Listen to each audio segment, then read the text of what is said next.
Hi everybody, thanks for watching this. I wanted to tell you this is a little time sensitive. Greetings, dear ones. I'm Kryon of Magnetic Service.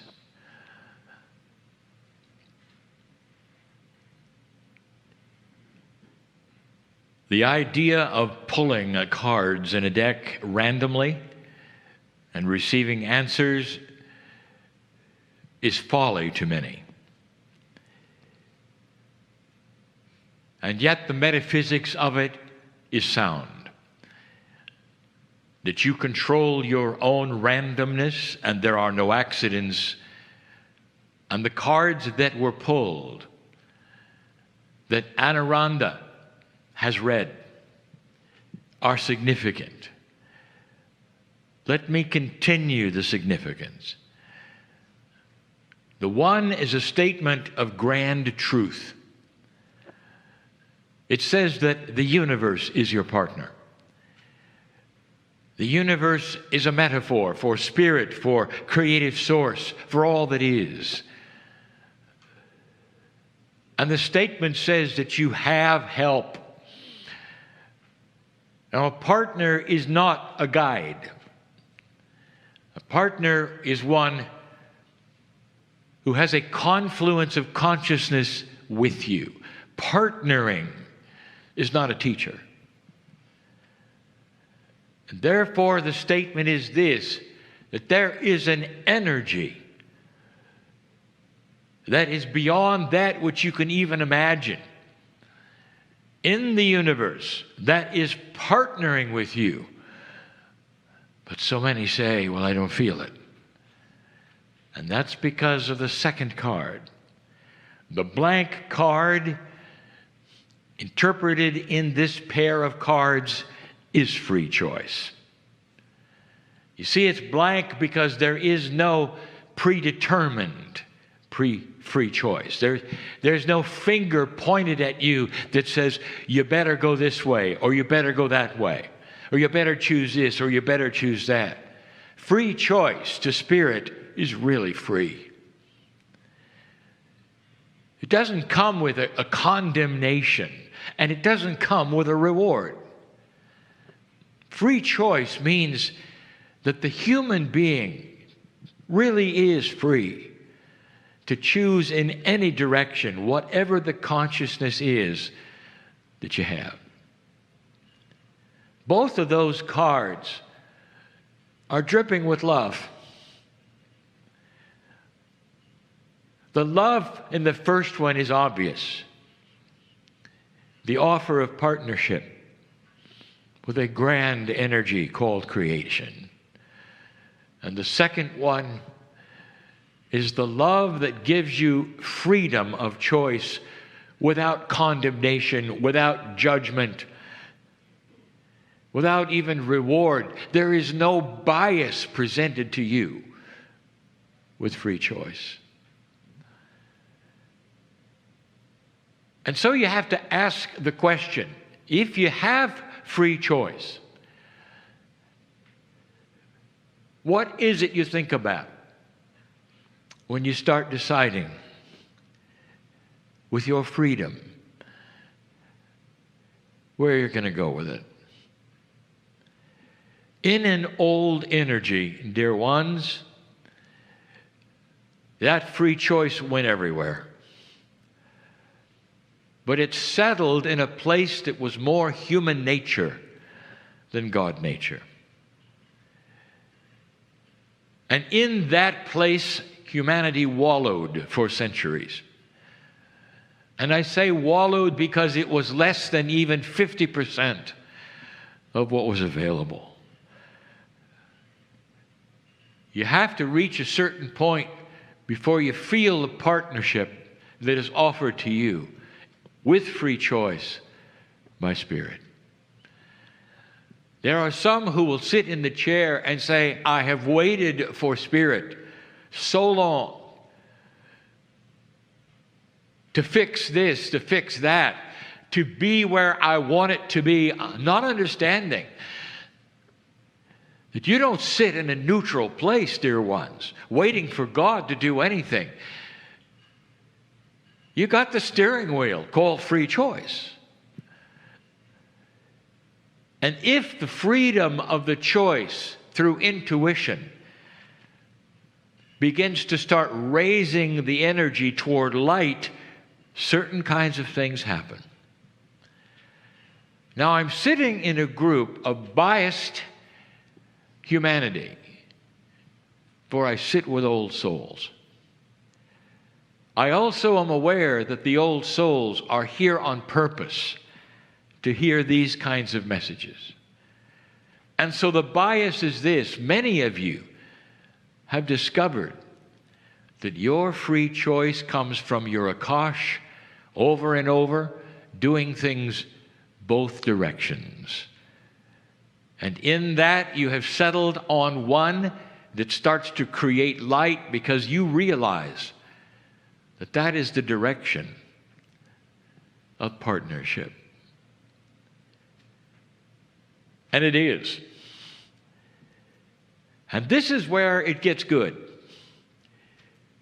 But how does human nature and the partnership with spirit balance itself? Internally, how do you see this? And that is why the expression duality occurs. Some human beings feel that if they have high coherence all the time and are thinking high thoughts all the time, that duality will go away.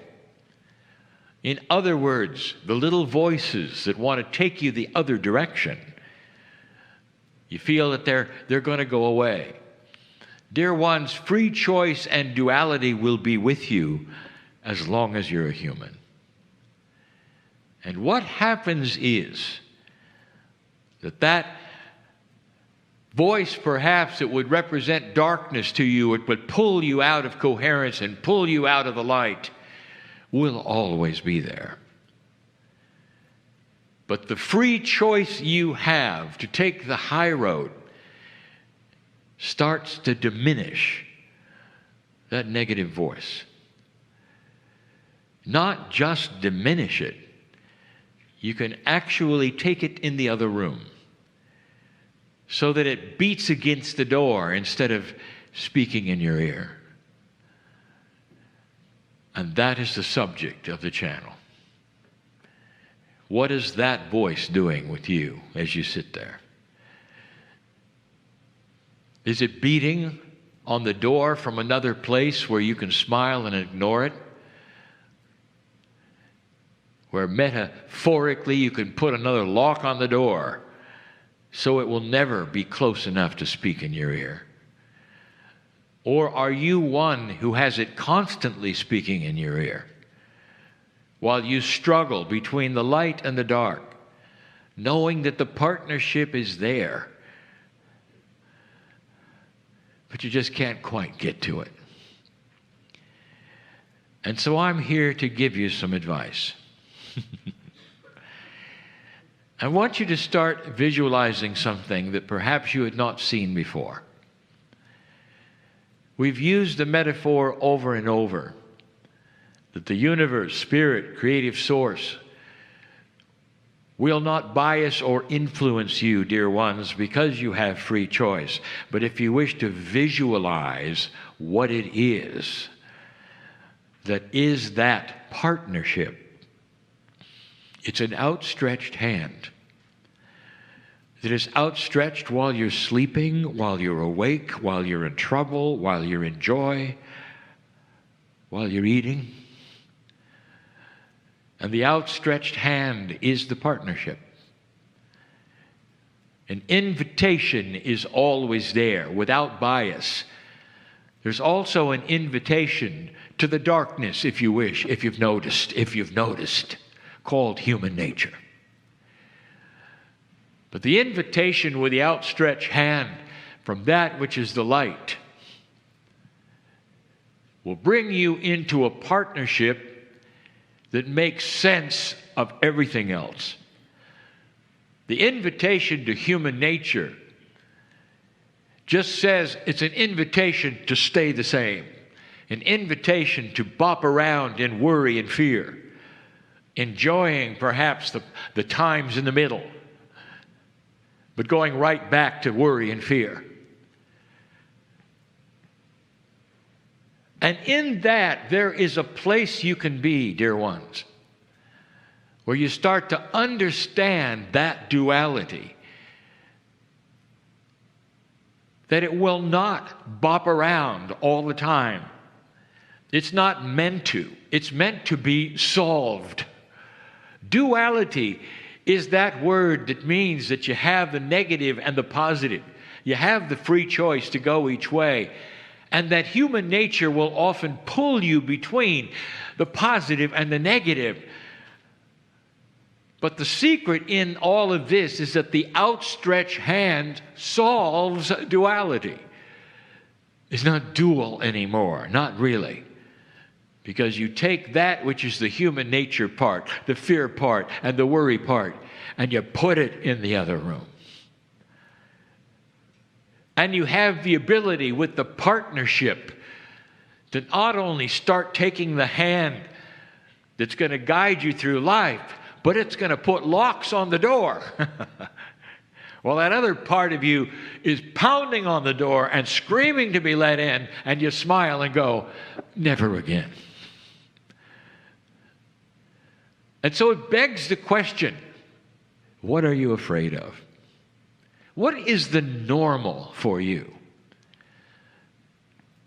Even the highest consciousness one in the room will have a level occasionally of frustration and fear.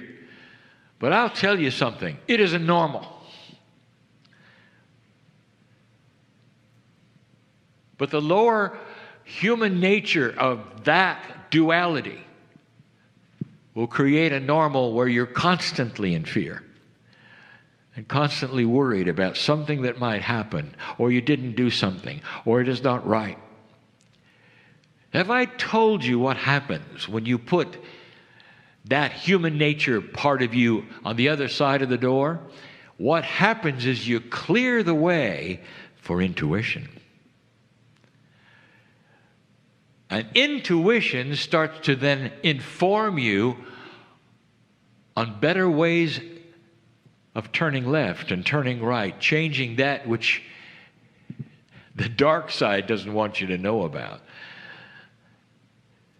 Luck.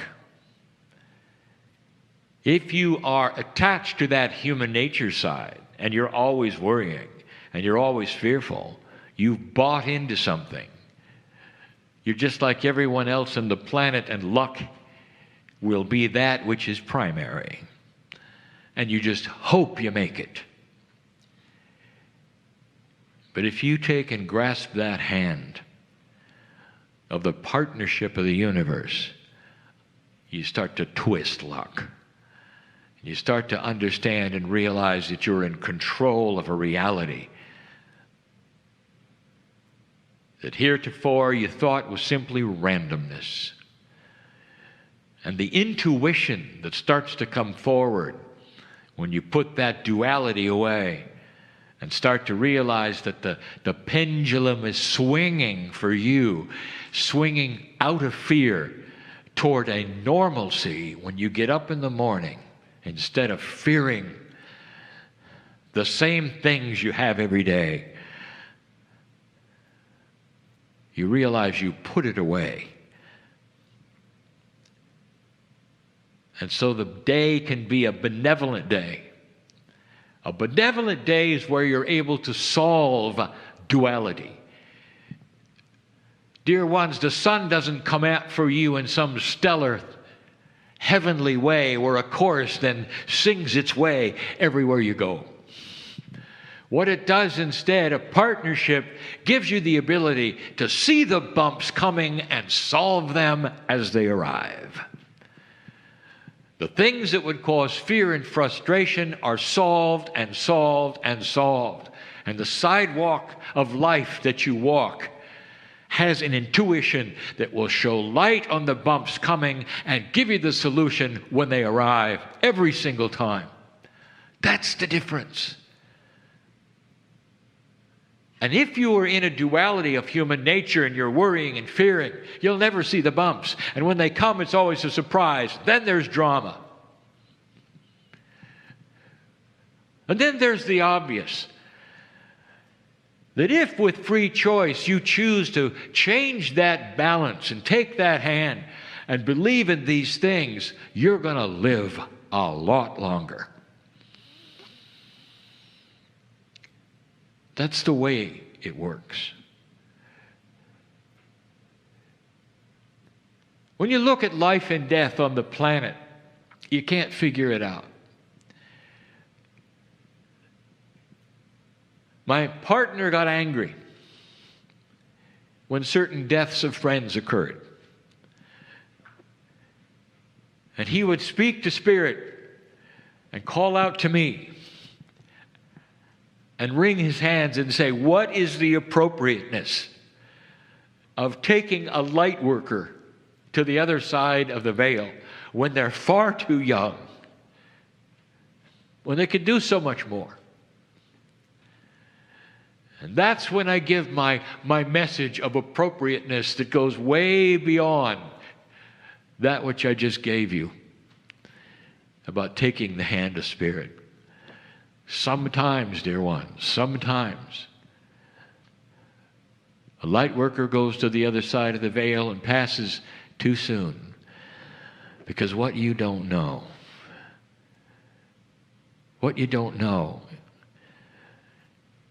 is that soul has been selected for a fast turnaround, to come back on this planet and pick up where they left off and continue compassion and training, and is needed for the future. And since you now know that, and I'm speaking to some people in here, I'm going to ask you, can you be a little more comfortable with it? It's hard, isn't it? But in general, the duality that you're starting to realize on this planet is starting to be different. Your free choice is still free. But now, for the first time, you start understanding that the light-dark quotient of the earth itself has moved off the peg of balance where it was, and light is starting to win. This free choice balance that you've had starts to awaken old souls because of this. Hope, where you did not have that kind of hope before, is here. Solutions that you never thought could be solutions are starting to be here. The idea of literally putting the dark side of you in the other room and locking the door has never occurred to you, perhaps until now. And once you do that with free choice and take that hand of the Creator, those locks will not come off. And then there's the intellectual who says, wait a minute, free choice. You can go and rip those locks off if you wish. Yes, you can. But you don't. Why would you? You don't. You see, they don't fly off by themselves with some horror on the other side coming to get you. And many think that's the case, that you're being pursued by your own darkness. You're not. Once you make the decision to put it in the other room and you put the padlocks on, it cannot get through by itself. And with a higher consciousness, you're not about to go to the door and take the locks off and say, welcome back. Only a fool would do that. And dear ones, light workers are not fools. The ones who are discovering high consciousness are not the fools. The old souls are starting to understand that intelligence is defined as that which can pull upon past wisdom. And that room with the door Now has its light off. And you don't even think about it. Oh, it may be irritating, pounding on that door. It wants to come out. You may even hear its voice occasionally. We can't get you. Not like it used to. I'm talking to somebody here. What's your normal? Is there a darkness of human nature that is always out to get you? Is that you who you're battling with? I just gave you a solution that in this new energy is profound. That blank card, if you take a look at the card, maybe it is bias, you see. It's white, metaphorically light, an invitation of the hand that's outstretched to you to solve an issue in your life that you didn't think you could solve. The battle ends here. And that is the catalyst for growing consciousness, for an evolution of human nature. The understanding that the battle is no longer equal. That duality will always be there in some way, but the solution of it is at hand. And the question is, how many have realized that and know that you're no longer a victim of human nature or even of yourself or your own thoughts? You just aren't. The outstretched hand says, take it. See if it makes a difference in how you think or what your fears or your lack of fears do. And they become smaller and smaller, and you realize every single day, I'm walking a path and solving the issues as I go. I'm living longer. I feel better. That's the solution. And that, dear ones, is something you did. Nothing came down and touched you. No voices from the sky. That's what you did. That's free choice. And believe me, on this planet, that is changing. It's a good message. But what makes it especially good is that it's 100% true. You'll see. Leave here differently than you came. And so it is. Hi, everybody. Thanks for watching this. I wanted to tell you this is a little time sensitive. Greetings, dear ones. I'm Kryon of Magnetic Service. We continue. The messages from the other side of the veil, they don't change because the channelers change. The message is the message. You could have a number of channelers in the chair passing. Between them, message to message to message. And if they're really tuned in, it's the same message. One complements the other.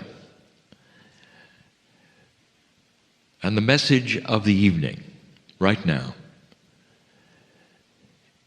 is a plea for self-awareness. It's a plea to drop that which is the human part of you, just for a moment.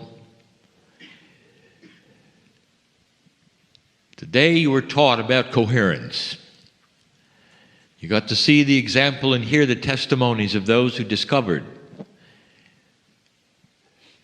that if they can bring coherence to their life even for a moment or two, imagining compassion, imagining love, the chemistry of the body starts to cooperate with them to the degree that it continues to generate it. For hours and hours, it continues to generate it. We're going to talk about spiritual chemistry, and there is both esoteric consciousness and body involved in something that, yes, even the pineal gland is part of. It creates a comfort in you knowing absolutely that you're loved. And yet you so seldom get there. That so much information is always going on in your mind that the whole idea of creating coherence starts to become viable, necessary, needed, so that you can stop the tapes, as we say, and start creating not a void, not a vacuum, but a clearing where you can stop everything and feel that which is your essence. And the essence that you have, every single one of you listening, everyone in the room, the real essence that you have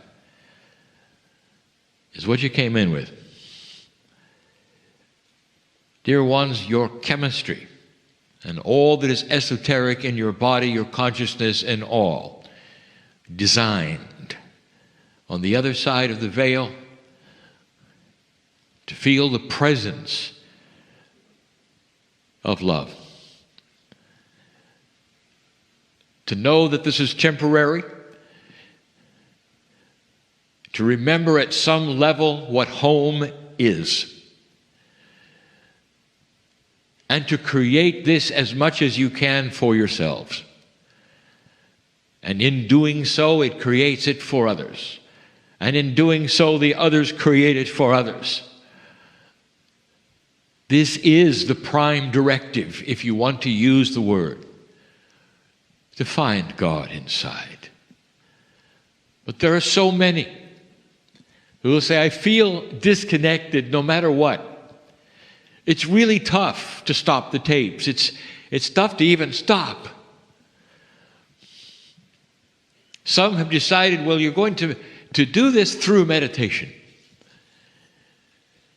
All well, all good, all beautiful. But then the meditation stops. There comes a time that it stops.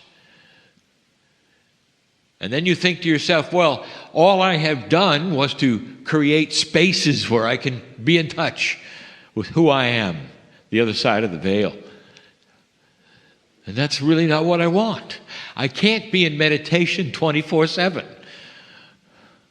What is it that's going to allow me to not only feel this touch of the face of God in my life, but what is it that I could do that I could feel it all the time, no matter what? I can feel it while I'm cooking, while I'm cleaning, while I'm driving, while I'm at work, at the computer perhaps. Is this viable? Is it possible? Or does it have to be segmented into times when I'm aware and times when I'm not? What does that say about me? And yet, so many of you old souls are starting to ask that question, because you're starting to understand and realize there's something there. For those of you in the meeting, in the room, there's something here. And it's not a man in the chair talking. There's an enormous energy, a coherence of God, if you wish, that presses upon you right now. Some of you can feel it. And in this, what is the prime directive from the other side of the veil? Why don't you get the prime directives together? I'll tell you what they are. Love, compassion, unconditional compassion. Have you ever thought there might be a time in a meeting like this where you could do something, create a space where whatever you did would last a lifetime? Create some kind of coherence that's so powerful that it sticks with you. It sticks with you so much, that's all you want. Because it feels so good. And then you realize you can create it by yourself. And then you realize self-realization. I'm a factory for spirit. Well, if you've wondered that, is it possible? Why don't we try it? And in this, a group of old souls of like mind, singular purpose and design, who understand the principles, in this we can help one another. When I say we, I'm speaking for my partner, who is also one of you in the chair. Here's the idea.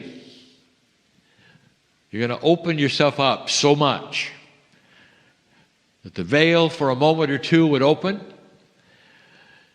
to whatever degree is appropriate for you and your life, and you would feel, for the first time perhaps, unconditional centering, unconditional love,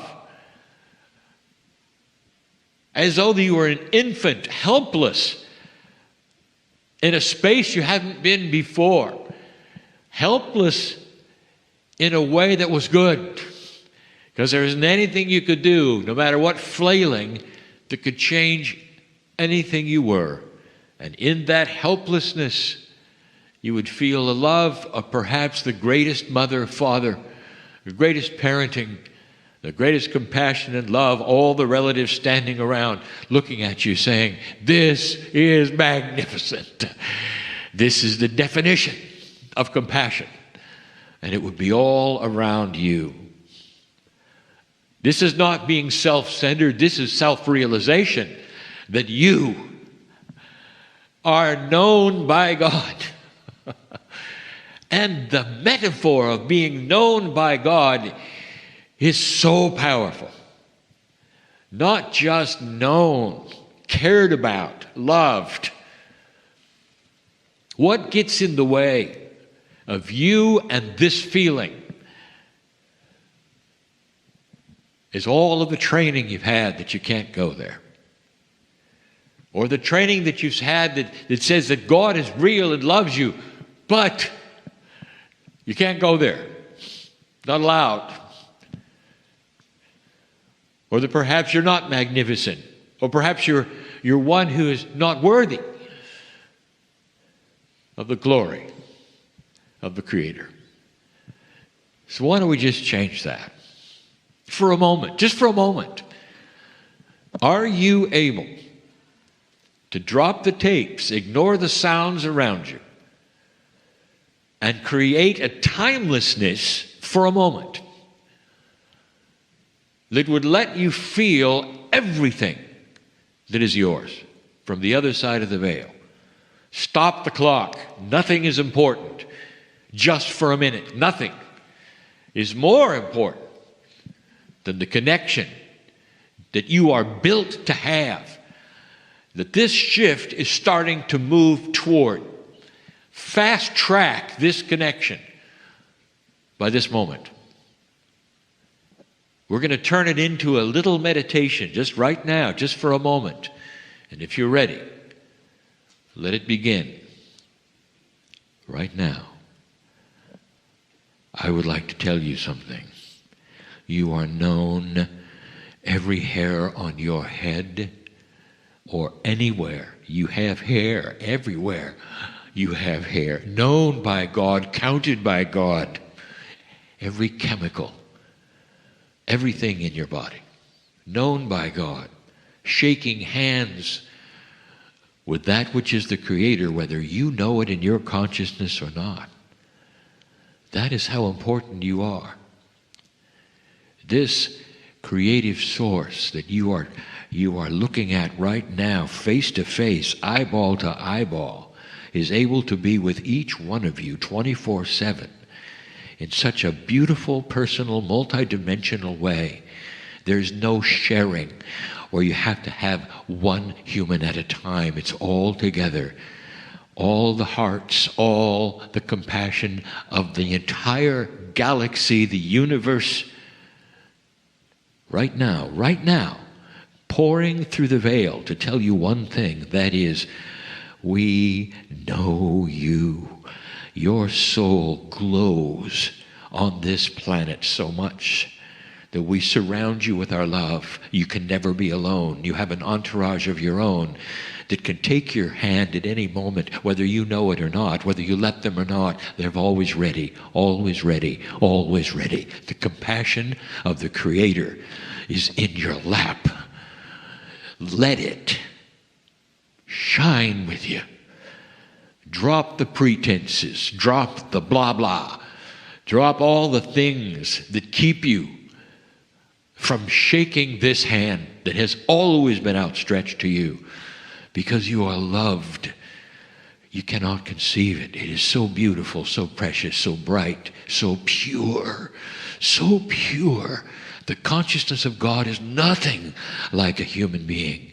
It is spectacular in its purity and its silence.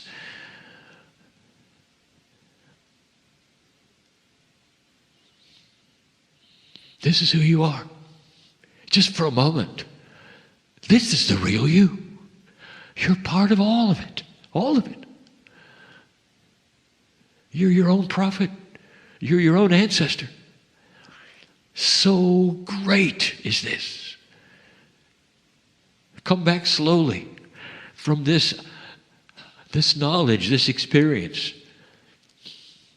And some of you will never be the same. Because it's a revelation. Nobody told you. It's a revelation that you can dig into the purity. And it becomes you.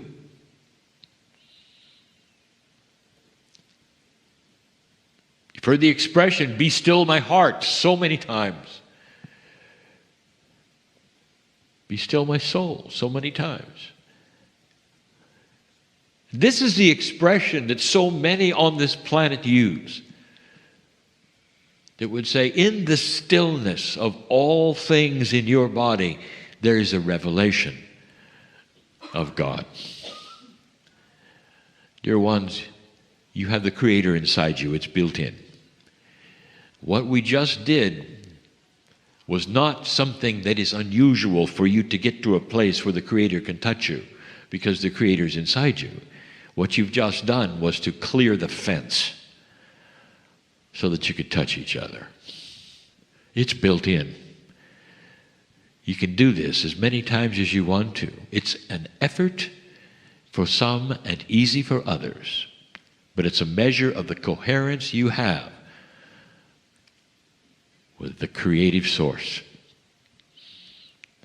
The more you increase this coherence, the more this planet becomes lighter in so many ways. The end result, dear ones, is not peace on earth, because peace on earth will come with this light and coherence automatically. The goal for the planet is what you do after you have peace on earth. For that's when all of the inventions can be brought to you. When stillness is something that you could have simply by going there. When the buttons are gone that would be pressed in you, that would create fear and anger, distress and drama. This is not a fantasy. Some have felt the reality of this. There are still cultures on this planet who are embedded in this so grandly that they can control even their heart rate. They know who they are. Dear ones, I close with this. Known by God, not just 3 words. This is actionable. That is a word that means it's real. You can act on it. It is something that exists. It's not that which is so esoteric, it's only in this room. It is something you carry from this place, and you live it. You live it. And in that, you can raise your hand to the sky if you wish and say, thank you, thank you, thank you, that I just had the greatest revelation of who I am. For I, you might say, am a part of the creative source of all things. And you'd be right. You'd be right. That is the beauty of the soul that all of you have, that is forever, that always exists, even after the body quits. You are you, part of that which is everything. That is the beauty of the message that we bring and will continue to bring. Hi, everybody. Thanks for watching this. I wanted to tell you this is a little time sensitive. Greetings, dear ones. I am Kryon of Magnetic Service.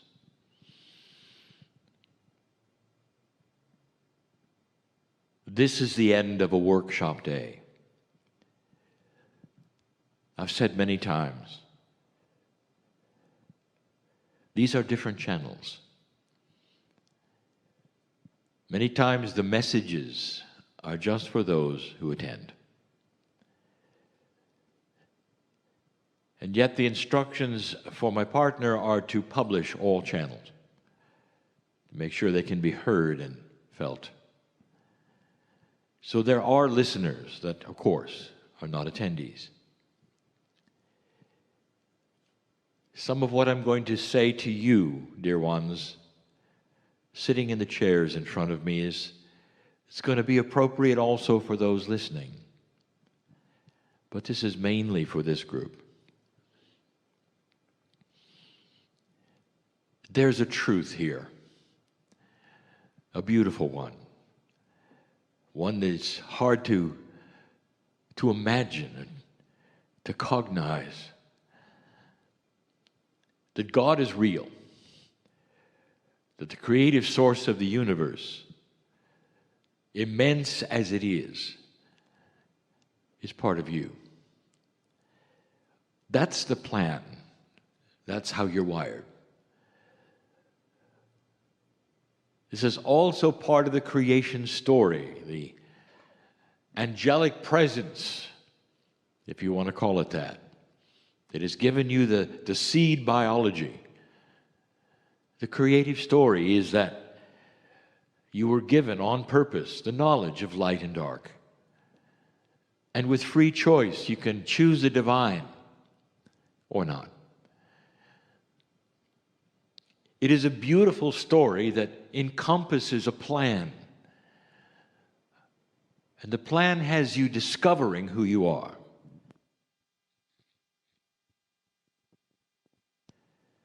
God is real and available. And in this new energy, more than available. Perhaps even standing and waiting. What makes this so unbelievable to most of those who are humans anywhere on this planet is that it's almost an oxymoron. You believe that you are so small. How could a God care? The one who set the stars in motion. How could a God care? And yet that which is your consciousness sometimes expands as big as God. And you know this, that the body that you are in, small as it might be, has a piece of the Creator and a consciousness potential that is immense.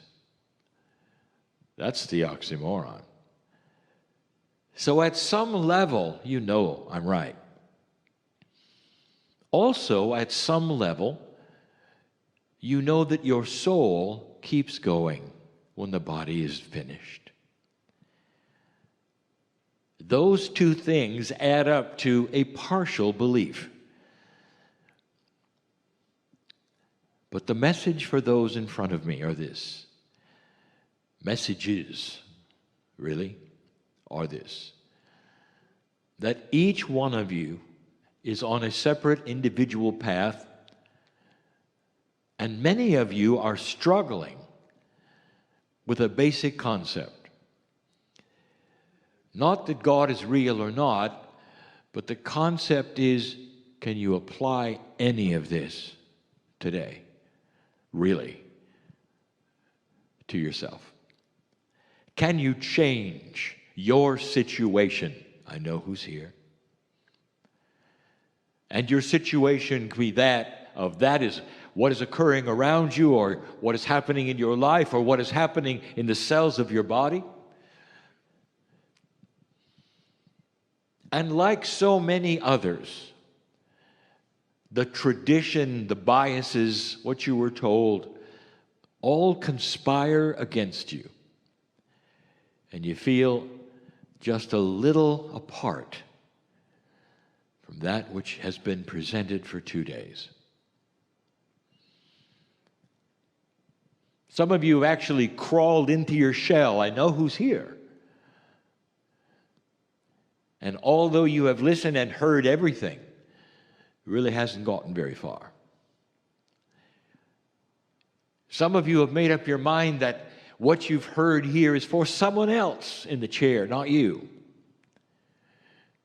It didn't seem to ring true. It didn't seem to apply. And that's because the shell that you've built around yourself is a very tough one. And the shell is of your own making, of course. You deciding in advance that you can't do it. Some of you come because you're looking for that which would penetrate the shell. And maybe at this point in time, you said, well, maybe this wasn't it.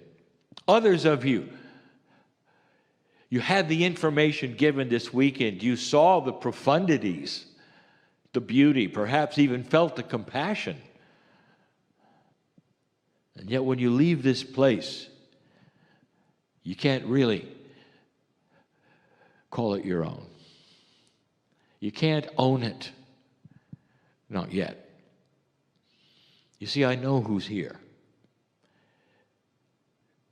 What gets in the way is what always gets in the way. The past. The lack of self-worth. What you were taught. What you think you know. I want to take you on a journey. And you've got to agree to fantasize with me. This is not going to work. It's not going to harm anyone here. I want you to visualize things with me, and I want you to feel these things with me. That's why you came. You came for change. You came for knowledge. You came for wisdom, perhaps an awareness, an awakening, anything that would then create a situation which would better who you are. So perhaps you could leave a little differently than you came. That is the purpose of being in the chair. You've invested in yourself. So why not do this final exercise in this workshop day? It's a fantasy. It's a metaphor. Some would even say it's cute, but it's as real as it gets. I want to introduce you to something. The fantasy has you with your own consciousness in a vision state. Some would say a dream. I say a vision. For the word vision is going to give you permission for anything to happen. Visions, unlike dreams, are remembered and feel real at the time. I invite you to step aside of yourself for just a moment If you can, if you wish to, even if you can't, understand, acknowledge, cognize that God is here. That this message is from the other side of the veil and knows your name and invites you to participate right now. Come with me in this vision. Step out of that which is your condition, your situation. Just for a moment, if you can. Leave your worries at the door. Just for a moment. Won't take long. What would you envision if you were standing into a room that was completely and totally blank and white? There was nothing there. And something is going to appear, and it's going to be for you. There's a door. And the door has a label on it. And the door has the label that says, Mysteries of the Body. If you were making a movie, music goes here. The door has that label because it has to be just a little, what you say, interesting and yet untouchable to some. For that is something you may not want to know. What mysteries lie beyond the door? That's the door you're going to open. We're going to open it together. And you realize in this blank room, the body that they are speaking of in the sign is you. It's not about the human body. It's your name goes here, body. You're about ready to open the door of the mysteries. Now, why should you have to open a door at all? And this is one of the metaphors. There is literally a wall between you and your cells. When you look down at your body, you don't tend to greet it. You even call it by its part. You say, my leg hurts instead of I hurt. My toe hurts instead of I hurt. The pieces and the parts of your body, you're not in contact with them. There's a wall between you. That's part of what the workshop is about. How to get through the wall. Well, you're about ready to go. Because this door has been created for you right now, today, in this exercise. I want you to open it with me. No fear, no anxiety. You'll see why in a moment.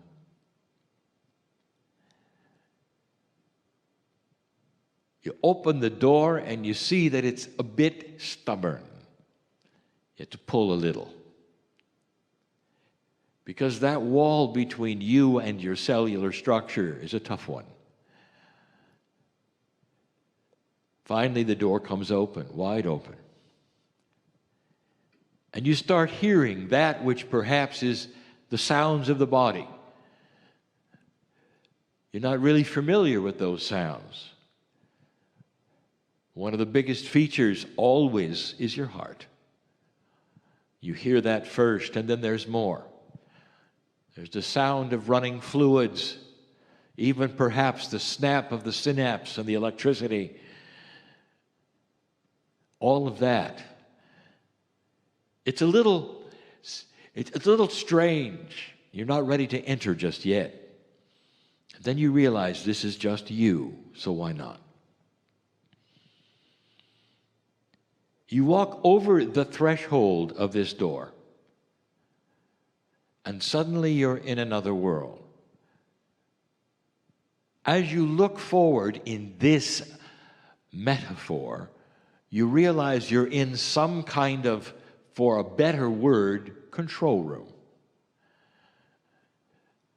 You can see that which is the control of specific things in your body. You recognize it somehow. There's the heart, the brain. There's the pineal. And a few other things. You don't see the control over specific systems like you thought you might. But still, it is a control room. And then you realize something, that you're not alone. That in this control room, there's just a myriad of small entities. And you're starting to realize that they're your DNA. And then you start to see they have names on them. Little badges. And every badge has the same name. You. You've stepped into the control room of everything in your body. You start to realize that there are an enormous number of these little entities. You're not afraid of them. They haven't noticed you yet. These little badges are all over them. On their backs, on their fronts, they've got your name. Your name is on all of them. All working together the best they can, and then something happens. Something amazing happens. Everything falls silent for a moment. You hear what you might recognize and perceive as a gasp when they all realize you've entered the room. Then they turn and show themselves to you. You see that they're shocked, they're amazed. You see, just for a moment, they are stunned. And then there's this big smile on every single one of them when they realize the celebrity in the room is you. Suddenly they start towards you and they crowd around you. You can feel them, millions of them just touching you. So happy that you've actually entered the room. Others come in. This may seem odd. You hear, you feel the flash bulbs going off. Look who's here. Look who's here. It couldn't be so. The boss has arrived. They are so enamored that they get to meet you. When in human history, in the past, you never visited the room, ever, ever. And the wall was simply there, and they guessed the whole time who you were. And then they back off. The language of the cells you don't understand. They don't speak English. They don't speak French. They don't speak Portuguese. They don't speak Spanish. They don't speak anything but cell language. And you can tell that they want to say something.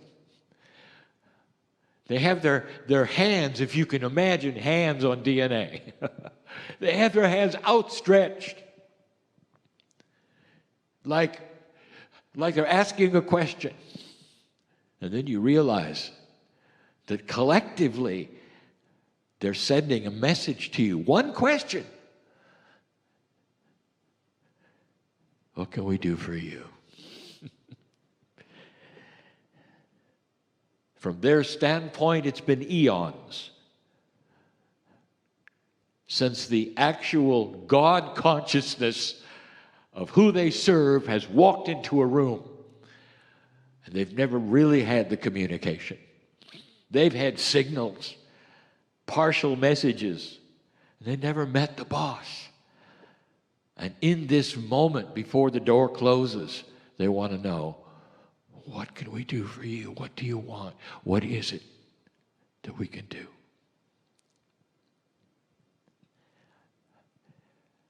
the vision is over. Because the question is only answerable by each individual hearing this message. This is real. For in this new energy, your consciousness is beginning to break the barrier and talk to the cells directly. They're starting to hear what your ears hear. They're starting to get the messages by the way you behave. Did you ever know they consider you a celebrity? Did you ever know of the frustration of the DNA? That all they hear are muffled sounds until now. What is it you're going to tell them? If you could ask for one thing, perhaps in your situation it would be peace. Cellular peace over what is going on in your body or around you. Or perhaps you would ask for a confluence of health, balance, chemistry. What about love? Compassion. What is it that you could give them that they could go to work on right now to create what you came for? Communication would be a good one. This is the vision that I want you to grasp and hold and leave here with. Because it's true. I don't care how unworthy you feel. There is an entourage called you that has been waiting so long for you to talk to it. Besides all the divine and the esoteric things that you've learned, there is a body entourage. What would you say to your pineal, which talks to your higher self? That's the control room you walked into. It's the soul. It's the body. It's the innate. It's the heart and the brain. It's the triad that controls all that is you. And you stand right in the middle of it, and you're a celebrity. Did you feel for a moment in the vision the love the body had for you, the shock and the surprise and the delight of being able to touch you, look upon your face, all of them with your name? It is time, dear ones, to make the vision real and know that nothing that has ever happened to you is going to keep you from marrying to those cells, to talking to those cells. You are worthy. You're a celebrity. Don't let anybody or anything or any situation talk you out of the truth of this. Feel it in your very soul as you sit there. You are worthy of this. So let's get going. Void the things that keep you from your own magnificence. That's the message, as it always is. Feel it, know it, embrace this new group of friends. The flashbulbs are still going off.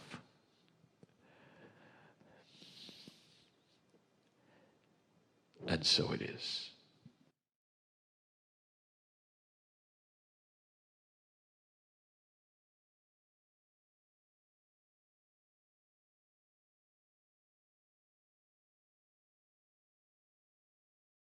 Hi, everybody. Thanks for watching this. I wanted to tell you this is a little time sensitive. Greetings, dear ones. I'm Kryon of Magnetic Service. In these moments, my partner steps away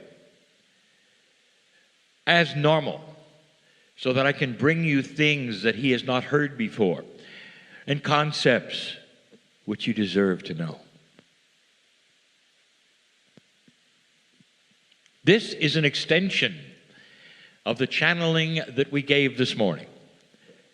We are still in Perth, Australia, for those who are listening at another time. And we continue the discussion of dimensionality. And now we get a little more specific. And now we release information.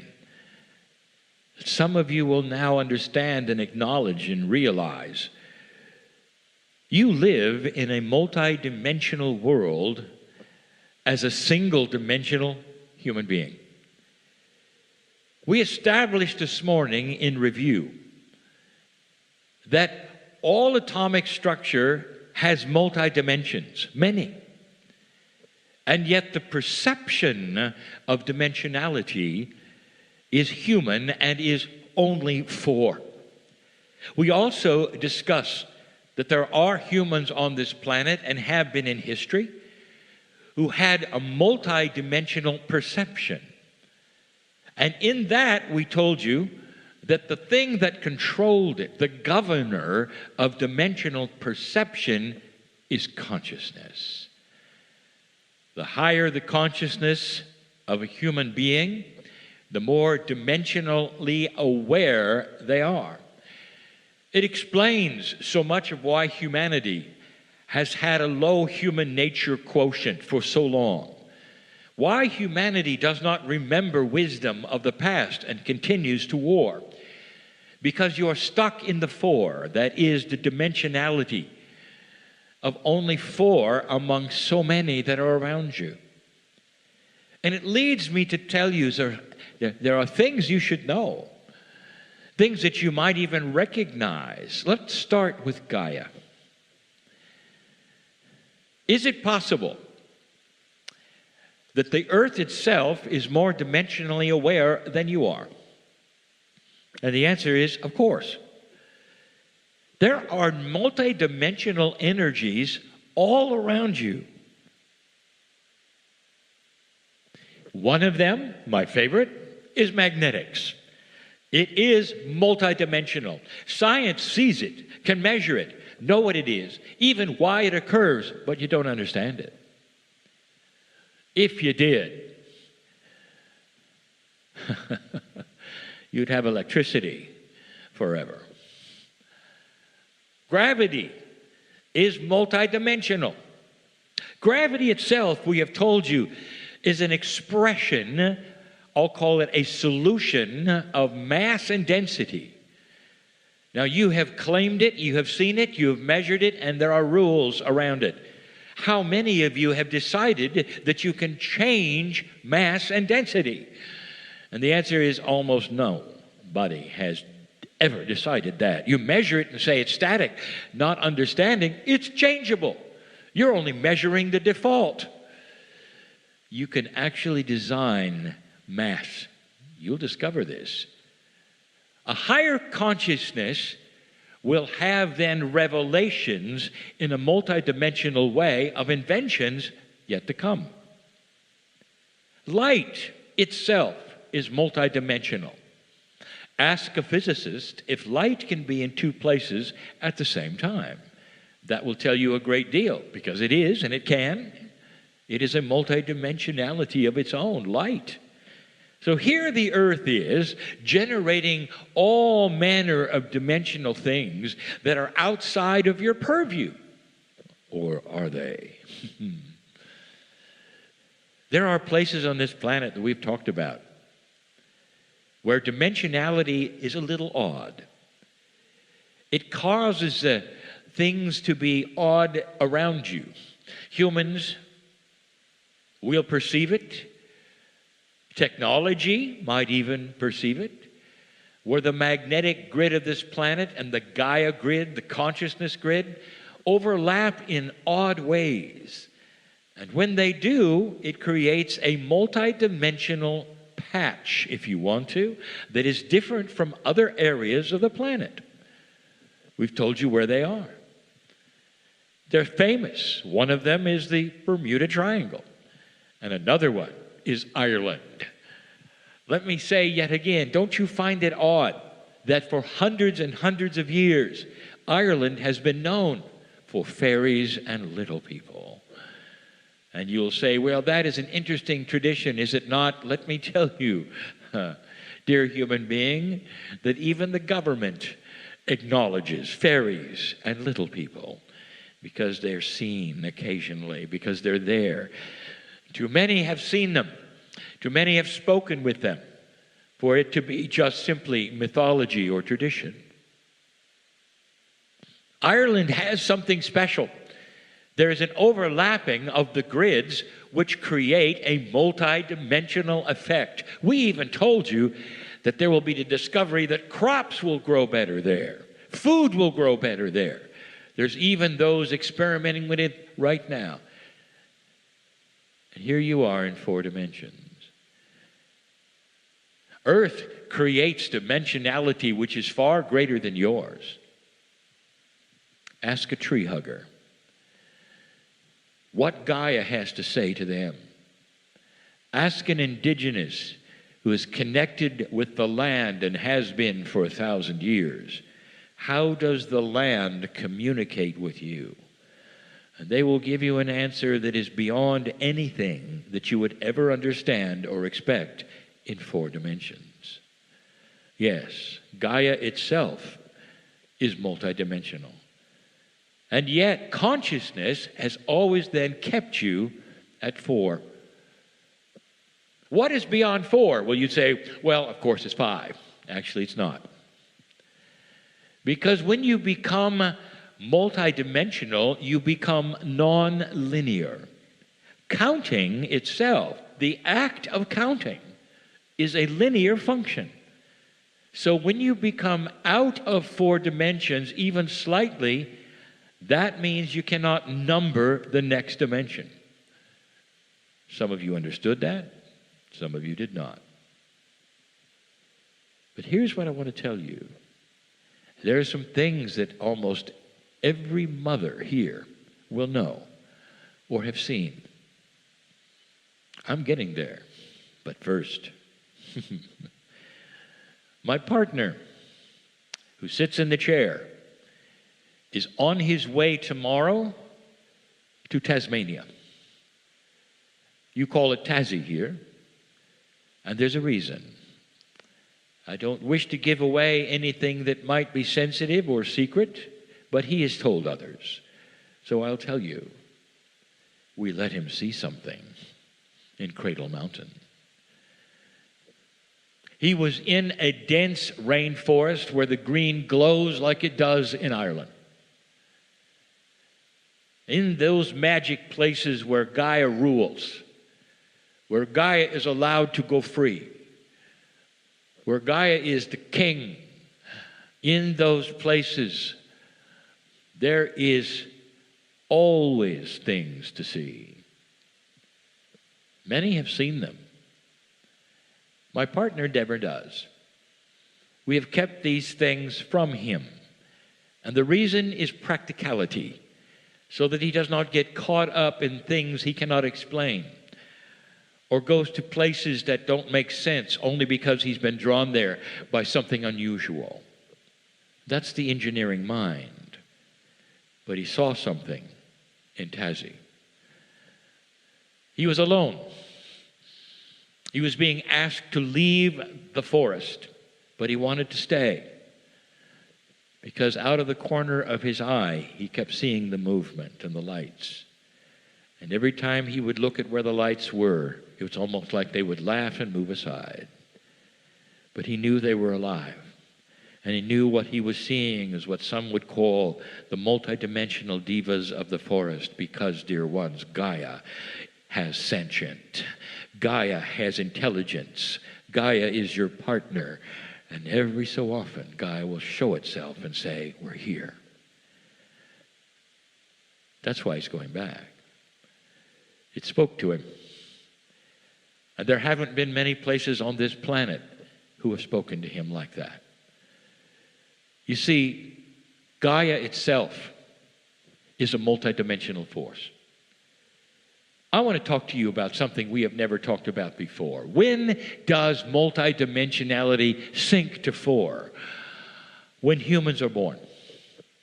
Question: does it take intelligence and intellect in order to perceive multidimensionality past 4? Answer: it would be better if you didn't have those two, because you'd see it faster. An intellectual will keep a lid on things because they cannot explain them, or because they will intellectualize themselves out of seeing something that may actually be seen by others, because they have to have that which is an explanation.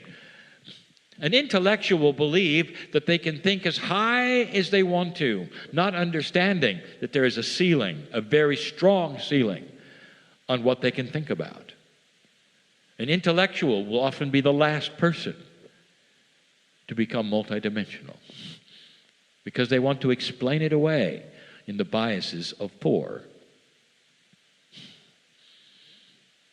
When an infant is born on this planet, dear ones, listen to this new information. For the first 6 months, that infant can see multidimensions. The first 6 months. 6 months is how long it takes on average for an infant to assume the consciousness of the parents. It makes a difference between a child with seemingly, you say, well, born happy, or a child perhaps born frustrated. And all their lives, 1s and 2s and 3s, they are disappointed, or they're arguing, or they're mad, and others are happy. Dear ones, it all happens in the first 6 months. They assume that which is going on around them. Their cells pick it all up. The environment then is starting to be understood. The consciousness of those around them, parents or not, is then assumed by the child by the time they have 6 months. But in that period from 0 to 6, dear ones, they are wide open. Mother, how many times have you seen an infant? Do you remember those times? When the infant was before 6 months old, how many times have you watched that infant be focused on something in the corner? And you turn and there's nothing there. You will purchase an interesting toy, perhaps that lights up and makes noises, and they're not interested because they're looking at the ceiling where something else is happening. And you look at the ceiling and you see nothing at all. The child is aware of multidimensional things, dear ones, because the consciousness has not yet set them into 4. It's classic. New mothers that might come along listening to this, watch for it. Because the child is born wide open. And multidimensionality is seeable. It's almost like they will stare at the multi-revolving colors in the corner of perhaps angelic beings that are saying, you're fine, remember this, welcome to the planet. And they will love it, and they'll smile at nothing, staring at something that you know they think is there, laughing and giggling, and you look, and it's nothing. They can see it. Now, Mother, you almost knew that, didn't you? There's more. If you take a look at the animal kingdom, I have some news for you. Did you know that certain animals can see your multidimensional Merkaba? Now, there are humans walking around that will approach an animal, and the animal will let them walk right up, just like an old friend. There are others who will walk into the same paddock, and the animal will kick them to say, I don't want you here. Did you know that? Why would that be, dear ones? Why can you approach even a pet, one that's trained to be a loving friend of a human being, and one human will be accepted and another will be growled at? What's going on? There are certain animals, dear ones, on this planet, big and small, who are aware of the multidimensional thing you call the Merkaba of the human being. That patterning that you carry around, that vehicle you ride in, which is multidimensional. 8 meters wide it is. It can be sensed even by other humans. Have you ever walked into a theater, perhaps, alone, and sat down next to somebody you don't know, and then a moment later you move? And you can't really say why, but you sense something, unbalance, sickness perhaps, and you move. That is the example. Whether they can see it clearly or they sense it, that is a multidimensional question that it goes unanswerable at the moment.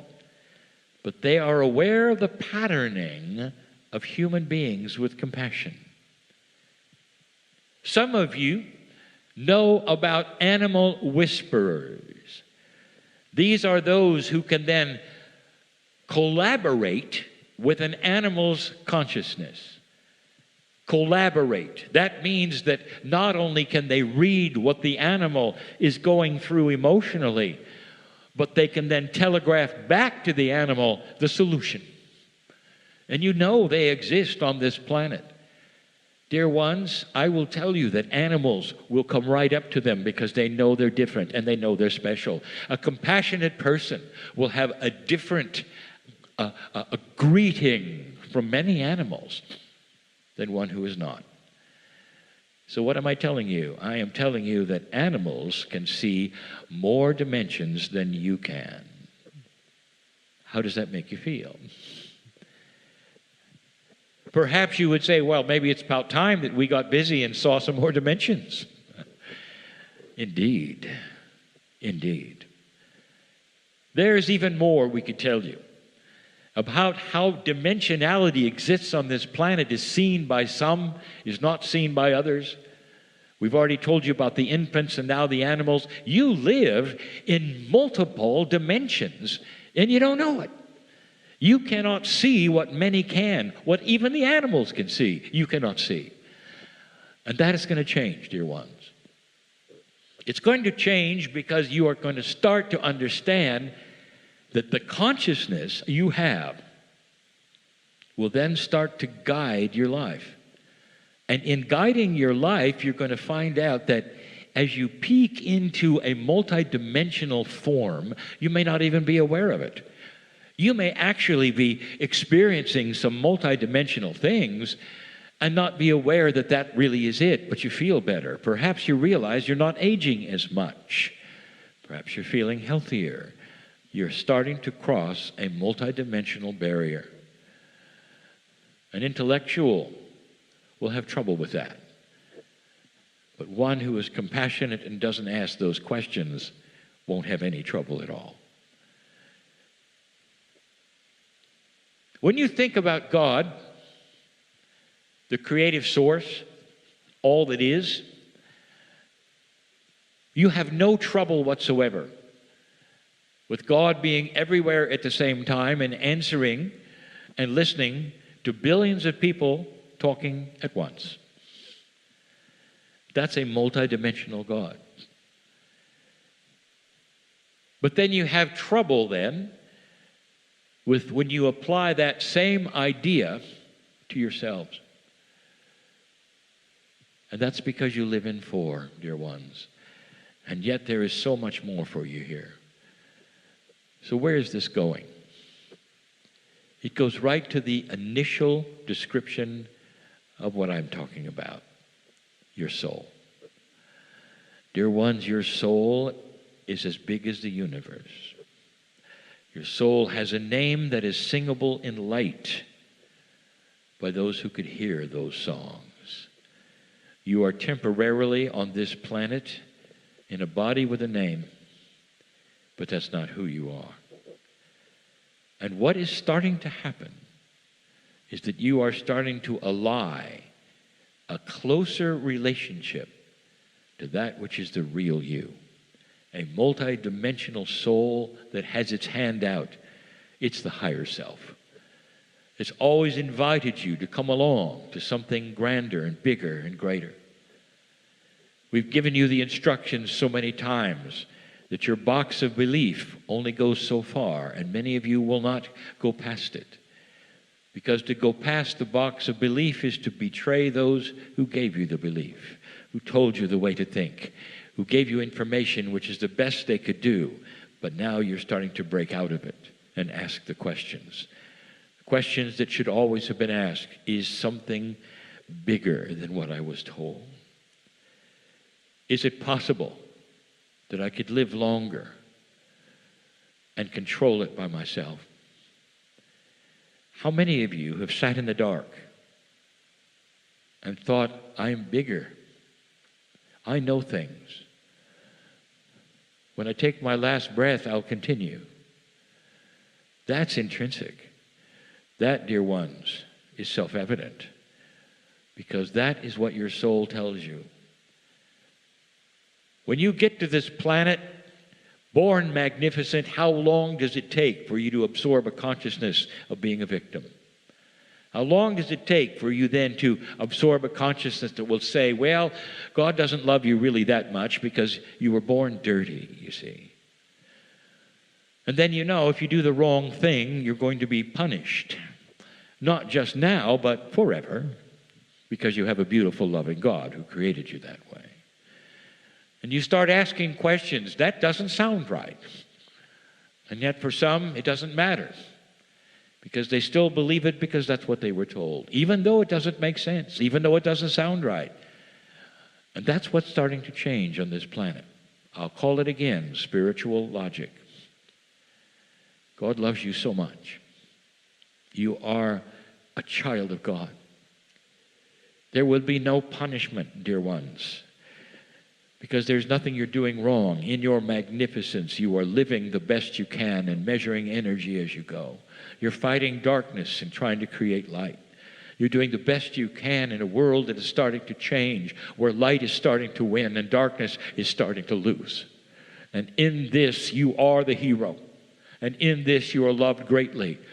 You are not a victim of anything but your own beliefs, a victim of your own fears that creep up only because of what you were told, not because of what is, not because of the majesty that is you. That's what's happening. The human is becoming multidimensional because the light is starting to be turned on. And the consciousness that is changing on the planet is because of this. There's a lot of the planet would never sit in a room like this, ever. Would never believe what you believe, and they're changing as well. They might not say why or how. They didn't have to have instructions or listening to channeling. They're just self-aware. The things are changing, and they want better things. They want more integrity. They want better leadership. They don't want war. And in the best they can, they will go out and clean up those things which don't look good to them anymore. The environment, others, situations, corporations, pharmaceutical institutions, banks, politics, everything falls in that category. Awakening. Multidimensionality is going to create systems that you've never seen.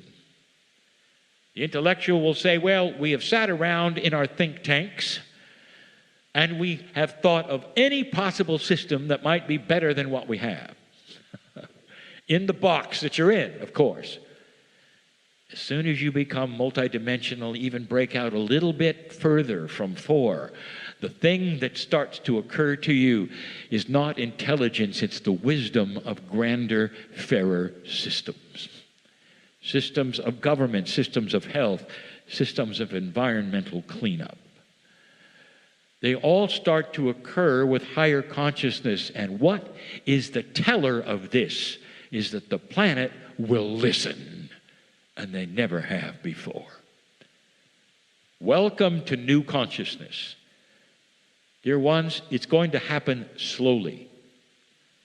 Too slow for some of you, who will wring your hands in frustration and say, there's a little light, we can see it, and there are some listening, but not many. I'll tell you, you've got time. Eventually, the planet will all be on board with certain things right now that only you are on board with. And you know what I'm talking about, for some of you are even here. There are integrity issues yet to be exposed that will start happening where the light will shine into dark places and expose things you didn't even know were happening.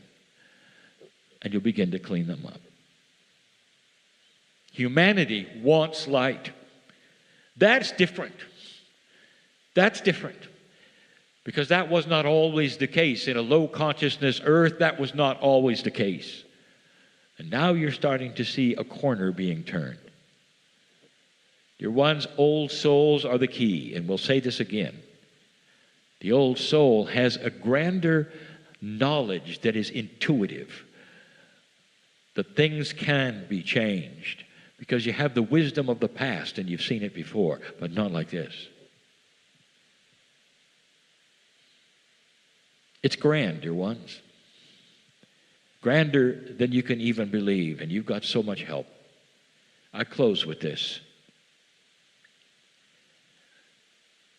In this great continent of Australia, I've given many messages, and one, I've told you about the souls that leave and come.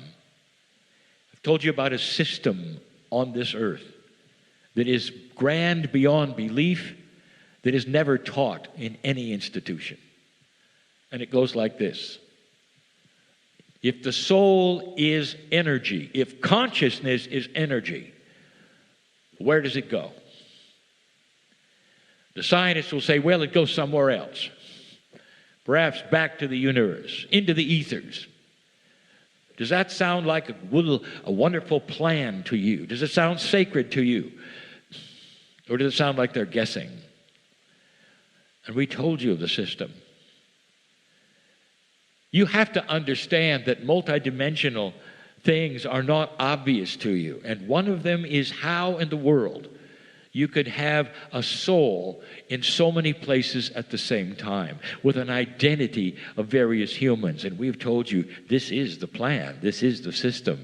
When someone takes their last breath, they stay with you until yours.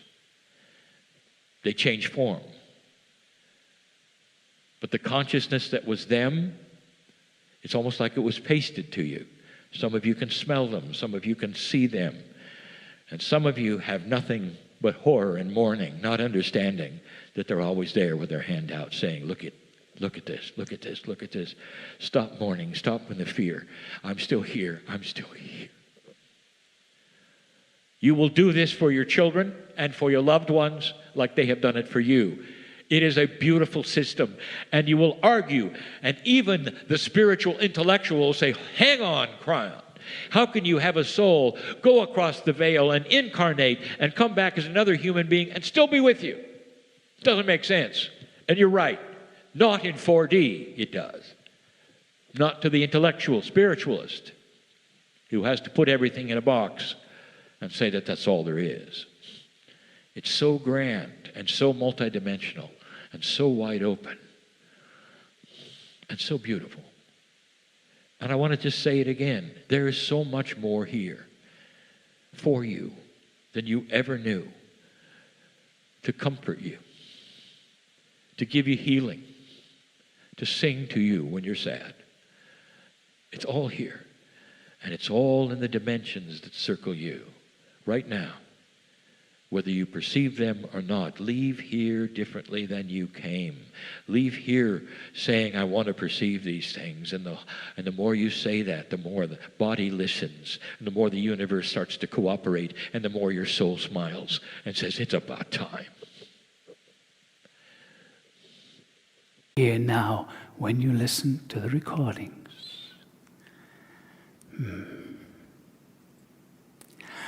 As you have just heard, experiencing in the human form is complex. It is far more complex than most understand as yet. Let us give yet another perspective. Some of your spiritual researchers, looking at that which you call your higher self or your soul, have recognized that there's a potential for your higher self, your soul, not just having one part that is here experiencing being human. It has been suggested there that your soul can have 12 different aspects, experiencing in other dimensional realities, other realities around your universe, all kinds of potentials. This one, Pragit, has begun to recognize other aspects of himself. Occasionally, one of these aspects, whom he calls the commander, who is part of the galactic command, the commander will sometimes come, Alcazar will step aside, and the commander will talk for a while.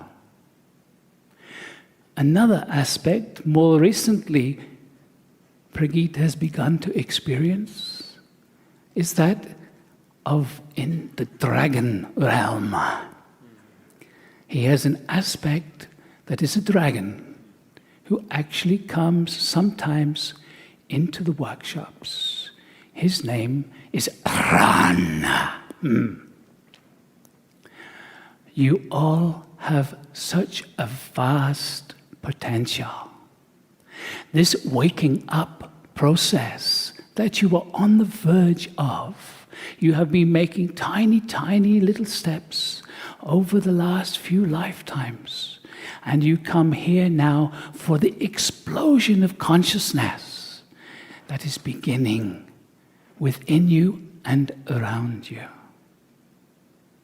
Be ready. Be available. It is not that you have to do. It is not a hard work. It is an allowing. It is relaxing and not judging.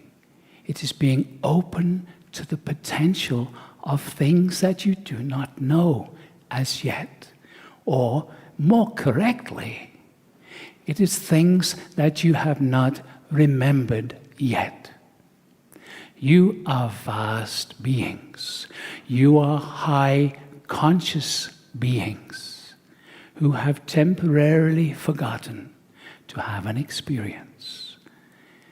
The joy of self-discovery. So, beloved ones, we invite you again just to ask for the energies, the presence of these beings in the room. Ask them to gently amplify the energy here. Each one of you just ask inside for the energy to get a little stronger. And maybe some of you can feel that. Just a gentle increase in the energy field, simply because you ask.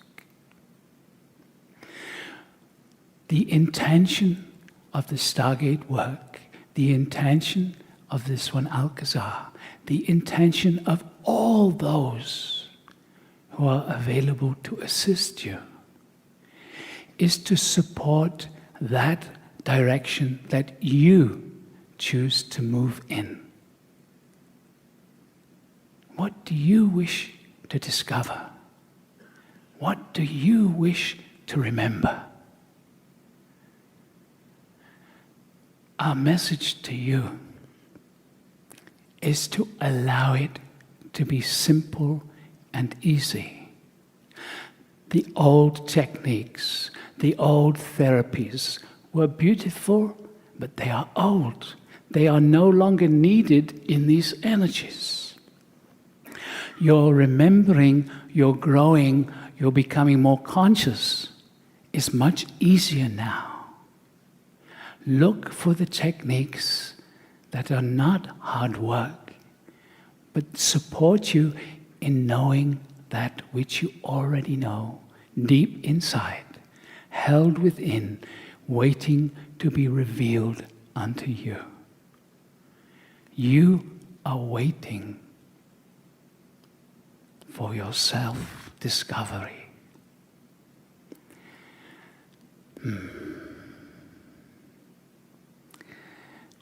We have mentioned the commander.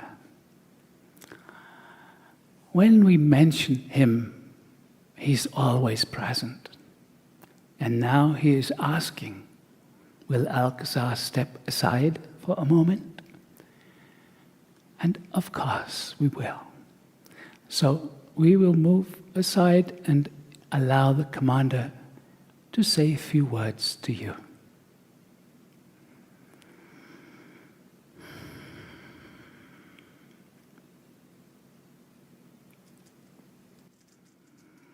The commander speaks. We greet you, and we choose to stand. Understand that you are part of the vastness of all that is. And the vastness of all that is here to support you. We are of the Galactic Command. We currently have one of our craft immediately above you. Whenever we work with this, your Stargate, we are always there. And this one will tell you of many times when participants in these gatherings have seen this craft. In fact, there is one amongst you right now who has seen the craft above this very place. Why are we here? We are here to record the true history of what is occurring here on your earth. We are here to support individuals such as yourself who are asking for support. We are here as observers. We are here as assistants to you. Do not see us as something more special than you. We are simply having a different experience right now. Understand equality, sameness. This is something humanity is gently moving towards in your society.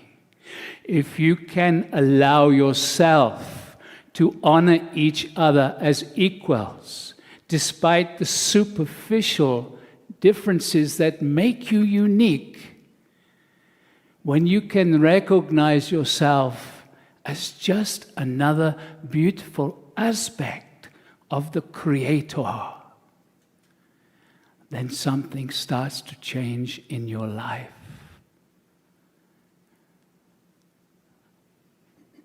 I am the commander. I greet you.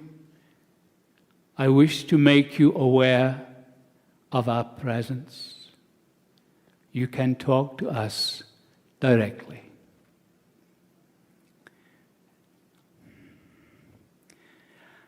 And Alcazar returns.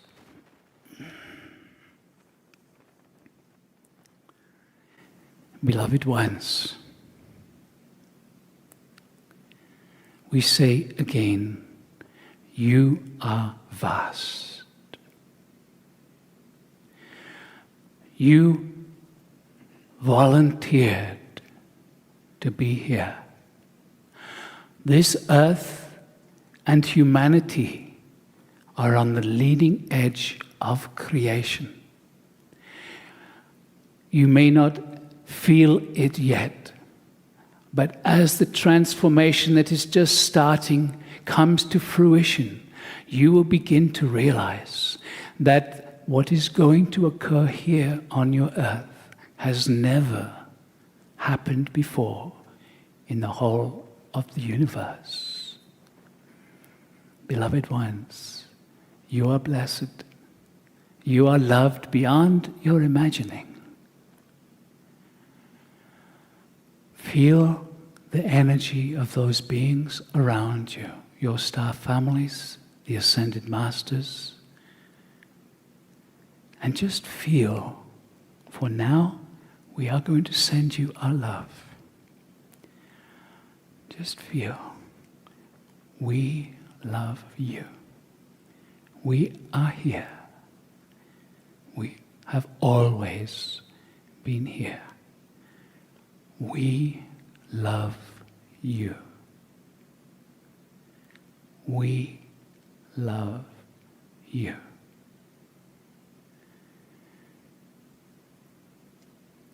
We are here responding to a promise made eons ago in your time. Now is the time to know thyself. Now is the time to be free. We await you. We thank you. Good day.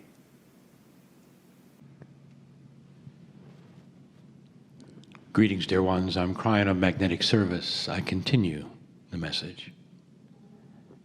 We love you. We are here for you.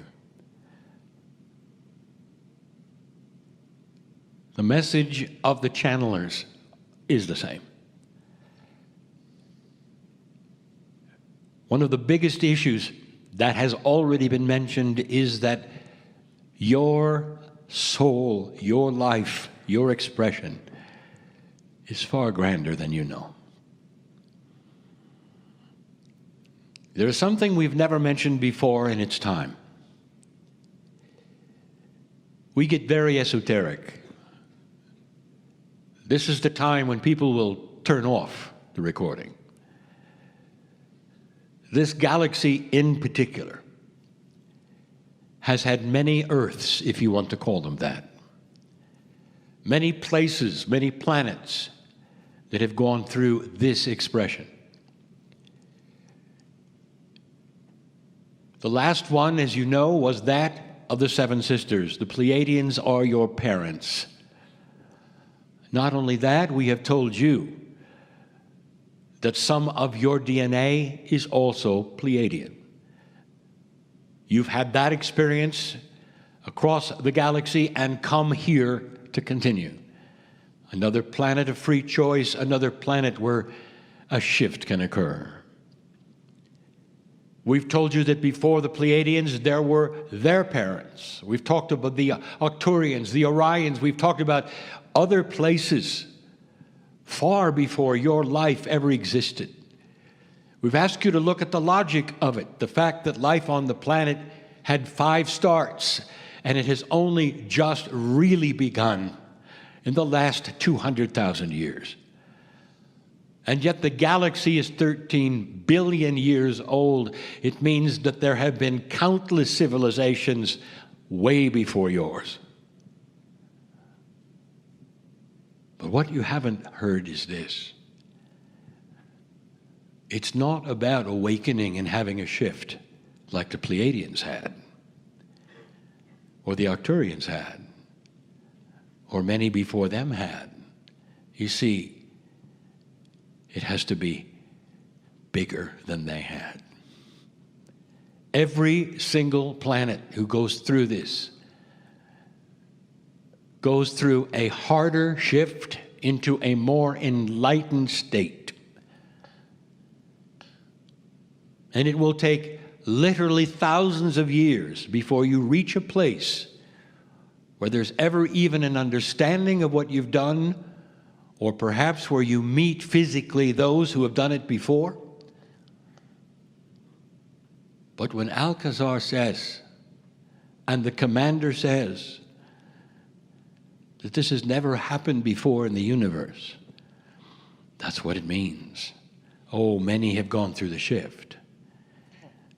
But this one has to be even bigger than theirs. The system around you is vast. It's all through the creative source. It's not through entities that are removed from the creative source. No matter what they are called or where you think they are from, they're working with you through the creative source. Could it be that there are dimensionality differences in realities side by side? The answer is yes. Are they aware of you? The answer is yes. What if I told you there's a tremendous amount of activity in this galaxy around you? 2012, December 21. a signal was sent from this planet that you were still here, that you had made it past this precession of the equinoxes, and that's what so many were waiting for. There continues to be activity right now because you made the shift. More channelers coming on board, as you might say, right now because you made the shift. Activity that is here to help and support you with the fight that is upon you between dark and light. We've told you that the light is winning. We've told you that the shift is creating a whole new paradigm for darkness, and that it will have to fight harder, and it is fighting harder. There is still a fight. You can see it. But dear ones, with the help that you have, the physics, the other dimensional beings, even in the angelic world, even the divas in the forest, all know what's going on and are here to support you. And the bigger support is love. I know who is here. Creative Source knows your name in light, knows your name in your language, knows what you've done today, yesterday. There are a few of you who delicately crawled into the Stargate to sit there and feel it. 3 of you had anomalies, and you wanted them healed. And they've been with you a while. And you sat there, and the first thought you had that pressed upon you was that nothing is going to happen because you don't deserve it. You see, I know who's here. Dear ones, have you asked to get beyond that? Do you fight it, or do you ask to get beyond that? There is a hand that is being held out constantly that is a piece and a part of you. And all of the help that says, if you will ask for this, literally a chain of events starts to happen. Belief starts to happen. Innate starts to know. And it leads completely to healing. But as long as you sit there and say, I'm not worthy, nothing will ever happen. And the I'm not worthy part is part of the training of the old energy. I'll say it 3 times. I want you to say it before you go to bed tonight. I am worthy of the grandness and the love of God. I am worthy of the grandness of the love of God. I am worthy of the grandness of the love of God. And so it is.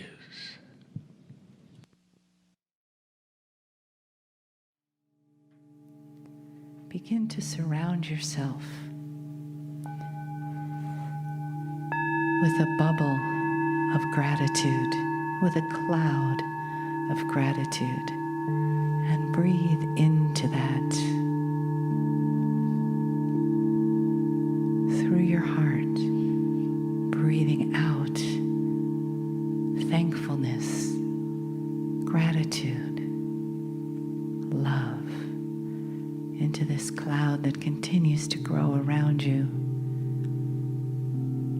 And feel it begin to intermingle with the family that's here, each one contributing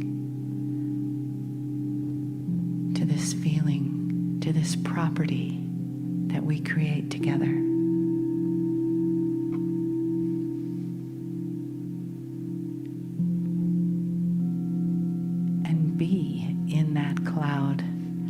as you are right now in that soft space of thankfulness. Perhaps because you got to come here. Perhaps because you met someone new or someone from the past, the distant past, and you got to reconnect. Breathing out gratitude, perhaps because you've had a feeling or an insight or a healing that brought you to a prayerful place of love and gratitude. And once the cloud around you is completely filled up, send it out. Send it out to those who need it. Send it to the planet. You'll know where. Just release it to do its work in the world. Perhaps it's a person in particular. Perhaps it's a country. Perhaps it's people in harm's way. Perhaps it's grieving people suffering. And you can send them peace in their heart for their well-being. Breathing in through the nose and out through the heart. Continuing to beam appreciation, gratitude, caring, love. Thank you.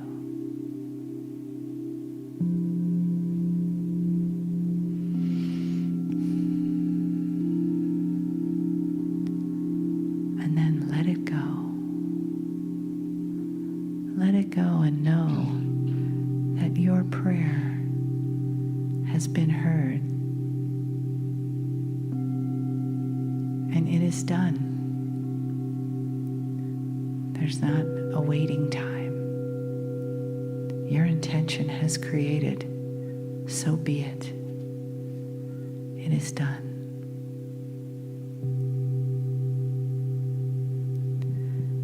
And then if you'd like, you can just place one hand softly on your own heart and say thank you inside to this beautiful heart for bringing you here into this life. Through everything before this moment, into this room today, to receive, to give, to walk further on your journey, a chance to grow your soul a little more. Thank you.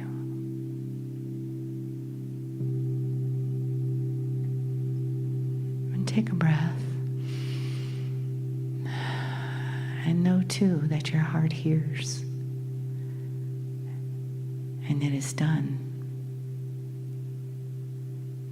And from this peaceful, grateful place of love, of awareness, of expanded vibration,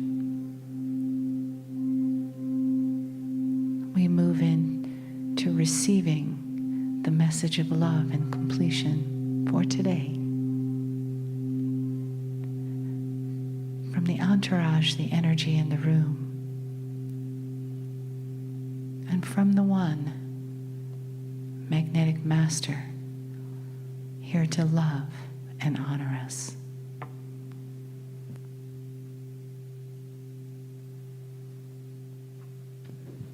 Greetings, dear ones. I'm Kryon of Magnetic Service.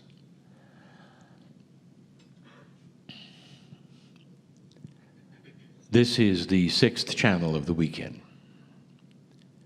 the closing one, the simple one.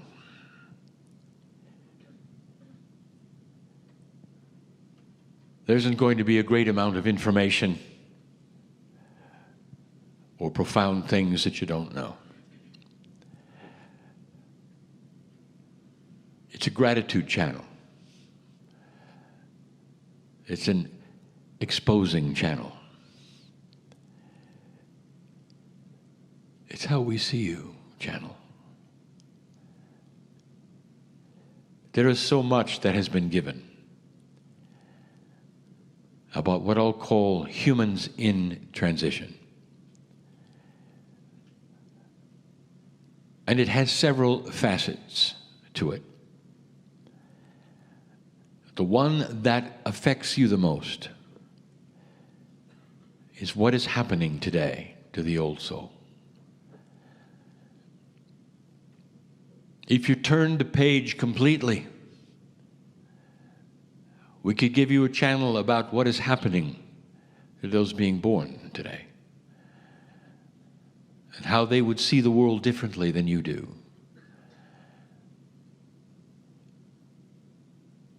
But truly, the most profound changes are going to come from the most experienced, and that's you. And one of the most difficult things to do is to change a paradigm of belief of life.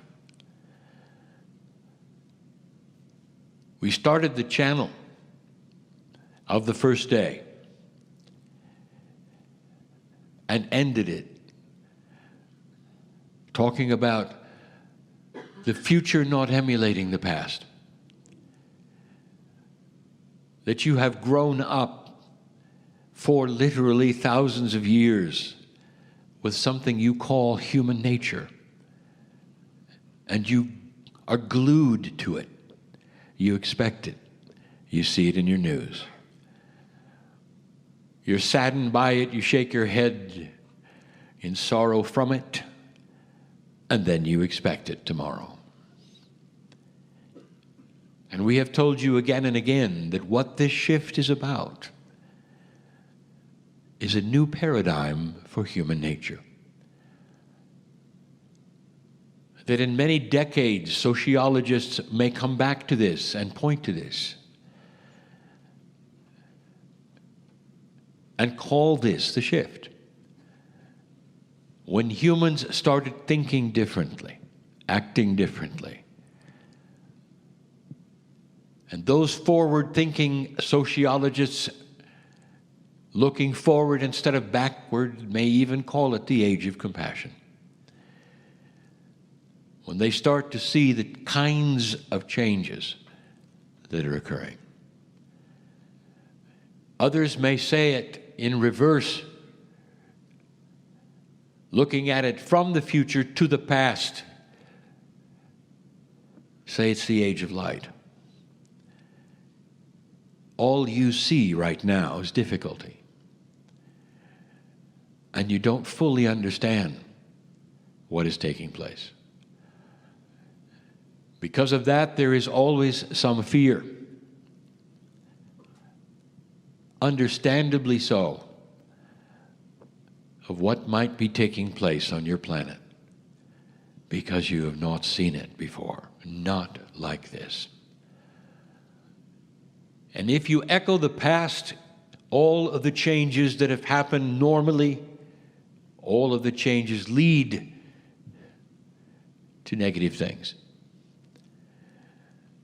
And that's what you expect now. And so you are looking at something you've never experienced. How could you ever understand what you'd never seen? Oh, you can imagine and you can hope. But truly, you've not seen it.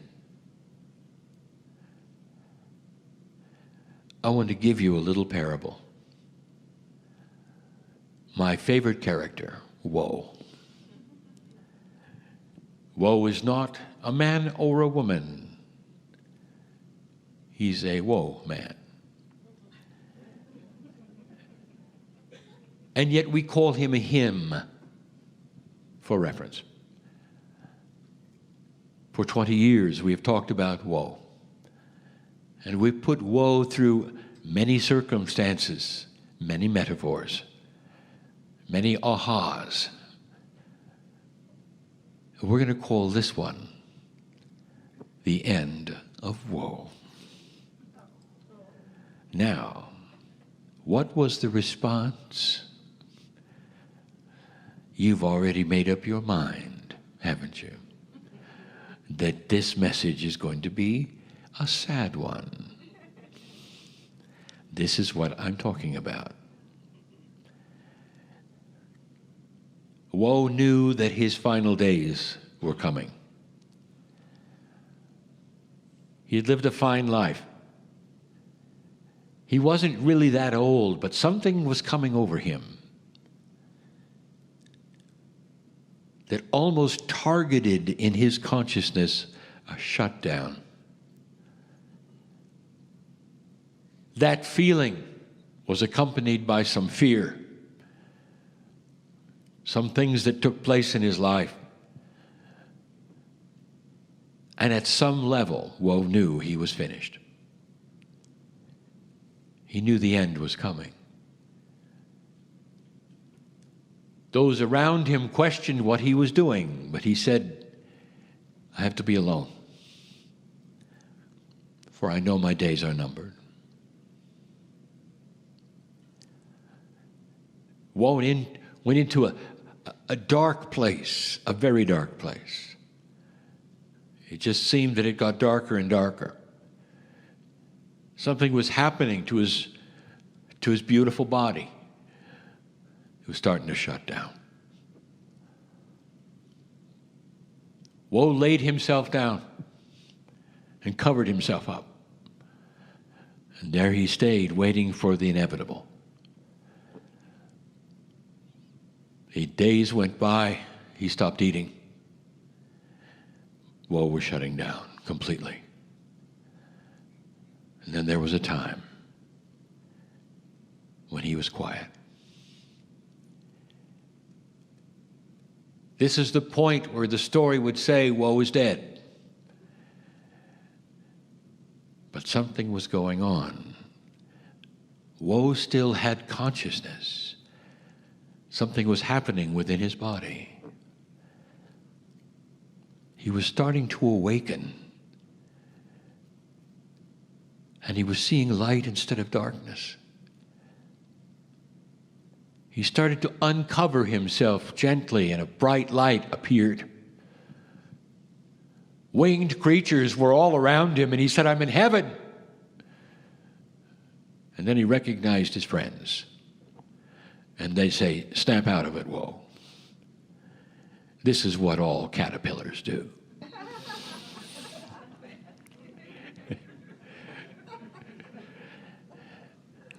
And Woe said, what is this about? This is a metaphor about metamorphosis.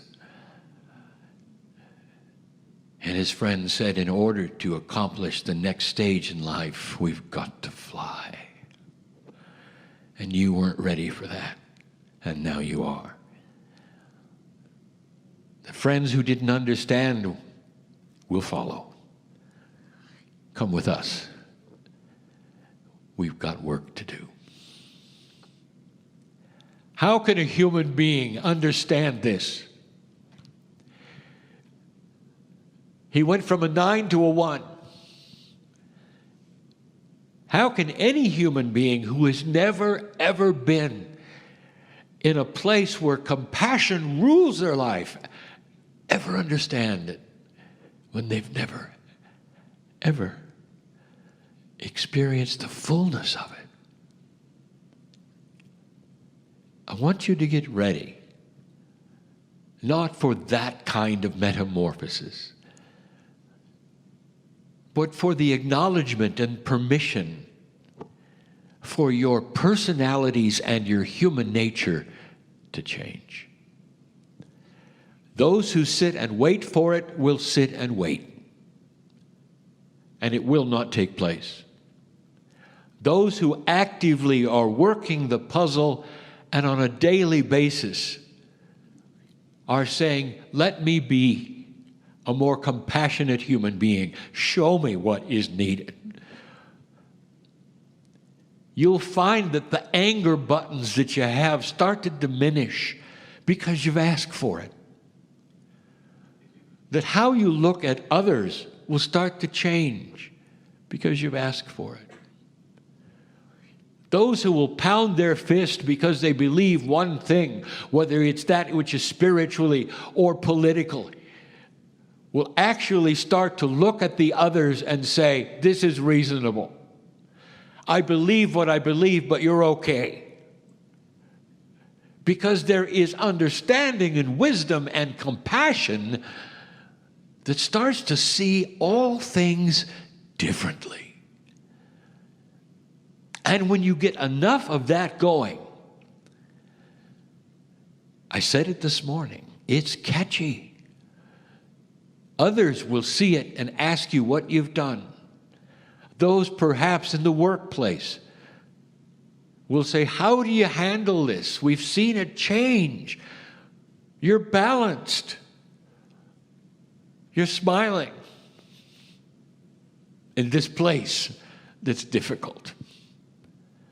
What have you done? And you can say, I found something bigger within myself I never knew was there. And everybody has it. And all we have to do is sit and work the puzzle. The first question is it there? As soon as you ask if it's there, things start moving. In this room, there are human beings who have done exactly this. Or they have come to a place and asked the question, is there more or should I shut down? And immediately begins a process of saving your life and of changing you into one who does not get angry, who has fewer frustrations than anyone around you, who does not react anymore. Reaction is an old energy paradigm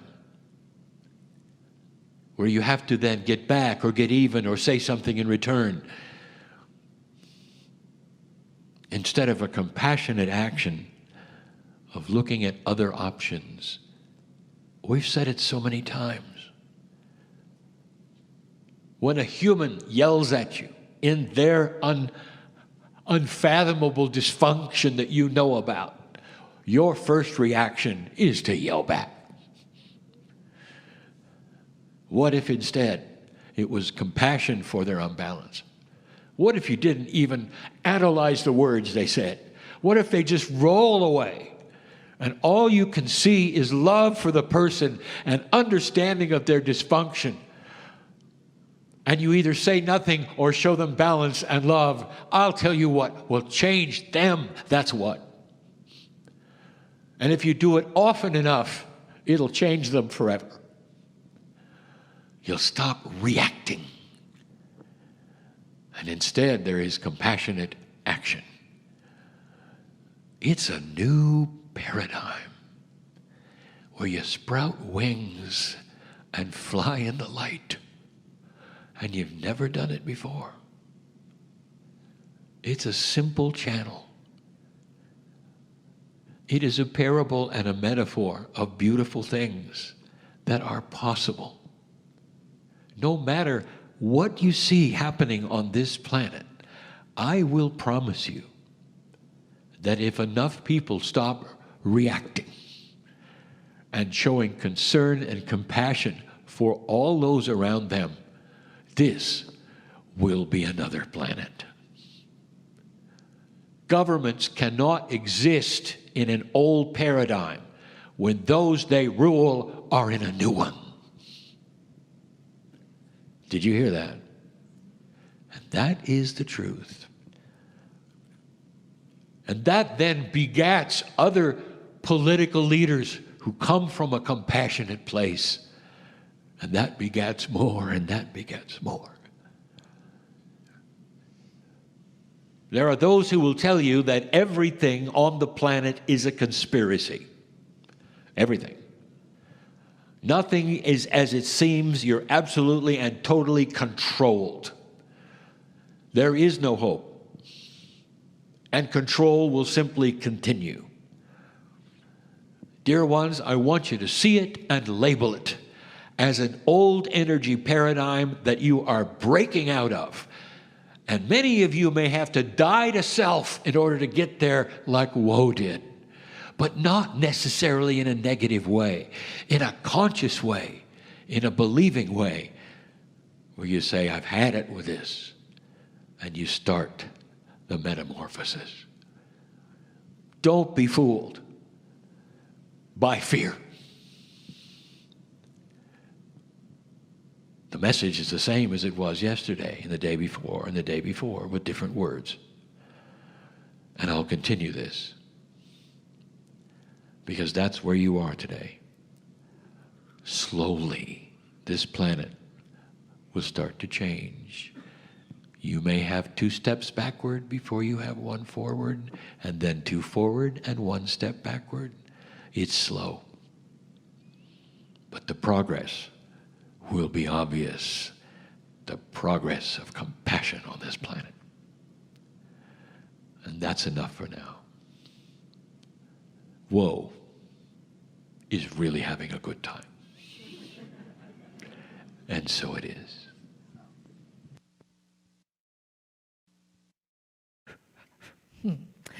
So it is good day to you, good day to you, good day again, again, again. So now that you know all about numerology, and you know who you are, why you are, where you are, and what in the world is going on, you know that that is truly the divine order of things. When you talk to the astrologers and they do the name of Donald Trump, they come up with the same information. Exactly, that Donald Trump, even though it was a big shock for all, whether you voted or not, as the dearest Lee says, that it is a part of the divine order of this culture, of this land. It is all of those things put together. And the reason why it is important for each of you to learn in that numerology and astrology and all Kabbalah, all of those energies, is because the more you know yourself, the more you can be yourself. And the more you are yourself, you give others permission to be themselves. And as others are being themselves, it is so important for that vibrational frequency to know that it raises your vibration in 152% greater than what it might have been before. So do your numbers, do your numerology, do the energy. Know that when you have the master number in your name, to know that you may be a master, as we know all of you are masters, yes, and with each of you being those masters, it is time for you to teach that master as well. Teach the masters that are around you. You see, when you open your heart chakra, all the energy keeps coming round about and keeps bumping here and bumping there. And with that open heart, you know you get the opportunity to see clearly. You get the opportunity to hear with your heart, see with your ears, and touch with your eyes. Because that is the new vibration of this land, is to have a completely new change, a completely new energy. And the more, if you feel yourself being frustrated, we know you know this, but we're going to tell you anyway because someone back there in the back of the room still needs to hear it. If you're still trying to do the things the way you did them before 2012, that is where the frustration comes from.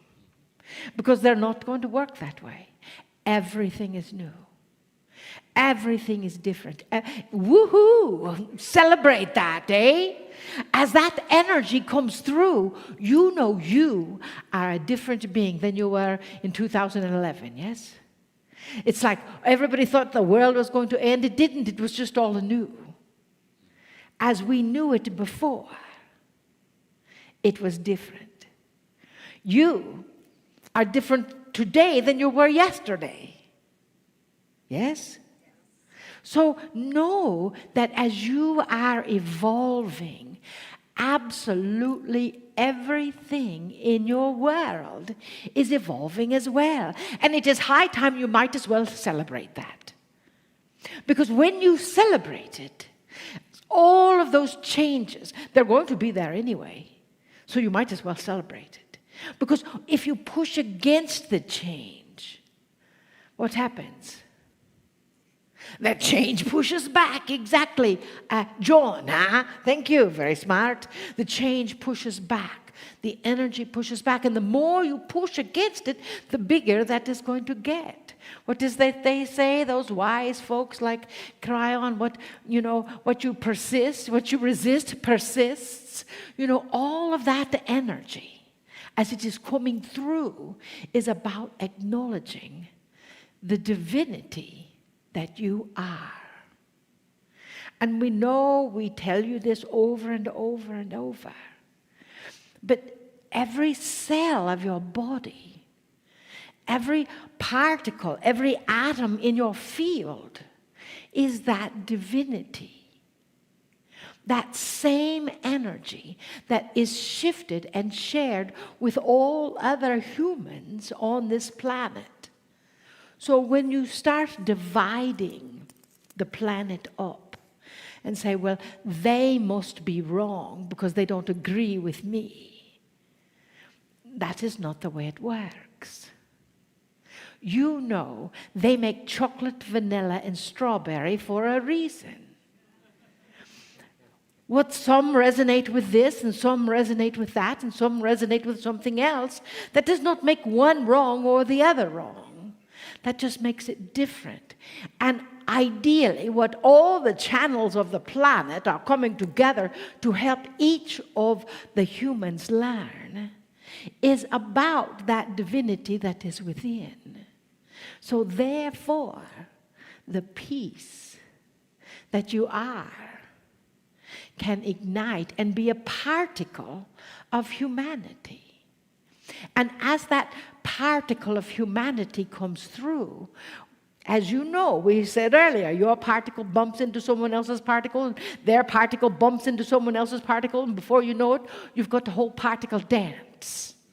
And all the particles dancing together. And when they dance together, then what happens in the heart? What happens when you dance? Besides when you have to close your eyes so you know that you're invisible and you get worried about the way you look when you're dancing. But what happens when you dance is you feel that joy of the physical body. You feel the movement of the physical form. You feel the focus of that energy, and you acknowledge that it is your birthright. And if you don't feel joy when you are dancing, it is only because someone said you are not a good dancer, so you get that imprint. And so let that go, pop that out of yourselves, and know that when you close your eyes, they can't see you anyway. Yes? So then you can dance all you want. Because it is still your birthright. Someone asked us earlier, so we gave you 4 elements of compassion, but we didn't give you the last 2. We actually gave you 3 elements, but we kind of spun right over them. The 4 elements of compassion. So we're going to bring that up for whoever asked the question earlier. The 4 elements as we see compassion, which may not be the way anyone else describes it. The world according to Adirondack. Peace. Love, of course. Joy, your birthright. And community. Because you see, you are social beings. Even if you are the Lone Ranger, even if you want to go off on your mountain and live by yourself, that is fine. You are still a part of the community of the trees and the rocks and the plants. Community in this element is so important. That is why Lee, our dearest Lee and Kryon and beings are gathering people together every weekend, even on a plane. Every weekend they are gathering energies together because community helps you. Community supports you. They are your cheerleaders. They help you pick you up when you are down. They help acknowledge you when you are hurt. They help when your car bumps into another car. The community comes in to help you there. They support you. Community. So gather your community together in your town, in your home. Bring people in to meditate. Bring people in to listen to the Kryon channelings. Bring people in to listen to the double digit. We've been doing the numbers for a very long time too. So bring those energies together. Where two or more are gathered, miracles happen. Where two or more are gathered, we see that it magnifies that energy times 144. So when you have two people together, that's the energy of 288. When you have four people together, that's a lot more. Pull out your little calculators and figure it out, huh? Community, that is the soul of compassion. You understand? With that soul of compassion, your energy and your vibration shifts the consciousness in mass. Shifts the consciousness of this planet. So,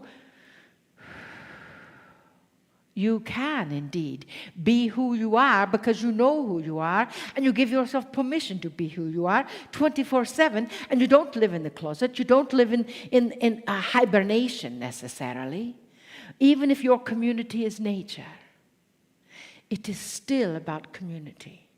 And you must have those four elements to live through that compassionate energy that appears to be chaos right now. Because from chaos comes change.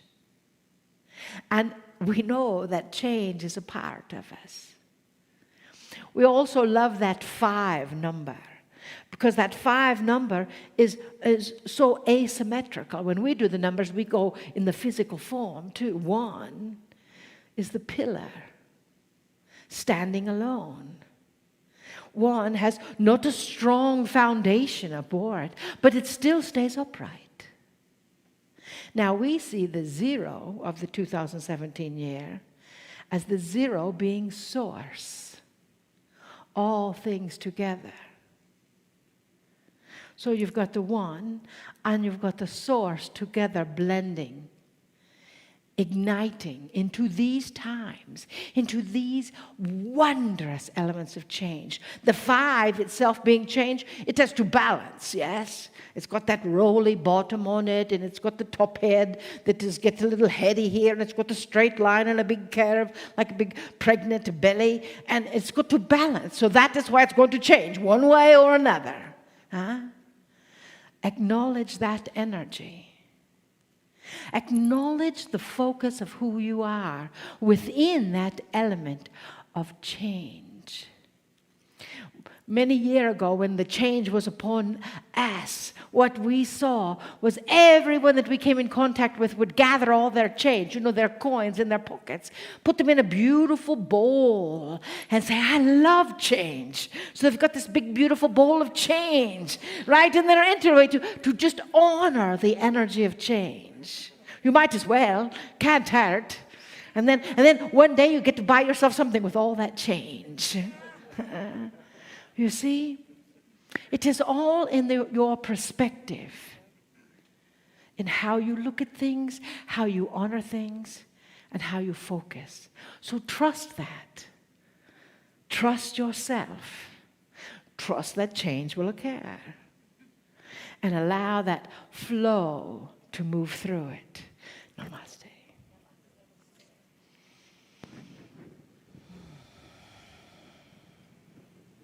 Greetings, dear ones. I'm Kryon of Magnetic Service. All that has been said is accurate and true. And dear ones, you're going to find the channelings of the age allied in this. And the message is beautiful and difficult. I want to talk about you.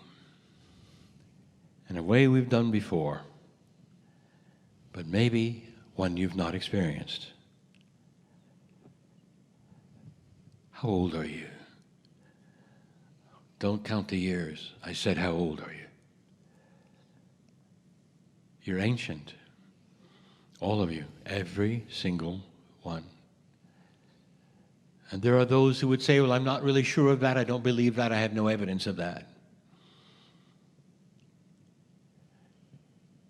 Take away that which is cerebral for a moment and just go inside. You are a knowing human being.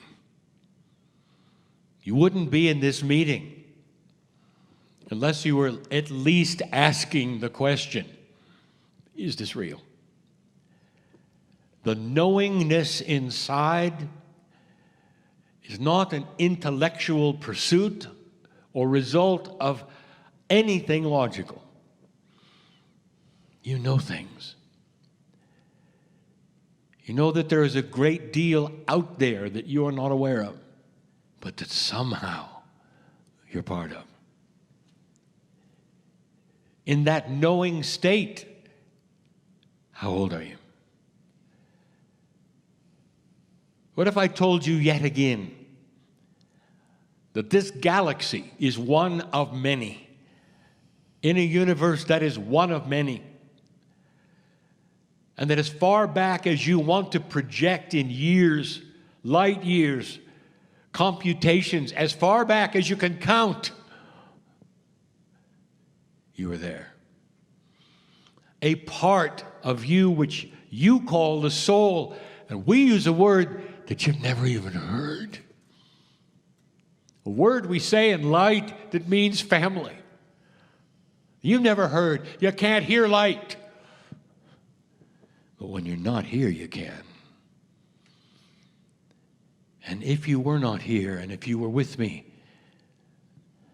with the creative source right now, and we said the word in our own language, in our own way, in light, you would resound to it because it's home.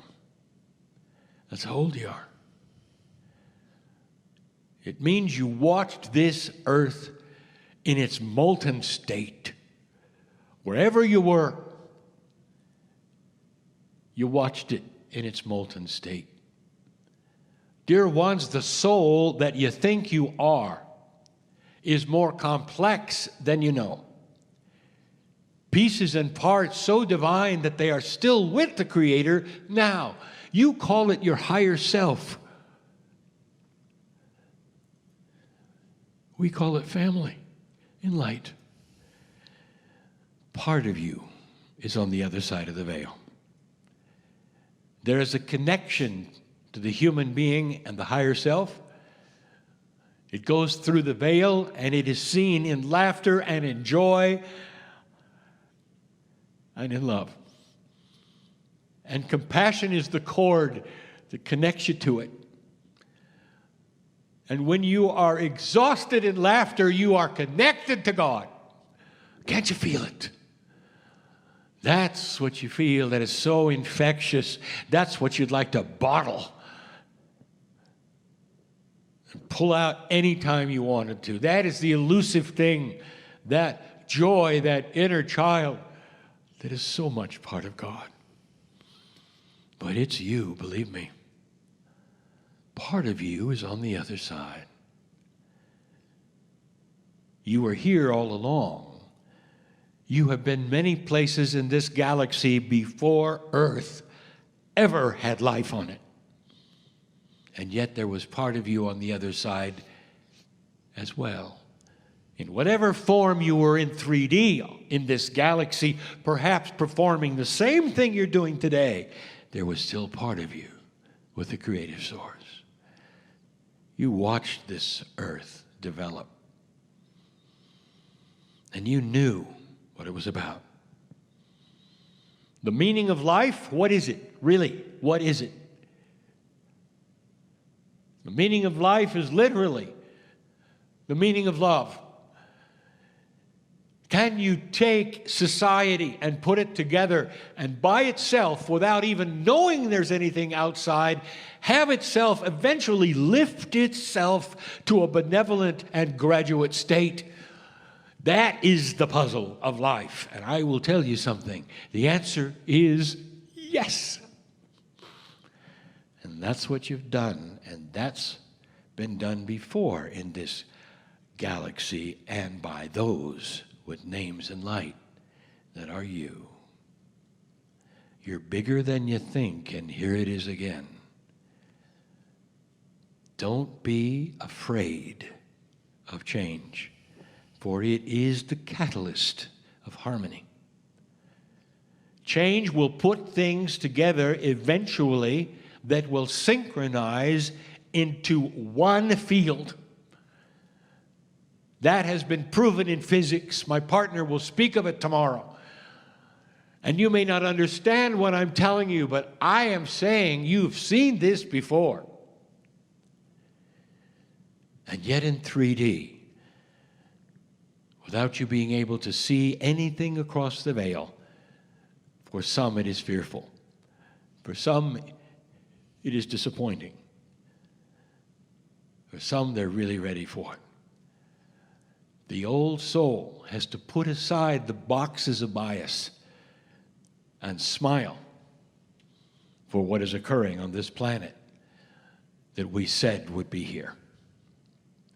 There is more to this story than you know, and it will show itself. The potentials are there for something that you don't expect. And we have said that before. Dear ones, are you prepared to look at all of these things in a circumspect way as an old soul who's been here from the beginning? There was a time when there was only beginning life on this planet where we saw this and you saw this. And I want to tell you what you did. There are billions of souls here. And I want to tell you what you did. You said, I want to be part of it. I want to be the gender that I am now, and I want to be part of this shift when it comes. I'm going to adjust my lifespan for it. And it might mean that you came and went quick so you could come back and be part of this right now at the age you are. How does that make you feel? You said, I'm not going to miss this party. I'm going to be part of the shift and the change. And you are. And the reason you said that, all of that eons ago, the reason you said that, because you knew that you'd be an old soul. And more than likely, you'd be able to help this shift in the light you carry. And you couldn't wait to do it. That's who you are. Older than old. Uncountable in years. And known by God, every single one. This is the message of Kryon, given over and over. And it coordinates with all of the other channels of this planet who right now are here because of the shift and giving you the same message over and over and over in their way, in words that are different. But it's the same thing. There is more here than you think. A lot more. Kryon, you've said there are things coming. I'm afraid. That's your choice, isn't it? Why does change elicit fear? And the reason is because in an old energy, dear ones, change almost always meant bad things. And that is the human bias. Everything in the future is a repeat of everything in the past. I've got a message tonight all about that. And something that is changing that you never thought would change. The very internal structure of spirituality may be shifting. I will tell you that. One of the biggest changes that Spirit asks you to accept is that the past is not the future. The past is not the future. The past is not the future. All you have seen is a repeat of what you've seen.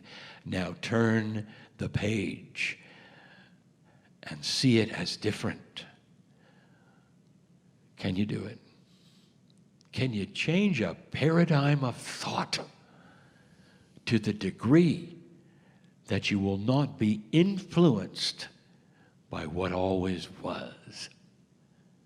And that's tough for the human who depends on what happened before to know how to act in the future.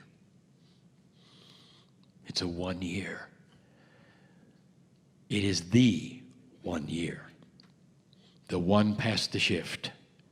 It is the beginning of paradigm change, and it doesn't come easy. If I told you you might have to do it incorrectly before you saw what was correct, would you accept it? It means there's work to do. It means that there are things that may fall on their faces before they seem to not work anymore. That there's old energy things that always worked that won't work in the future. Doesn't it make sense to you that when you start to graduate into a new energy, the old things don't apply? If you can get used to that message, you can relax. What is it you're going to learn? Prepare. What you're going to learn is wisdom about what doesn't work. And then you will shift it into wisdom that will.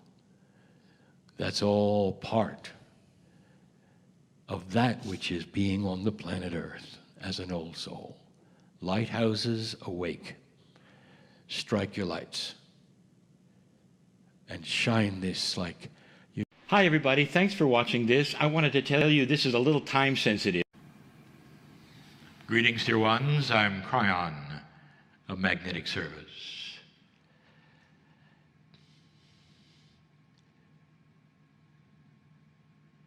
Many of you have not seen this in person.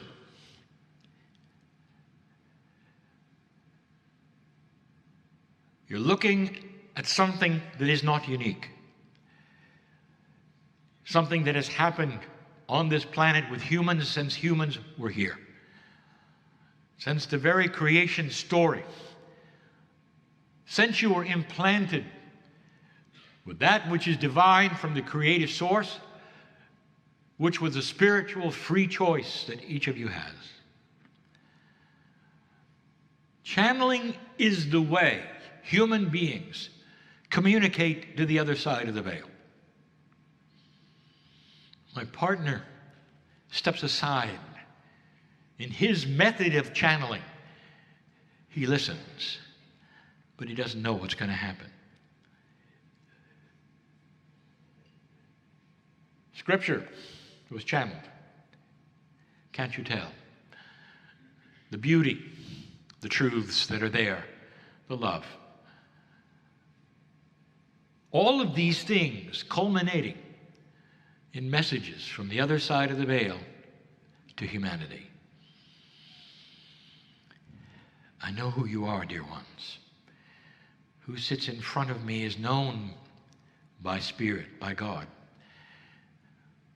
I've never been a human being. My soul is not like yours. I represent that which would allow for an entourage to come in to an area like this that is not necessarily something that you would be doing in meditation. Because while this channel is open, it's open, and there's a small portal that comes with it. And in through that flows family who knows you. Oh, I cannot begin this channel without reminding you where you are. This is a church, and in this church, marvelous things have taken place.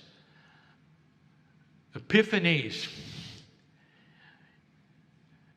that are miraculous have taken place. Healings throughout the pews have taken place, especially on the front row. Those who have life shifts and changes, those who have saved their own lives with the messages. And dear ones, in the process of this, energy is created. Can you imagine the energy that is created from a miraculous situation? And it flows and stays in the room. There's a lot of wood in here.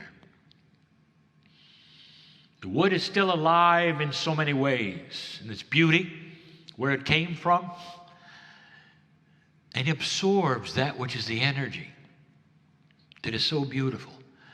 And you walk into a room like this, and if you could look at a multi-dimensional clock where everything is happening in the now, all of the miracles and the healings are happening now, right now, all at once. This is how Spirit sees this.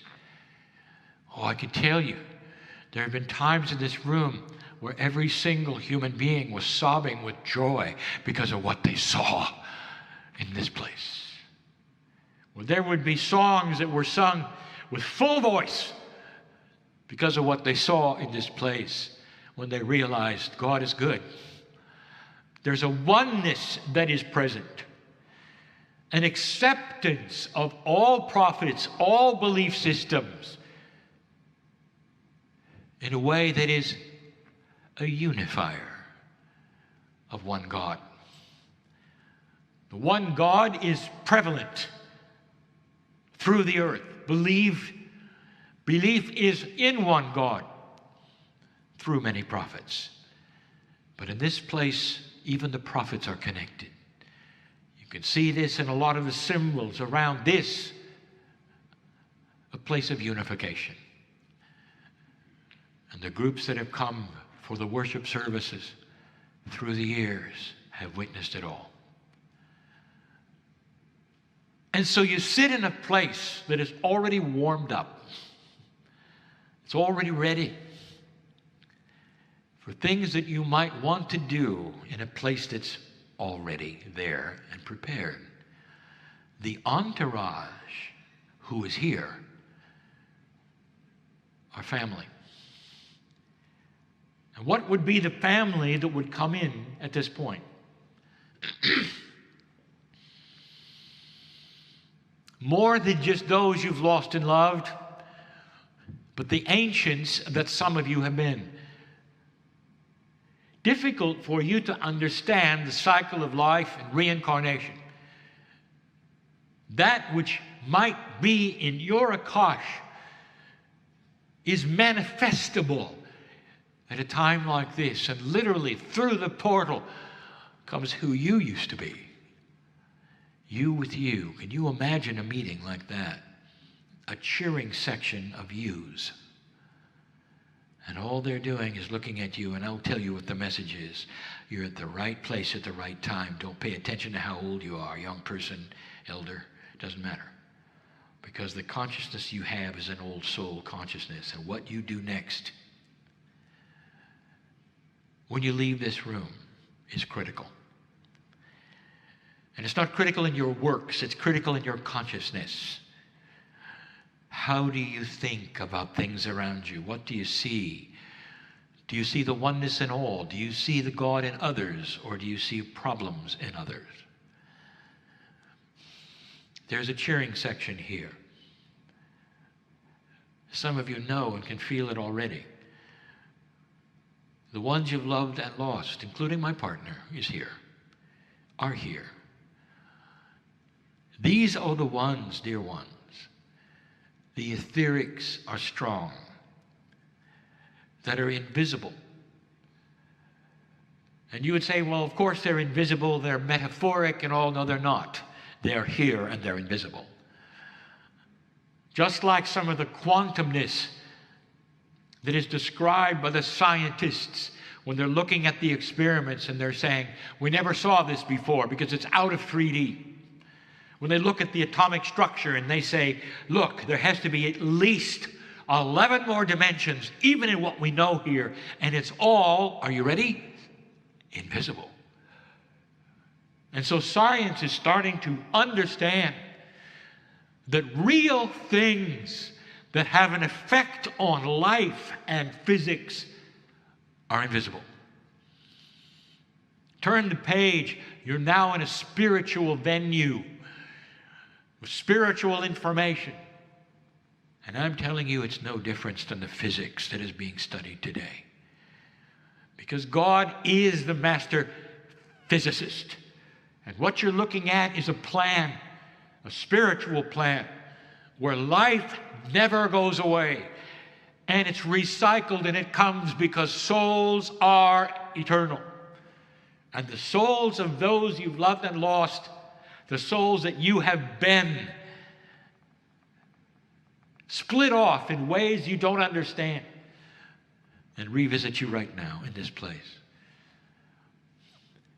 Dear Kryon, I don't understand any of this. I have one soul. How can I have someone who was another soul come and visit me when they're actually my soul from the past? And I will say, you really are an intellectual, metaphysical person. It's so complicated and it's so beautiful, and the system allows for these kinds of things to exist. It's all about the love that is there from the other side of the veil for you. It's the only reason they would be here. They're sitting here with you. Some of you can feel them and even smell them because it's time. You have a culture where the holidays are coming. Can you remember some good times when the presents were delivered and there was the smiles of your parents, perhaps parents who are not here now, delighting in the fact and the squeals of your happiness and the things that took place, the dinners that were there. I want you to hold that. I want you to hold that, because that's not from the past. That is happening right now. All the good things that you can imagine about these holidays, the gift giving, the preciousness when you were children, the beauty that was there in so many of you, never went away. Dear ones, you think it's gone, but it is not. Time is always in a circle, and it's the circle of the now. And this now can always be experienced no matter how far away you think it is. And by the way, there's part of that now that you're not even thinking about. What about the future? If time is in a circle, what about the future? I want you to think for a moment about a future where everything that you're carrying today that would give you anxiety is solved. Health, finances, job, relationship, issues. I want you to think at a time where they are solved and you've moved on. Solved and moved on, healed and moved on. Now I want you to put that in that same now as those precious times when the inner child opened the present and you could see the parent or present or parents celebrating you. Just like you do with your children. These are the moments of compassionate joy, future and past, that you can capture and hold and become, that will extend your life. I'm going to talk about that later, about how the chemistry reacts when you can hold those kinds of conscious thoughts. Some of them live in your brain, in your mind, in your synapse. They're yours forever. And here comes the holidays again. Dear ones, for some of you, these are trying times. This is one of the last meetings we will have before the culmination, the date of December 25 or 24, depending upon when the celebration occurs. Some of you have an opportunity to go back and be with family who doesn't understand you at all. It's a trying time for many. Old souls who have awakened to a different reality and have started to believe in things unseen. Planned synchronicity. Confluence of events that are not chance. Looking to the future, answers that will come through conscious choice. Healings that have yet to be accomplished, but they're there. Problems which will be solved that you don't know about yet. Past lives. The energy of colors, numbers.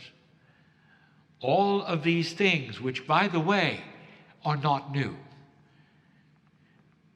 These are things all which were celebrated by the ancients before your civilization ever got going. It's a return to the basic truth of earth, civilization, humanity, and the Creator. All of these things that you're suddenly awakening to and considering are ancient. And you go home, and there are those who don't agree.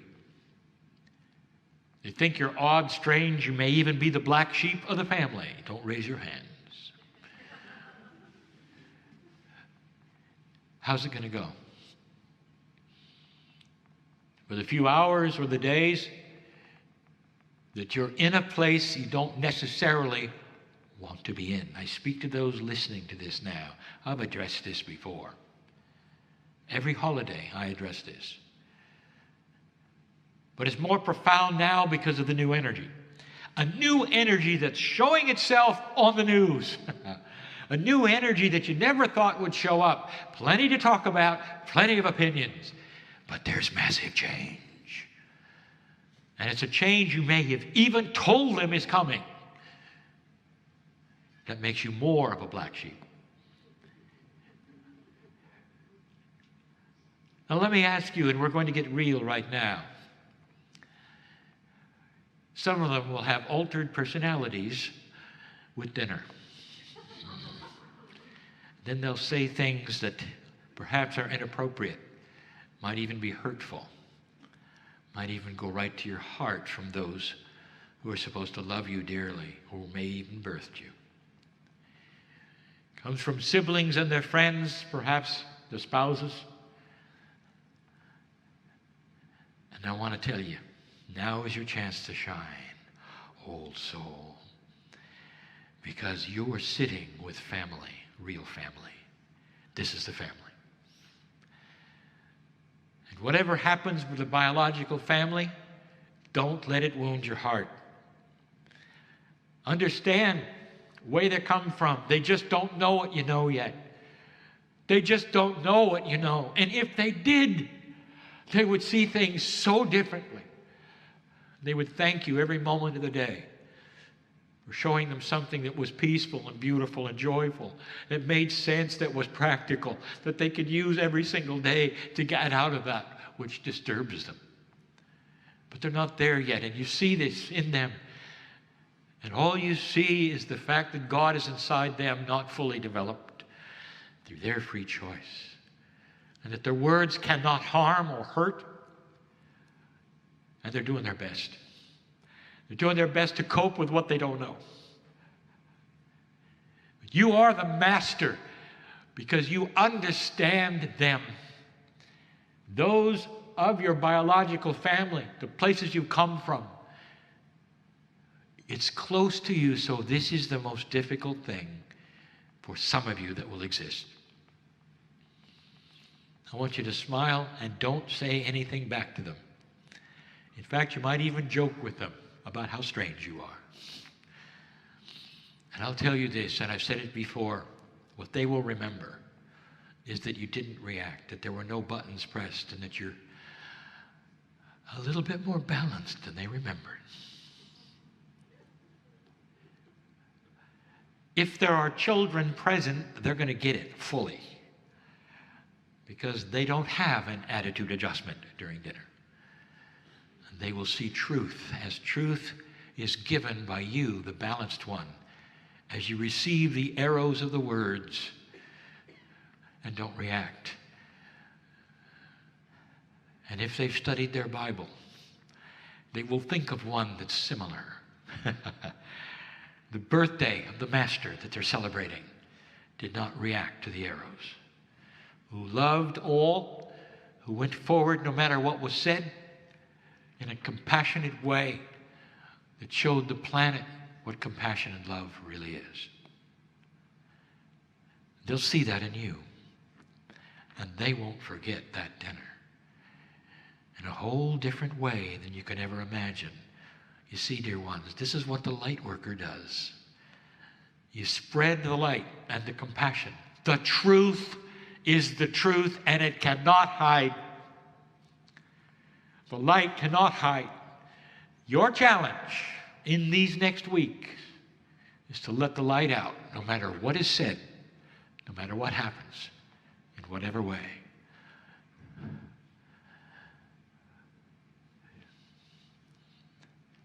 You know, compassion is king. And no matter how angry a person is when you're compassionate with them, instead of having an anger that is returned, it won't be long before they're hugging you because they feel the caring. Fear will do that. It will reduce a human to the lowest common denominator. It'll make them yell at you and not understand. The more you absorb and the more compassionate you are, the more the reaction is of love. You know this. That's the holiday message. All right. The entourage is here for a reason. And we're about to close. This entourage that some of you have been feeling will stay. There's going to be church services here tomorrow that do not involve most of you. And there'll be things that happen because of the entourage that is here. The entourage would seem to belong to you, but they belong to all old souls. And this will be a wonderful service tomorrow morning. They will stay through the day. And then the last channel, they'll be invited to go back through the portal they came through. As the lights are turned off for the last time, after the ceremonies. Hi, everybody. Thanks for watching this. I wanted to tell you this is a little time sensitive. Greetings, dear ones. I am Kryon of Magnetic Service. And there would be those in this place, in the sacredness of what is here, who would doubt that such a thing could be. That a human being would be so wrapped in the other side of the veil that the voice of an entity could come sailing through with the purity that you hear. That it would be not cryptic, but something that is filled with the love of family for family. I am aware of where we are. Human being, family, I am aware of where we are. This indeed is a temple built to honor the majesty of a human being. This is a place which is sacred, honoring what is intuitively known about the magnificence inside you. Encompassed in the campus, I know where I am, of a place which is dedicated to the love of God, to the love of humanity and the compassion of teaching. dedicated to peace on earth, dedicated to peace inside. I know where I am. Let it not be lost on any who are listening to this or reading this, that this is a sacred place. And this is where we begin the message. When you have this situation, you have energy which emanates even from the chairs you sit in. You have energy from the walls, from the floor, from the various stones that are here and all that they represent in their power. All in synchrony. All in synchronicity, singing the same song. And that's what we want you to hear. The elements know who you are. Oh, dear ones, the elements know exactly who you are. You are overwhelmed, perhaps, with the energy of the entourage, which may then flood into this place, not even being aware of the other entourage, which has always been here. The elements that have gone into the building of this place know who you are. And some of them are old, called from the forests which are older than you, and yet they know who you are. You're a piece of God. You're part of the angelic realm. And they see you differently than you see you. They don't see what you see in the mirror, for they feel an angelic presence has entered the room. They wonder what the angel conclave is today that would bring such an energy here. They hear and see your magnificence. They're singing the song and you can't even hear it. I can. I can. You don't know who you are. It's designed that way, human being. The design is one that calls upon your free choice. And we have said this before. The task, as you sit in the chairs, is if you can awaken to the point where you can chip away at the wall which separates you from spirit. It is called the duality. It represents a free will of a human being ready to tear down a wall that is ready to be torn down, that then will reveal the secrets of life and why you're here. And that's what we want to speak of tonight. So let us make some things clear even before we begin. I am Kryon. I know where I am. I know what has transpired in this place. And I am in awe of it. What family does with family, with the purity of the guidance to have built this, and the things that have taken place here, the lives that have been saved here. I'll tell you what that means in a minute. I speak to a group of old souls. There is no first-timer here. Every single one of you has been here before. All of you have an Akashic record which is lengthy. There are Lemurians in the room. There are those who have come out of the mystery schools in the room. I have shamans in the room. I have profound healing techniques in the room. I have those who even know all about their DNA in the room. I have those who have healed themselves in the room. And I have those who want to in the room. And this is a good time for it. Let it be known, dear human being, that you have placed yourselves on this 777 day at the right place, at the right time, synchronistically. You're going to feel it.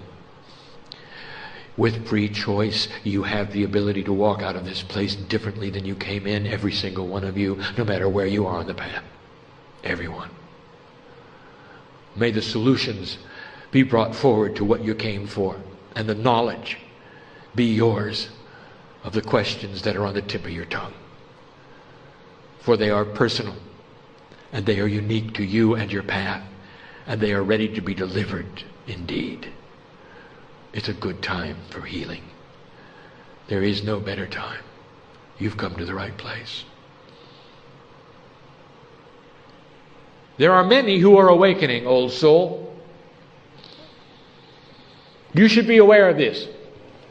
As ancient as you are, even some in this room have only discovered the premise of awakening. They have felt indeed that they were spiritual beings, but they come here brand new, never having heard anything. We know who's here. We know who you are. Others of you seem to have been born into it. Early on, you rejected what was given to you as the spirituality of your family or the way things work, and you pursued your own course. Some of you, at the expense of your family's love. I know who's here. Don't you think we walked the walk with you? Don't you think the angels were there during the disruptions? Don't you think we saw the tears? Don't you think we were there when you cried out to help you? Oh, we were. I know who's here. But you awaken at different times. The old souls on this planet are starting to awaken in mass. But so many of them do not know where to turn, what to do. Where's the beginning? Where's the knowledge? Where's the primer that they can turn to? I have given my partner for 18 years information.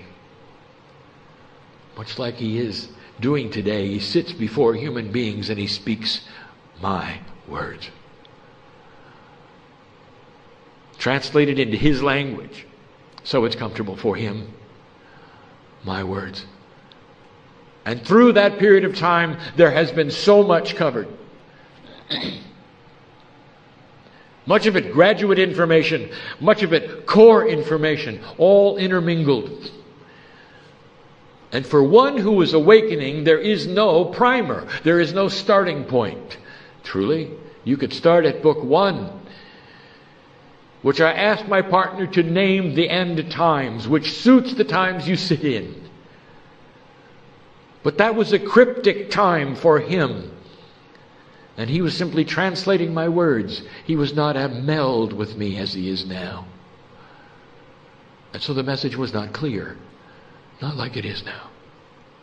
It was not as personal, not like it is now. So we embark upon a task, which I have told my partner we would do. A multi-chaptered primer, which may never be a book, but which will be instruction sets for any of those who wish to read and listen in the appropriate places.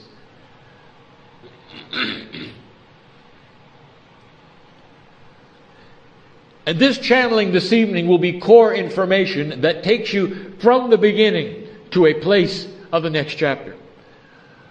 This is where it begins. This is where the beginner would come. This is what you need as a refresher. For there is information that you don't know that will be presented even tonight. And so we say it begins. And this channel being transcribed is the one we wish to have transcribed, being the first chapter of the primer of Where Do I Begin? And we'll call this chapter Realizing Your Own Spirituality. Before we even begin the teaching, we have to discuss a premise. We have discussed before. You must hear this again. And we'll call this What is Truth? In your own reality, the walls you build around you called 3D, there is absolutes in truth, in math, in science. When you begin to break those three-dimensional walls down and get into what the system is of interdimensional things and especially spiritual things, all the rules change. And so what I'm about to tell you may not sit well with all of you, for you will weigh them in a 3D way instead of a multiple D way. And here's what we say to you. Truth is relative to your path. And you'll say, Kryon, we don't like that. There must be one truth. I will tell you this, there is a core truth. And the core truth is this, that at the center of every atom in this universe of yours, if you could look and you could see and you could measure, you would find the love of God. That's the core energy. And you might say, well, how sweet, how syrupy. And I will say, oh no, I'm not talking about sweet. I'm talking about physics. There is an energy at the core that makes things work. And when you remove the love of God, it all collapses. You might say it's the space between the electron haze and the nucleus that keeps things moving and separated. More than you'll ever measure, more than you'll know. It's basic physics, and it's the love of God. That's the core truth. But the meaning of truth to a human being, let me define it, is when the human being marries his heart to the passion of God and realizes the family is there. An acknowledgement of search, if you wish, without knowing anything more. Willingness, intent, free choice to find out. That's truth. And so you will have multiple truths as you go around the room for multiple human beings. And you don't necessarily like that. You say there must be one truth, must be one doctrine, must be one building. And we say, how 3D of you, you don't understand. Inside each of you, you will discover the family. And the core of the family all has the same doctrine, and it comes from the love of God and the compassion of what you call spirit. And you never have to worry about that. So therefore, your truth is what you are doing when you follow your passion to create manifestation in your life for you. And what most human beings do not and will not understand is the system that is the glue between your truths. Difficult to explain in 3D, isn't it? Between the multiple truths of your quests for what you're supposed to do is a glue of family in synchronicity, all working together in the potentials to make indeed these things happen. There is more than it seems here. So let us begin with this premise. You are not looking for a doctrine. You are not looking for a prophet. You're looking for what you are here for. Do not be critical on yourself. If you do not do what you are told by another human being, what they think is appropriate. For their truth is different than yours. Their search for God is different than yours. Blessed is the human being who searches for God in any way at all. Blessed is the human who sits ready to go and who says, God, tell me what it is I need to know. I want to chip away at the wall, the duality between 3D and multiple D. I want to chip away at the wall to find my own magnificence I know is behind it. All I have before me is what I've been taught. Show me what it is. That human being is following their truth. It's their passion. They are discovering their path and what they must do to find spirit, to find God in their lives. That's truth. So sometimes it has to do with the fears you carry around. Each human being so individually specific. One is working on abundance issues. One is working on health issues. One is working on self-worth issues. I know who's here. I truly do. Oh, it would be a good time. Oh, wouldn't it be a good time? would it be a good time to solve it all? And for you to stand up from this place different than you came in. I'm telling you, dear human being, that is the energy in the room. That's why I was built. That's why they call it a temple. That's why you're here. That's why I am here. And if you don't go out different, you've missed an opportunity. Because there's an entourage in here that's waiting to enhance you if you ask for it. And so the journey begins. The one that is of quest. And that says, what is my truth? What is it all about? And so we start at the beginning. And the beginning is not that far away. In your time frame, it's 1987. And that's all the farther I'm going to go back. Because that is the beginning of this energy, and all before it was an old energy. An old energy whose prophecies have dropped away. An old energies whose even fears are different than yours today. An old energy which is not the earth that you have now, if you noticed. And although some of you have heard this is for the one who is studying this for the first time. In 1987, an event occurred which was one special in history. The earth had reached a vibratory rate of neutrality. That is one where it could be pulled at a high level, an interdimensional level. All of the higher selves of all of the human beings that ever have been on the planet, are on the planet, and will be on the planet, were asked this question. Out of your linear time. Hard for you to understand, but this was a biggie. And the question was, do you want to go through with the old energy prophecy, the potentials of the old, or do you wish to move into the new, something that has never been prophesied, something that will create peace on earth, something that will create work for the Lemurians who are here, and the old souls that are here, and the lighthouses who are awakening now? And the answer was, we want to go forward. And as proof of this, dramatically, almost overnight, within years of this event, the geopolitical structure of the planet crumbled and changed. And countries who were at each other, who were powerful, fell over. And you had a future before you that no one saw and no one prophesied. You received the event for your country as I sit here of the 9/11, not in prophecy, not in Nostradamus, not in Revelation. And yet it will affect, as I have said before, 2 generations of what your leadership does here. You're in a new future.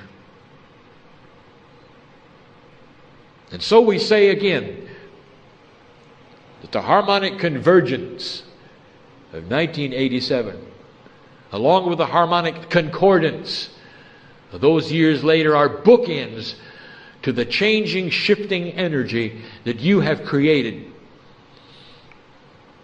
all by yourself. And here you sit. And if you're reading this for the first time and you want to know, what does this mean to me? Read carefully and listen to the logic as it goes forward. Here you sit in a changing earth, one which was never prophesied, and you might say, and what do I do to make the difference, and how can I shift? And I will tell you, especially if you're new, the very act of asking is shifting the earth. Blessed is the human being who asks, what can I do? What is next? For by the very act of compassion, they are showing within their own selves they have started chipping the wall. You're asking for steps of ascension, are you not? And I'm not going to give them to you. There are none. Oh, yes, there is one. Begin. And so we say that the human being who begins the journey of asking, how do I chip away at the wall, already has the pickaxe in their hand, already is working the puzzle, already some light is showing through.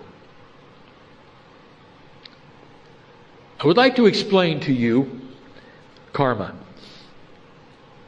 This is an old process that will always be with the planet Earth, described very succinctly in some of the old belief systems, still true to this day. It has to be. It's an energy system that will be in place and will operate all by itself if the human being does nothing at all. The human being is predestined to do nothing.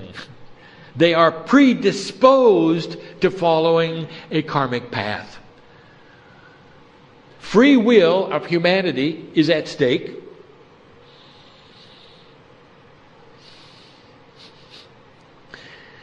If the wrong decisions are made.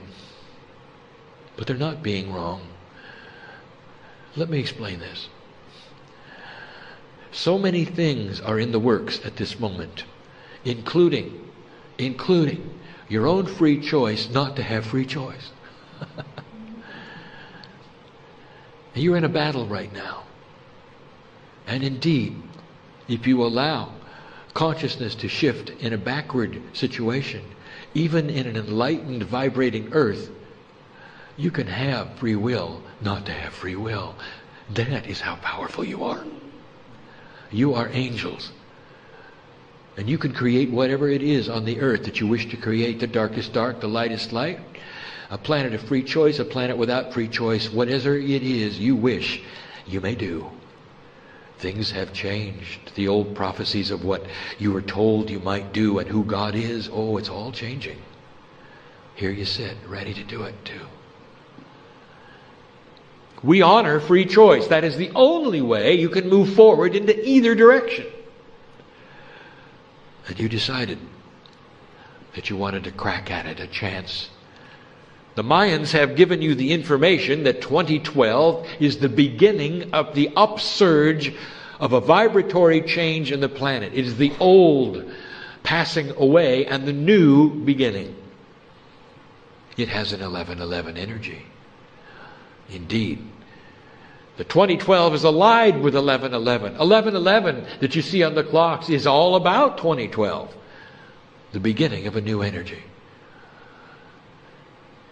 You may very well sail into 2012 with the ability to have the earth support you in a way that it never has before, light worker. Changes are afoot that you know nothing about. But I'm getting ahead of myself. The human being who is born into the planet immediately gets a karmic imprint. He comes in and delivers the crystal into the cave of creation. The crystal is the memory which allies to the crystalline grid. It is part of Gaia. Gaia knows you. You are part of it. When you come into this planet, karmic energy is deposited in that crystal into your DNA, and you start there. Karmic energy is an energy that is part of the system that we speak of without free choice. This is the one where the human being chooses not to find out about anything, but just follows a groove of karma. Often they are born into a place where they were last time. Often they follow their family. Whatever their family did, they do. If their family was farmers, they're farmers. It's the most natural thing for them to do. It's easy. It's like a road that is wonderful to walk on without rocks. And this is their karmic path. And often it will take them into challenge because of what has happened in lives that happened before. Often it will redo and undo, as karma does, many of the energies of the yin and the yang. It is true, indeed, that what goes around comes around. And that is part of karma. It's an old system. And it doesn't have to be yours. And this is where it gets good. For as an old soul, one with magnificence inside, we are saying the challenge is, can you see the ability you have to get out of the groove? Can you take karma and place it aside and say, that is old, I wish to make my own creation, my own reality. You have heard the phrase, creating your own reality. This is what it means. And the harmonic convergence gave you that power. In 1989, I arrived with my partner and we started channeling that you could create a situation where you void your karma and move into your own free choice and create the life lesson that you came for. We spoke of an implant, which we never speak of anymore. We never speak of it because now we've reinterpreted it to mean the implantation of permission to get out of the groove. You implant yourself with passion and truth. And you move forward, moving out of karma and instead into a place where you have choice of what to do. Karma is interesting. Here is something you haven't thought of, human being. This is the profundity of karma. I am looking at souls in this room. Now, those hearing and listening, this is not for you, but I want you to take it to heart because it could be. It could be. In this room, I would like to tell you that there are, careful my partner, count them. Wow. There are 8 of you. 8 of you who are alive today because you got out of karma. Had you stayed in the karmic groove that you were born in and done the things that everyone wanted you to do, you wouldn't be here today because your appointment with death would have taken you. But because you popped out of the groove and manifested your own life lesson, all of the karmic attributes of your death fell away, and now you are in charge of when you come and when you go. 8 of you. And this is where humans puzzle us. Because I've just given you a truth and you ought to celebrate it right now. You ought to build a statue right now and say, who is it you think does not have control over death? What have you been told about this? Who is the Grim Reaper? And I'll tell you who is the Grim Reaper. It is the human who decides never to look for God. No judgment here. It is what it is. But 8 of you would not be here, sitting in the chairs. Congratulations, family, for you know what this is all about. And so for the beginner, we say this, that you can move aside the karma. This is the new gift in this energy, and move into a human being who chooses their own destiny. And then the next question, of course, is what do I do next? The hardest thing of all. Hardest thing of all. Patience. Humans don't do that well. Patience, for the system must work. We have told you this before. If you are new and you are just beginning to understand and hear this message, the first thing you're going to want to do is go and climb the steps. You're going to want to do something, because the old paradigm has you doing something physical in order to manifest something spiritual. It's been in your history. It's part of your mythology. That's not the way it works. And we say to you, we know who you are. We know what you're attempting to do. So here we are. Every truth is unique, and your truth may be to start a ball rolling that is going to get you from point A to point B. You're starting to see your life lesson. You're starting to awake, and I'll tell you, new one who is just awakening, old soul who is just awakening to this new information. There may be work to do that you are unaware of. You purchased the ticket for the train and you expect the train to show up. Well, I'll tell you, the tracks aren't even built yet. Don't despair, for you've started the process. And so with patience you leave this and you start studying and learning what it is inside of you that is different than what you thought. And the best place to start is to look at the masters of the planet.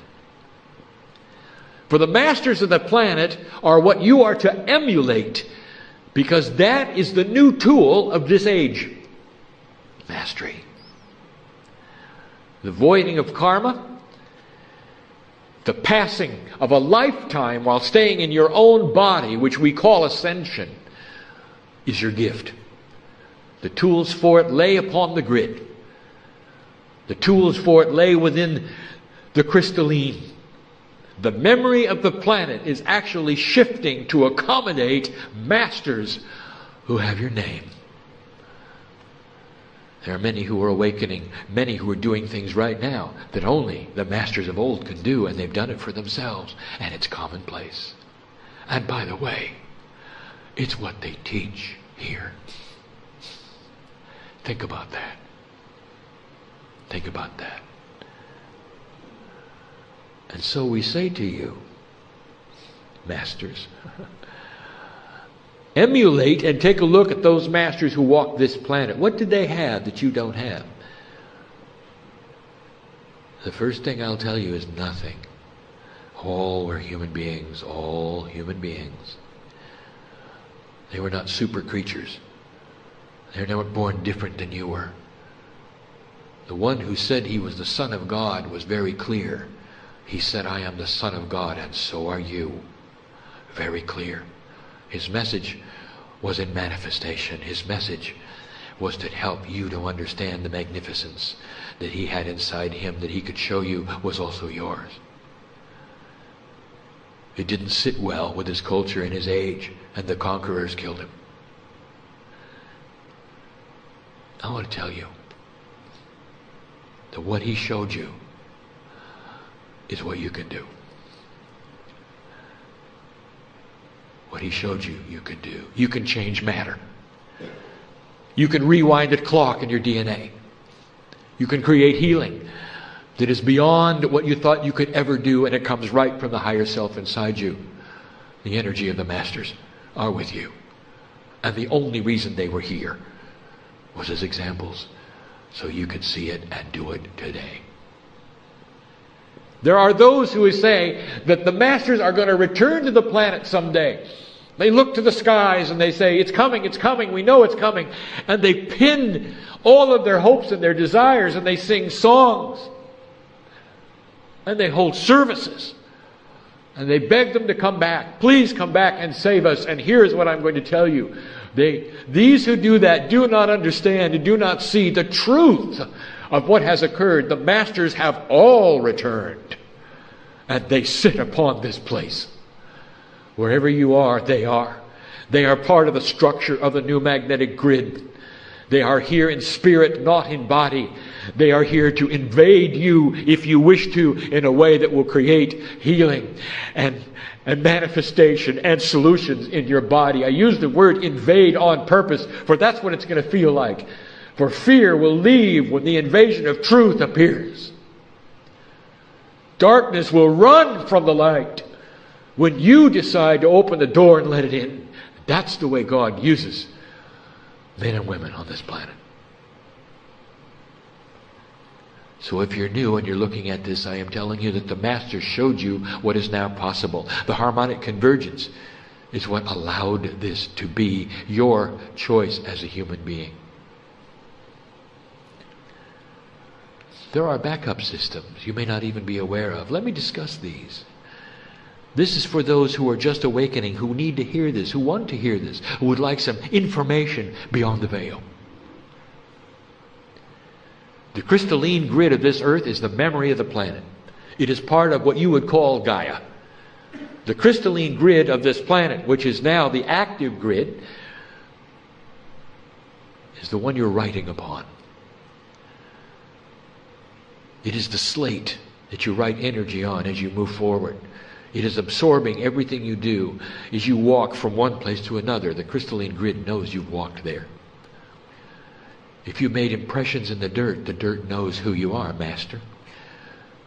It knows about your footprints and says, there goes a Master.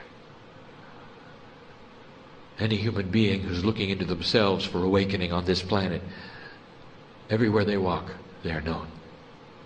Light emanates from your intent. And this flies in the face of your three-dimensional aspects of reality. For you think you have to build a building in order to go inside it.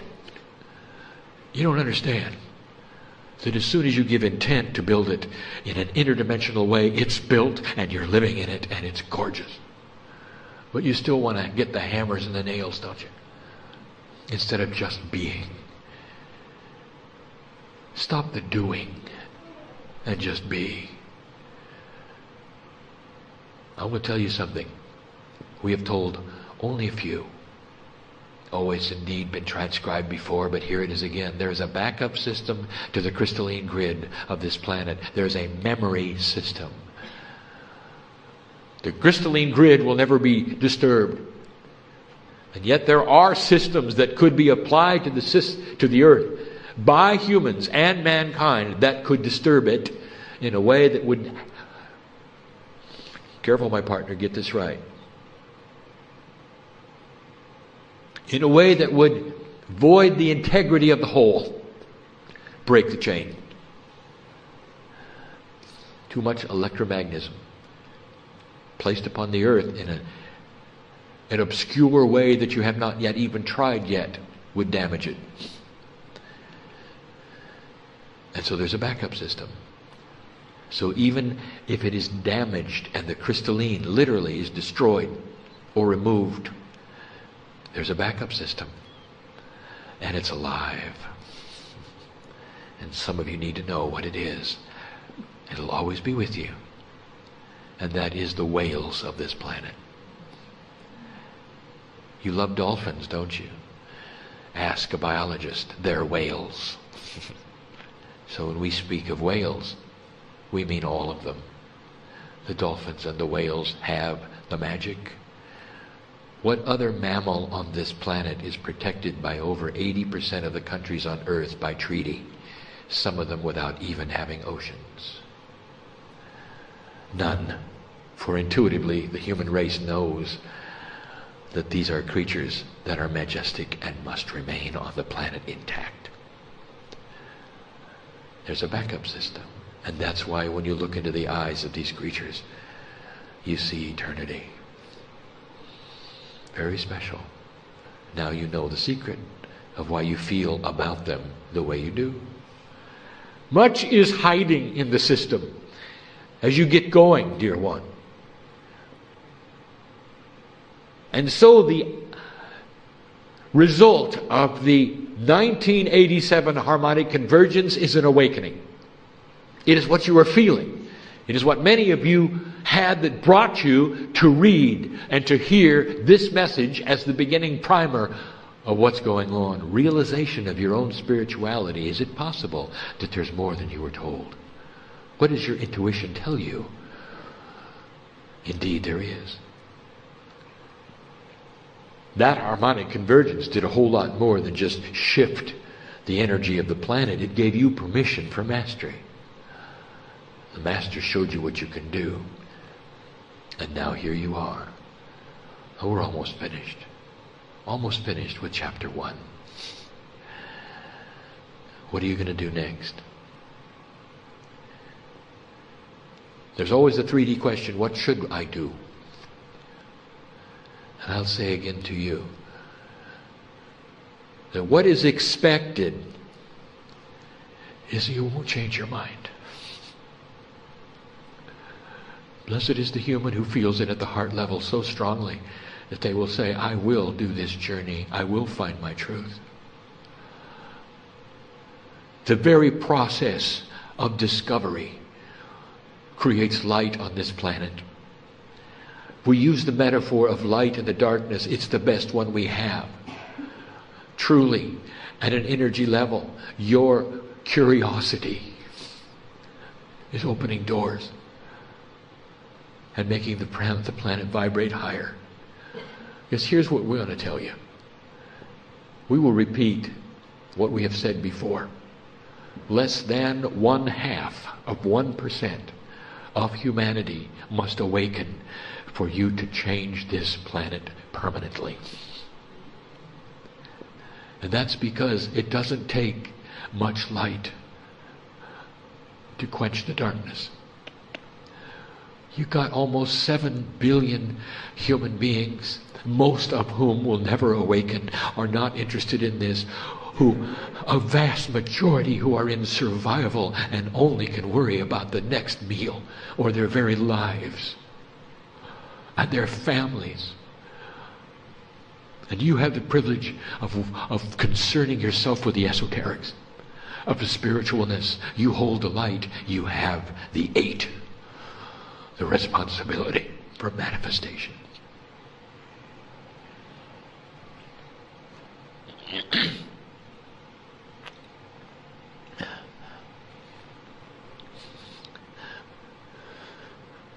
And that's why it's important that you understand that the system that you're unaware of knows of your awakening. The system that you're unaware of knows that your eyes are on the page, or your ears are hearing this, or you sit in this room of what you call now. They know of the lighthouse that you will become if you are not already. I know who's here. That's the system. Did you know that that's the purpose? Awakening is only part of it for you. It's what you're doing for the planet that you're not aware of. I will tell you, those who built this temple are aware of it. That was their vision. For their vision is, why don't we do something that will change the planet?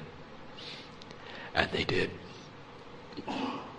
The structure houses those who would come to find out more. By the very act of finding out more, light is generated right now as you sit. Right now as you sit. You are lighthouses for the planet. The universe knows of this meeting. That's how profound it is. Hard to believe, indeed, in your 3D reality that such a thing could be. Now let us address those who want a little more. If you're one who is new, I will tell you there are riches here. As you chip away at that wall and find out more about you and your DNA, your abilities, your mastery, you can change your situation. You can solve the problems in your life. You can conquer fear. You can develop self-worth. You can pull upon the Akashic record of your own existence on this planet and pull out the things you need. You could go to the well of spirituality and the things that you've learned before, pull them out without any training shaman. You can become a magnificent healer if you choose, or one who is just a meditator and shines their light on the planet every day. Whatever you choose to do, whatever your passion is, it's your life lesson. That's why you came at this time with the curiosity you have that got you here, listening to these words, reading these words. And the next step is one of trust. Make no assumptions. No assumptions. Move forward with patience. And then we'll discuss the next chapter. The next one to be given. Living with your own duality. The difficult one. That will be given next. Now let me address those in the room. I am Kryon. I have brought in an entourage today that some of you are feeling. The energy is thick here. The room is ready. And the challenge is here. Don't leave without accepting the gifts at your feet. Solutions exist to everything that you're asking for. Be patient. Some have already been given. The energy of why you came and what you wanted to know is here. The timing will not be revealed, because you will create that with your own free choice. The system works. Do not make any assumptions. Open the doors as they are presented to you. Do not decide in advance a door that should not be opened. I am speaking now to one of you. I'm speaking now to 4 of you. Make no assumptions and move forward. And what you came to do will happen. shamans in this room disguised as ordinary human beings. Isn't it time you open the jar of your shamanship? Yes, you're supposed to be a healer. You knew that all along. It's not too late. It's why you came. I know who's here. I am Kryon. I am not going to say goodbye. The energy of the entourage remains here, for it will be dispensed tomorrow in ways that you will not be expecting. For in your time frame, tomorrow will bring some things that you need to hear, that I will give to my partner through the day, even out of channel. Things that you need to hear about you and yourself, about duality, about what's next. For those who we know will be here, and for those who will not be able to, we're not saying goodbye to you either. Because if you let us, we're going to go right out that door with you. We want to go home with you. We want to get in the vehicle with you. We want you to carry the angelic part of your family with you wherever you go.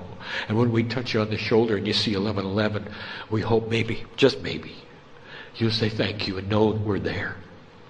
You're never alone, no matter what you think. We're always there. And that's the truth. You don't know who came to see whom today, do you?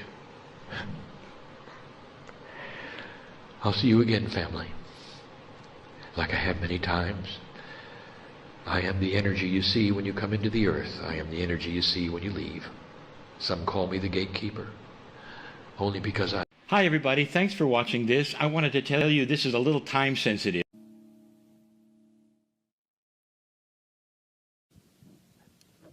Greetings, dear ones. I'm Kryon of Magnetic Service.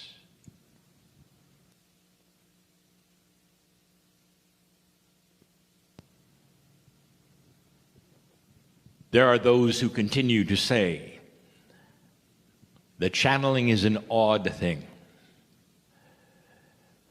It doesn't fit. It doesn't fit into that which you have learned might be truth. And there are those who say, well, it's for many reasons. First of all, who are you? I'm the magnetic master. And why would I be magnetic? And what is that word doing in a spiritual context?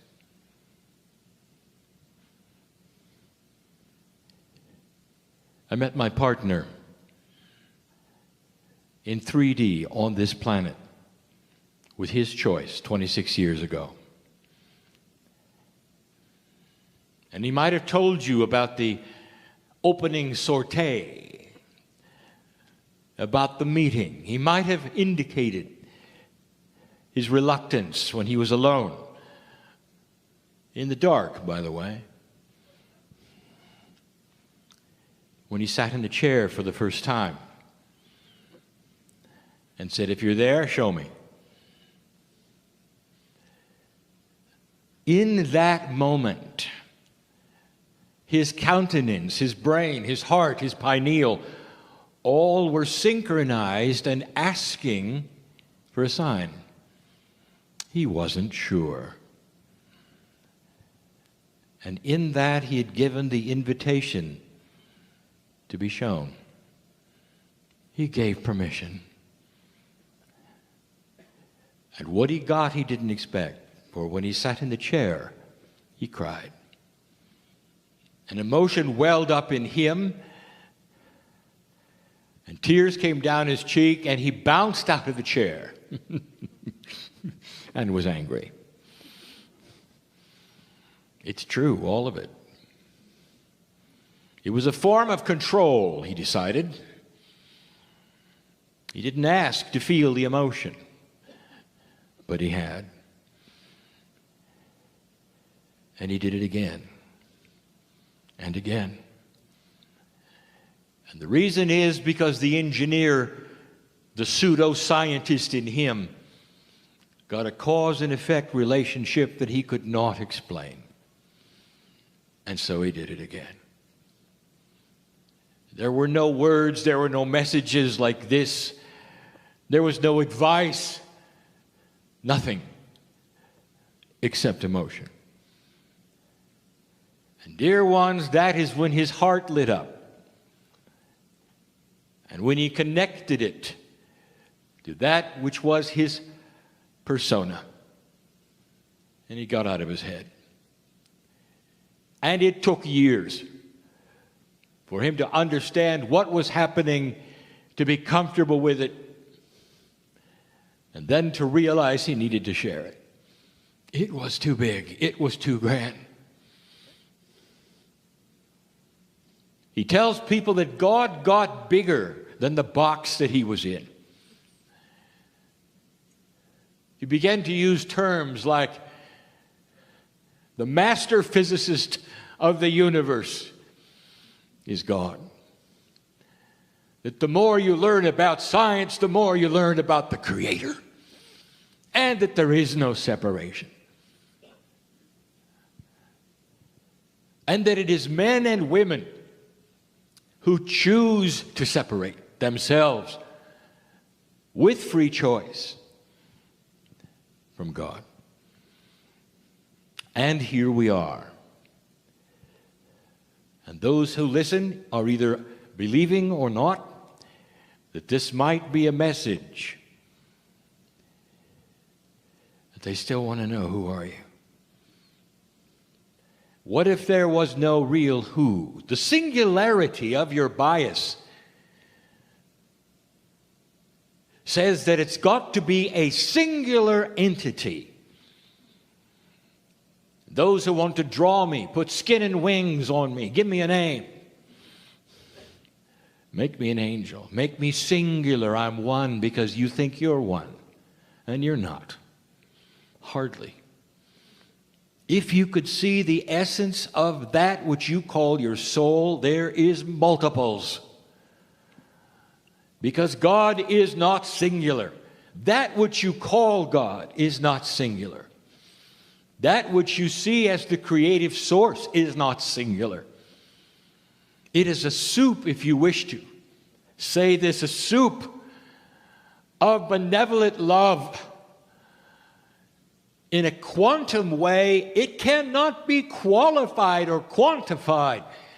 It is the essence of all. And that's who you are. And the disguise you have is that you're singular. You wake up in the morning and you look in the mirror, and that's the same face for all those years. And it's a joke. It's a trick. You are so much bigger than this. But for this test, dear ones, and for this experience, dear ones, on this planet, it must be this way. But many of you are starting to see a bigger truth. And the bigger the truth becomes, the more benevolent and beautiful it is. I have never given you a message that was anything but congratulatory, a beautiful message of love for you, for what you're doing on the planet, for where you've been, what you've become, where you've come from. I've never told you you had to be something or be somewhere.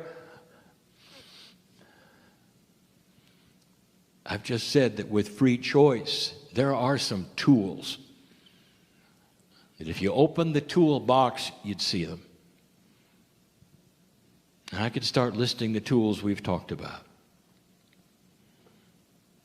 The ability to sense love. The ability to be slow to anger, to develop past that which you call human nature. The ability to heal yourself, the ability to stay here a long time. All built in. In these 2 days, you have heard the science. It says the same thing. We told you years ago that your climate change was cyclical.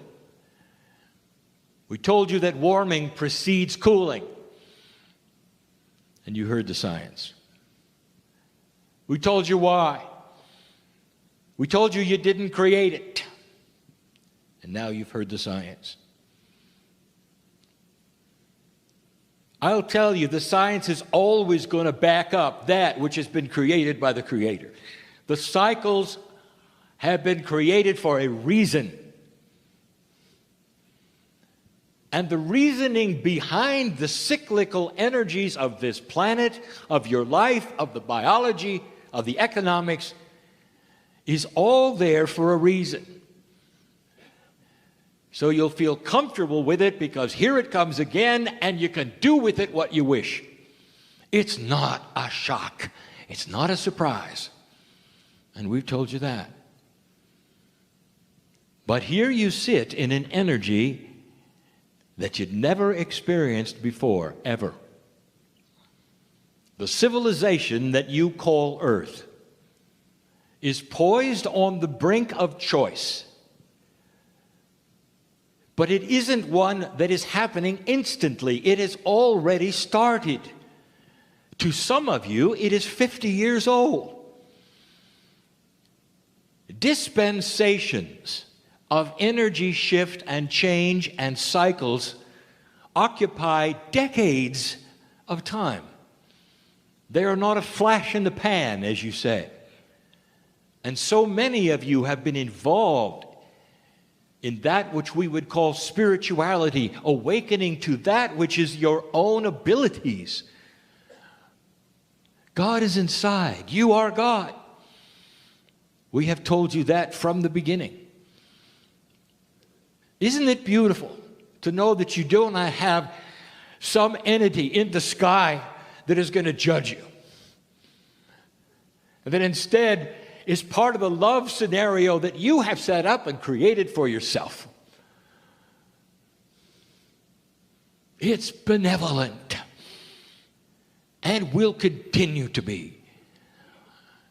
But there's something up. You see, as the energy starts to shift on the planet that lets you become more aware of these things which have been taught this weekend, communications from the other side of the veil, whatever you think that is, and you, starts to shift in its methodology.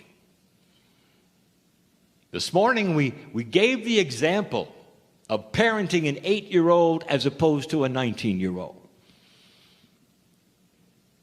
And this was done so you would see that as your consciousness shifts, human being, so does that which is the messages from the creative source and the way it works. And it starts to look different and feel different and be more advanced. That's frightening to some. Some time ago, we gave you some advice about communications with Spirit. And what we told you is that Spirit and you communicate at a different paradigm than humans and you. And we told you this, that timing is not the same.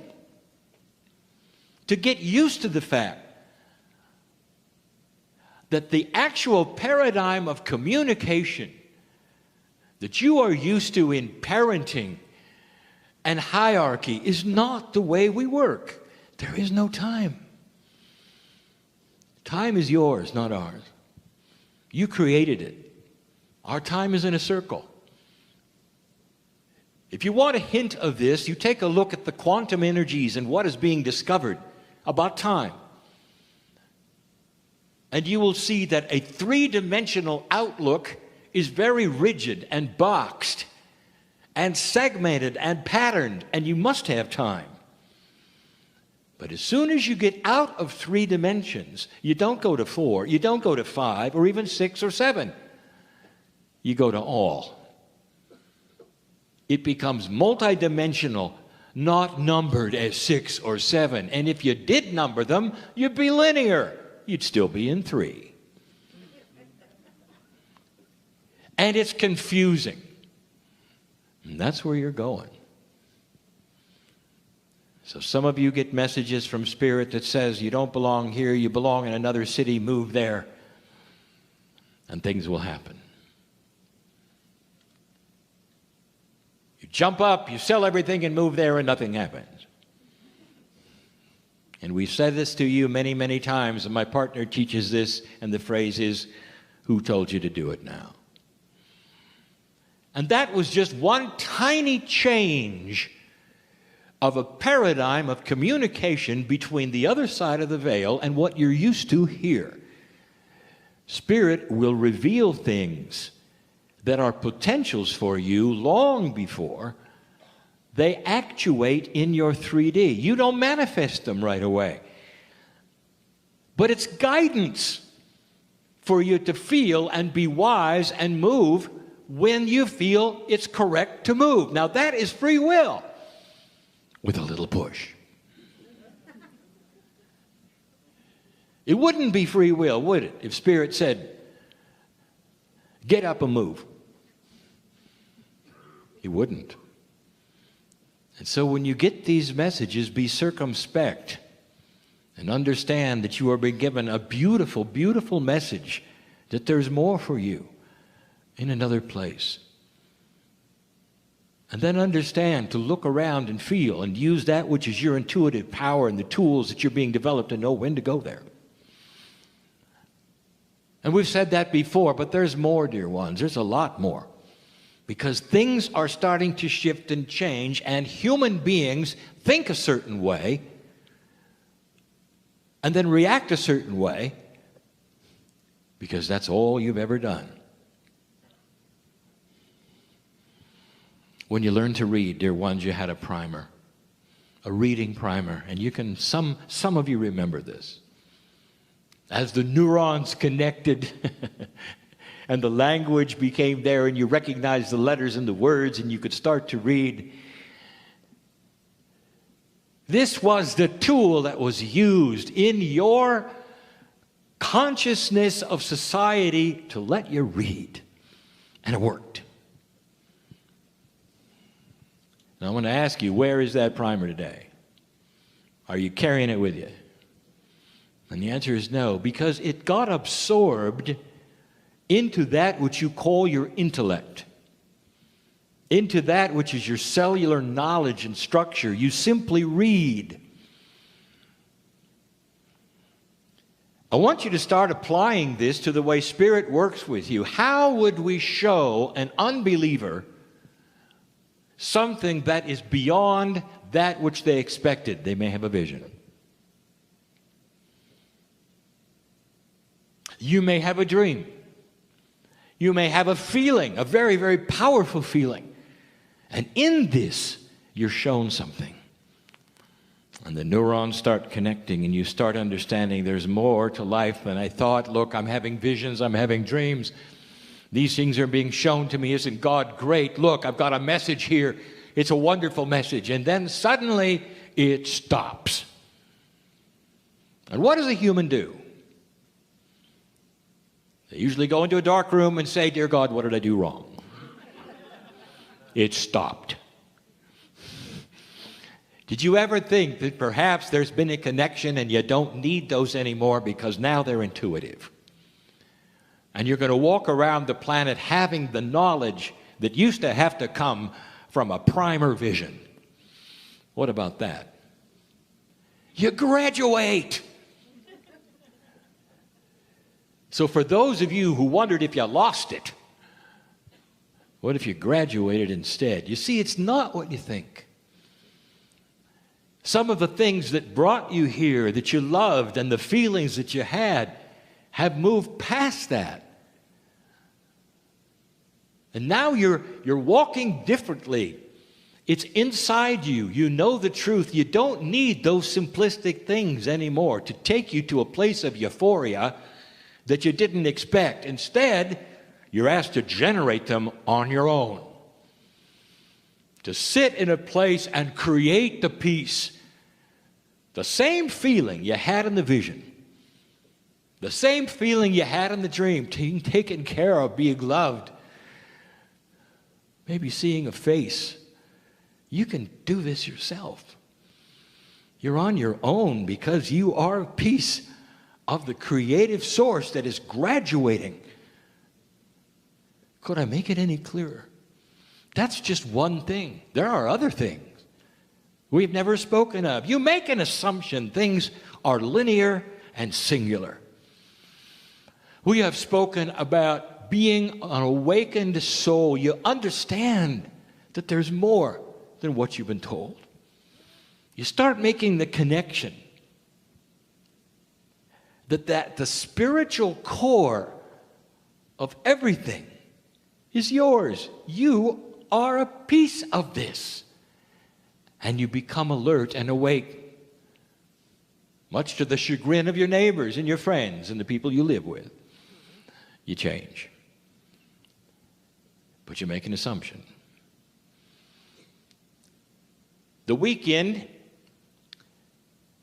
that you have just passed through contained profound teaching about cycles.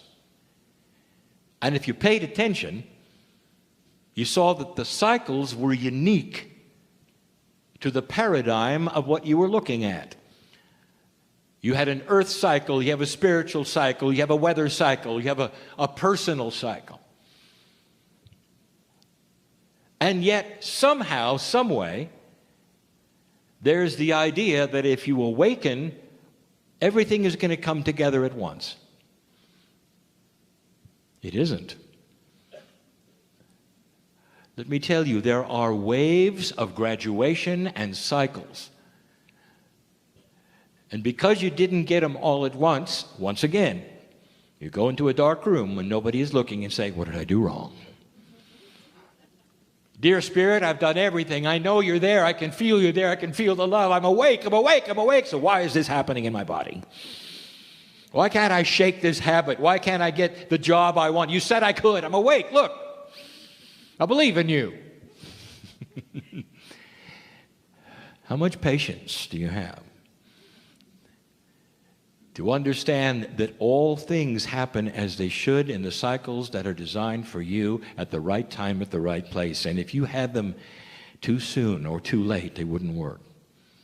They wouldn't work. And so we heard you. Did you know that you're actually in control?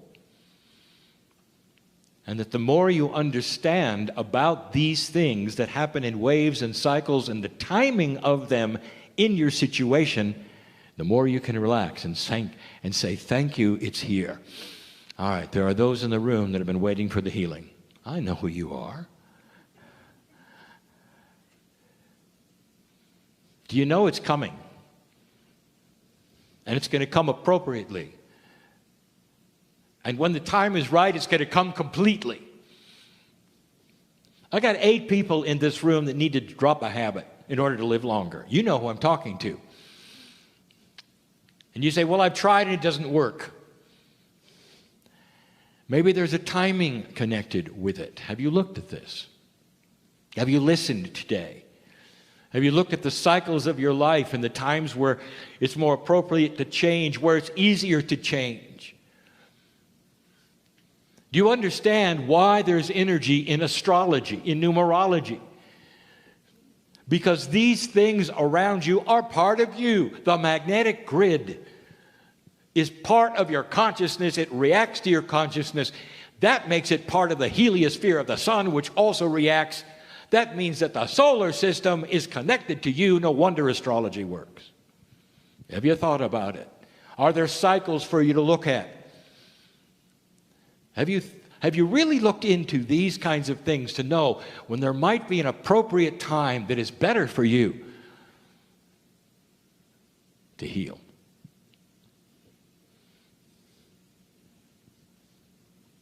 Some of you have been trying to get ahead for so long and get out of the cycle, you say,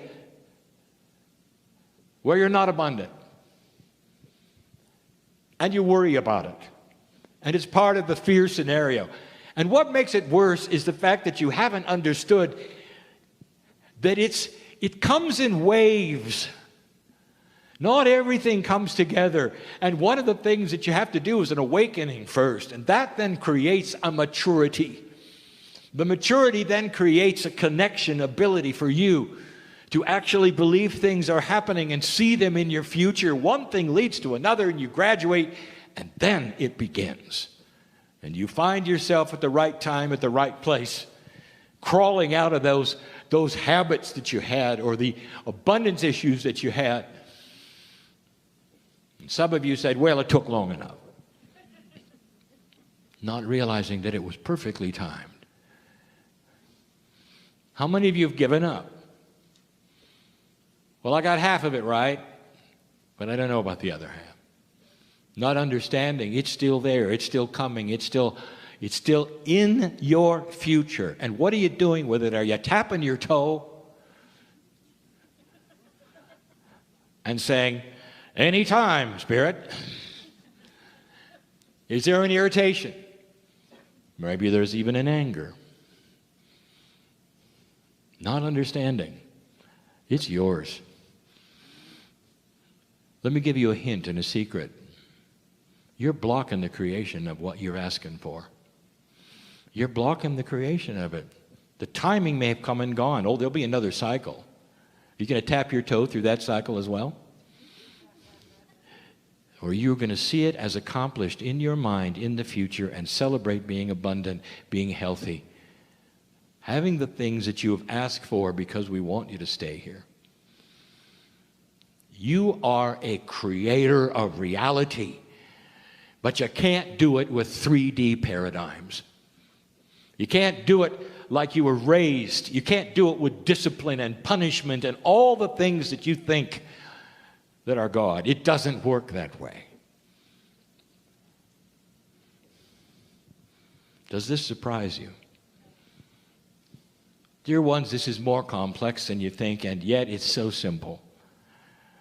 As you awaken and discover compassion and love for yourself, you can then generate it for others.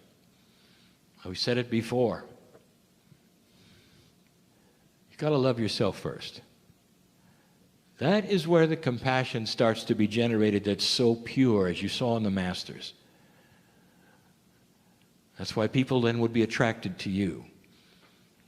This is how you change the planet.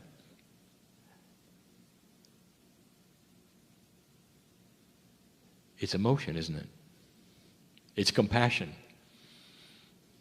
It changes the environment around you. People can feel it. You walk into a room, you can feel whether there's a strain there, whether there's anger there, or whether there's a release and happiness and joy there. So why not understand it? You're the creator of all that.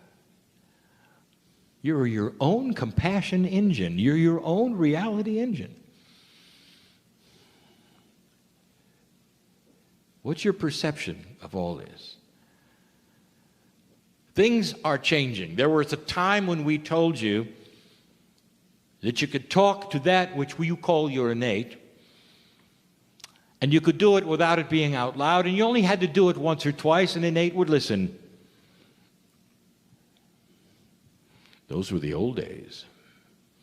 Because suddenly, speaking out loud and your voice into the atmosphere around you, coming back into your ears and hearing yourself say something, has more power than it ever has in the history of the planet.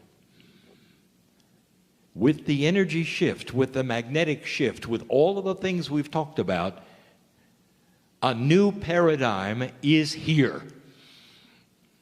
Speak out loud your truth and affirm things that you believe perhaps in 3D are potentials, but they're not. their reality. And the more you affirm them to yourself, the more real they will become, and the quicker they will appear, because the cycles will adjust for you. Affirmations, repeated every day. I dare you. Because you're going to feel it. You're going to know I'm right. It's like exercising energy. The more you hear it, the more you say it, the more neurons will come together and create it. Do you understand this? You cognize things and they become you. It's a circle. You with you. And it's never been more powerful. This is different. This is different than when I talked to you when I came in, even from 10 years ago. You've earned it. Dear ones, we are giving you this information. Not because you're doing anything wrong, because we want to advance this which is so available for you right now. I want you to leave this place differently than you came. I know in this room who is not paying attention. I know who's sleeping.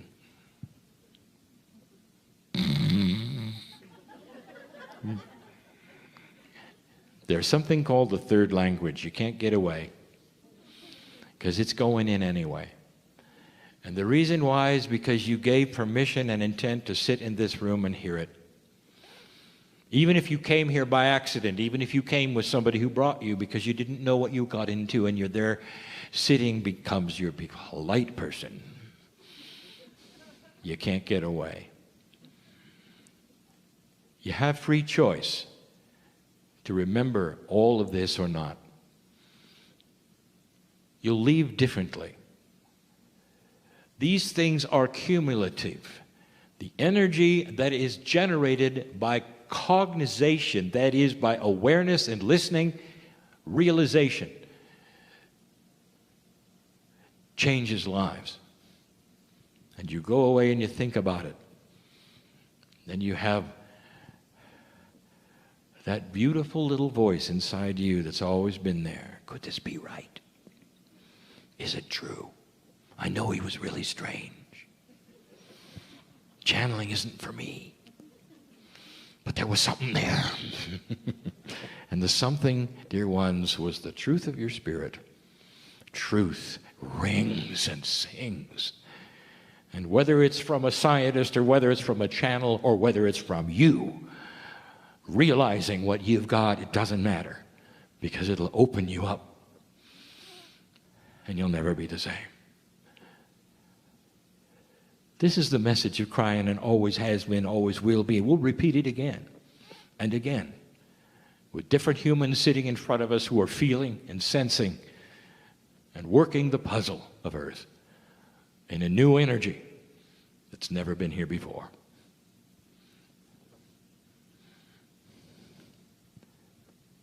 And so it is.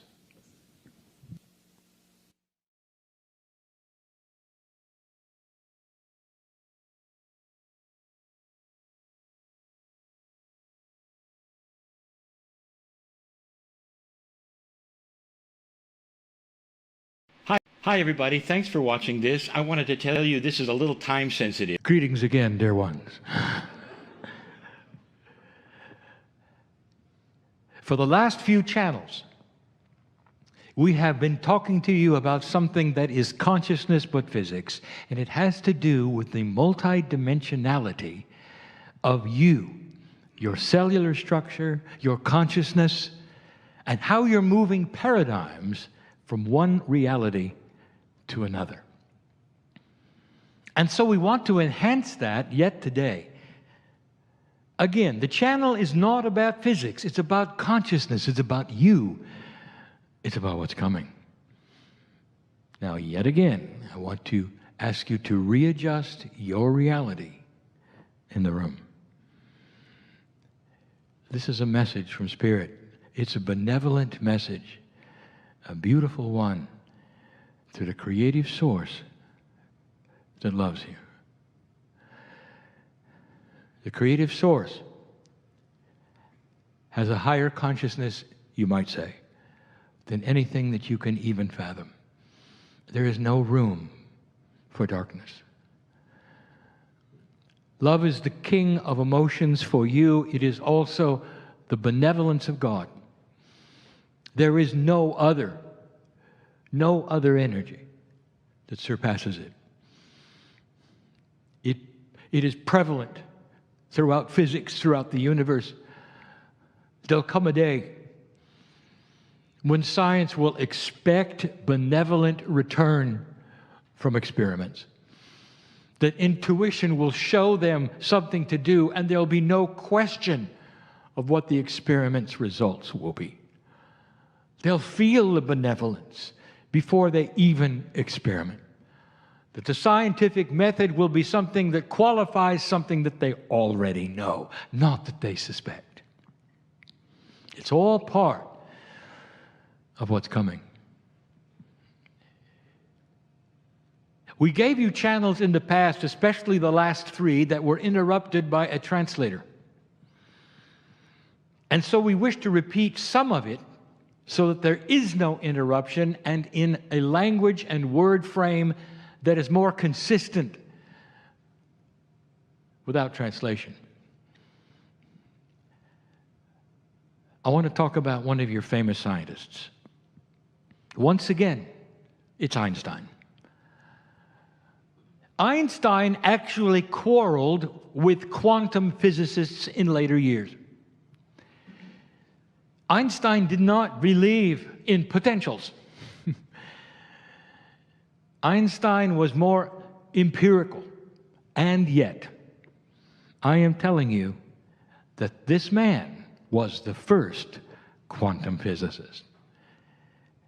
And we do this by saying what he did was to show you that something you thought was absolutely steady and empirical and would not be changeable was changeable. So in physics, especially that which you walk around in and call reality, there are certain things that behave certain ways, and they're not changeable. They can't be. It wouldn't be your reality if they changed. And Einstein came along and showed you one of the most stable things that you believe planetarily was changeable. When Einstein showed his theory of relativity, it was about time. It was about something so empirical, so steady for you, that you can measure time by the nanosecond. You've worked out ways of cutting time so that it is so precise, you know by the absolute piece of it what time it is. Because it never changes. But it did. Einstein presented something that I'm going to turn right around and show you is yours. He postulated that if a man got in a spaceship and went the speed of light, and he stayed out for perhaps a year, going the speed of light, and returned to the planet, he would be a year older, and the planet would have aged more than he did. So by going very fast, he slowed down his time relative to where he came from. Now, he didn't know that, and neither did Earth, until they met together, and then it was obvious. This rewrote the whole idea that something you thought was never going to change was variable. Now, I want you to just stop right there. That's quantum physics. Because it's going to rewrite what you think cannot be changed. Let's get back to the speed relationship to time. In 3 dimensions, in the thinking process that you have, even in 4 dimensions, You linearize everything. It has to be that way for you. It has to make sense for a human being. So speed to you is defined as the amount of duration between points. If you're driving a fast car, the duration will be shorter from A to B. An airplane, shorter from A to B. You go faster, the duration is shorter. And every time you mention speed, it's in a straight line. Now let me give you some what I call sideways logic. Could you go as fast in a circle? The answer is yes. Ignore that which you think is centrifugal force, which is not defined right. If you were to go in a circle instead of a straight line, could you still go fast? Of course. So now let's go very fast in a circle instead of a straight line. You have that picture in your mind. Now let's start to reduce the circle. And reduce and reduce and reduce and reduce and reduce until the circle is your cellular structure. You've heard the term vibrating at a higher level. A vibration to you is an oscillation, a back and forth motion. It's not, it's a circle. You are vibrating in a circle, and in this energy becoming multidimensional, your cellular structure is speeding up. Are you starting to get a picture? What would happen if your cellular structure started to speed up a lot more than someone else's? Using the theory of relativity in its purest form, ignoring some of the speed limits that Einstein has put there, can you see it would be possible for your clock to slow down and everyone around you is going faster? This results in a much longer lifespan, dear one. I just gave you the quantum reason why a high-vibrating soul will live longer. It's because you change time with your consciousness. Now, I've done this so that you can relate to what you already know. So it's not some high idea in metaphysics that has no grounding to it. Einstein showed it to you. But you're doing it at a cellular level. I'm going to give you a piece of information that I've never revealed before, that is going to be on the planet and known shortly. Inventors are starting to move into a multi-dimensional reality. Even if they don't know it, they're starting to use some principles that are multidimensional. Now let me give you a paradigm that you are used to.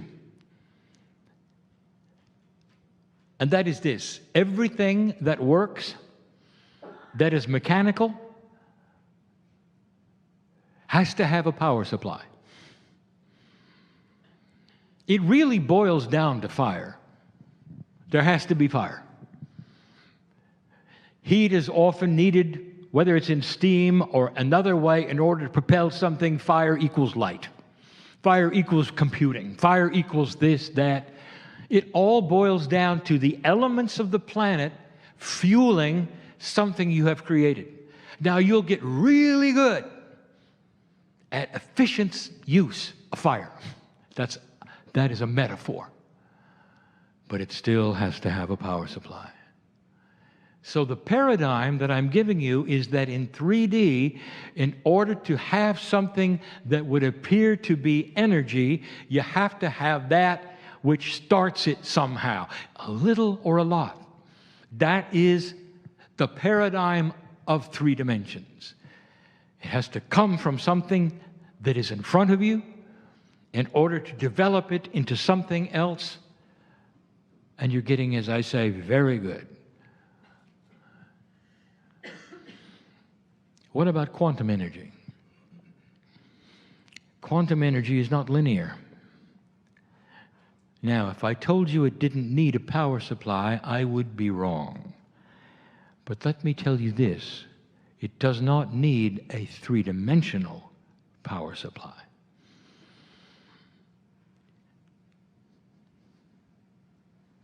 Here is an axiom that the quantum physicists and inventors will know. In order to have quantum energy, to work with it, to develop it, to use it, there has to be a quantum source. Period. You cannot create quantum energy or build anything using it without a source that is similar of quantumness. Let me define the word quantum. As we use it today, it means multidimensional. It is not the standard definition of quantum as physics would have. We are using it differently. It means multidimensional. Multidimensional energy of any form that is developed on this planet must have a multidimensional source. They're even going to call it a push-pull energy. Because when they realize the dynamics of multidimensionality, it's going to work in a push-pull way. In linearity, one power supply simply pushes in one direction to fuel something that then does something. There's no push-pull. The closest push-pull energy you have was developed through a quantum mind called alternating current. And that is push-pull. If there's an engineer in the room, you'll chuckle because you know I'm right. You look at the phase relationships of alternating current, and it's push-pull. Tesla knew about this, and it wasn't time. A quantum energy needs a quantum source. Now, before we go to the next step, where would you get a quantum energy? Do you know there are quantum biologists? If there are quantum biologists, that tells you something about your biology.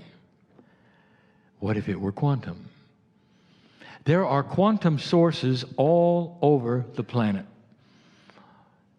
Some of the biggest, the absolute largest energies on this planet sit there and look at you and work 24/7, and they're quantum. Gravity is quantum. Magnetics is quantum. Light is quantum. The sources of quantum energy and development are with those three. Plus one, you. If you have a quantum biology, that means that you can do quantum things. The source is inside your DNA. Now, this is what has created the ability for you to vibrate faster with consciousness. Do you know that if you vibrate fast enough and your consciousness is high enough, and you can integrate with the creative source, what happens? Your DNA starts to work at a very efficient level. You go past 44, 55, you get into 80s and 90s. And this now will explain something very controversial. The masters of this planet had vibrating DNA in the 90s. And they controlled physics. They could change one thing into another. They could work with life force. They could make massless objects. And they can do it because they are one with that which is around them, with a fast, high vibrating DNA. The quantum engine is already there inside you, and this explains why this new energy and the magnetic field is able to allow you to go further than you've ever gone before. A quantum engine, which is your biology, will create quantum thought, higher thinking inventions, because you think out of 3D. Many of you will outlive your families. There'll come a time when humanity looks at the few who are outliving the many. And you will again face the objection that you're using magic, not understanding that what you're using is the love of God. It's always been there. This is just one of many things that we'd love to share more with you. But if I wanted to summarize this portion of the message, it would be this. Everything that you wish to accomplish personally within you can be done using a quantum engine that is already in place and waiting to be started. The consciousness of thought, the emotions of love, benevolence, and compassion are catalysts for the quantum engine. Would you like me to say that again? The attributes of love, compassion, and benevolence are the catalysts for the quantum engine. That's what starts it. Fear will stop it. It creates a higher vibrating human being. Just like Einstein says, you surpass some of the attributes of physics as you know them when you start to vibrate higher. Did you know that disease is a lower vibration? Did you know that if your cellular structure vibrates higher, a lower vibrating disease cannot remain? Am I getting through? It's physics. It's the physics of consciousness. Interesting, isn't it, that of all the inventions that you're going to have in these next decades, of the quantum things that are going to occur, the one that you will use first is within you. Because you have to kickstart that one in order to have the others. Because these are going to come out of high consciousness thinking. And that is going to create engrams and patterns of thought that are going to connect to a universal source that gives you perfect physics, not limited physics as you live in. The inventions are in you, waiting to be connected to the source that created them. I want to give you something to think about. I want to paint a picture of a quantum source that is all over this planet. Einstein showed you you could change time. It was basic. It's been proven. I'm going to tell you something. In real physics, not limited physics, not 3D physics, in real physics, are you ready? Everything can be changed. It's a complete, beautiful, variable system that you can change. When you learn about what it is and how to use it, and you develop the inventions and the machinery, if we can use that word, you will also have some other revelations. Machinery could be partly biological. I'm going to leave that alone. But here's what I want to tell you. What do physicists tell you about matter? They tell you it's mostly space. It's empty. I have two examples I want to give you that are outside of the box of your limited physics. Here you have a rock, and the rock weighs a certain amount. It always weighs that. Of course it does. You can't change that. The rock is the rock. What if I told you you could change that? If you go inside a rock at the atomic level, it's mostly space. That means there's plenty of room to change the density that makes the rock weigh what it does.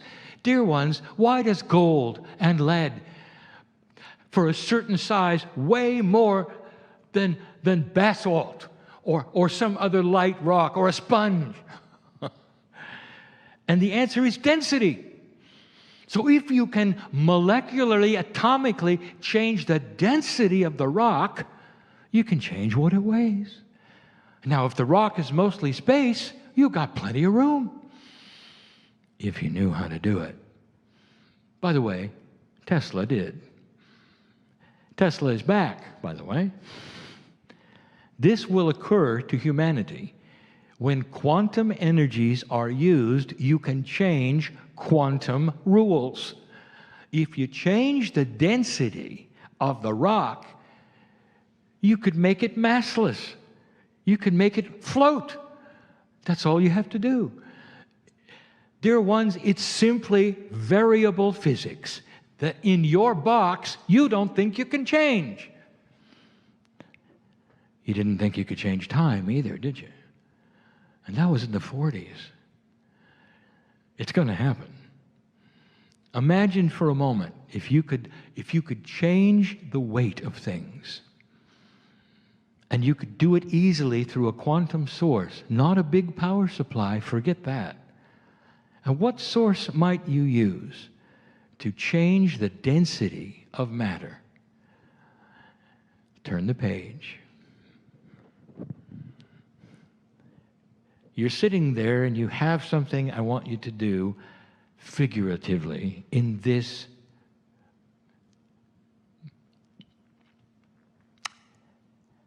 example. I want you to pretend for a moment that you're in front of a very powerful magnet. It's actually not a magnet, it's a pair, plus and minus.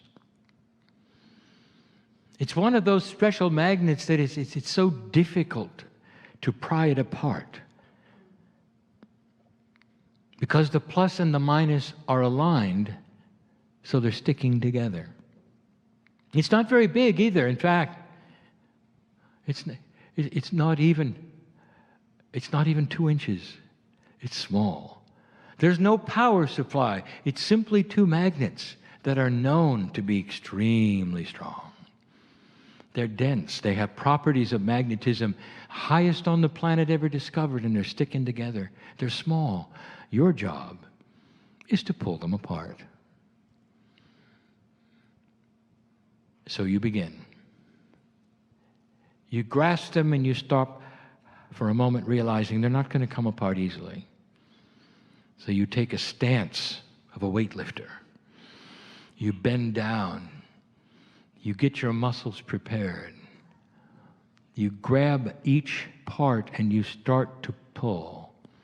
And it's tough. It's not coming apart. They're stuck together through a magnetism that is so strong. You know if you slide them slightly to one way or another, they might come apart. You have to be careful. If they come apart and you get your finger in between, you'll squash it. And you start to sweat. Now you're extending energy. You're expending energy. You're extending your consciousness to everything you can to pull these parts from one another. Now I want you to freeze frame that for a moment. I want you to get that picture firmly in your mind. You're doing everything you can. You're breathing hard. You're huffing and puffing. You're sweating. The magnet will eventually come apart with the force that you're using as a human being. But I want you to freeze frame it. Because this, my friend, is the difference between 3D energy and quantum. The human being is a machine that's 3D in this particular example, trying everything it can through force to pull something apart. If you do it long enough, you'll get tired. If you do it long enough, you're going to need fuel. You're going to need to eat something in order to sustain your life so you can use your muscles, so you can continue to pull apart this magnet. If it were life and death, that you had to pull it apart to survive, you'd also add anxiety. Then you'd have to eat more. Now let's turn over and look at what the magnet is doing. Nothing. What kind of force is 24/7? The magnet has incredible power. So much so you're sweating to try to pull it apart. And it's doing nothing. It's just sitting there. Long after you're tired, it's still powerful. Dear ones, long after you're dead, it's still there. It's still powerful. Never ending. It doesn't need to be fed. It's forever. How can you explain that? What kind of a power is there? There's no power supply. There's no electricity. Only magnetism. I just gave you the key for massless objects. It's going to come from a quantum source. The quantum source will be magnetism.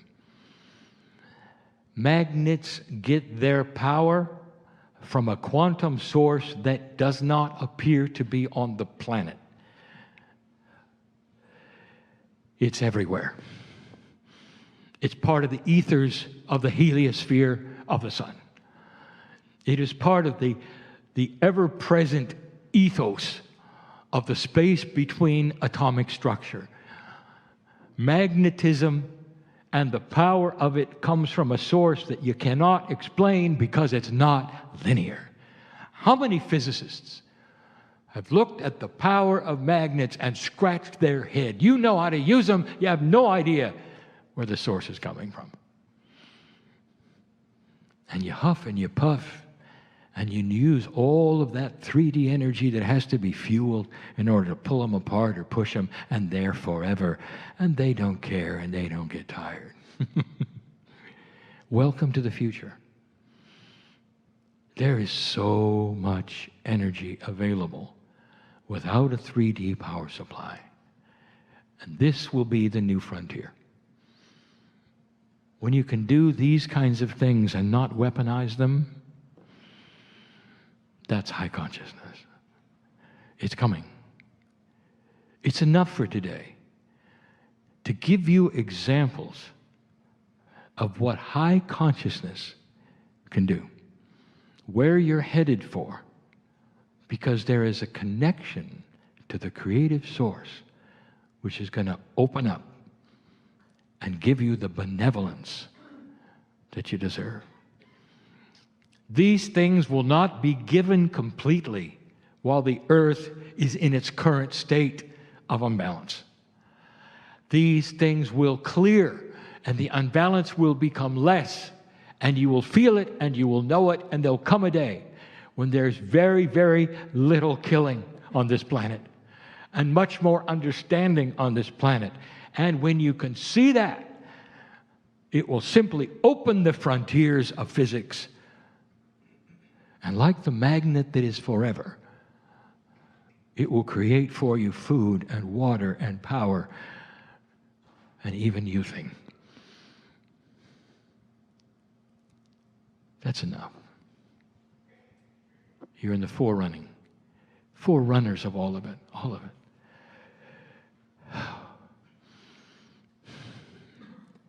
Planet after planet has been through this. It's coming. And you will say, Kryon, is it going to be in my lifetime? And I'm going to tell you, of course. Of course. You may look a little different, but you'll be alive. You're going to be here to see it, all of it. That's because you're an old soul.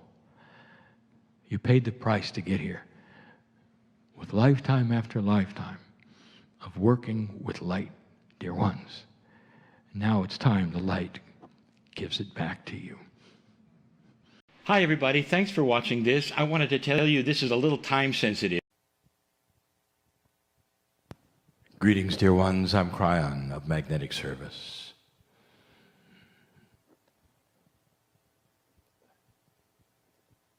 Yesterday I made a statement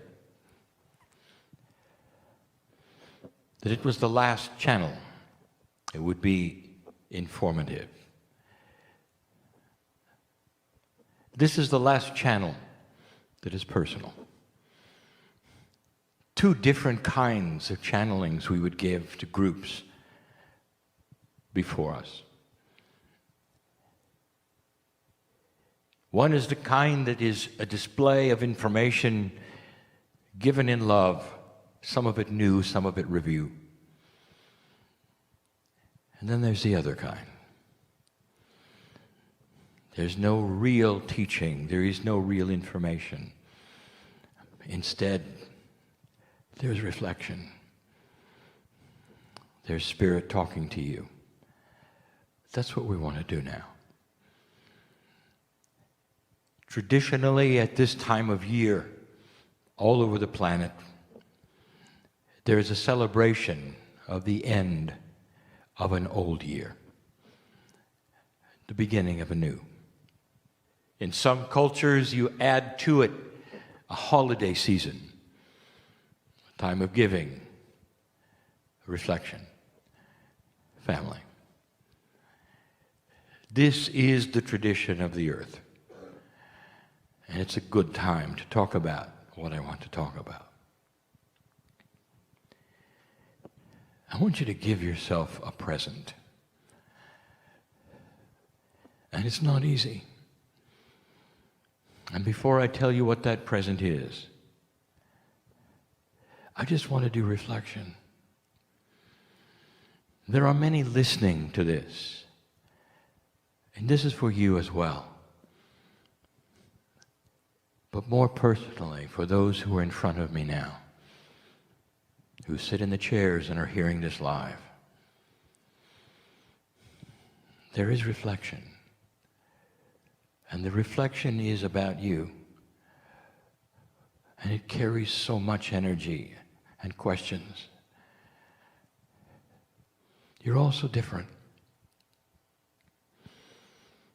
So unique. Just a few who sit in front of me. Well known you are to God. Did you know that? There are so many who feel alone, or let us say, at least isolated. There are so many questions you would have about yourself. What's next? You question so many things. You wonder if you've done the right thing, if you've acted the right way, if you've made the right choices. You look a day ahead, 2 days ahead, a week ahead, more. You even question that. And there's various degrees of questioning. Some of you are very settled with who you are and who you're with, if you're with anyone. And then there are so many that are unsettled, even in this room. I wish I could take you back to a grander, a bigger picture. I want to tell you something that all pilots talk about. They say that no matter what the issues are at home or at work, that after they get into the sky, it all goes away if they can fly. There's an overview, a feeling of soaring above the issues, above the problems. It's euphoric to so many of them who all their life has said, just let me fly. What a feeling that is, to be above it all. And for the hours that they can be in that craft, even if it would seem boring, there's just something about being above it all. It diminishes the problems. It puts them into perspective. So I want you to fly with me. One of the interesting things about being a human that we see and we love and we appreciate is you're not designed to remember much. And the reason for this is because if you could remember it all, you would simply fly. And you'd always know what we know.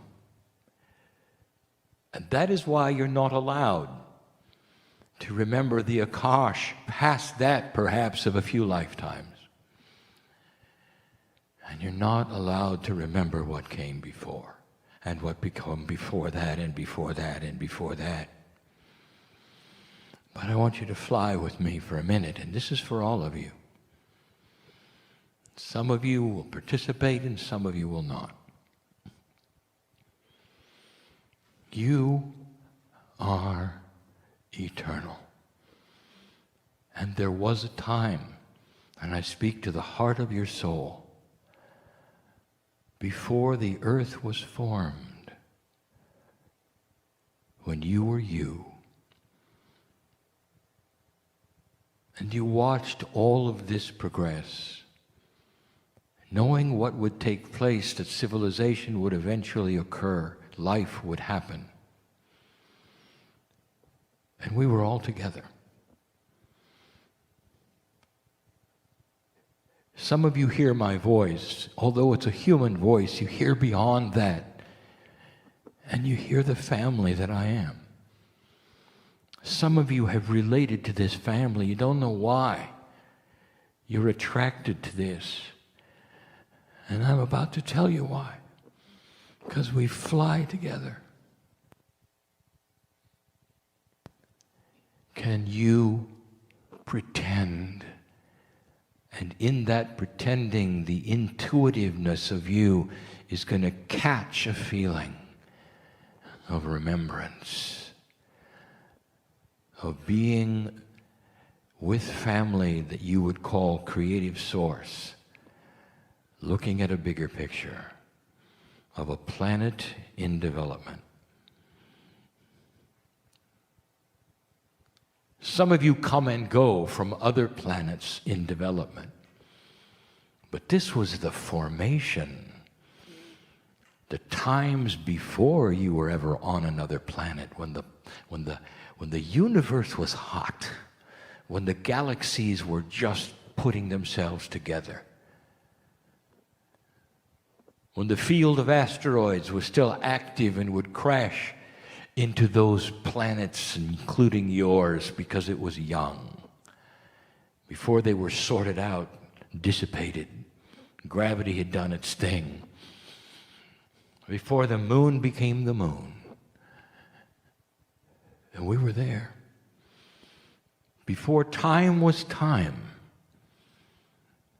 Old soul.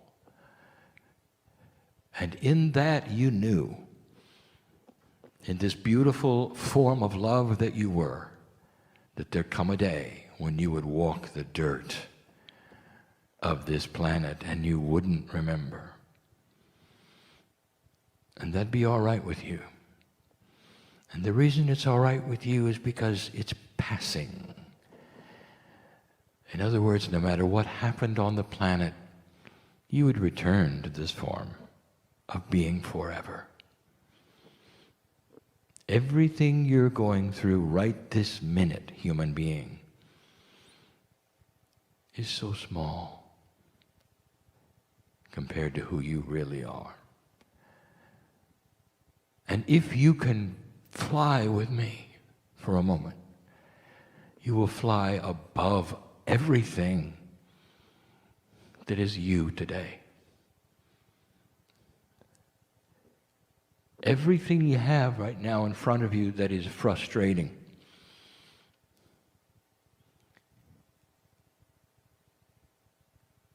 can be undone. It's so small, it's so simple. It really is. Because you are the seeds of the Creator. And if you can grasp this, even in a small way today, in your personality today, I'm telling you, you can be free of all of it. If you could look at yourself and understand you're not just worthy, you're above it all. All of it. No matter what you think tomorrow holds, you can soar above it. Every single one of you, including your partner, will take a last breath someday. Humans fear that last breath. And I want you to soar above that, because it's not your last breath. It's just the last one in that body. And you return rejuvenated and young and vibrant and ready to go. Only this time, I said it again, this will be the first time you rejuvenate as a human being in a brand new energy. And you will have things to remember that you never knew this time around. Death will have no sting at all, except to the people you leave behind. And even they will have a renewed idea of what it all means, because you can soar above it. You were here before the earth was the earth. The millions of years that it took for it to develop, you were here. Time was not time. Some would say, well, what did I do during that time? And I would tell you, dear human being, that's such a human question. There is no doing when you're on the other side. There is just love. There is just the beauty of being. And there's no time. Because there is no resting, there is no activity, there is no cycles of anything. It's just the purity of being. I can't explain it, but you have been there.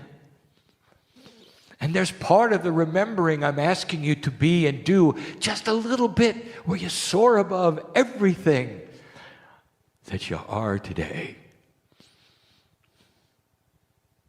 Some of you actually have said, I can feel the camaraderie, the family, the warm and fuzziness. There are so many light workers who are not warm and fuzzy. And that's who I want to talk to right now. You can soar above it. And the warm and fuzzy, let it come from us. Don't depend on other human beings to give you the sense of balance. Go inside and find us, the family of God. You're never alone. Let this holiday season and this turnaround be different, because you've soared above everything, contrary to the reality of frustration and fear and the facts that give you that. Soar above them and for a moment, relax in the love of God. Relax.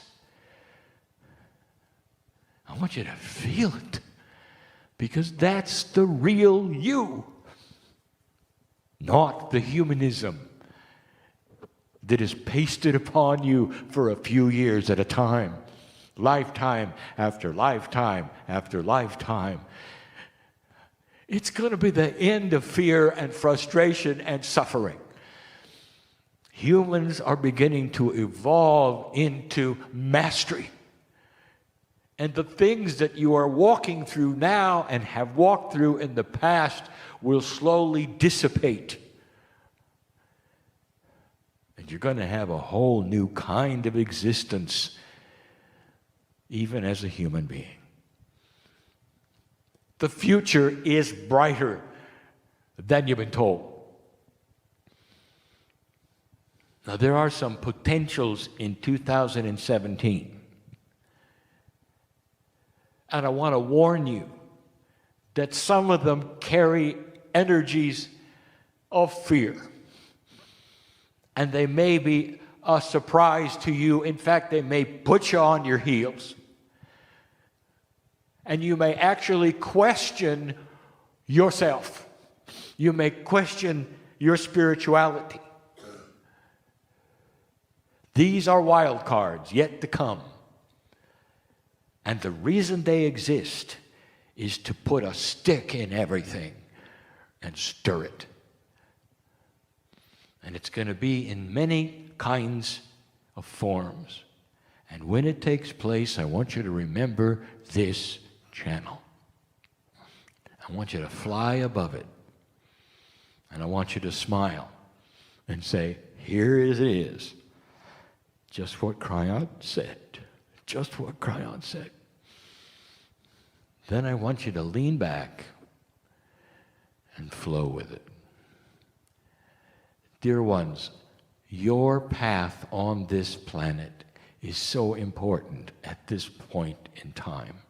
And if you're going to go through it in frustration, fear, and suffering, you're not going to be able to show any light to anybody.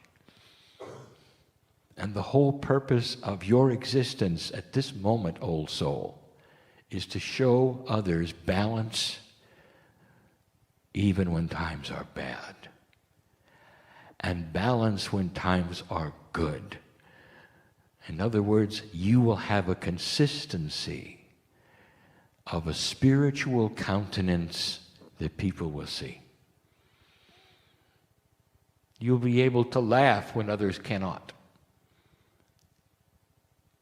You'll be able to listen to those and help them just by the fact that you're balanced and they're not. They can be with you for a few moments and they'll remember, they'll want to come back and be with you again because somehow, some way, just being with you helps them. And this is the difference between the graduate and the newbie. The one who has been there and done that is so experienced, they know that whatever happens is not the end. And you can get through everything because you can get above it.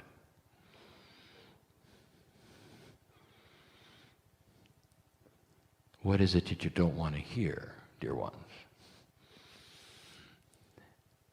And I'll tell you this. There'll come a time when it doesn't matter what it is. You can hear it all. There are good things coming. And in order to achieve some of the best things that are going to happen on this planet, there may be some interesting shifts. And all that you have seen, even in the past month, has been about this. Take a stick, put it in things that used to be normal, and turn it vigorously. And out will come new ideas. Frustrations will turn into solution. You will see things you never saw before. There will be awarenesses that the old soul will start to see. And most of you, if you're hearing me now, will come to an agreement with yourself that you can't be phased and that all things work together for not only the good of you, but the good of the planet. And that not only that, you are the light that has to shine when things are different. Humans don't like change. And if you can be a solid foundation, a lighthouse in the storm, people will see you and want to be with this, and you will help thousands. You're moving into the year of the one. Whenever you have new beginnings, there is change. Think of it as a clean slate, not a same old, same old. You're not going from one year to another. You're going from the old energy to something you might have never seen before. Are you all right with things you have not experienced yet? Channel after channel, we have told you that it is difficult for a human being to project what they have not yet experienced and yet be comfortable with it. And now we're telling you, old soul, that one of the attributes you have as you soar above everything, as you even get beyond the fear of death, as you start the lineage of mastery, one of the things you have is the ability to see new things and be comfortable immediately, because you see through them into a future that is better. You see through them. If time is in a circle, as we have said before, that means that even the things you have never experienced before have to seem somewhat familiar to you in a way you cannot describe. This is your Akashic remembrance of having gone through these things once before, twice before, maybe even more, during that evolution of this galaxy. Go back with me. You're above it all. You're looking at this, the formation of the galaxy itself. You see that interesting phenomenon at the center and you smile because you know about the twins. In physics, we have told you about the twins. Nobody has seen the twins. They only see one, and there are two. You smile at the light that is given and the beauty that is there in physical things. You smile at the quantumness that has never yet been discovered, which allows instant travel anywhere. You smile at what is going to be. You sense the future. There's millions of years away.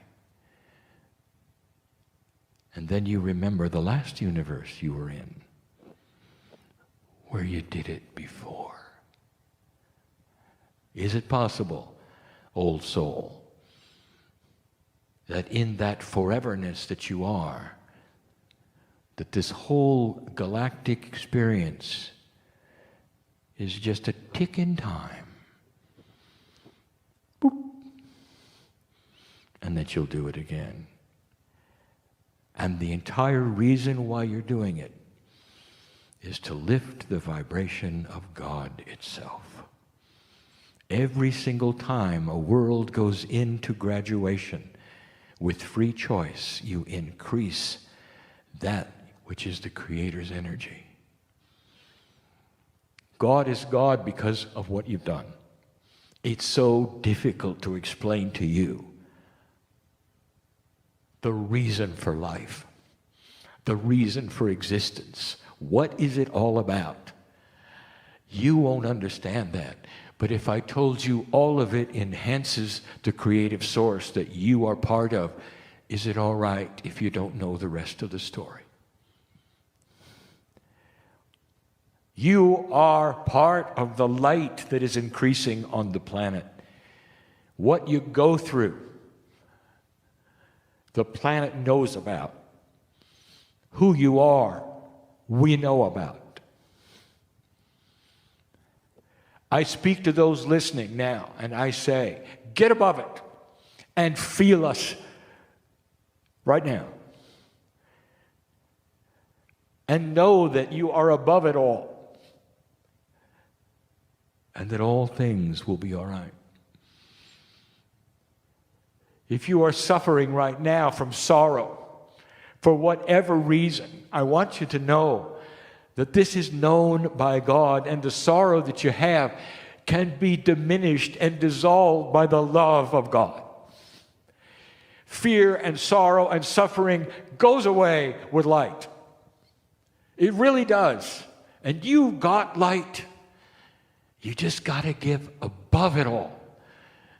Climb out of the hole and start to see the worthiness of who you are.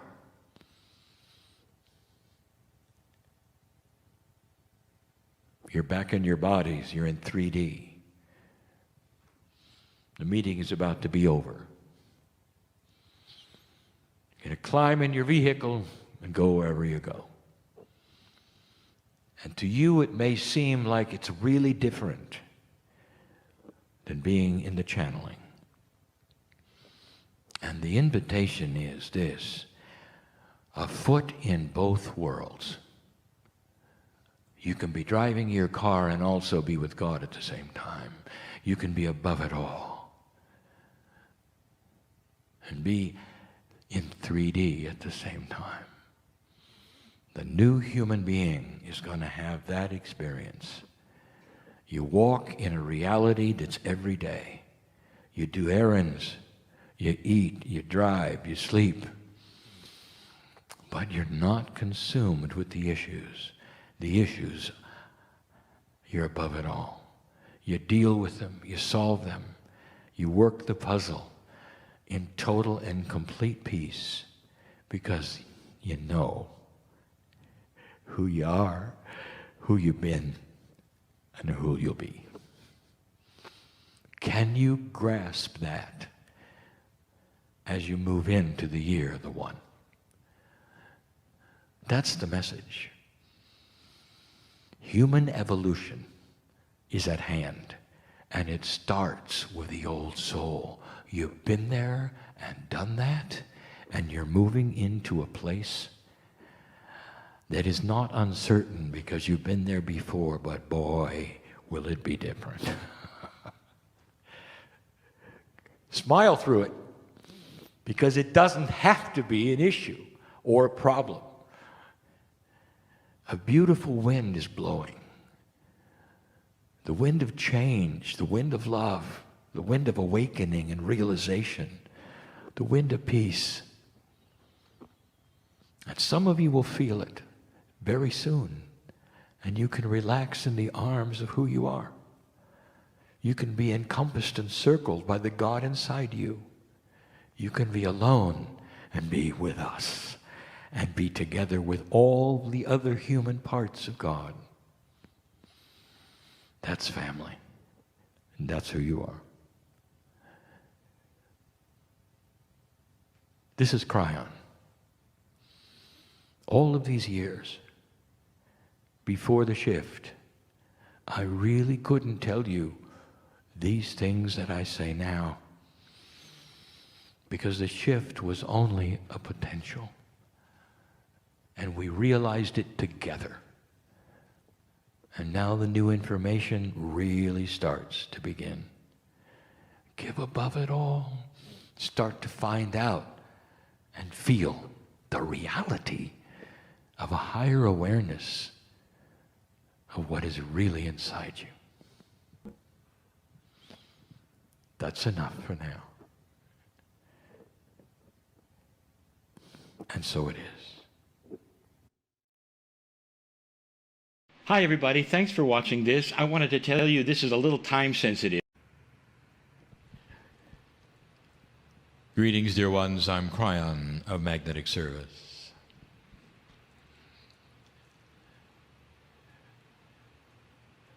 I want you to sit here just for a moment. Those listening as well. I want you to ponder what brings you to a place where you would listen to this, or be here in an audience in front of me now. Again, we ask you, what is going on with you that would bring you to this place with me? If it is true that I represent that which is from the creative source, then it is also true that I know you. all the things that you have been taught about what you have considered to be God. Not exactly right. The creative source of this universe, that is also of your galaxy, knows you. I know you. I know you well, because you're family. And that is how I'm going to speak to you this night. In this assemblage, and anyone who is listening, to say that the energy on this planet is shifting so fast that there are new things to tell you, updates on what we just told you. And this energy is not something you're going to necessarily see on the broadcast or on the net. It's energy you're going to see with you. Some of you will feel this and know it is happening. Others have not experienced it yet. All of you are on such a beautiful, unique path that nothing I say will be for all. Use spiritual logic. I am not here to give you a doctrine that is going to work for absolutely every single person here, because you, family, are all unique and different and on different levels and paths of awareness. There are some listening to this message who just tuned in to see if it's for them. Do you like the energy or do you not? Do you expect benevolent shift or do you not? We teach that it is here, new energy for you, for the planet, for the way everything works, especially for old souls, is here. I want to reveal to you some basics, some esoterics, some things you ought to know and hear about that maybe you didn't consider before. And all of them are positive, every single one. What is happening on the planet right now is spectacular when it comes to personal energy. In review, we have told you that even that which is changing in space around your solar system is making a difference. For it postures that which is the heliosphere, which speaks to the magnetic grid, which literally enables consciousness. We expected this. Your 2012 time corresponded with a new place your solar system is heading into around the galaxy. It was scheduled. Whether you were here or not, with free choice, it would have happened. But you're here. This begins to change, literally, the energy of the system you call your own around your sun. The magnetics you call your own around the planet, which is related, more than related, to an acceleration of consciousness and awareness. This energy is starting to wake you up, old soul. Old information. You've gone through some calibrations and recalibrations, not all, but some. There are those listening to my voice who needed to hear that. There's nothing wrong with you, dear one. I know the potential of who is listening to this message. It's beautiful. It's not fortune telling. I know the potentials, for we see an overview that you cannot in your individual life. It's beautiful to see how these things are starting to mesh together and how seriously you're taking this new energy. I'm going to start with this. Are you a reader? Are you able to sit in front of another human being and through whatever process you think you're doing, are you able then to help them by sensing their energy or that which is around their energy or their health perhaps, and give them a reading? Did you know what else is there? Did you put this together yet? Human beings want to put everything in a box. I am in the reader box, you will say. What are you doing? What is the process? How are you doing it? We have told you this before. You are a sensitive. And as a sensitive, you are literally sitting in their patterned Merkaba. That which is their flower of life, the geometry which makes up the patterning of that which is their Merkaba, is literally being seen, recognized, felt, and verbalized by you. Now, what else is there, dear reader, that you may be missing? You are sitting in the perfect spot because you're a sensitive. You're doing exactly what a healer does. Oh, but you're a reader. Better not be a healer. There's that box. I want you to step out of the box and understand there is one process for all. Reader, healer, past life, regressionist, you're all doing the same thing with the same tools. I want you to try and step out of the box. Reader, you're a healer. Now, some of you listening to this right now know I'm right because you've been experiencing it, haven't you? You'll read something, you'll give advice, and they come back healed. You realize what you've done, healer? As a sensitive, this energy is expanding anything you thought you were doing. Healer, you're also a reader. You're also a past life regressionist. All of these things you may not want to hear. Learn about them. Understand what is also there, because you're in the same soup together. The Merkaba is the Merkaba. The patterns are the patterns. You're not just reading or healing. You have the ability as a sensitive to do it all. That's just one of many things that are starting to change from that which you are used to in the box to what's going on today. Things are expanding for you. There are those of you who started noticing something. You're not a reader, but you are. You're picking it up, aren't you? You've said certain things to certain people and their mouth dropped open. How could you know that? They'll say. How do you feel that? They would say. And you're doing it in normal, idle conversation. Are you ready to sit in the reader chair? Dear ones, it's not a reader chair. It's an intuitive chair. As a sensitive, you have marvelous abilities of helping those around you and humanity. Let me give you the big one. Without being a reader or a healer and just walking around with other human beings, you are being sensitive to what it is you can do to help them just by your compassion, the guidance you would have in idle conversation to make suggestions to your friends, to your children, to your mates. Closet reader. You're an old soul and it's beginning to show. How do we label something like this? I don't know. I don't know a word.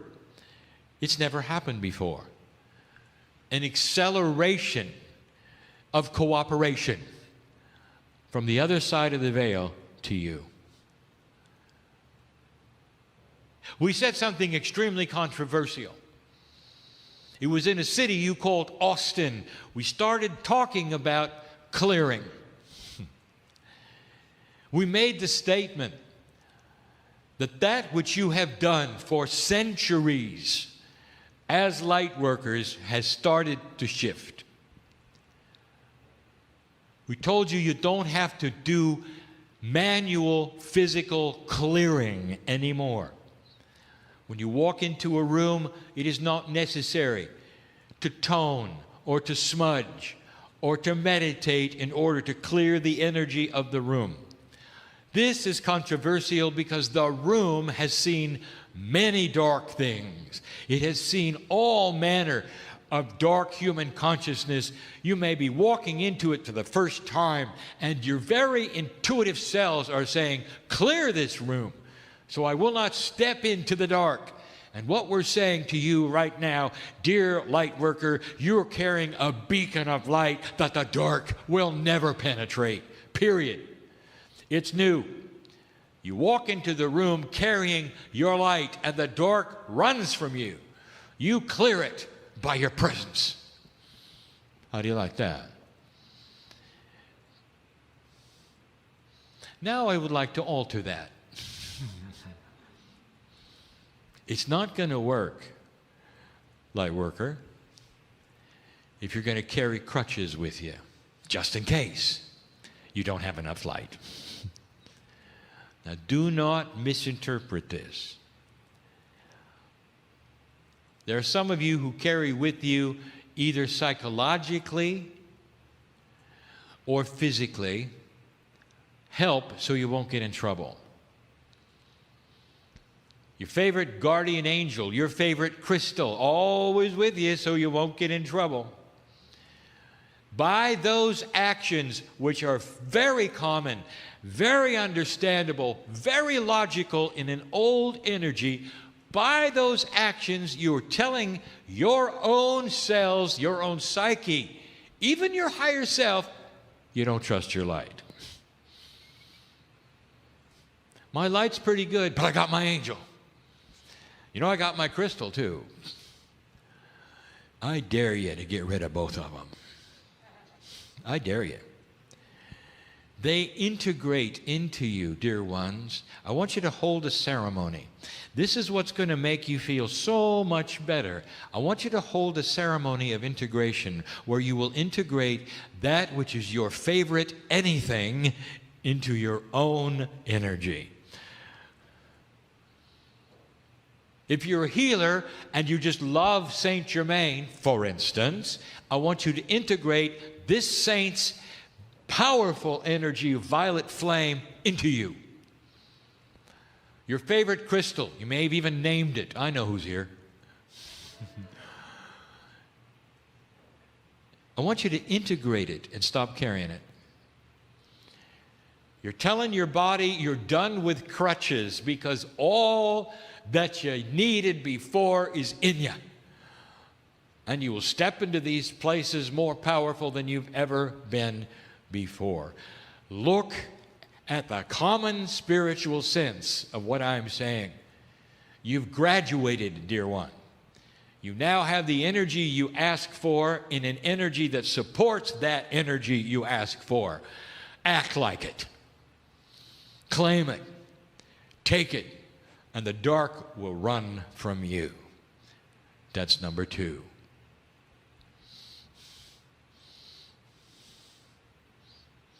I would like to tell you something that's happening right now on this planet with old souls that we told you long ago would happen. This is a review, but it's not.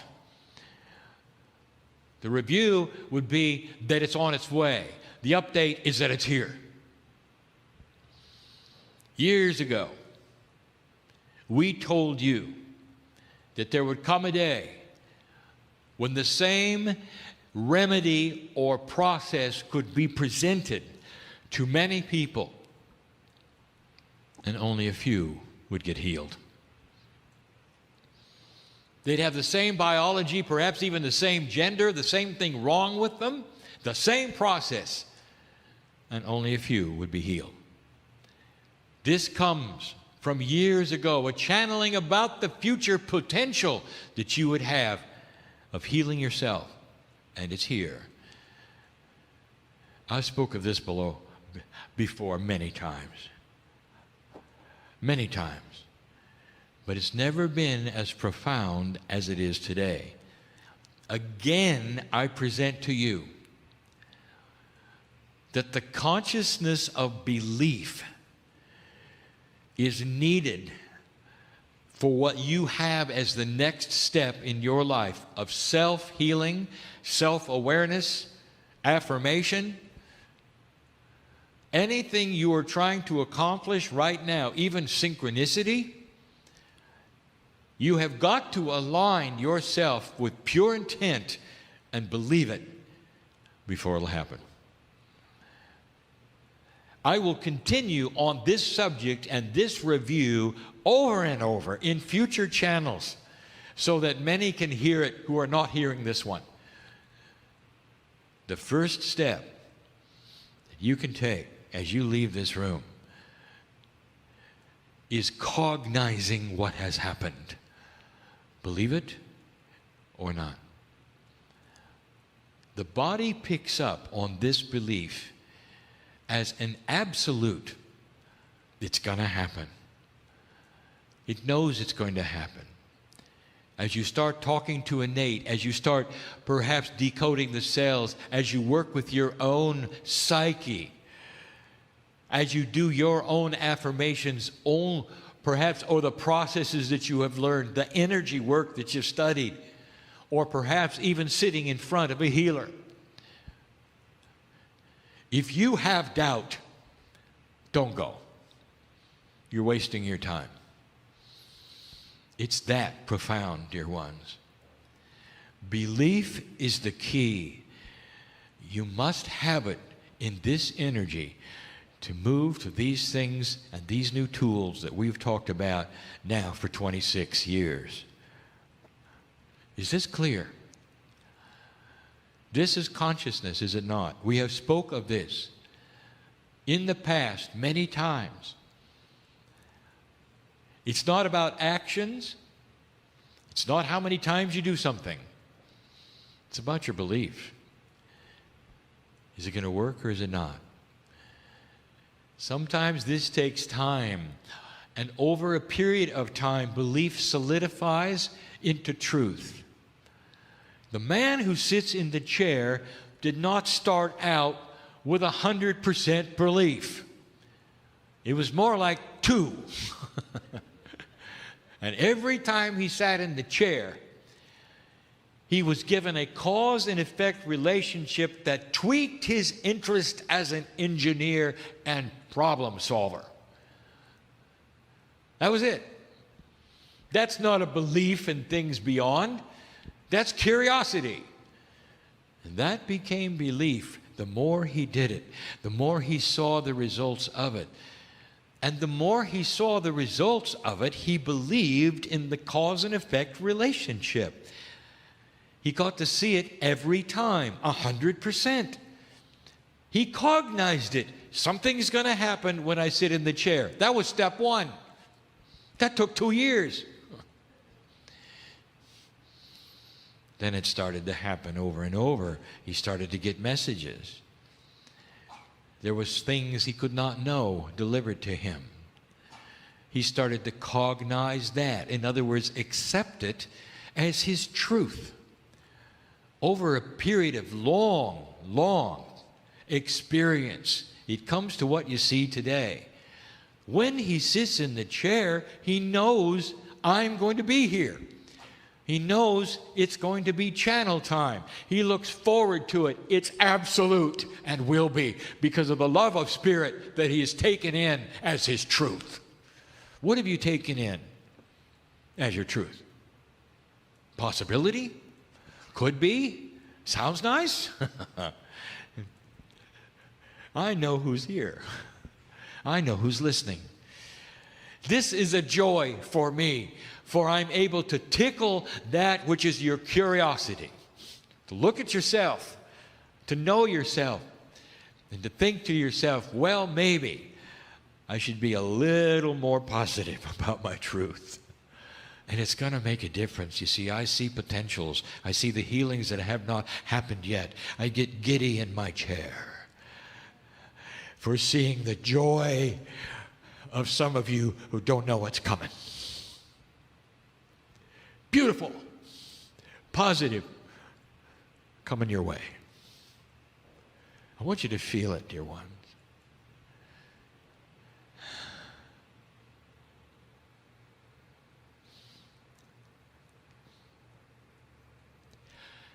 There is a cooperative energy that has never been here before.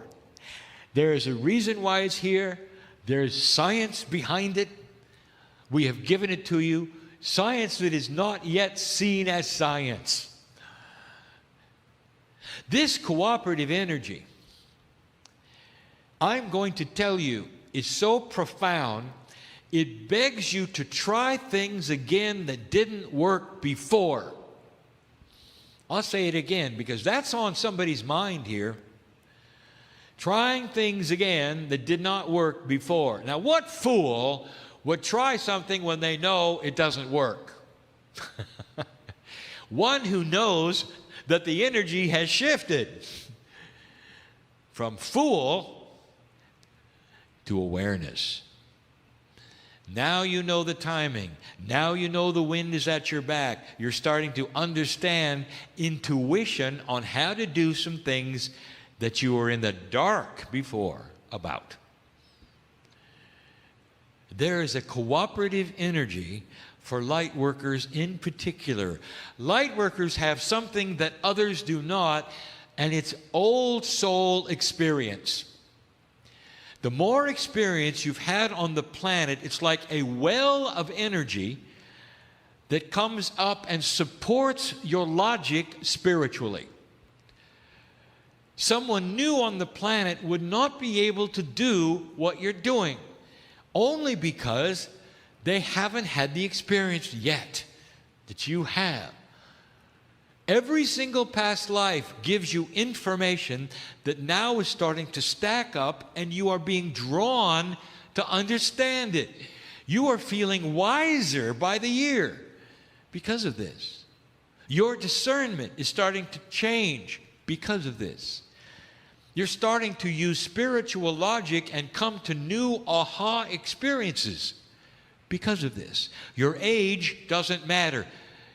Disconnect the link between your chronological age and the spiritual age on this planet. There are young people here who know that they are very old souls.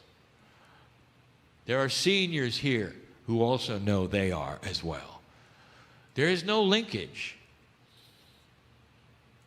dear one. There's a propensity to link it, but don't. Now, there's a reason why this is happening. And we have given you the ABCs of this reasoning. We've asked you to look at it and believe it. It's eye-rolling. When you pass this marker of 2012, you have opened energies called time capsules that were left here by your seed biology, the Pleiadians. We have identified the nulls and the nodes of this planet. You can find it easily. My partner has made it available. You know the pairings of 5 of them. You know where all of them are. They are slowly starting to open and pour into the grids of this planet tools that you need to enhance what you have. The bottom line is this: your consciousness is actually related to the magnetic grid of the planet. Now you know why I'm the magnetic master. This has been the plan all along, to expose this, that the planet physically is allied to you. The planet itself is one of your grids. We have told you that before. Gaia is alive with you and you with it. We've even told you that the cetaceans of the ocean are also aware of it. They are the storehouses for your Akash. How do you like that? It's in Gaia too. Now, what this all means is that these time capsules open and pour information from the Pleiades in real time to the grids of this planet. It affects the speed of your awareness and progress. Fast track. Absolute fast track. If you've come in with a consciousness that things are the same, progression will be the same, learning will be the same, you're wrong. Some of you, I promise, are going to be overwhelmed with the speed. Some of you already are.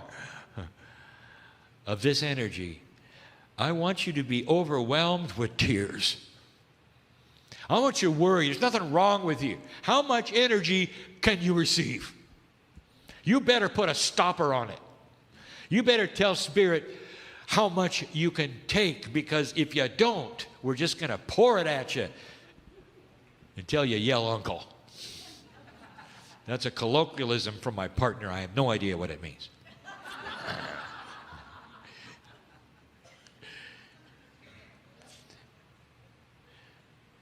This is good news, dear one. This is great news. We're starting to fill you up, if you'll allow us. Reader, are you ready to expand that box?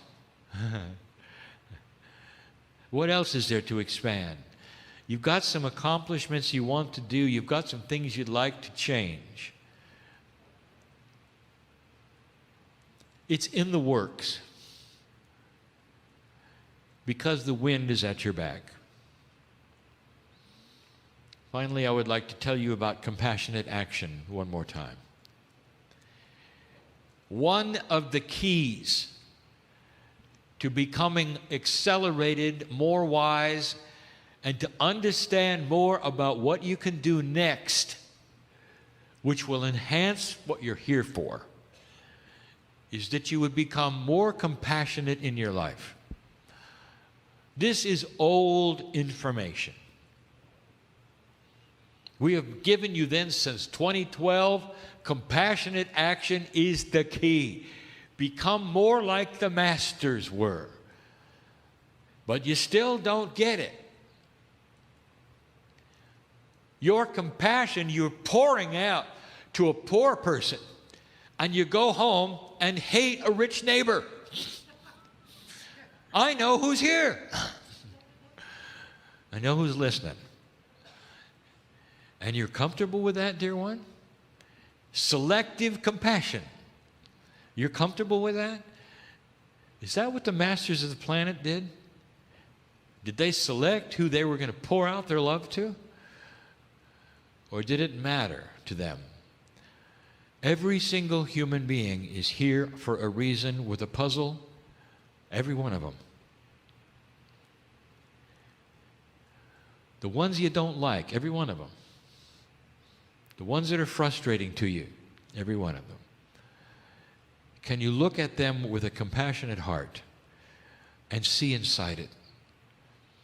Why are they troubled? Why are they dysfunctional? Why are they the way they are? A prisoner has taken many lives. He's there forever. He'll never see freedom again. What he's done has been despicable, horrible. When you look at him, how do you feel? You feel sorry for him? And we're not talking about sorry.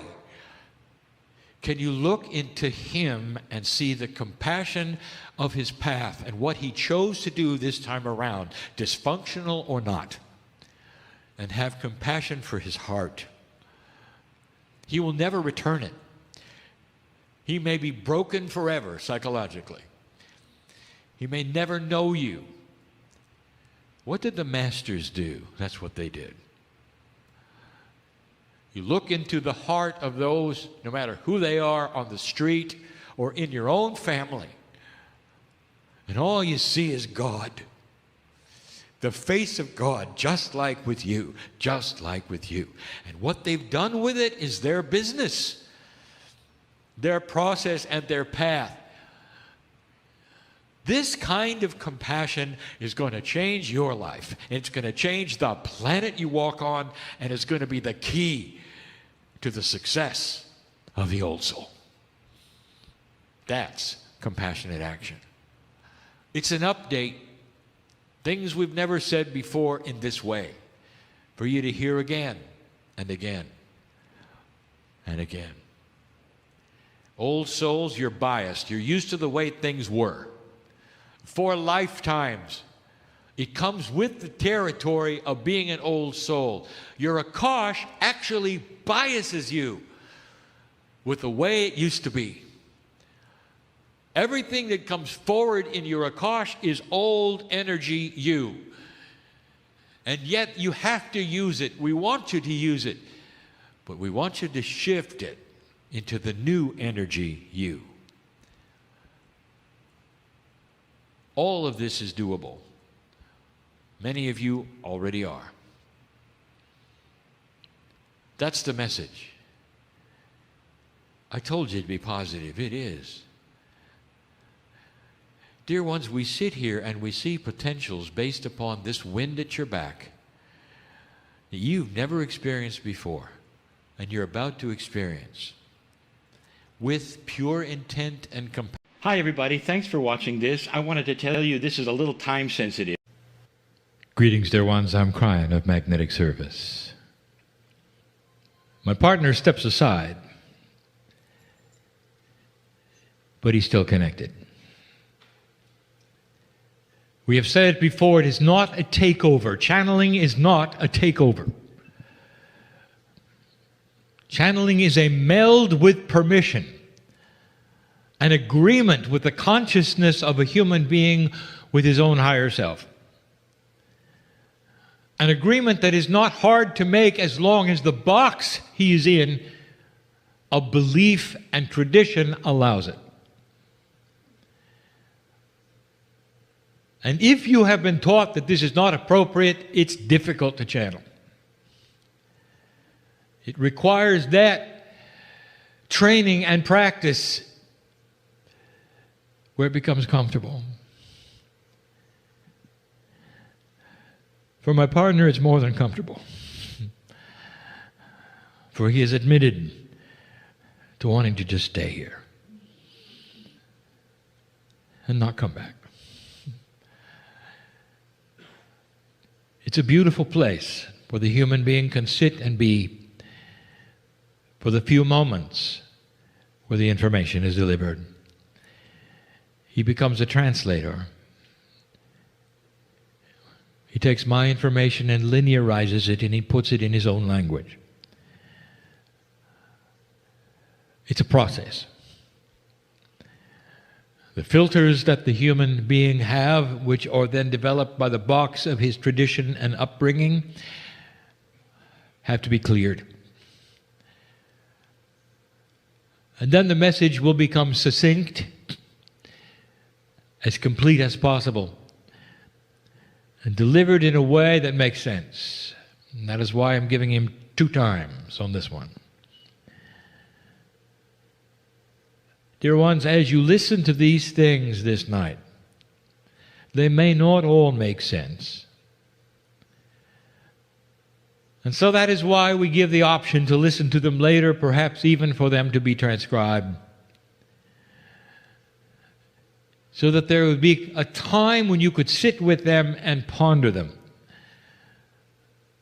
So that you could link them to some of the other bits of information and understand how they are connected. Right now, my partner is connected corporally with me. And you hear his voice. It is difficult to explain how such a thing could be. Appropriate in all ways, we have told you before. And the ones who are hearing it now are the correct ones to hear it now. And so as I begin this lesson, I want to remind you why we're giving it. For we've never discussed these things in this way. It is time to lay the foundation, the groundwork of the future. And the best way to do it is to give an exposure of how things work inside you. And as we expose these things, we use language that you're not used to, concepts that you haven't really worked with before. And we're aware of that. But it has to start where it has to start. And in the room there are life paths at the moment who are using what we're going to discuss, and some who have no idea what we're going to talk about. That is a respect for the variety of consciousness here, for the steps of learning that you are on. For some of you have been doing this kind of work since you can remember. And others of you are just now awakening to the potentials of who you are. regardless, we give the story and the teaching as though all of you were on board with all of it. And that is appropriate for the day. There are processes within the human body that are very difficult to explain. They are esoteric processes. We have given you just recently several of them, how they are recalibrating, and just lately, how they work. We started talking about the synchronicity and how it works with the human body, and Gaia, and the guides, and the other side of the veil. We've given you a lecture on the elusive Akash. How does it talk to the cells of your body? Is it in your brain? Is it not? What does it say? And you can hear these messages in the past. We've talked to you about the conceptual belief systems and how they are starting to work in your favor, and how consciousness is becoming less linear.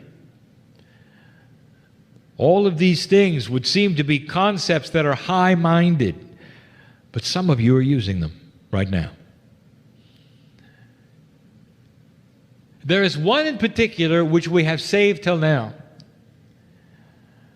because it is difficult to explain, and there are revelations today about how it works that we have not said before or explained before. There is a full system that we have channeled to you in the past called the 9 attributes of the human being. These attributes interrelate in a circle, and I want my partner to teach them in the near future. I want him to develop it into at least 3 parts of training, so that people can put them together, see how they're related, and understand themselves better. The 9 attributes, as we have channeled, were 3 groups of 3. Not that difficult. The difficulty starts to see how they relate to each other, and what they are, and what they might mean to you. How they're connected today, but how they will be connected tomorrow. 9 of them. We told you that 3 of them, 1 in each group of 3, have the same name, the higher self. We told you that there was the human corporeal group, the soul group, and the support group, and that the higher self was in each one of those. But the one we want to talk about today is squarely in what we would call the human corporeal group. And yet, like so many of the others, there's more to it than it seems. And the name of it is innate. And so the word innate is going to be a part of the human consciousness that all of you have at the corporeal level, which we are going to discuss today in a way we've never discussed.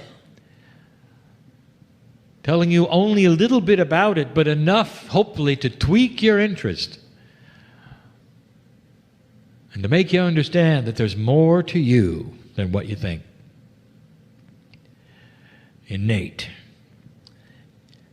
Innate has been described in the past as the smart part of your cells.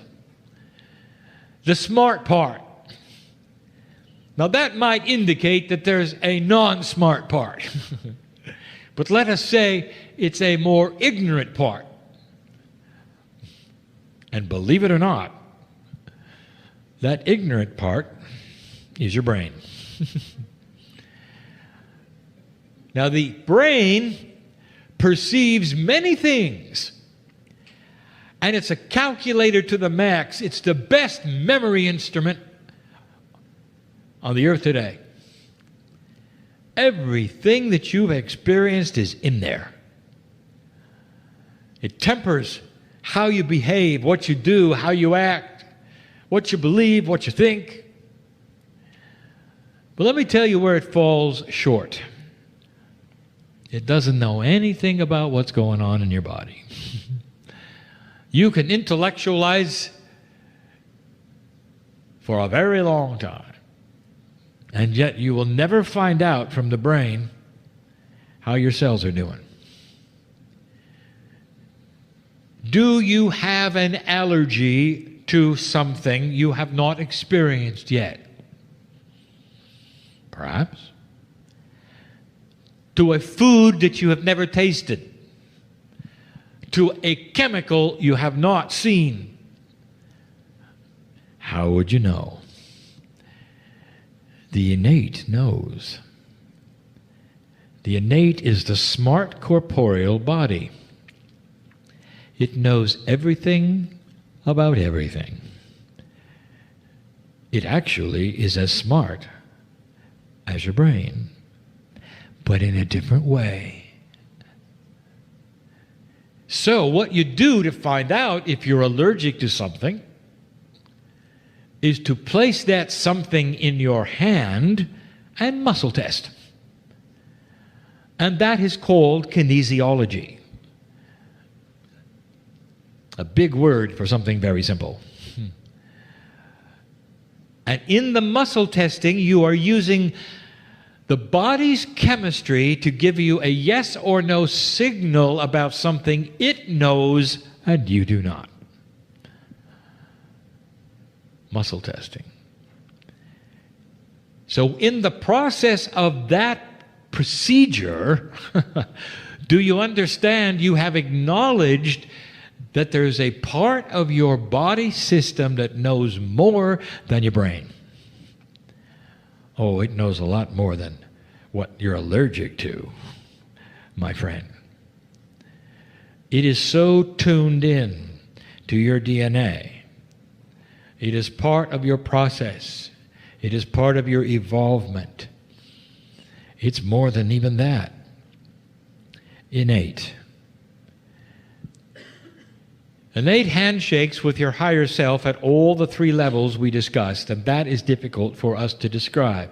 But if you put it in a circle chart, you'd draw the lines between them and you'd see what I mean. It's your smart body. Does it find a place in illogic to think for a moment that you'd have some kind of a disease attacking your body and not know it? Don't you find it odd, human being, that there are certain kinds of diseases that can lurk in you and you only know it through your discomfort or through your death? And you would never have the signal from your brain except pain. But the innate knows it when it happens. The innate knows it when it entered your body. As the white blood cells go to the places they need to go to fight, and you have no idea, the innate is on alert. What is it and where is it? This is difficult. We told you, dear human being, that the elusive Akash information was not in your brain. You cannot go to your brain to find out who you used to be and when. Because the brain only receives that information as it needs it, as transmitted from your DNA. The innate is the same. It's not in your brain, but it's in every cell of your body, every piece of DNA. But the difference between innate and the Akash is the innate is on top. It is always broadcasting. It's always there. And if you know how to listen to it and where it is, you can tune in. Muscle testing is one way. There are others. Some of you know. Innate is that which responds to acupuncture. Did you know that? Your brain does not. Innate is aware of all things and is broadcasting all the time. It broadcasts so greatly that it flows right into that which you call the Merkaba of the body. Now we're talking about a field around your body that pulses very strongly with information that those who have the ability to see can read. Welcome to the medical intuitive, who can stand before you in various degrees of success and read your innate. They don't have to muscle test to know you've got something going on. They can see it in the field around your body. Now you think that a medical intuitive is looking at your liver or your heart and is doing some kind of analysis because that's what you understand. That's your box. You had no idea that they are sensing the quantum energy that your innate is broadcasting of your health, of what's going on in the chemistry, of what might be developing inside you. It's different than you thought, isn't it? That's the innate. And that's only one of the things that innate does. It's the smart cellular part of your body, but it's not just about that. What I'm going to tell you next, we have given you before, but I wish to explain it better. Your innate is also a governor of what you need. Now turn a page with me. We have talked in the past about mining the Akash. So let us open that door for a moment. Is it possible, dear one, that you could go into the vast storehouse of the attributes of your past lives and pick out something you need today? And the answer is yes.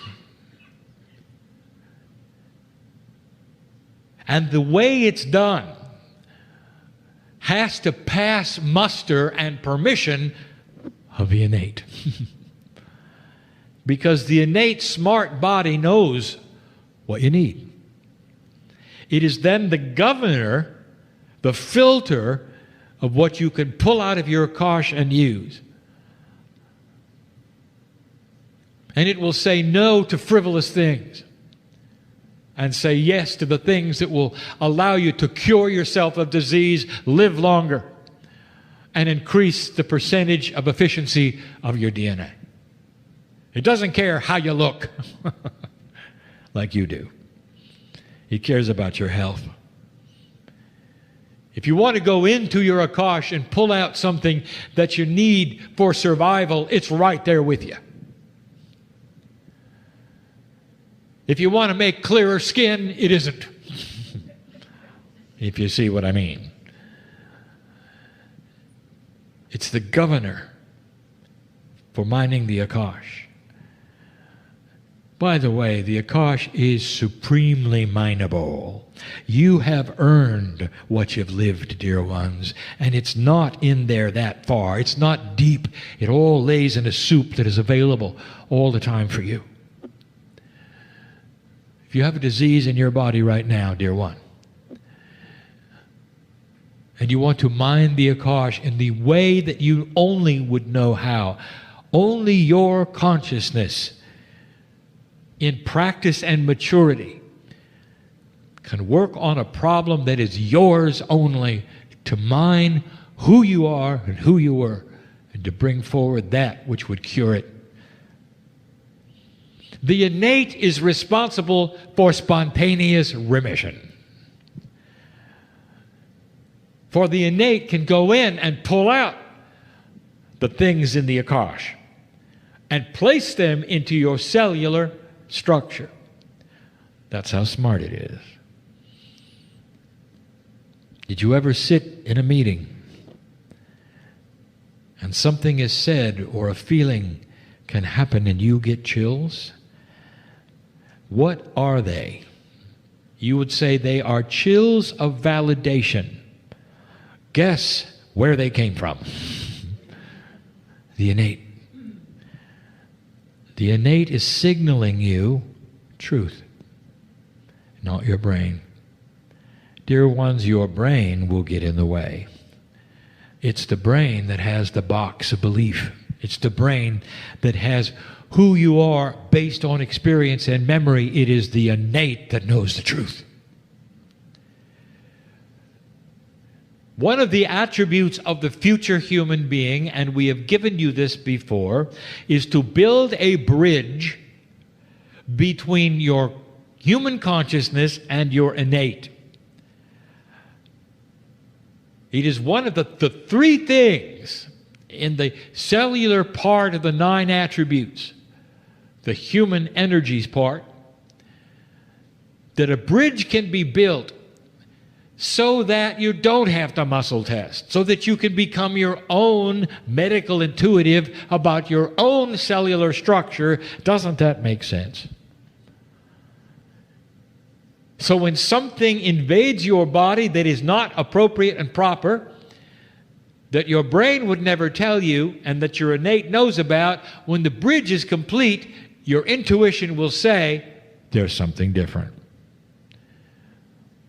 And you may not know what it is, but you will go to somebody who can help you to know, and it'll be far earlier than waiting for your brain to give you pain, if you know what I mean. That's also innate. Innate does so many things for you. And some of you are starting to get another picture, and this is where I'm going. It's a concept we have not really broached before. We're going to call it something. Please do not misunderstand. You only have one word for this. The word is called brain. So we are going to give you another concept. The innate is your second brain. It doesn't function like your first one at all, but it is smart, and it is intelligent, and it knows what you need, and it's the governor to keep you from picking up the wrong thing, just like your brain is, in a different kind of way. Let me show you what I mean. Here is a puzzle, a conundrum of medicine.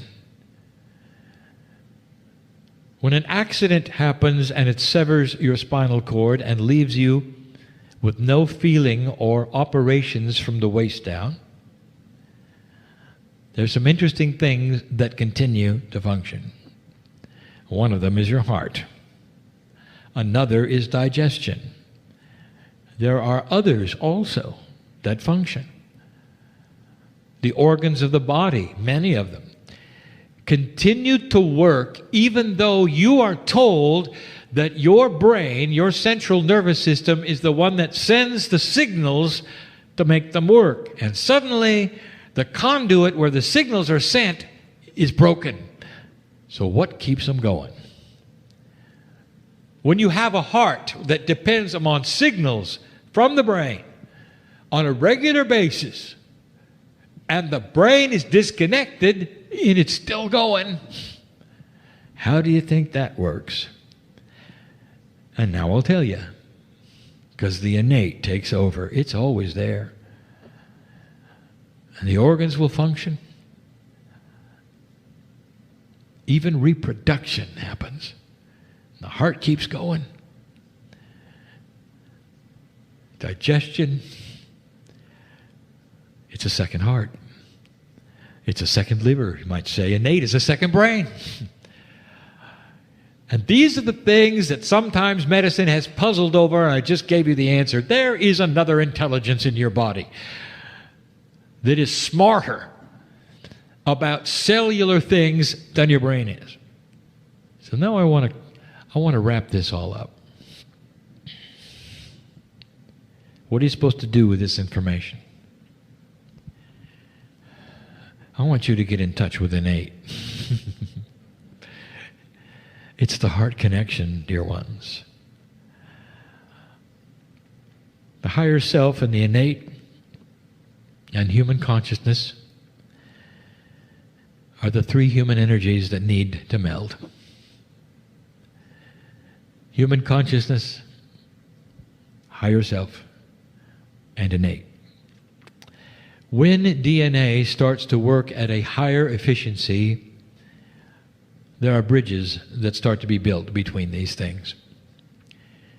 You'll start to feel them when you recognize and sense truth. When you start to recognize discernment and cognize it for what it is. When you stop looking around you for answers, and they come from within. When you put down the nonsense of those who would tell you that you were born dirty, or that there are societies trying to control you, or that everywhere you look there's a conspiracy against you, and you start understanding the truth that you are a piece of God on this planet, and you're smarter than that. Because you can discern what is and what is not happening. The human being becomes smarter when the two brains come together. And you're able then to see your own health situation, to catch things before they get out of hand, to know what you need, to know how you need to eat based upon your Akash, who you used to be, and what satisfies the cellular structure the best. Every single one of you has a different diet based upon what works for you. There is no such thing as an enlightened diet, except for you. We've told you these things before, but we never told you where it came from. The innate is smart. Now, as these things start to build a bridge between them, everything starts to change in the questions that you ask in this room, and they're always the same. How can I? Your name goes here. Every single one of you. Well, I like this, but how can I? Fill in the blank. I want to go here. I want to know this. How can I? Fill in the blank.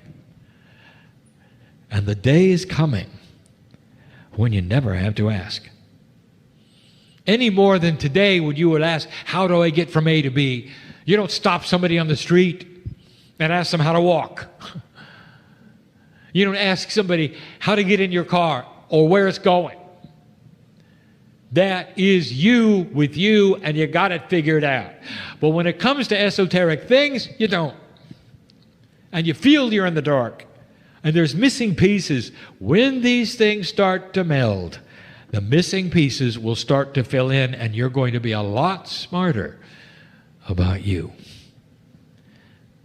And one of the things that's going to occur is you'll know you're not from here. You're from the great central sun. You're where I am from. You'll know that you're eternal. You'll know that you've had more than only one life. And it'll be something that you know, just like innate knows it. And not something you're trying to intellectualize with the computer in your head. It's the heart connection to the max. Innate is what creates emotion. Let me tell you, dear ones, innate helps you fall in love. It gives you energies that you can't explain that make you just a little nuts. And nobody can explain that. And innate knows all about it.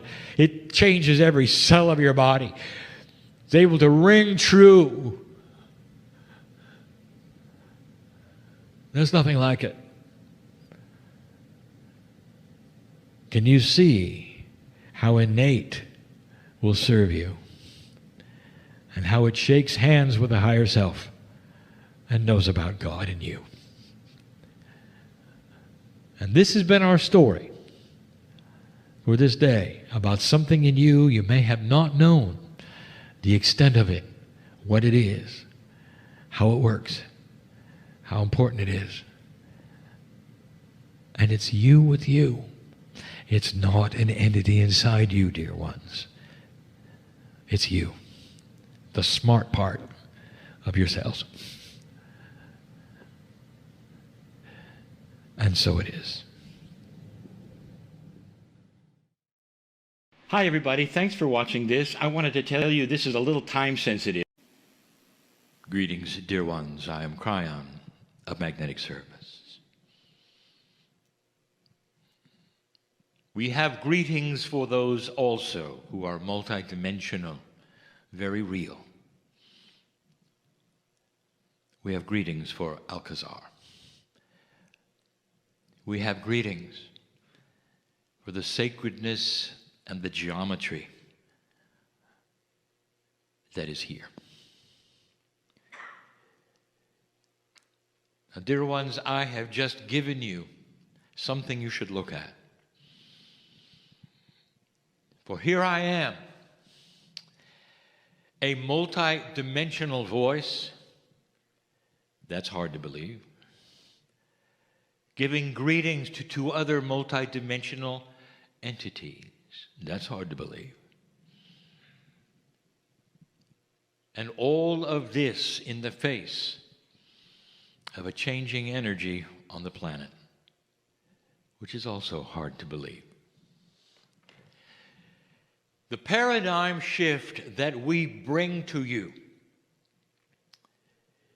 is the same one that we have talking about that is the potential of the planet for many years. But we sit in it today. From my standpoint, we revel in it today.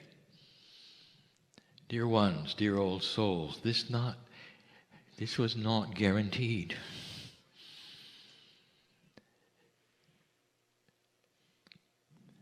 I want you to get used to the fact that this planet and consciousness and life itself is going through a real physical transition.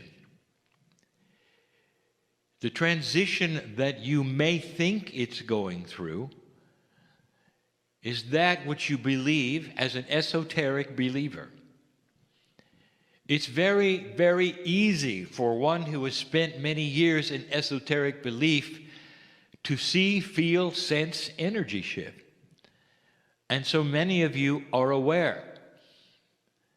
However, you're used to this. You're also sensitive to what I will call some kinds of multidimensional things. Some of you will see the energy. You will be aware of the aura.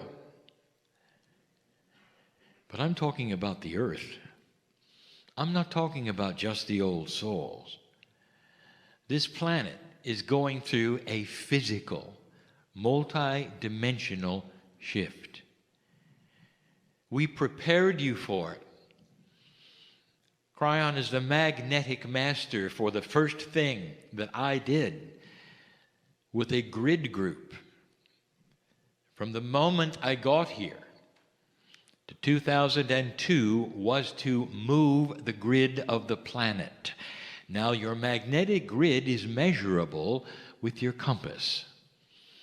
And you can go back in those years and find out just how much the magnetic grid altered north, and you can see it for yourself. This was not esoteric. The magnetic grid had to shift. It had to adjust for you.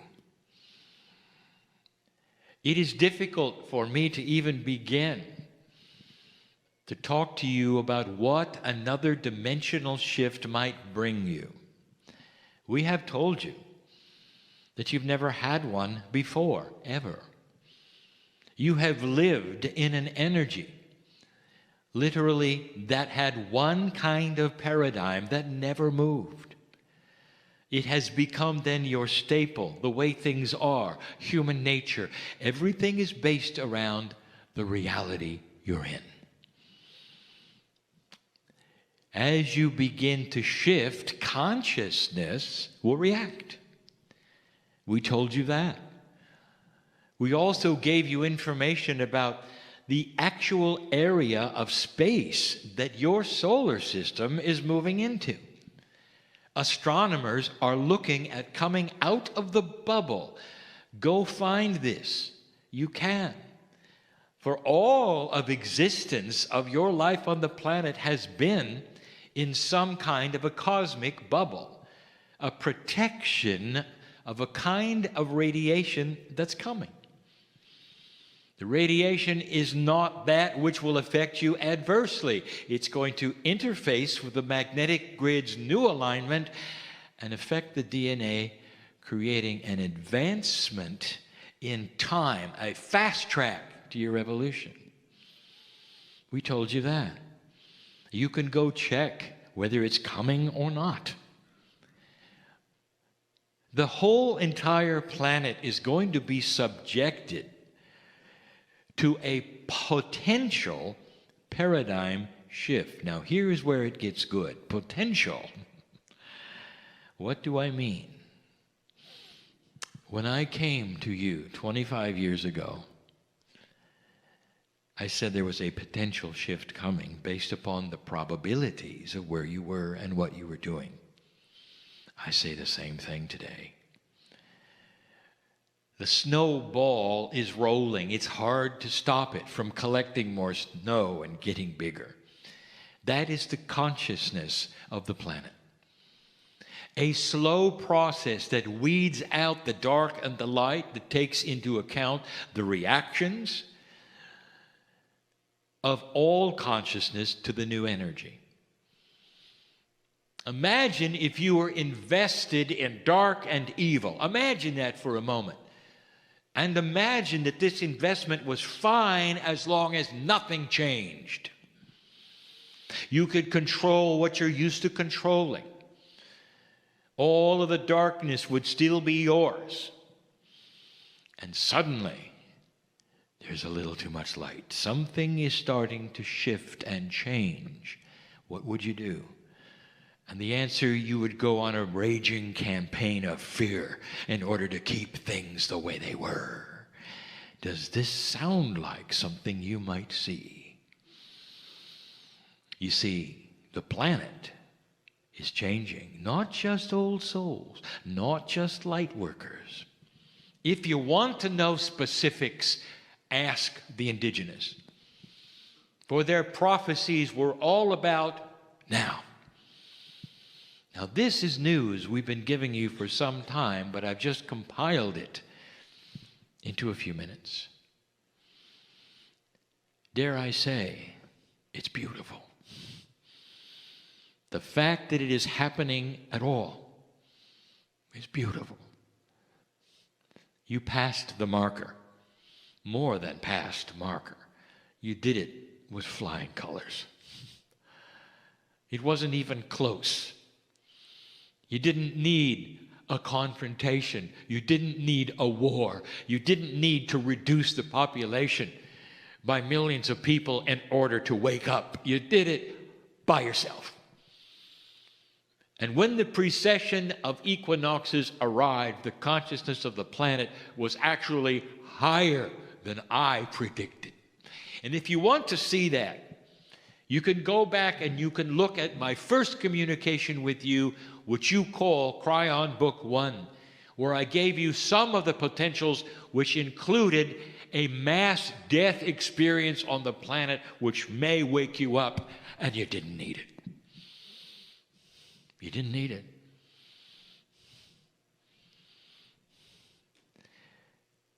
There's a feeling on the other side of the veil. That is pride. It is not egotistical pride. It's the kind of pride you would have for a son or daughter who excelled in everything they touched. It's a pride that you are part of it because they carry your seeds.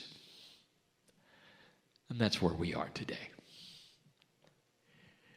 Sometimes I would give what appeared to be admonitions and I would feel powerful about something that I know is happening and taking place on the planet. Never is there frustration on my side of the veil. Excitement. Is it possible for God to be excited? And the answer is yes. Is it possible for that excitement to be based in the only thing that God really has outside of free choice of yours, and that is love and benevolence? It actually shaped your evolution. And here you are. The road ahead is filled with free choice. It's yours. It always was. But there is a confluence of benevolent consciousness which is higher and larger than what we expected at this point in time. I just explained to you what's going on the planet and why your news looks like it does. I want to give you a parable. Every single parable we have given has been about woe. And if he wasn't mentioned in the parable, it was still about woe. Woe is not a man or a woman, but we call him a he. Just because of the language differences, it helps. Woe is a woe man, a genderless. It is you. Woe represents the human being.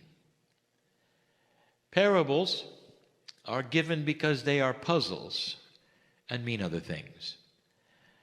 But human beings love stories. They relate to stories. And this one is about you and energy.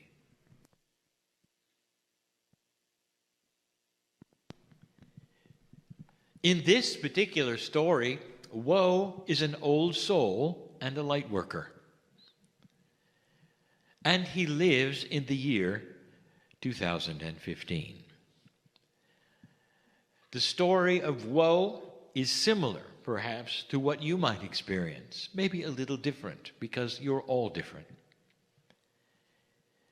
But let me paint the picture. I want to tell you who he, she is, and what woe is going through. As an old soul, woe has a lineage. Now listen carefully. The lineage of the old soul is one who has fought the good fight. Because this planet, up to this point, has had a duality which was palatable. You could be an old soul and you could be a compassionate person, but it didn't go very far. Whatever light you had was often put out by the incredible amount of negativity and darkness on the planet. War after war, and you had to participate. Regardless of your wisdom, you're in the battlefield. Regardless of your wisdom, the biology of life affected you. Your wisdom had nothing to do with the fact that if you were a woman, you lost children. Sometimes along the way from A to B, just traveling to get away from somebody chasing you. Sometimes it was in birth, sometimes it was in disease, or worse. Woe carried that around, dear one. Do you relate to it? Fought the good fight. Negativity, frustration, drama, war, hate was always there. And it was there seemingly in every sector. Difficult, especially the old soul from the beginning of the seeding of humanity went through the phases where humans just never changed. Can you imagine what this has done to woe's countenance. For he comes into this planet and he remembers at some level it's time to fight again. At some level, the Akash of every single human being sets the stage of expectation. You come in ready to battle. Now that particular Akash creates in woe a feeling where he doesn't feel where he can do anything and make a difference. But what he knows he can do is survive spiritually, and he does. To be the best human he can, and he tries. The Akash sometimes holds him back because he remembers at some level what it was like to be the shaman, to carry the information that people wanted, to heal, to be the intuitive who could read somebody as they stood there. And he remembers what happened. And he remembers an ugly death because they were afraid of him. Those who have magic are witches. The old energy is powerful. The world went to war a number of times, and woe was part of it. Both genders were involved, both genders suffered. It was humanity. Woe is walking around in life today with a lack of self-worth. Now you know why. There is no judgment, dear human being, for how you feel about yourself.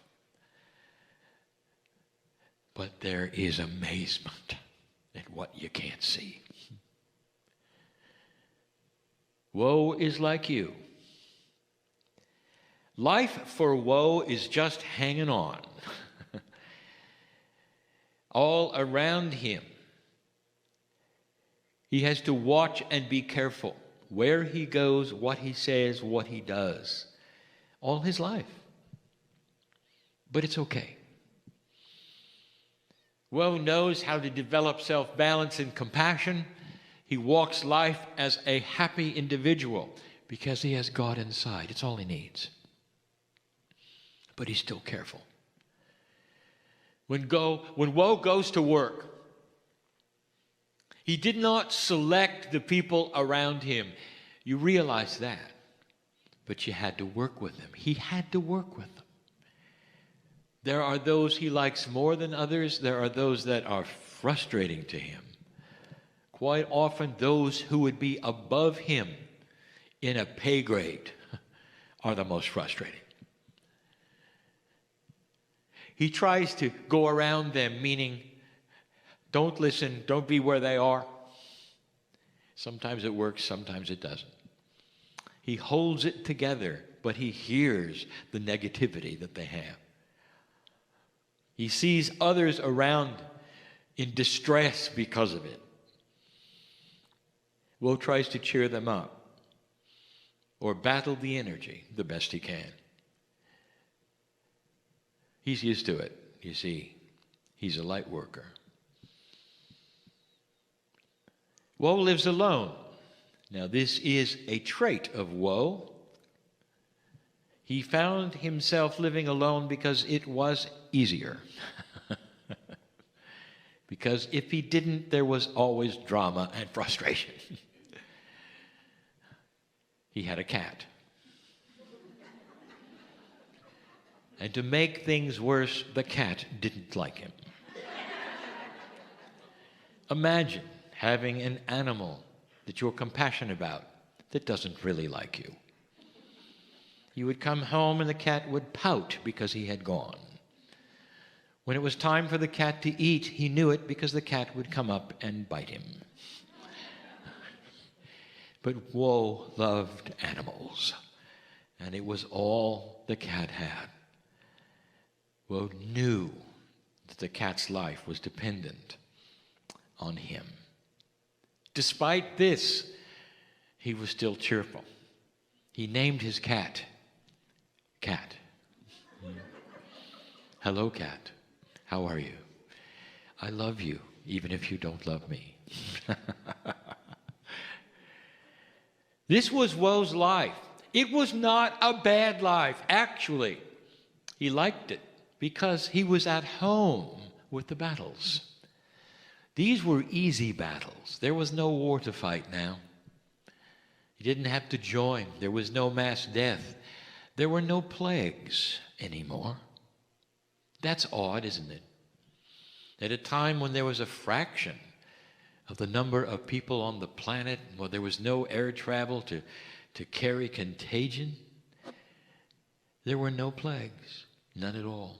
He had gone through 3. Now, he didn't know that, but his Akash carried it. He had watched loved ones die in front of him. Such sorrow. It wasn't this time, and he knew it, and he was happy for this. Woe could be a balanced human being, be compassionate. Woe was also a healer. As a light worker, he discovered he could use his talents. He could read the disease in people, and they would come to him. He had a side business as a healer, and it was a good one. But as he approached each one, Woe had to chase away the negativity, both of the healee and the room. He was used to it. He fought many battles. He was okay. This is Woe's life. Woe had powerful meditations. As a light worker, as an old soul, he could do this. And he knew he could. This was his solace. This is what he loved the most. He had the connection to God. As much as he could. And would the biology allow him in the energy, he connected through the pineal to the higher self. And he loved it. Some of his meditations were actually close to visions because they were real and he could sense and see. He could smell and feel. He spent the amount of time in meditation that was perfect for Woe.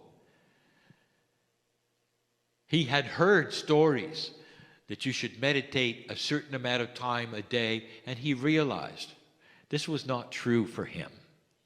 That each old soul had their own Akash, had their own uniqueness, had their own lessons, and their own ways, and had their own wisdom.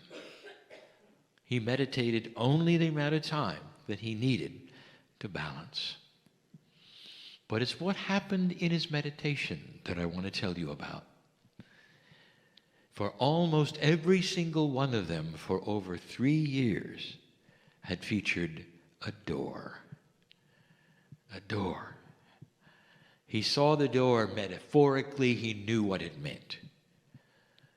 It was an opportunity to move into something beyond the door. Very clear. But he could sense what was on the other side. There was something more for him. More than that, if he had the ability to open it and go through it, he knew he would never have to come back to where he was. Woe learned to talk to the door.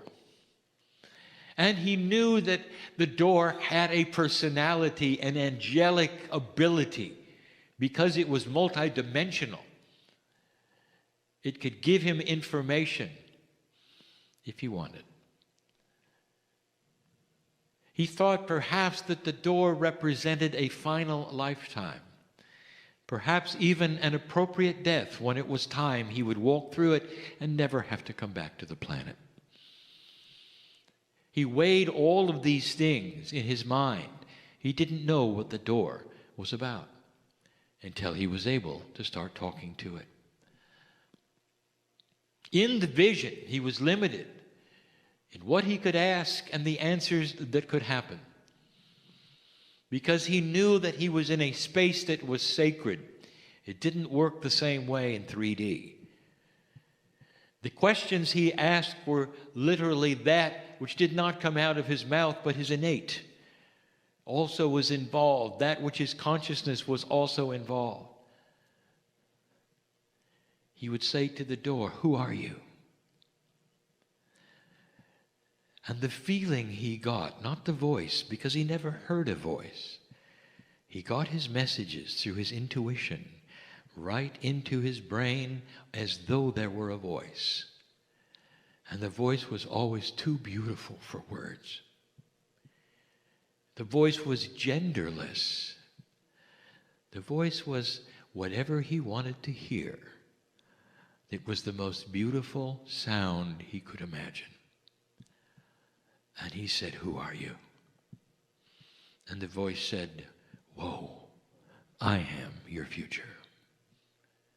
He didn't understand it. How can the door be my future? Maybe the other side of the door. He saw the door, he admired it. He loved the fact that there was benevolence on the other side. Occasionally he saw it glow. Underneath the door, he could see light. Whatever was out there in his future, he liked it. Woe continued to have the visions of the door. Sometimes he would simply sit and be with it, knowing that someday he could go through it. He continued to think it was his demise, his death, his last time on the planet, and he looked forward to that time. And then he started asking the door more questions, and it was confusing. "Are you my death?" And the door smiled at him, actually chuckled, and said, "No, Woe, it's your life." Woe didn't understand. In this vision, he felt powerful enough to grab the doorknob and say, "It's time. If it's my life, it's time." And it was locked. He couldn't budge it. Nothing was happening. Nothing. He talked to the door. "I cannot open you." And the door said, "I know." He said to the door, "When can I go through?" And the door said, "Anytime you're ready." And Woe said, "I'm ready now." And the door said, "Come on in." He grasped the doorknob and it wouldn't budge. Pulled and pulled and pulled. This was a frustration. The visions were real. Woe knew who he was. As a light worker extraordinary, he had fought the battles. He knew he was wise in the ways of the world. And the door wouldn't budge. He talked to the door. "What am I doing wrong?" And the door started talking to him. "Whoa, come closer." "I didn't say open the door. I said come through the door."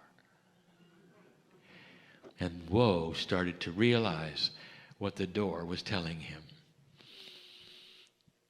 He had to drop his 3D reality and walk through matter.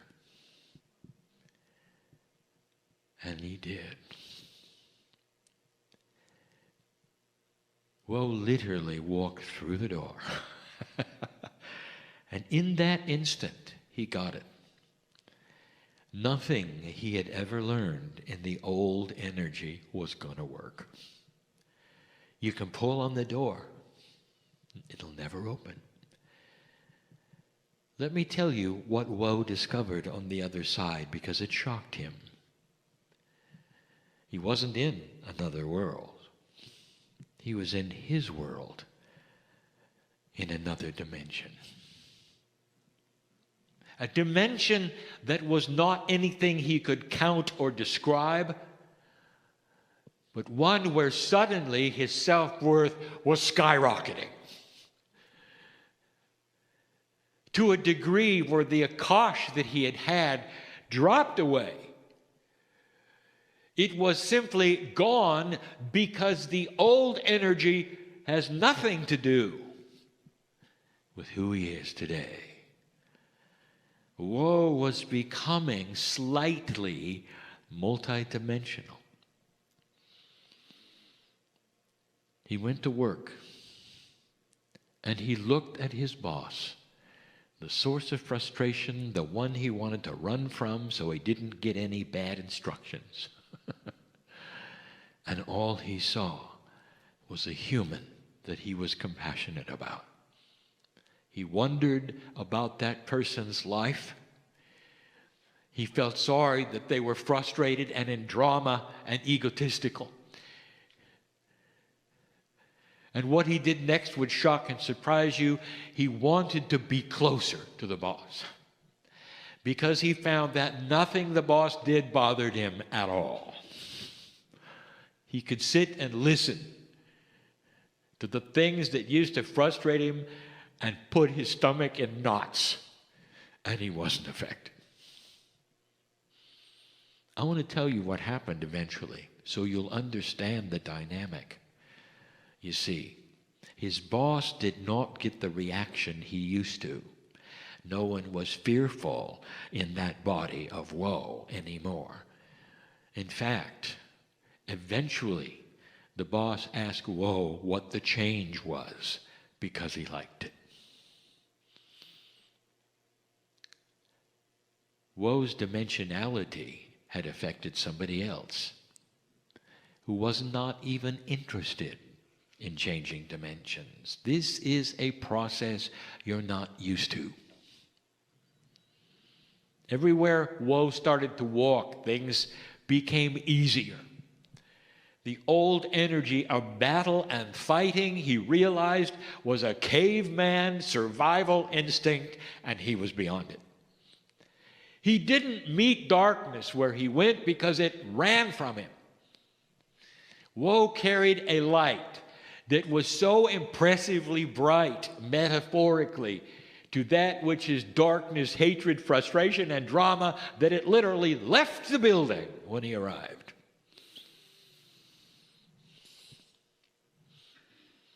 He walked the streets differently. He expected good things. And the door in his vision was gone.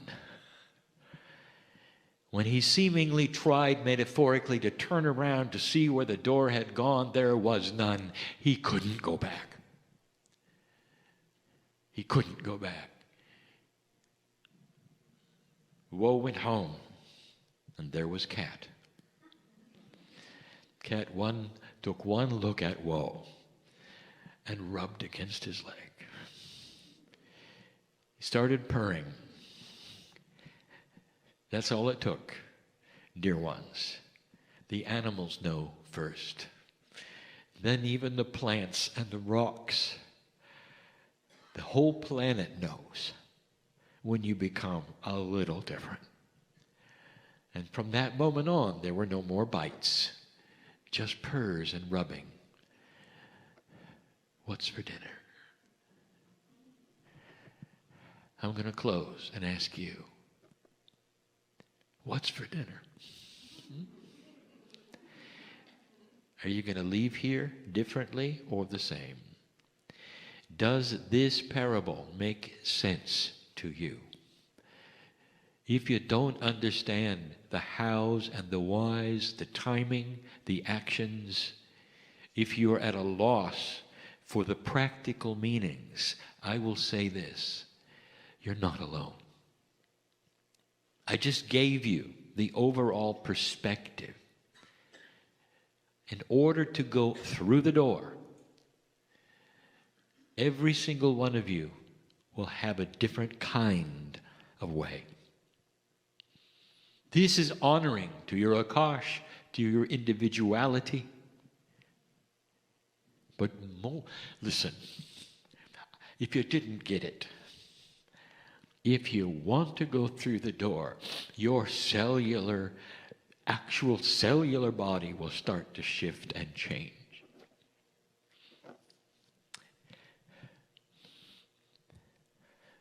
You want to heal yourself? Is it time? Go through the door. Because we want you to stay, and we don't want you to stay in distress. This energy is not cooperating with your consciousness. Have you got it yet? And that's why some of the things are happening to you that are happening to you. You're not supposed to stick around in this energy the way you are. It's time to vibrate higher. Go through the door. What's for dinner?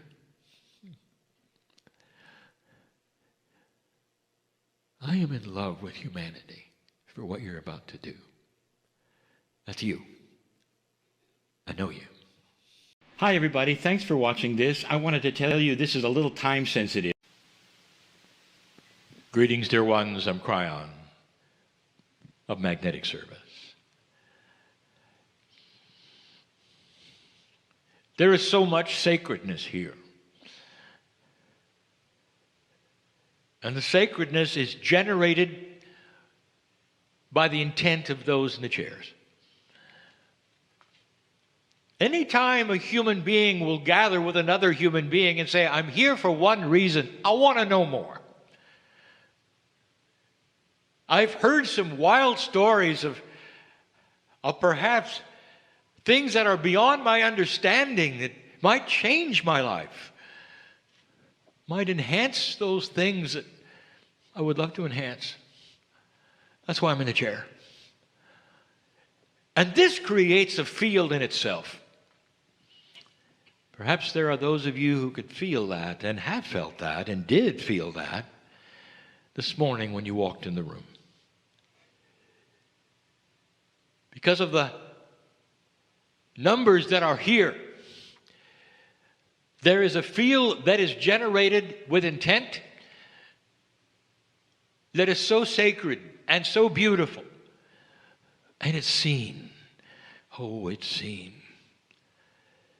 You may have heard the premise that when you have a number of people gathered together, that there is enhanced not just abilities and power, but light itself. And with the intent that we are speaking of, it creates a field of light. Now, we speak metaphorically, but consciousness truly is a part of the physics that you study today. Is it too much to imagine that intent could be seen multidimensionally? It might even have a color, dear ones. You're very attractive when you're here with intent like this. There are so many different kinds of intent, even here in the room, even those listening. There's casual intent, I think I'll take a listen. There's intent that wants to cognize everything that is said. I want to know more because everything you've said, Kryon, has either taken place or is happening or is going to happen, and I'm on board. And between those kinds of intent, there's all the shades in between. And dear ones, all of them are appropriate. The one who simply wants to take a look is doing so with free choice. You may take a look and leave and never come back. But in that crack that you took a look, you got to see and feel the idea that you're sacred. And those who wish to cognize what is here and what is coming may enjoy the channel tonight. We told you in the channel before that the title would be this: Who do you think you are? Now that's an expression that humans would often use as an accusation. But the question in the form of the channel tonight is real. And the reason it's being asked at all, right now, the reason, you'll see in a moment. Because who you think you are shapes everything to come. Everything. Let's start this way. Let's start with the objections that some light workers have had about some of the concepts I have presented. And the objections are these: they don't work. Dear Kryon, I've heard you talk for now 20 years, and you've said you must speak to your cells. You talk to your structure, it's listening. And I have. I've got this issue, and I've been working on it, and I talk to my cells, and nothing happens. I've only one thing to conclude: doesn't work. Dear Kryon, I've heard you talk about compassion as being the key to changing those around me, to changing myself, to all of these things. I've tried so hard to be compassionate. Doesn't work. Just doesn't work. Have you got something else? Dear Kryon, I've heard you speak of God inside. I don't think so. Certainly isn't in my life. I'd like it to be. I really would like it to be. I listen to you and I'd like it to be. But then you finish and nothing's there. I'm about to expose you, oh, ones who would ask the questions. And I ask you, who do you think you are?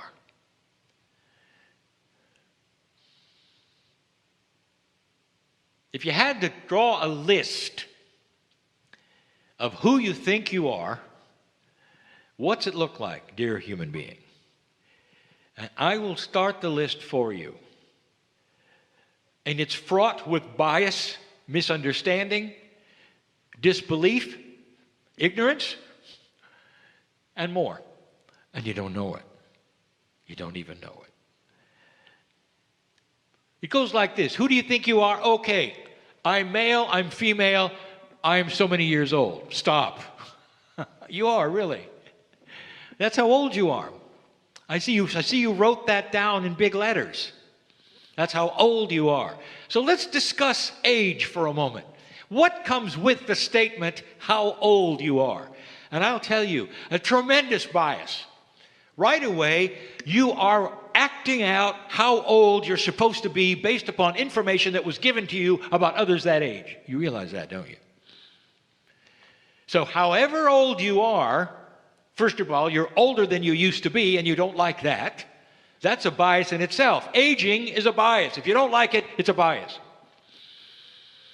You think living for 900 years was a typo in Scripture? Or was it true? How did they do that? And I'll tell you, they never said, I am so many years old. Because age meant nothing. They exist.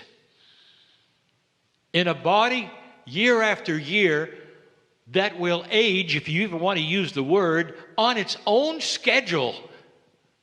But if you are biased enough to put limits on it, you'll go right to the place where medicine says you ought to be. That is one of the biggest biases you have. Who do you think you are? Stop telling people how old you are.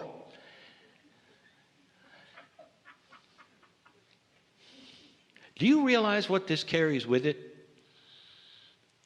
If any of you watch your media, have you watched the ads of how you're supposed to feel at a certain age?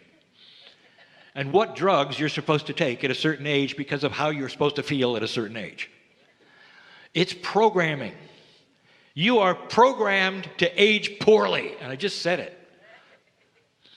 This doesn't simply come from media. It comes from your parents. It comes from school. It comes from society. If you didn't have a stigma on how old you were, would your chemistry be different? Bingo. Yes. Because consciousness is guiding cellular structure. How you believe is being absorbed by your body and acted upon. I'll say it again. You show up at the restaurant called life, and the menu is there, and you give an order. And then you start aging poorly. Dear ones, your food has arrived. You just ordered it, and here it is. It's as simple as that. It's on the menu, and you ordered it. And so you seem to feel a certain way because you have a certain age. Perhaps you have been told aging is a bad thing. So you continually look into the mirror to see if it's a bad thing. And your body knows what you're looking for and cooperates. It's a bad thing. Who do you think you are? Number one, I am an ageless human being existing on this planet magnificently. I'm an ageless human being existing on this planet magnificently. And my body hears every single word I'm saying. And my cellular structure is clueless on how old I am. So don't give me a birthday party with candles, because we're not counting. I can't tell you how much that would do for you. Who do you think you are? Well, Kryon, I have a genealogy that doesn't really work for me. You see, here's what's happened in my family. Stop. You have just now told your body that any predispositions it might have with genealogy that is inherited is going to manifest. Period. That's what you told your body. And here it comes. Did you know what has been proven? Your genealogy is not in charge. Oh, it will come with inheritance. It will come with perhaps what you will call predispositions. Now, predispositions are there. They may even manifest. But dear ones, that's only if nothing happens around them. The cells of your body are designed to listen to the boss. The cells of your body are designed to listen to the boss. They are ready to be programmed. And the consciousness that you give them is the programming they will respond to better than anything else on the planet. You can program yourself out of any inheritance. Did you know that?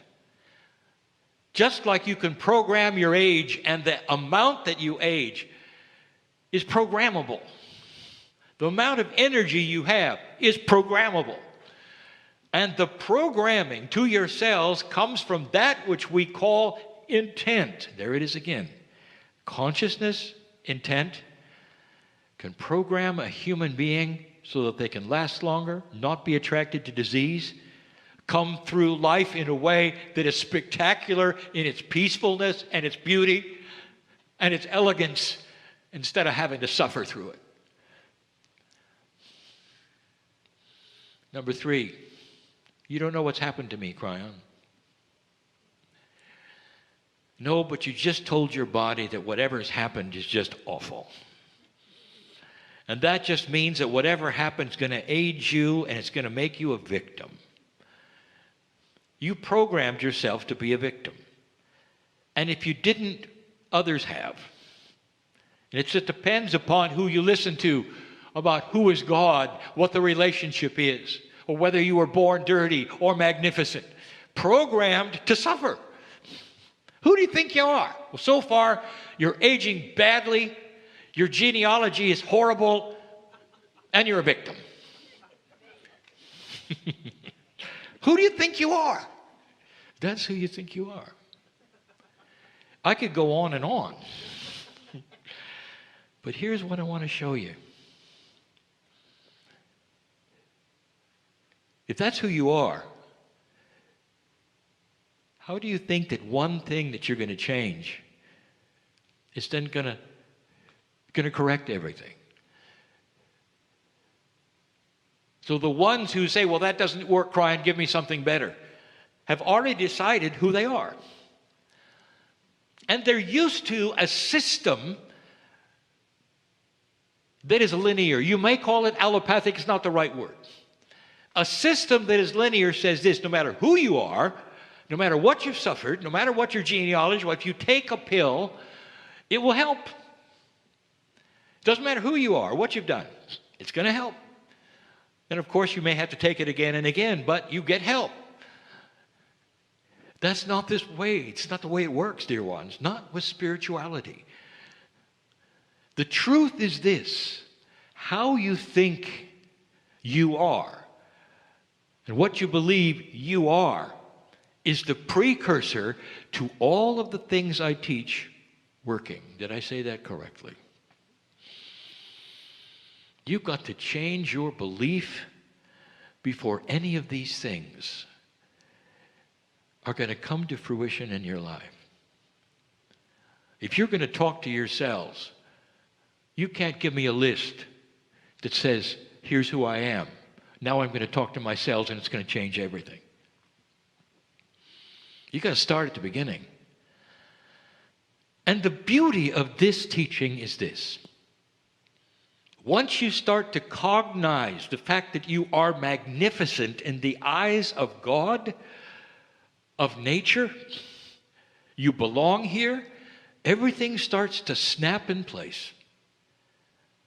Because truth has that about it. It rings in your body. The cellular structures will, if they could talk, they will say, well, it's about time. What do you have for us today? What's your order today? What's on the menu today? How about health and peace and you name it? What about a system where the years don't matter? That there's no stigma anymore. That your body has to do something at a certain time because you've assigned numbers to it. This is not true. It isn't. And so in this channel, the beauty of the message is this: that when you begin to realize who you are, things start to chain react and they affect others' things in benevolent ways. It's almost like the truth rings in your cellular structure to such a degree, in such a way, the strings on a guitar, for instance, that are tuned together, and you pluck one and the vibration affects the other, and it comes into tune and affects the other, and it starts to vibrate and come into tune. And soon the body gets it. And then all the things you've been telling each string for all these years and all these points, 1, 2, 3, 4, they start to drop away. And you start to realize that just wasn't right. That wasn't right. Here's something we brought up before. This is important, dear ones. It has to do with the integrity of knowledge. This is important. Some of the most profound things you may have learned from your instructors, from your priests, through your shamans, are now starting to drop away in their accuracy. And in that, you feel you will betray them if you cross over to a new truth. That is very real. And you will say, well, but my parents gave me this. And it's what I believe. The mom and dad, they gave me the best they could. It's what I believe. I really loved this pastor I had, and he was just the best man. He's gone now, but I'll always remember what he told me. And that's the way I live my life right now. And suddenly we come along with a whole different idea that goes beyond any of that. And many won't move off that peg because of this. The integrity of the people that you loved who gave you truths that now are starting to slip away. And how do you get through that? Well, there are several ways. Number one, if they're deceased, they now know better. They're here, they're cheering you on. But number two, in your memory, they were giving you in full integrity the best they had.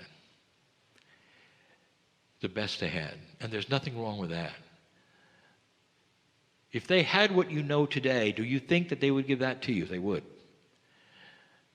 So there's nothing shameful at all or betraying, about moving forward and accepting a bigger truth. You control your biology. You control not only how you age and how fast you age, but what happens chemistry as you age. This is so important because part of the scenario is how disease would attach itself to you.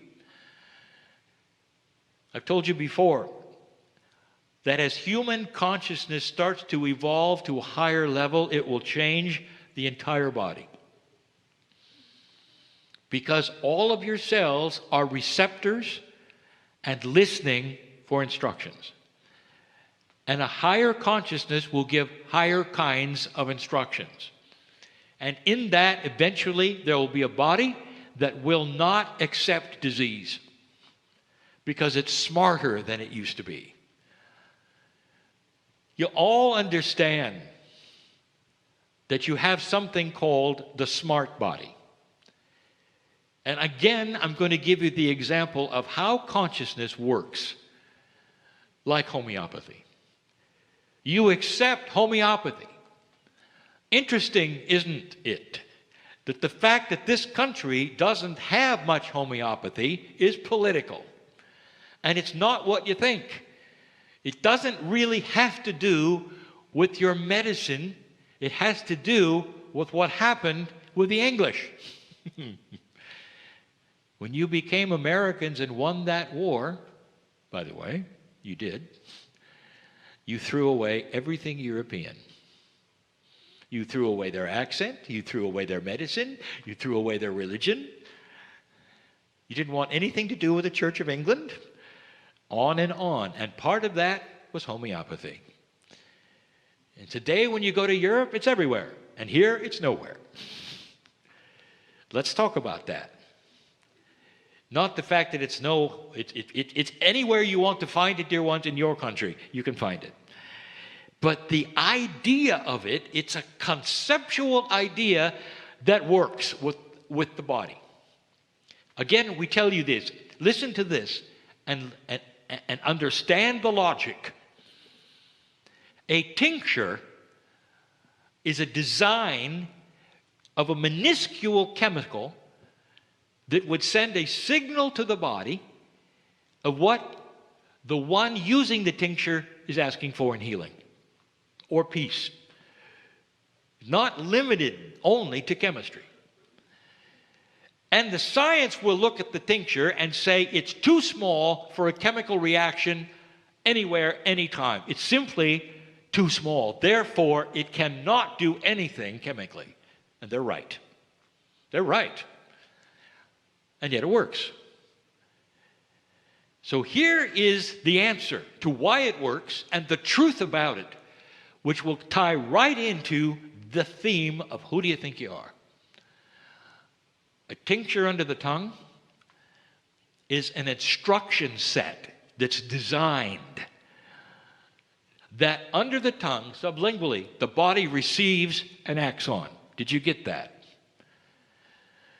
So no chemical reaction. It is an instruction set, elegantly designed as that which is instructions to the body on what to do. And then the body does it. And homeopathy works. All right, turn the page. I've just shown you something.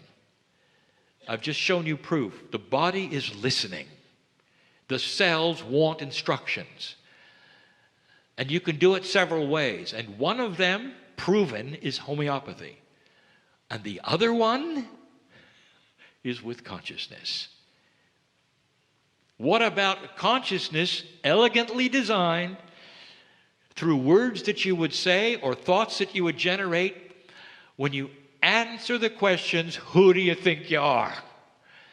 Because the body receives the instructions that you give it through everyday life. Are you a victim or not? What's your genealogy like? How old are you? I tied this into this morning when I said, I want you to forget everything you were told. Everything that would then posture who you think you are. And start over. You want to write a list? Do it. Read it out loud? Do it. Let the body hear it? Do it. I am an ageless human, magnificent, here on purpose to create light. My genealogy is controllable and programmable. And I give it instructions daily. And you go on from there. The things that happen in my life, I have brought to myself. And now, in that I understand it, I will no longer bring negative things into my life. What are your weaknesses? Don't list them.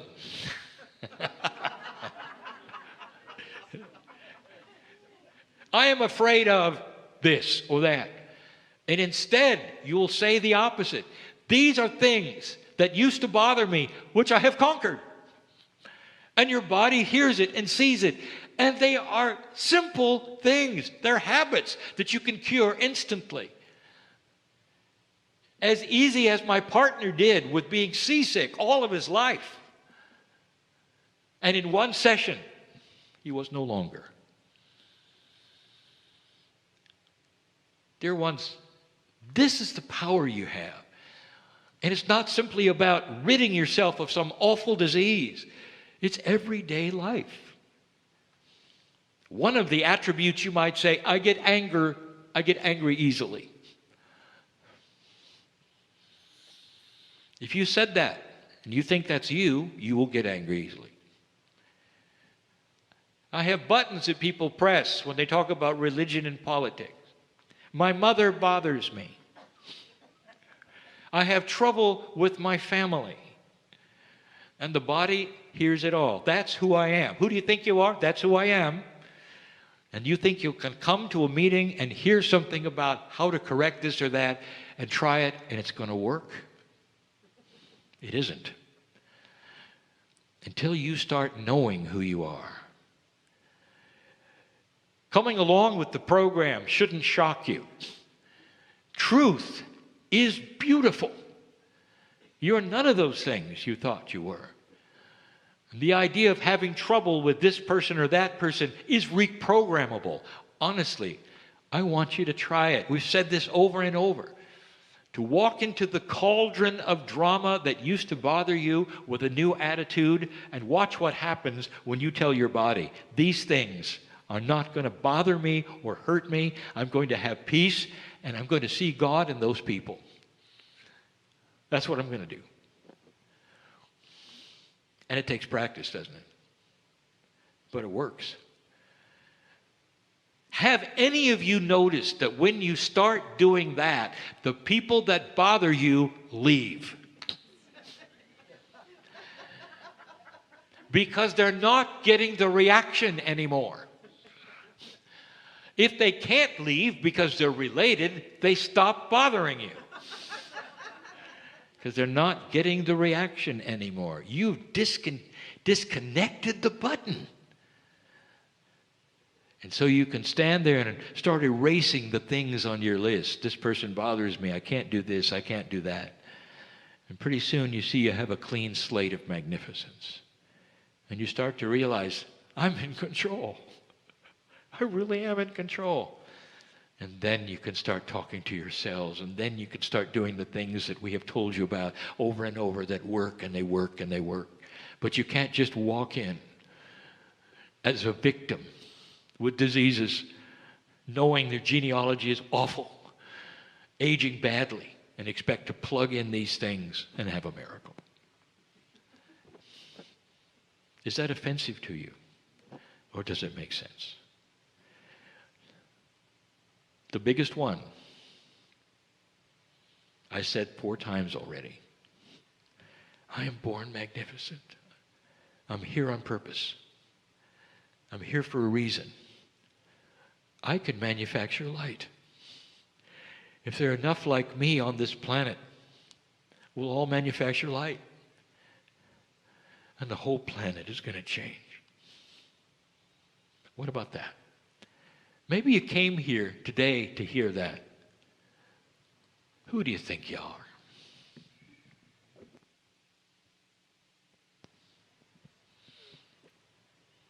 I am talking to old souls who can do everything I've said. You've been here and you've done that. You have an Akash that is filled with wisdom of how things work. What I've just given you is not pablum for the soul. It's advanced. But I'm talking to those who I should be talking to, who know of what I speak.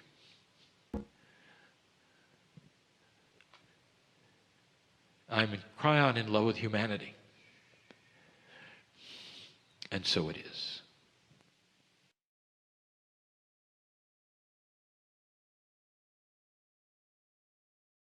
Hi, everybody. Thanks for watching this. I wanted to tell you this is a little time sensitive.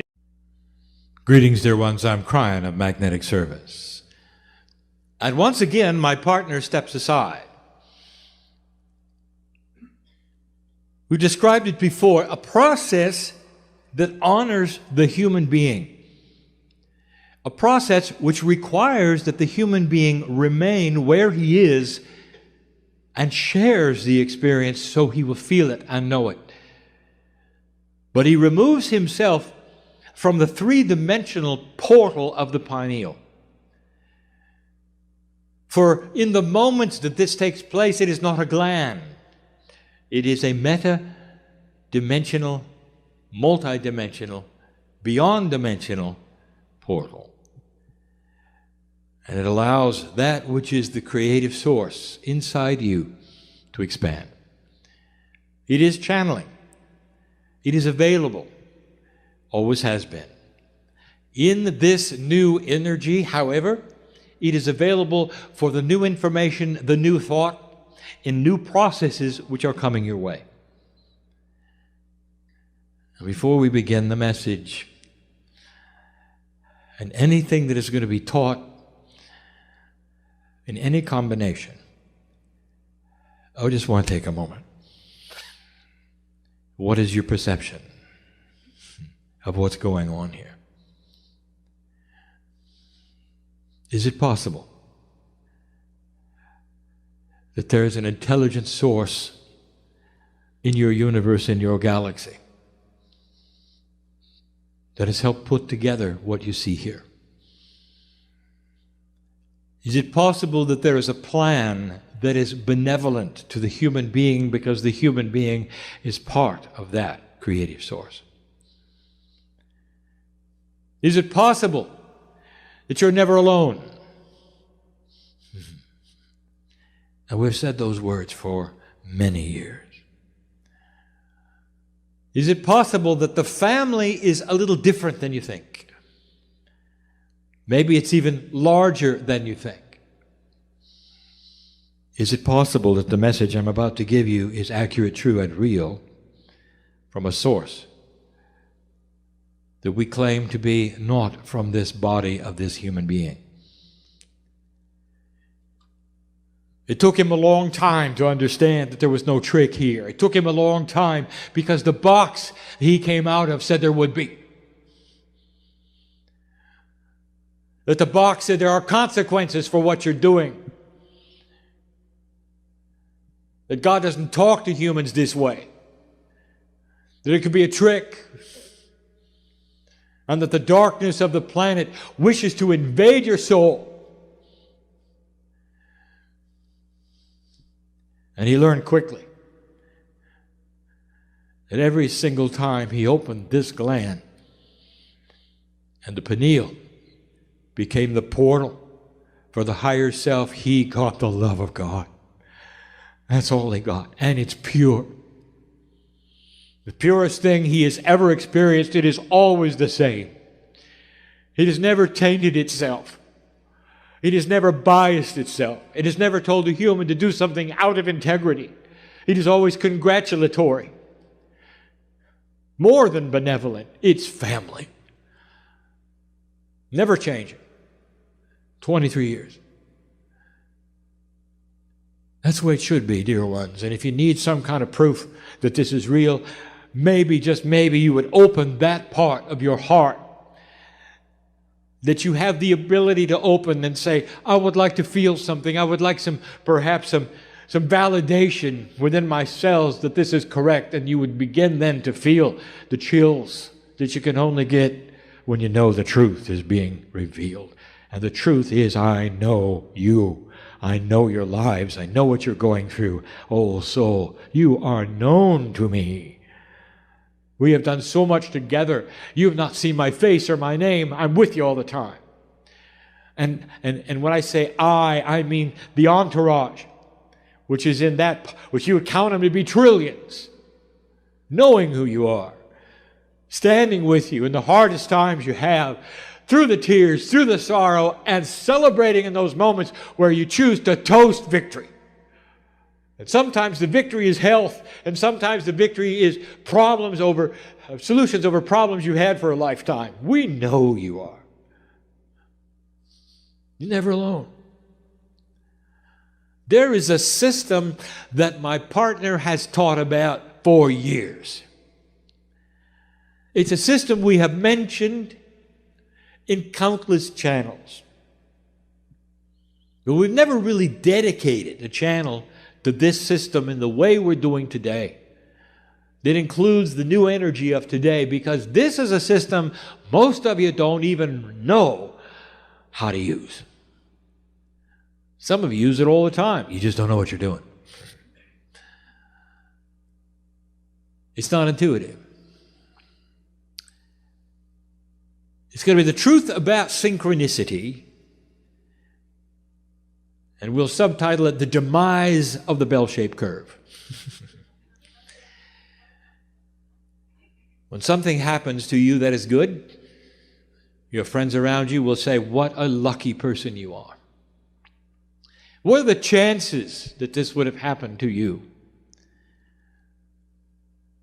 When you go into a difficult situation, and perhaps it's even something that is common to humanity and in your culture, like surgery, and you will come out with such marvelous results, and they'll say, well, this is beyond our expectations, and what lucky person you are. And then you do it over and over.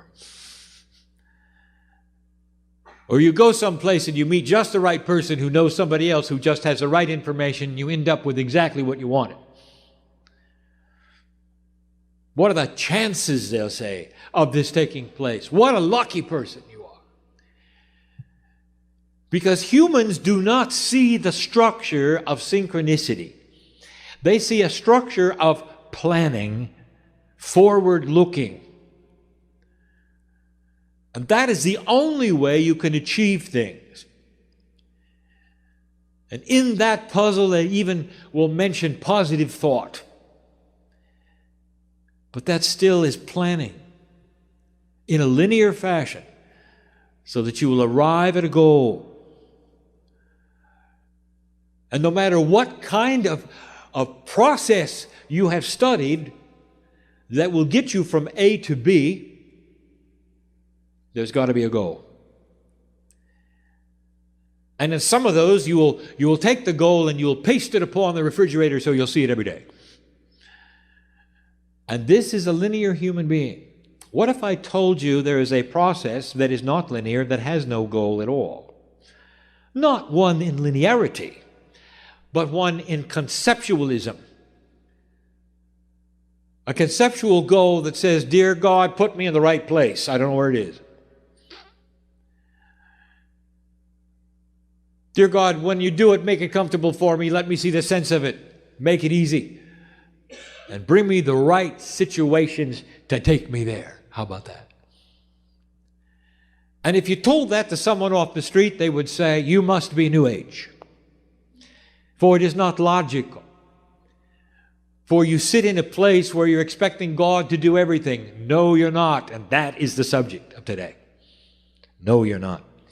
You are simply changing the box of belief to include something that is not in 3D, but that some of you have been using for a very long time. You're just not aware of it. So today's lecture, that's what we're calling it. My partner liked that. Is about the power of synchronicity, the truth about it. What it is, where it comes from, who's involved in it, and what you can do to promote it. The human being creates it in their belief, and that is how it starts. Now, this comes from my partner who loves to talk about the parking angel.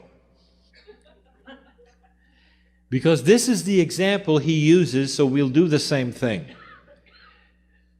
Many light workers love to use that which they conceive as a special angel which has powers with cars. And that special angel will sit above the car, raise himself up, and see in a giant parking lot who is pulling out and where it's taking place. And you will assign your power to the parking angel, and you will find where somebody is pulling out, and it works. Now, this is not forward planning, is it? It is a different concept. It's a concept that you could place yourself, or an angel which becomes your eyes, far above the parking lot to see the parameters of the entire lot and what is going on with everyone at the same time. And if that were possible, then you, in 3D, could direct your automobile to the right aisle and the right place to find that space at the right time, especially if you're in a line with others, to arrive when somebody is pulling out. And it works. Over and over it works. It works because this is the definition of synchronicity. Not planning ahead, but a concept that you assign and believe in that requires an overview of a situation that you cannot have in 3D. Synchronicity. Now, I cannot close this parking angel attribute without giving you the rest of the story that my partner demands I give you. There is no such thing as the parking angel. It's you assigning your power to a mythological creature with a P on its chest.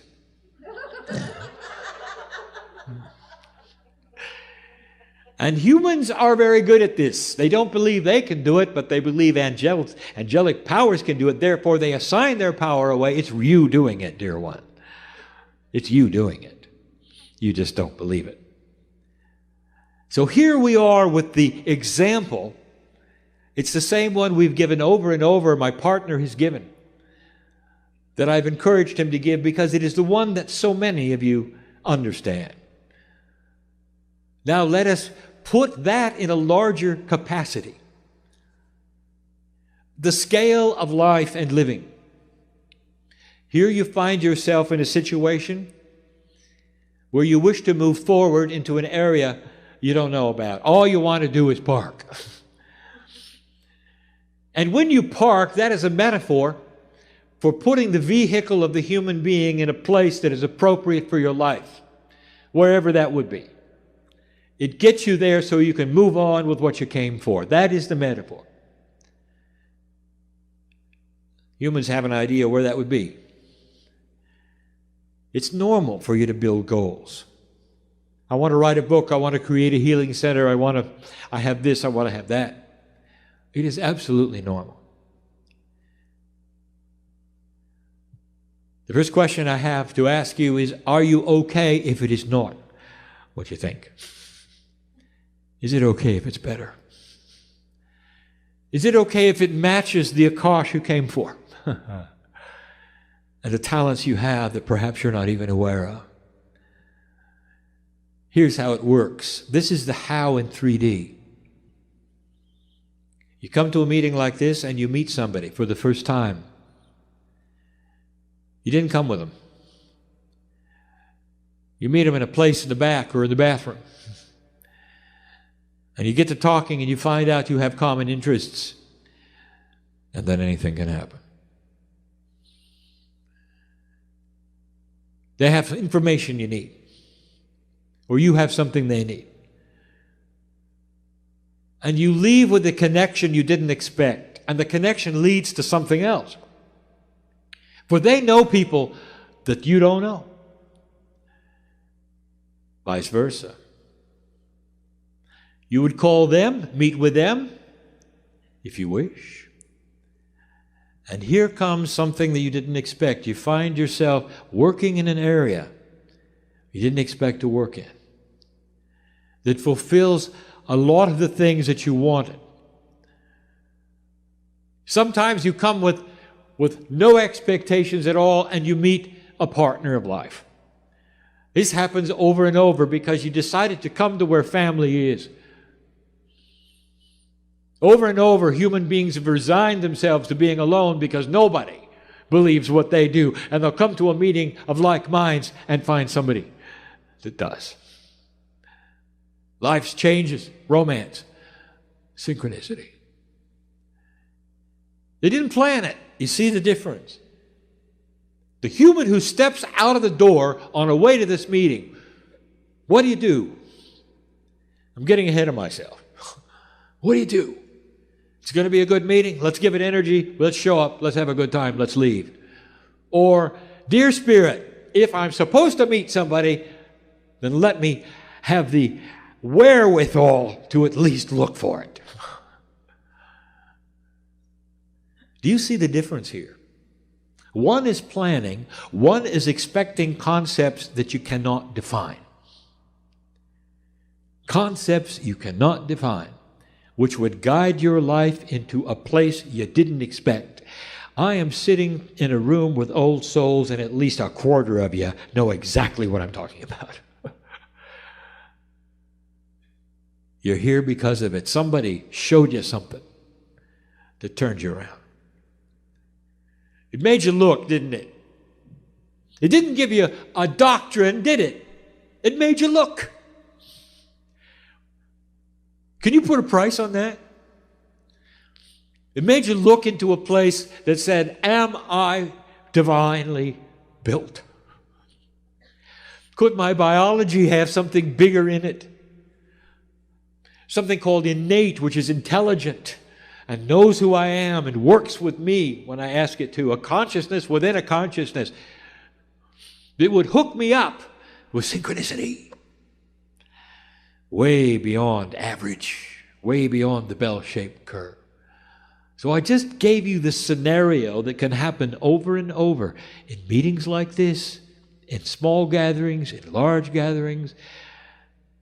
I'll get to what was required in a minute. Now let us talk about how it works. And these are things that we have discussed seldom, and never in a package like this. And we've got to talk first about the majesty of the human being. It wasn't that long ago we gave you a channeling called the 9 energies of the human being. It's what I want my partner to begin teaching. It's esoteric, it's complex, it's time. And there are conceptual parts of the attributes that must be taught that go beyond what a human being is used to hearing, even in these meetings. And here is one of them.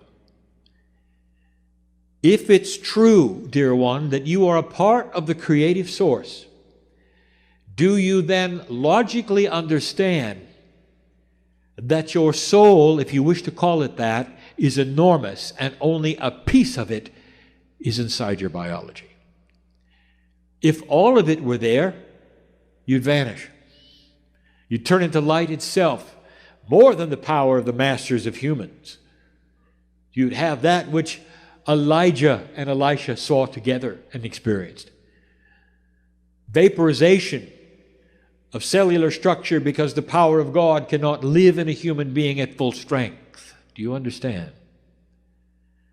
And if you understand this, you will understand that you are only having a piece of what is you, that is the Creator, in your body. And so here is what begs another question. Where is the rest of it? It's with me.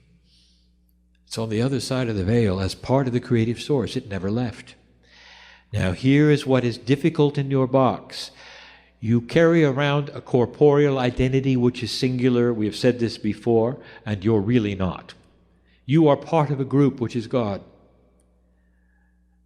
A piece of you separates out and becomes corporeal. That's one body with one face and one, what you would call, life. This is how you see things. Now let me tell you, the truth is you are a multidimensional being, and part of you is on the other side of the veil, which you call God. Get used to it. It is not separated out. There's not a soul somewhere with your face on it on the other side of the veil, tapping its toe, waiting for the rest of it to come home. There are humans who believe this because all they can do is project their linearity onto the majesty of God. We've talked about that. So get used to the fact that there is a quantum God and a linear human being, and you cannot put them together easily. You're part of the soup, which is God. And that part looks down upon you and is always available.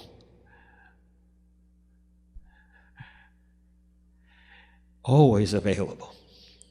Just like the parking angel. It sees everything.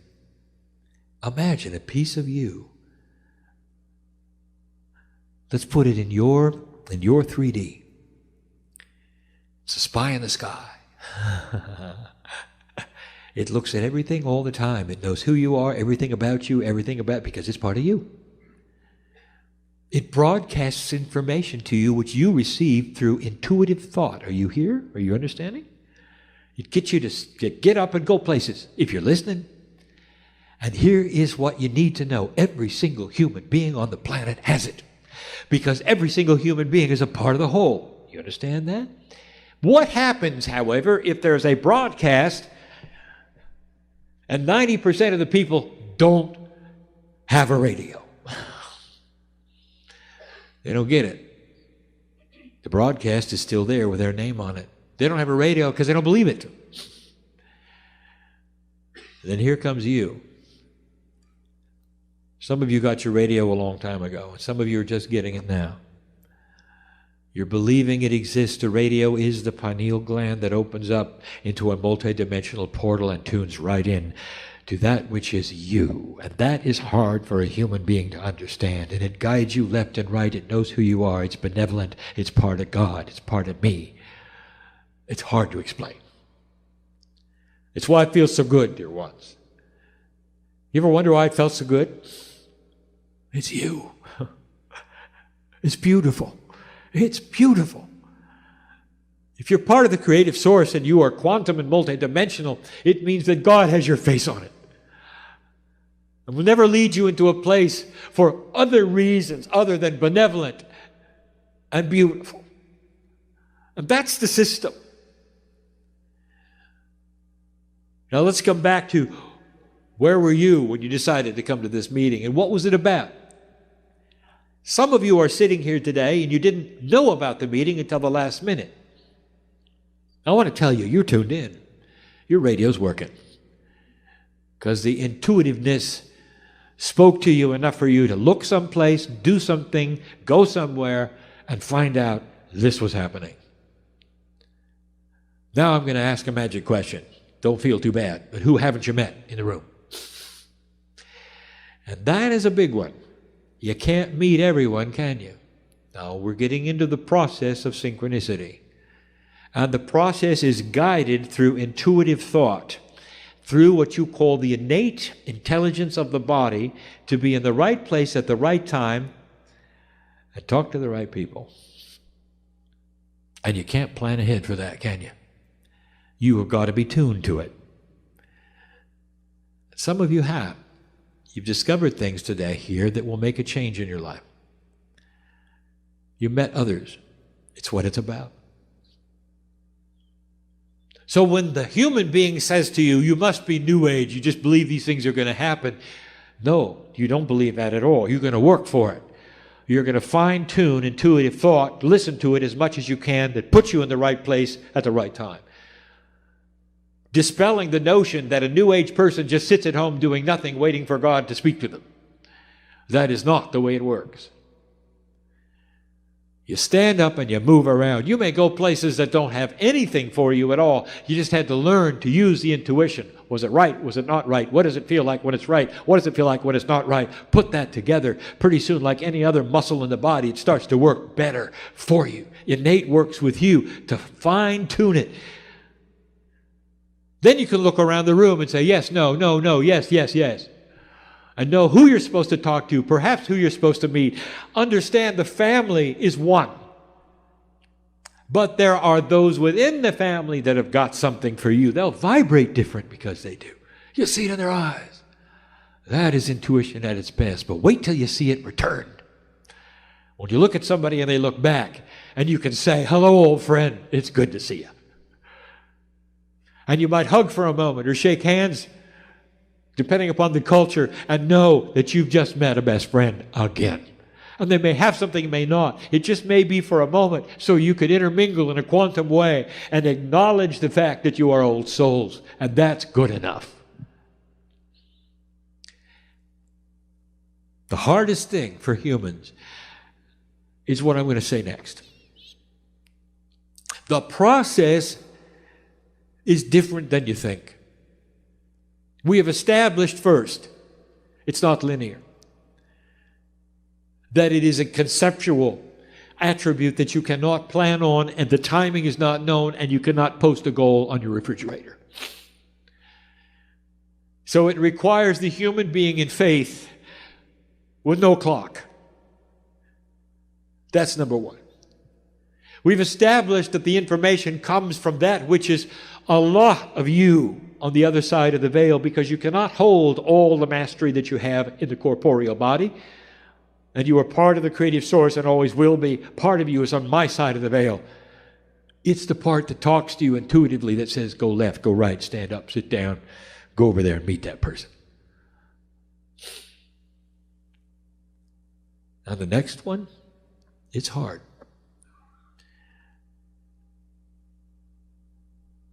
How do we describe it? Got 7 billion souls on the planet. And they all have the same attribute as you do. All of them. And they're all on the other side of the veil as well as being here. All of them. And they're all talking at the same time and broadcasting things. But they broadcast them, these things they're broadcasting with the mind of God, because they're on my side of the veil. Are you understanding this? So if they have a corporeal self which is completely and totally unaware and has no radio, it doesn't make any difference. They're still broadcasting what's going on from the eye in the sky. And that means you can listen to them as well. They're tuned to your frequency. They'll tell you where not to go. They'll tell you things that intuitively will help guide you and help you. Now that you don't understand. Again, in singularity, you're hooked up to one soul, you, right? On my side of the veil, right? No. You're hooked to all of them. And they're all benevolent at the same time. And so therefore, even the soul parts and pieces of complete non-believers are still broadcasting information that will help humanity and you and the ones who are not listening. And you're getting guidance from all. A hard concept. So it's not just for you to be here and there. It's also for you to stay away from here or know what's developing over there. Intuition starts to grow and you become really, really lucky to other human beings. Wow, people say, look at that tragedy they escaped. Why did you leave the building before it fell down? And they will say, I don't know. Something said to go. And they did. And it happens over and over and over and over. Is it possible that the human soul is connected in such a way that it talks to everybody at the same time, and the ones with the radios are picking it up? And they are old souls. What are you supposed to do with this information? Well, we've already covered a little of it. Understand the process and believe it. That's first. Do not get disappointed that the planning is not working. You can't have both, dear ones. You can't have plans in the corner just in case the synchronicity doesn't show. Because you'll avoid the synchronicity if you do it. Do you see that? Second one.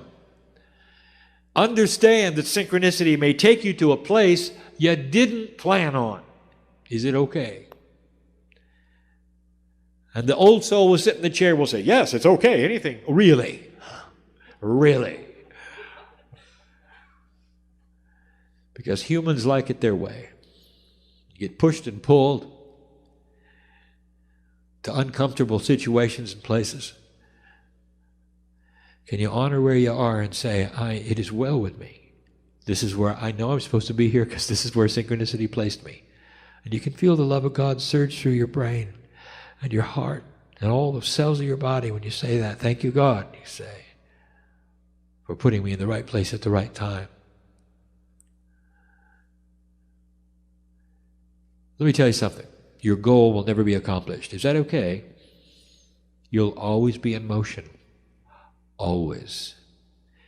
There'll always be the ladder to climb in knowledge, in awareness, in energy. New things coming your way, always. To the moment when you take your last breath, you will never have arrived. And you don't like that either, do you? You want to come to a place and say, I made it. This is where I belong and I don't have to work much anymore. Old souls always are working. You have to just throw that away. And it's got to be good enough. Because that's why you're here. Synchronicity can put you in places that are beautiful. It can save your life. It will save your life. It voids all the karmic attributes that have pushed and pulled you forever. It changes the way people think about you because you change. It changes the way you think about others because you're put into places to see who you are. It rearranges that which you believe because you start to have reinforcement of action that is working. And you can stand tall and tell somebody you have no idea where you're going and you're proud of it. And you're healthier than they are. And you're happier than they are. And you love people they won't. You see what I'm saying? This is a change. It's a change in everything that the human being has been taught in 3D. And it's not let go and let God. It is a partnership that's a new arrangement that's conceptual and demands work on your part. Demands it. You've got to change how your brain works. And move into this place where before you leave someplace, you're going to look at it differently than you looked at this one. And you're going to say, if, then, that, I will. Help me with it. Expect synchronicity. And if it doesn't come, it wasn't supposed to. Humans are funny. Look at the phrases that everyone in your culture uses. Well, I guess it was supposed to happen. They have no idea. Or the universe had a message for me. They have no idea. That's exactly right. Exactly right. But I've just given you the mechanics of it. It's beautiful. It's for you. Information is being broadcast all the time. Even from the non-believing souls, because they're on my side of the veil and they know this is for you as well. It helps you go from A to B. More than that, it helps you to run into processes and principles and people that have things that are going to marry to your Akash. This is what's new. There's going to be a beginning of a marriage, not just to help humans navigate humanity, but to navigate that which is coming. Setups for the next time around. And what did we tell you? The last time we spoke. Akashic inheritance. What you learn this time carries into the next. So the setups you had this time will carry into the next. You'll remember them, and you'll keep going. Today's synchronicity is tomorrow's future. It is that important that you start to learn how to use it and to carry it, how to expect it, how to believe in it, and change the way things work for you. It's part of this new teaching that we're saying. It goes beyond the bell-shaped curve, which says that in this room there's averages and that there are those who are better and worse at certain kinds of things. No. You can control it. All you have to do is nudge it a little. And it's called synchronicity. And it's not sequestered to you, old soul. Any single human being who wishes to get the radio. And the radio is the acknowledgement of the higher self and the fact that God is inside, a willingness to listen in a way they never have before to a source which is loving and beautiful and will never change. Hi, everybody. Thanks for watching this. I wanted to tell you this is a little time sensitive. Greetings, dear ones. I'm Kryon of Magnetic Service. Did you ever wonder if the creative source understood laughter? I'll tell you something that you should know. It's one of the purest forms of love that passes through the veil. Joy. Celebration. If a human could laugh all day long, they would live longer. Chemically, it's a salvation. God is a cheerful, beautiful, benevolent, glorious, and loving God. If you were to smile when you meditated, it would help you meditate. Because the smile itself says, I am pleased and I am happy with my situation and who I am. So many times the meditation comes in such a somber way. But the smile says it all. It would say, what a grand thing that I can communicate like this. You can't help but smile. Some will put their arms out and feel the energy. You can't help but smile. Because the energy feels back. Feedback is there if you want it. The tingling that you would have, sometimes the feelings you would have in your arms, your legs. Just a way of spirit saying, it's real. It's very real. I want to talk about truth in these few moments. It's not a somber message, but it is a message of importance. It's a message of good news, and yet it may seem to some that it isn't. Because it speaks of something that is beginning now. There's going to be plenty to talk about in these years. As human beings begin to evolve in a consciousness that starts to become not just multidimensional, but it starts to become more compassionate and benevolent and starts to change because of that. The major changes will happen to the old souls first, and we have said this many times, because the old souls are the experienced ones. They're the graduates.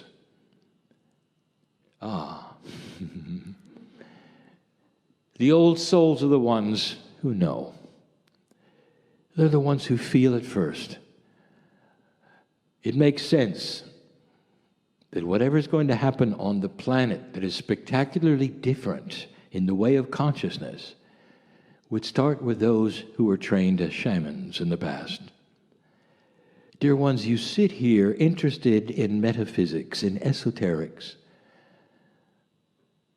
I would like to tell you that the past lives that so many of you have are ones who are spiritual teachers. Some of you are spiritual teachers today.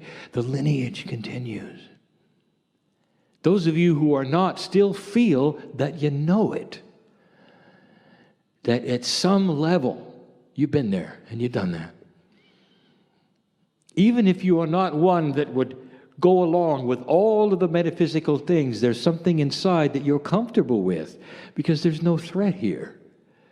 There's only love. You've actually taken it in when we say to you, there is no judgment, dear ones. Why don't you just sit and enjoy the energy of love? But we have a message about truth. Now, truth to you is quite linear.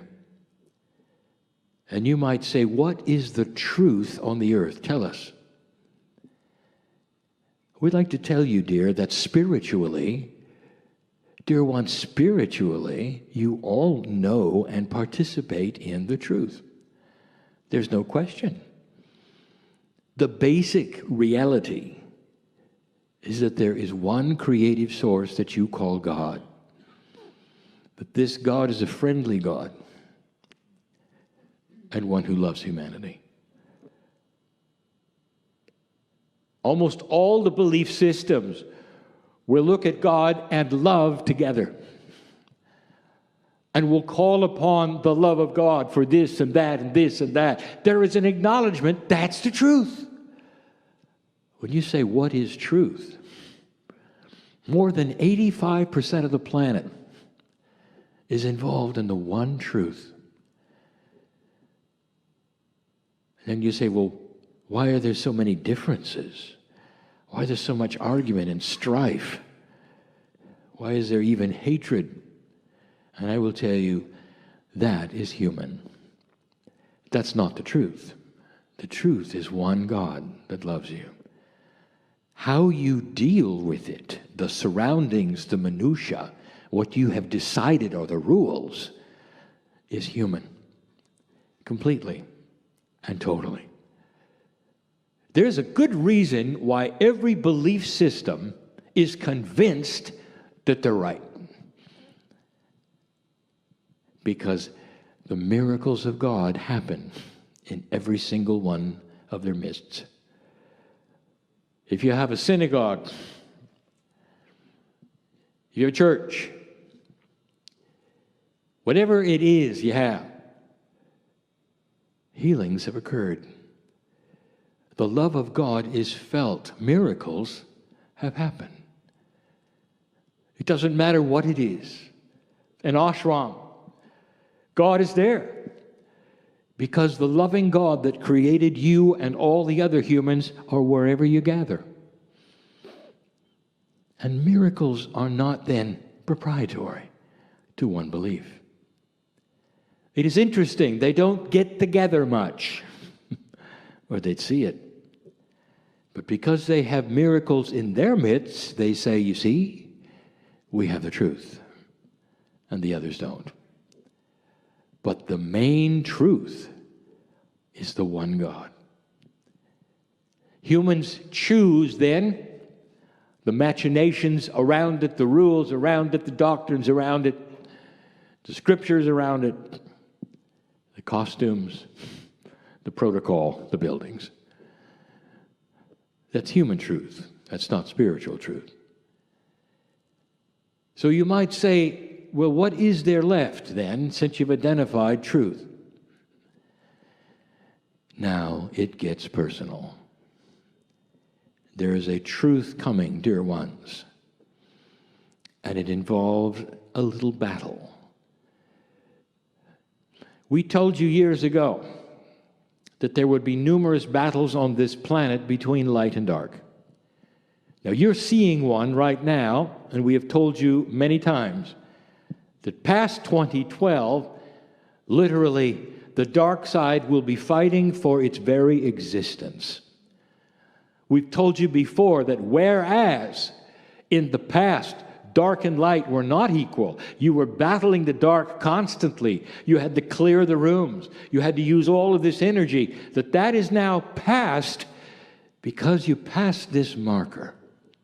that the planet is starting to vibrate differently. The mechanics of it are obvious. The magnetic grid moved. You can see it with a compass.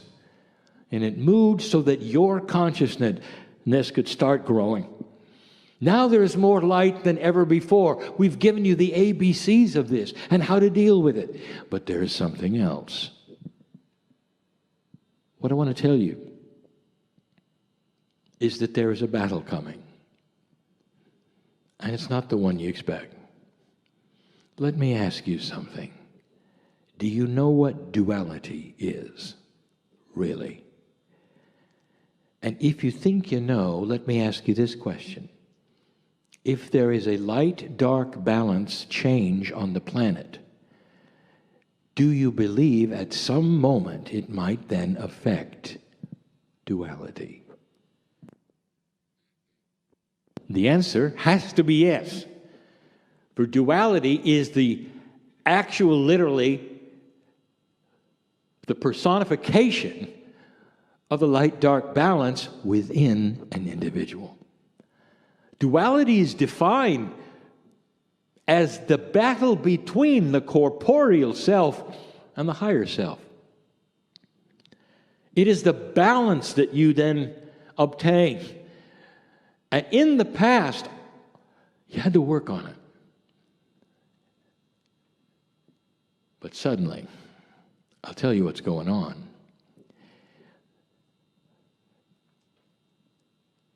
Dear ones, there is a battle on this planet right now for your soul.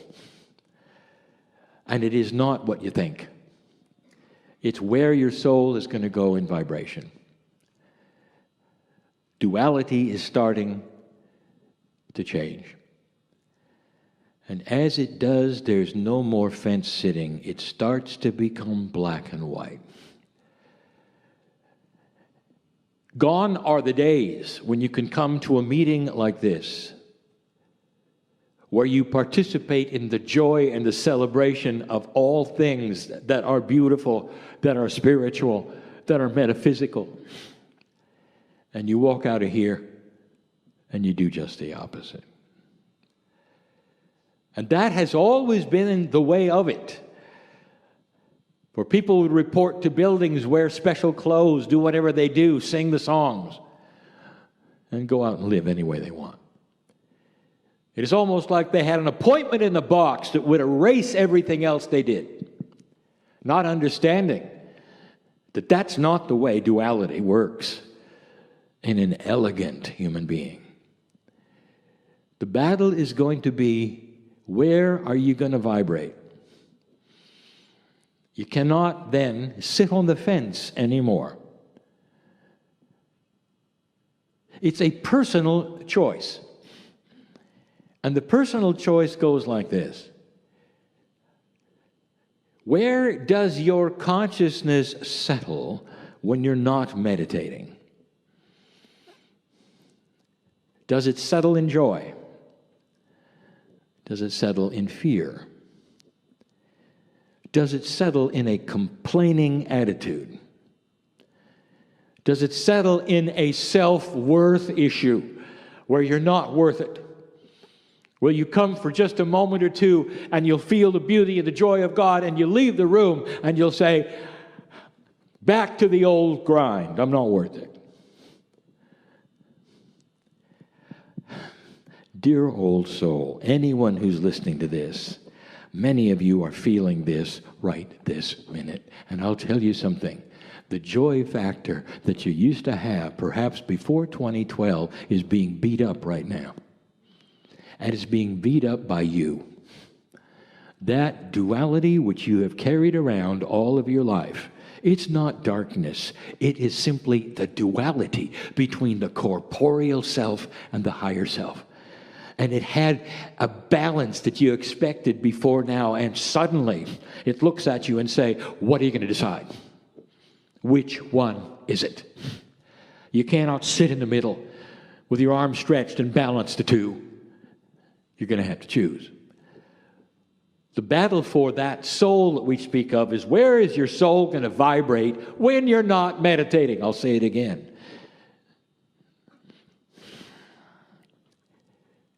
And that is the joyful news I give you.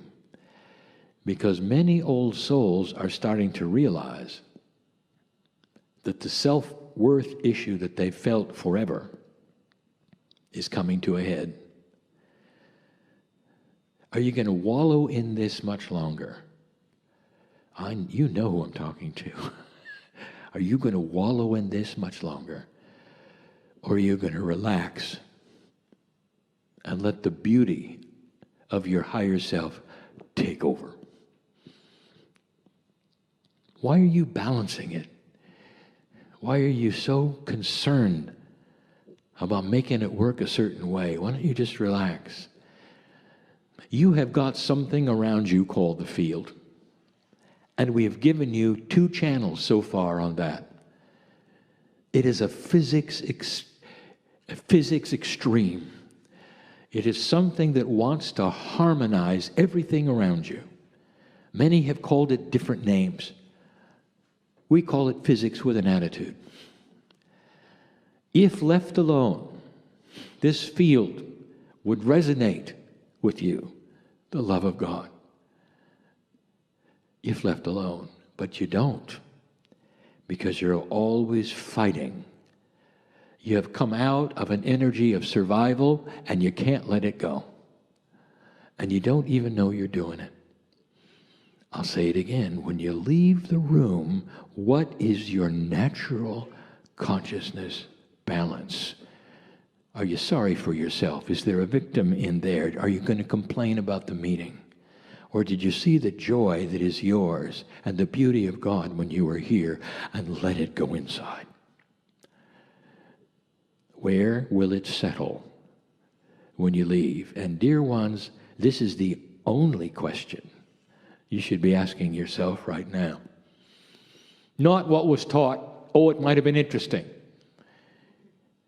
But how do you feel about you and the duality that you've gone through all of your life that has beat you up to a place where you walk out and you're still afraid?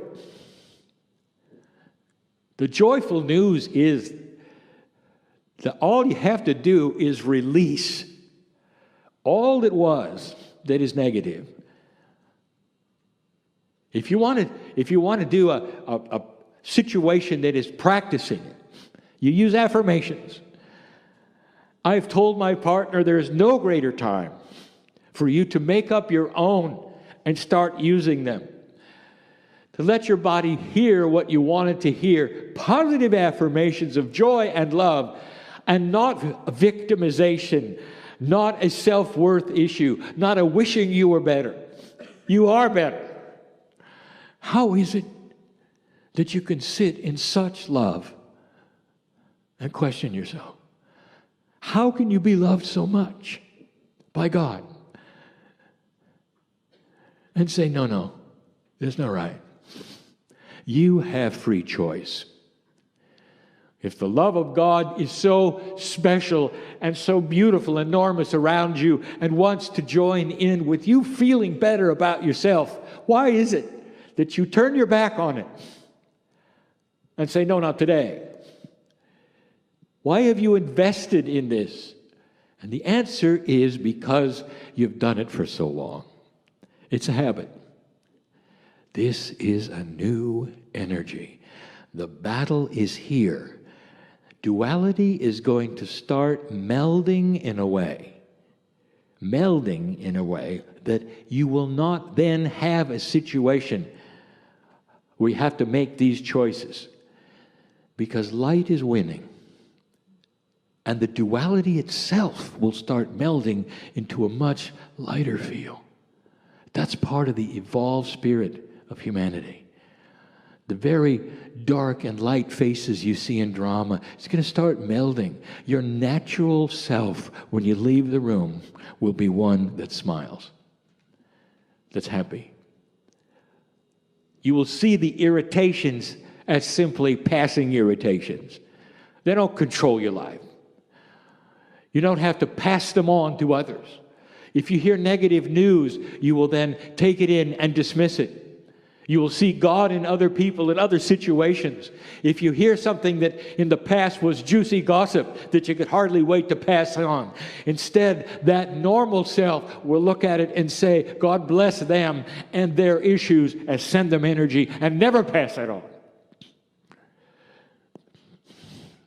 Am I getting through? It's beautiful. If you want it. If you want it. There'll be some who will leave here going, I liked what he had to say, but I don't know how. Why do you do that? When I tell you to drop it, why do you have to figure out how to drop it? Don't you understand what release is? Let it go. You got help. Let it go. There are those who say, I've been working on fear and self-worth all my life. And you're telling me just to let it go. Oh, yeah. That's what I'm telling you. Because before 2012, you had to work hard to keep an even balance. And now you've got help. The wind is at your back. The field is here. You don't know it unless you release it, do you? You're holding on to the old paradigm, dear ones. We gave a message not long ago in another country where we actually told metaphysical workers that if you're going to deal with old energy and you're going to expect dark energy, it will come because you're going to create it. This is the power of the new human. Your expectations will then be manifest and you'll have delivered what you asked for. What are your expectations when you leave the room? Are you expecting good things in your life? Can you relax into it? Can you feel this?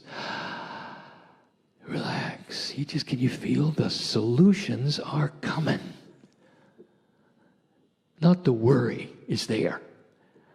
If you walk out worrying, I will tell you something. In this energy, dear ones, there's a battle. If you walk out worrying, whatever you're worrying about, you're given power to.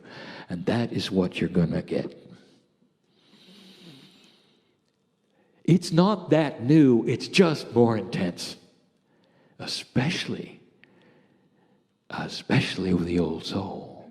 Because you know better. Been there, done that. More experienced than any soul on the planet. You know how this energy works.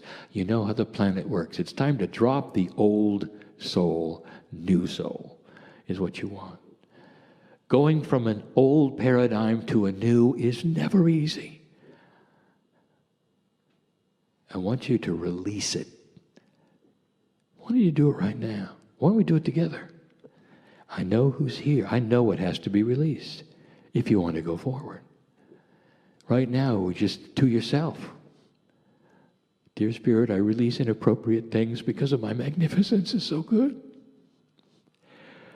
I'm magnificent before God. Why can't I be magnificent before me? I release it. I change it now. I walk out different than I came. That's the teaching of the gurus of the age. I'm not alone. This message is being given all over the world to those who are in integrity and channeling. That's what you got to know. It's a beautiful time. There's so much power here. And it's so easy to fall into the arms of God. That is the message for today. It's simple, and yet it may be one of the hardest things you've ever done. Because, old experienced one, you may have had 1,000 lifetimes with one paradigm, and this one is different. So you got to train yourself.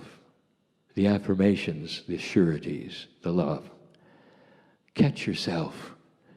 Be benevolent with yourself.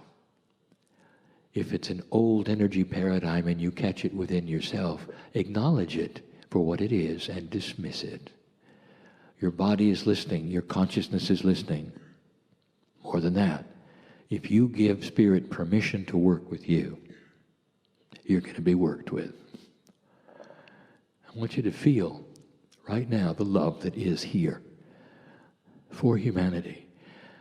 It's a plea, is it not? Doesn't it sound like a plea? To the old soul.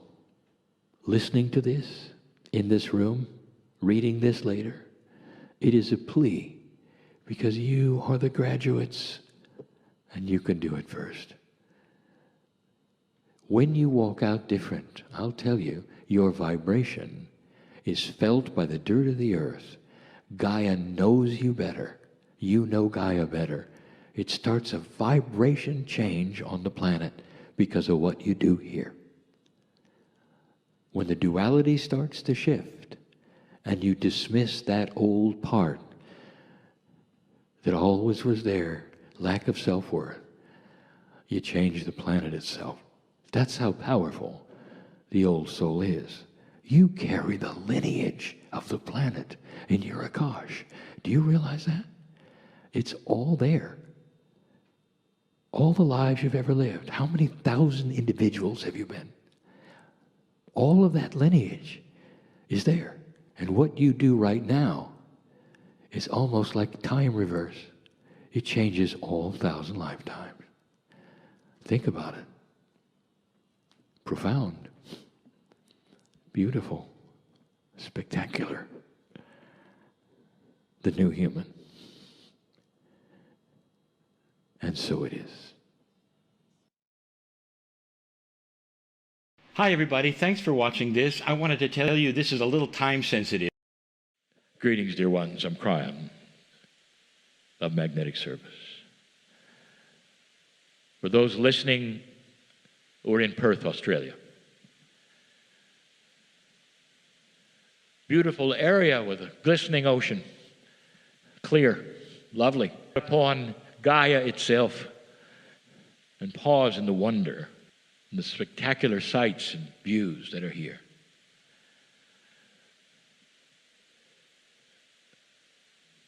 Dear ones, there are so many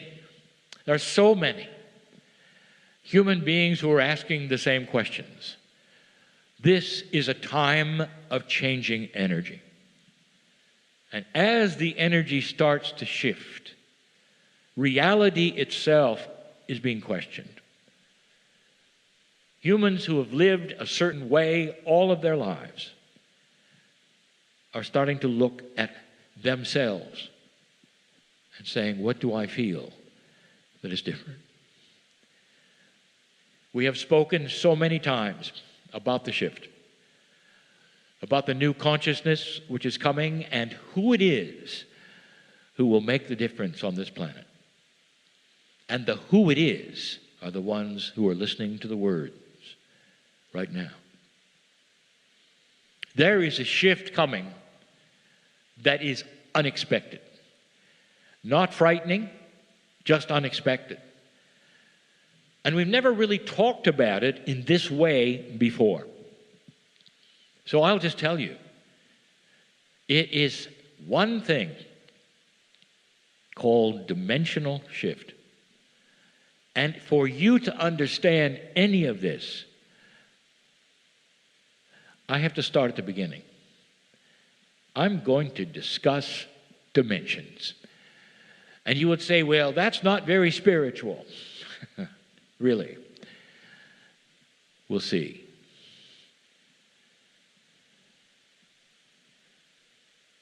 If you were a single dimensional person in one, you'd be on a piece of paper and you'd go in one direction. And that would be your perception, period. Couldn't do anything else. If you add 2 dimensions to it, suddenly you can go another direction on that flat piece of paper. And that's your perception. And if somebody told you about a concept of up or down, you'd laugh at them because that's not in the purview of your consciousness. It's not anything that people do. If you're in 3 dimensions, suddenly you're on a globe instead of a piece of paper and you have up and down, back and forth. Now you're far more free.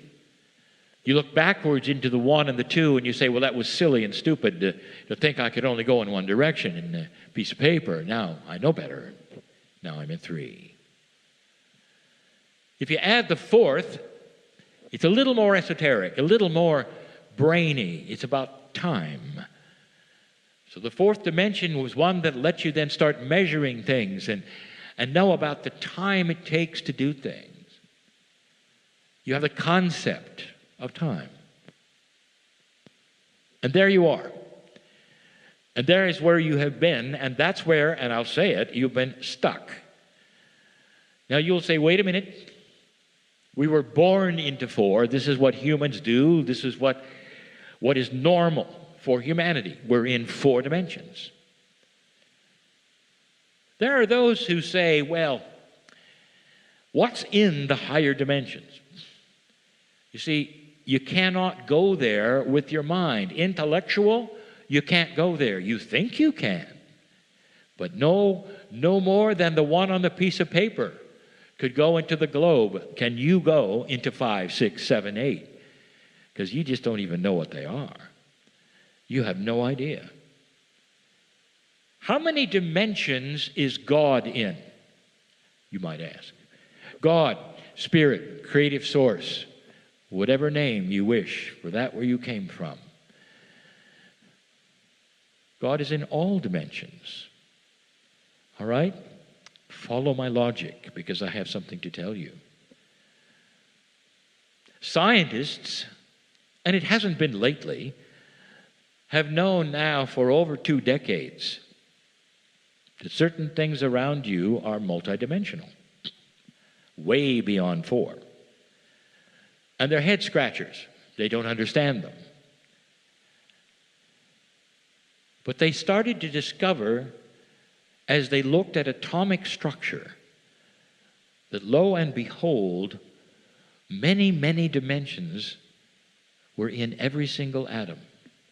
The atoms in the chair that you sit in, the atoms in the body that you reside in. All atomic structure, therefore, was multidimensional. Scientists could identify 11 or 12, but that told them there were probably an infinite number of dimensional possibilities in every single atom on the planet. What are you made of?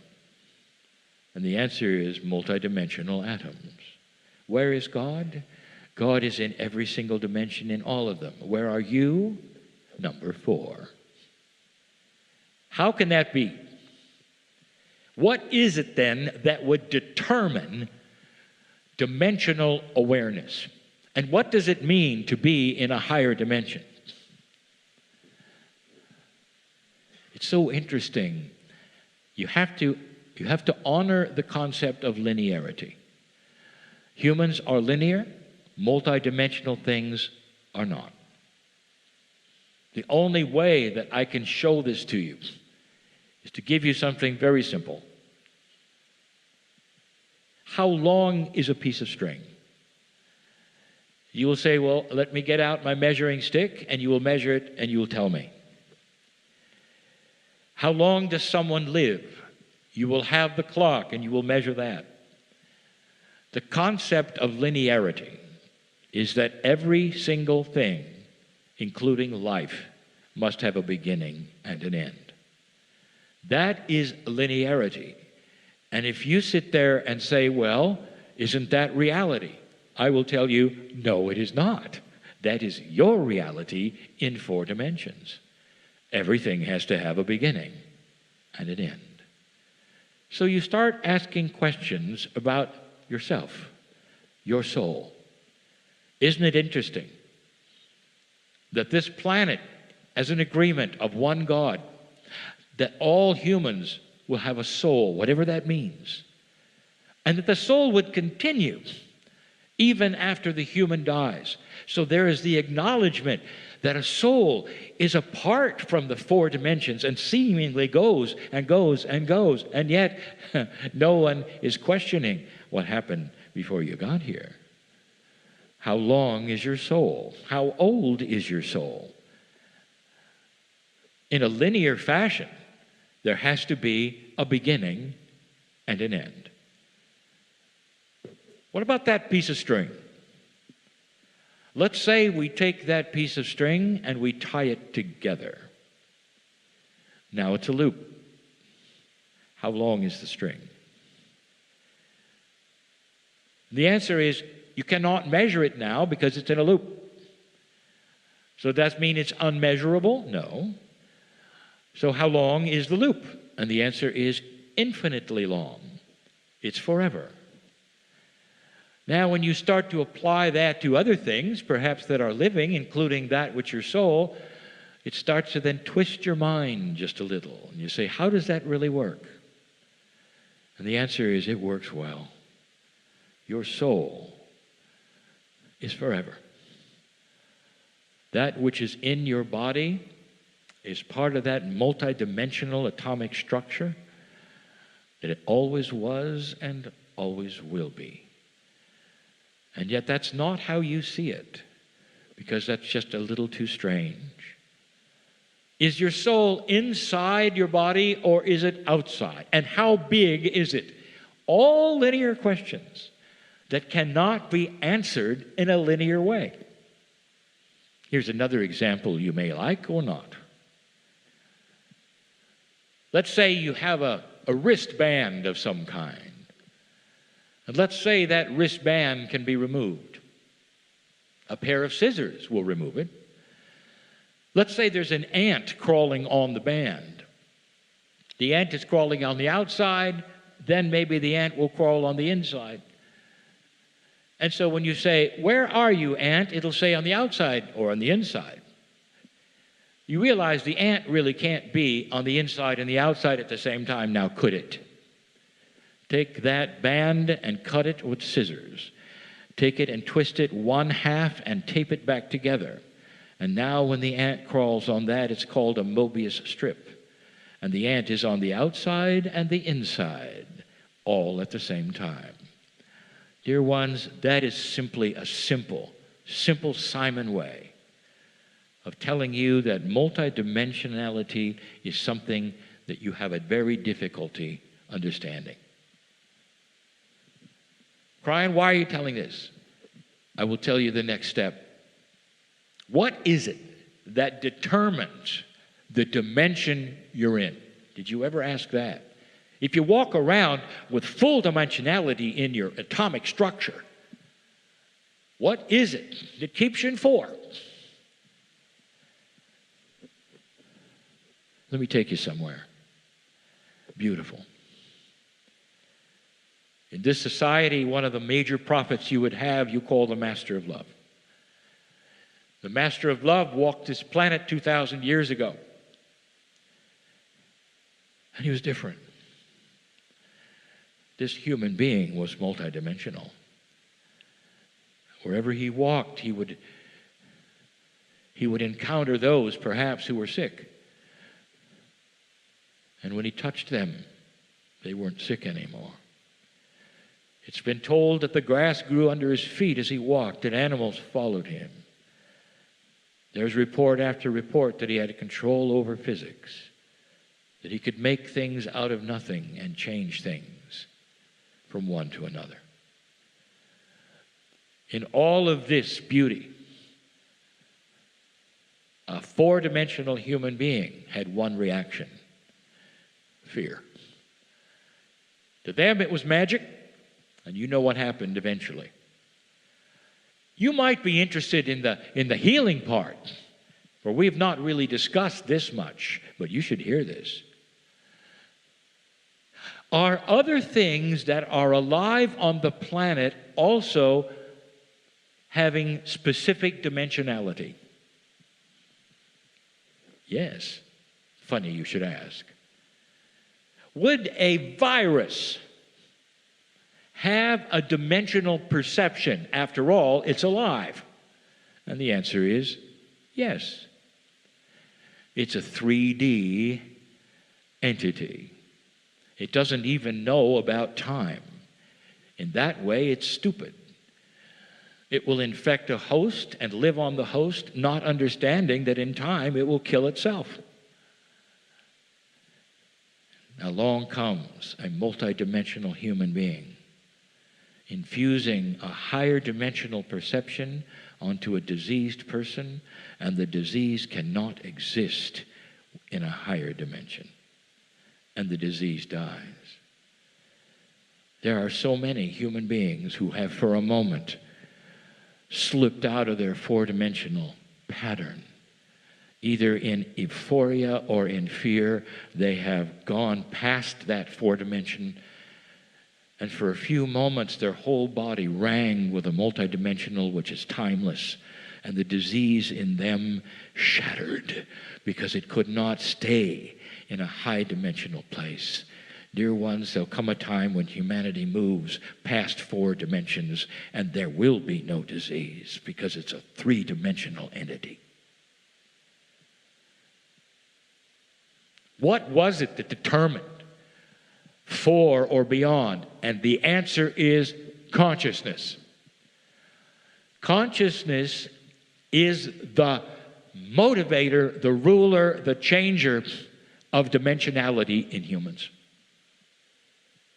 I have told you repeatedly that if you start to become a compassionate human being, if you start to understand the profundity of the love of God, that it starts to move you dimensionally. It moves you, dear ones, past four into that place that you can't count anymore. You get off of that peg and you feel it and you know it. I've changed and I don't know why. And we told you what the results would be. You wouldn't age as much. Isn't it interesting that dimensional perception will take you off the clock?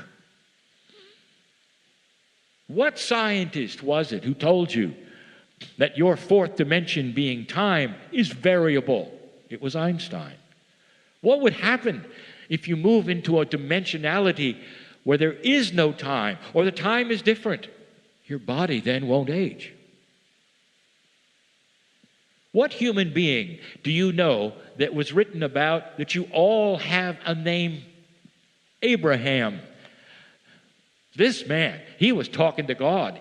He was talking also to multiple angels. He was getting instructions, and he lived for 900 years. There are those who say, well, that has to be a typo in the Bible. It isn't. He lived 900 years because this man had to be multidimensional to do what he did, to be who he was. At the beginning, dear ones, it was different.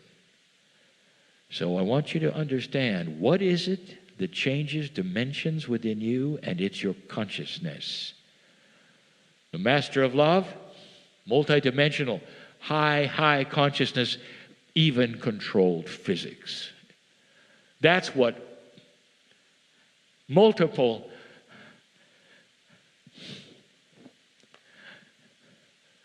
that's what compassion does. That's what happens when you have compassion that you can't even measure. That's what happens when you have an individual who's so compassionate they can feel every human being around them all the time. In a very good and positive way, and not a way that would disable them. In a way where they can think about good things and it would be broadcast to others who would receive the good things. That's the master of love. That's a multidimensional human being. I'll tell you something I've never said before.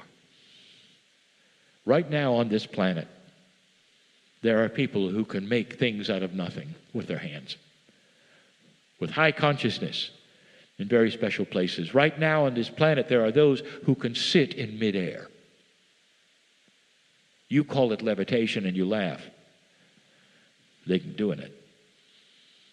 Why is that possible? What are they doing? How could it be? And I will tell you, it is the perception of the consciousness that you're in. It is the change of human nature into a very beautiful, beautiful paradigm that you are barely starting to touch, called infinite love and infinite compassion.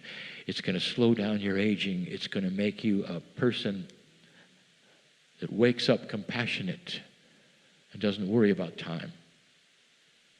Understanding that there's something bigger than you ever thought, your soul. You become closer to your soul the higher you get in your perception of dimension. And in that, dear ones, the higher you get and closer to your very soul, the longer you live.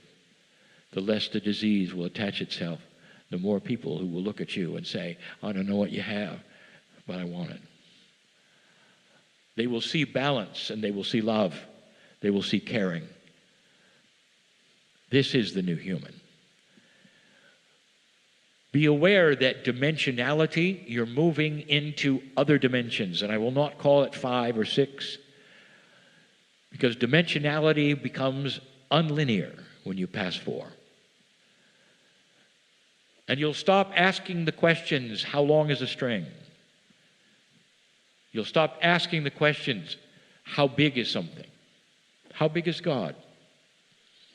If you're part of God, how big are you? You want to know how big your soul is? It's as big as God is. Did you know there are others in other universes who know you? And that would stagger your mind to know how big you are. Not how big your body is, dear ones, but how big that consciousness is that's eternal. It's in every one of you. You are magnificent. I have been coming to this planet now for 30 years. And my message, every time I arrive, don't believe anybody who tells you you're less than magnificent. Don't believe anybody who tells you you're dirty. Because that's not how God sees you. That's how humans see you. Know these things. I'm going to continue this discussion tonight. And so it is.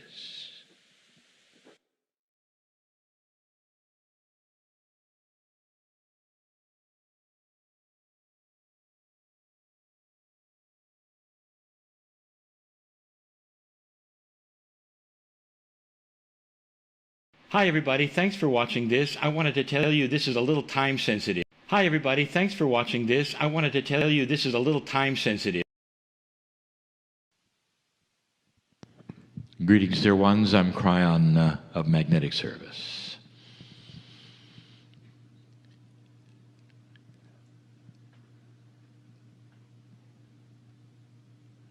In this room, there is an energy that has been set carefully before you ever arrived. We knew you were coming. We've spoken of things that are hard to imagine to any human being who even begins to think in a linear fashion. And I want to talk a little bit more about that today. This is the final meeting, and the energy has been set. How many souls are here? What is the definition of soul? Do angels have souls? All of these could be answered in one concept. Everything from God, anything from the creative source that has sentience, intelligence, is part of one soul group. And the soul group is that which is the creative source of God. Have you ever thought of how big God is? That which you call the creative source, that which created the universe, so vast that a human can't really comprehend it, knows your name. This source is so many and yet one. And even that is so difficult for any human to conceptualize. How can it be so big yet so small? How can it be so big as to create the universe, so small as to live in your heart? How can it be so many when there is really only one consciousness of love that you feel?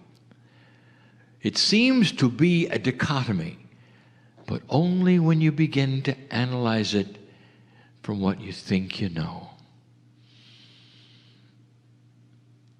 You start to look at the whole idea of a soul. It's been mentioned even this day. So I'd like to expand on it only briefly and in a way that's covered and saturated with love. This God that you think is so big, it could not even ever know you, is so small that God knows every single puzzle that you can have right now as you sit in the chairs or listen to this channel. What kind of consciousness could be in so many places at once, know so much? Does it ever occur to you that sometimes the synchronicities that happen are because there are so many of it, called God, that work together for all of you? Is it possible that so many things that you have asked for and desire are actually synchronicities of the coherence of the many, creating the synchronicities for all of you? Could it be that there is a circle of love, of compassion, something that you haven't really thought of before, that is beyond the one and really is for all of you? Kryon, you talk in circles. How can I explain this so that it makes so much sense to you? So let me start with the one, you. There is one soul, you think. It has your name. And this one soul is the same one that has been with you every single lifetime. So over and over and over, there is the one. And yet we've all told so many things about souls.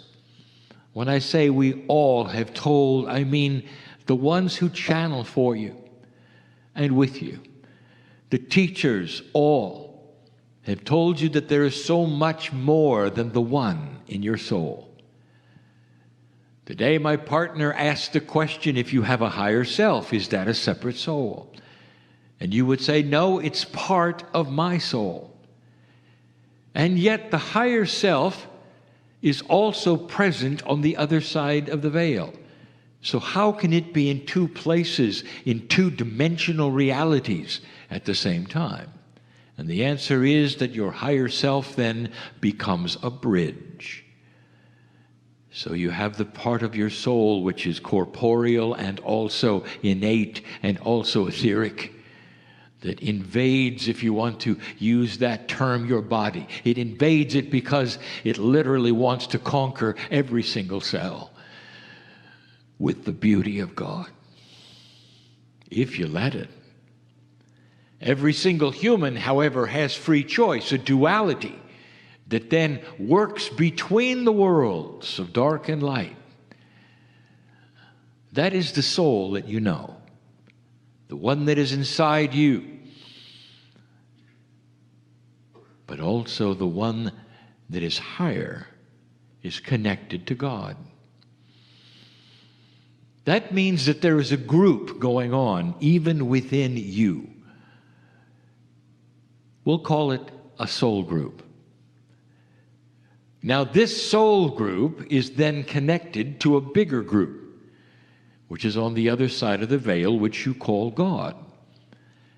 Now, we have said that the God that you then think of is trillions strong. Trillions of what? Well, it would be parts of God that connect to your soul. One consciousness broken into trillions of parts that all know one another, that work together. And what are those trillions of parts doing? Well, some of them are connected to other higher selves in the room, on the planet, on other planets. Now, where am I going with this? I would like to bring up a concept for the first time. And we're going to call it soul coherence. What if it was possible for your soul and your higher self, all of the connections to the other side of the veil, to become coherent? If you could draw a line of energy that would be through you and your compassion and your intent, through your higher self, all the way to the other side of the veil, perhaps touching another higher self of another soul, coming right back into their body, in this room, on the other side of the planet, or to even other planets that had humans like you. What would then happen if here in this room you decided to connect the coherence between humans? I'll tell you something. If you do that, you've created a circle. You don't even have to touch each other, because the physics of consciousness is the touchy part. And when that happens, you have something which completes the circle of soul coherence, which allows things that you didn't expect. That's the answer to synchronicities that happen, that you cannot plan, but that happen because you intend them. There is soul coherence between groups of individuals and individuals, creating what can only be called magic, because things happen that in reality shouldn't happen. Kryon, what are you talking about? I'm talking about something bigger than you know. I'm talking outside of your reality. I'm talking about master numbers that have not yet been defined or completed.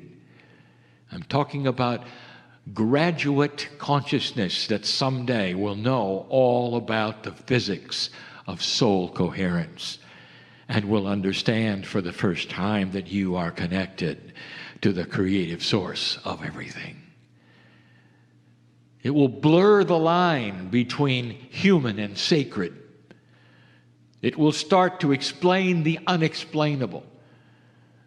And in that, there will be an understanding of the compassion of God being the compassion of humanity, and how the circle is connected in such a way that it runs through your Akash.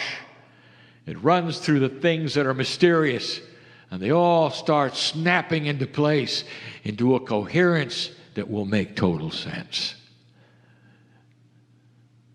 Not now, maybe, but I gave you a glimpse into what is coming. When you leave this place, many of you will think to yourselves, how can I remember all that has been talked about, all that has been presented and said? I resounded to so much of it, but when I leave the room, somehow it seems to evaporate into that which I should remember, but I don't. So I'll give you the secret of soul coherence. There were no secrets given today. All the things that were given were known. And that doesn't then evaporate into the ethers. Where did it come from? It came from the mind of God. All of it delivered to each speaker, each channeler. In a linear fashion, it was given to you to absorb, but it started with the mind of God. And if you believe in soul coherence, that still exists. All the information, everything that was discussed, couched in something called the compassion of God. When you leave here, all you have to do is rekindle that compassion. Call upon it if you wish. The coherence that is yours through your higher self into that which is on the other side of the veil, which is a complete mystery, but beautiful. You can feel it. It has all the information that was presented today exactly as it was presented. That's where it came from. And little by little, it comes right back to you. You don't have to use your brain to remember. You have to use all that is not your brain. The pineal, the intuition, the beauty, the compassion. Call it whatever you want to. Kindle that love connection with the creative source, and all these things will come back to you. Intent, if you wish. Dear Spirit, give me the things that were presented today that I resounded with as I need them. Let me resound with them as I walk day by day, because I'm connected to where they came from. I have soul coherence, you might think and say, and you'd be right. You ever wonder if two people can have what almost is one soul? They don't. They have their own pieces, and yet some of them can be so connected that they call themselves soulmates. And they don't have to be different genders. All they have to have is compassion, one for another, in any situation that would lead them to soul coherence. And that, my good friends, my dearest human soul friends, is the answer to a planet without war. Soul coherence starts to be something you expect from country to country, and the individuals in those countries feeling the compassion for one another, literally peering into each other's souls in a way that's beyond anything you can imagine today. It gives them something that they never have seen on this planet, where no human being would ever consider hurting another, because you realize you're one. It's coming. But for now, when you leave, I want you to call upon it. Call upon it for what resounded to you today that you want more of. Because it's there. It didn't go away. Everything presented stays. All you have to do is cognize the fact that you can call on it. It belongs to you because you're part of the group. Is this too mysterious? Don't analyze it. Don't intellectualize it. You can't analyze and intellectualize love. It just is. And it's more beautiful. And in so many places, you can find it anywhere. When I started channeling with my partner and participated in many hours of questioning, of learning, of being and doing, you have no idea how Spirit sees this. You think you've come to a meeting. If you believe what is being taught, and if you believe this message is from the source I say it is from, I want you to hear this.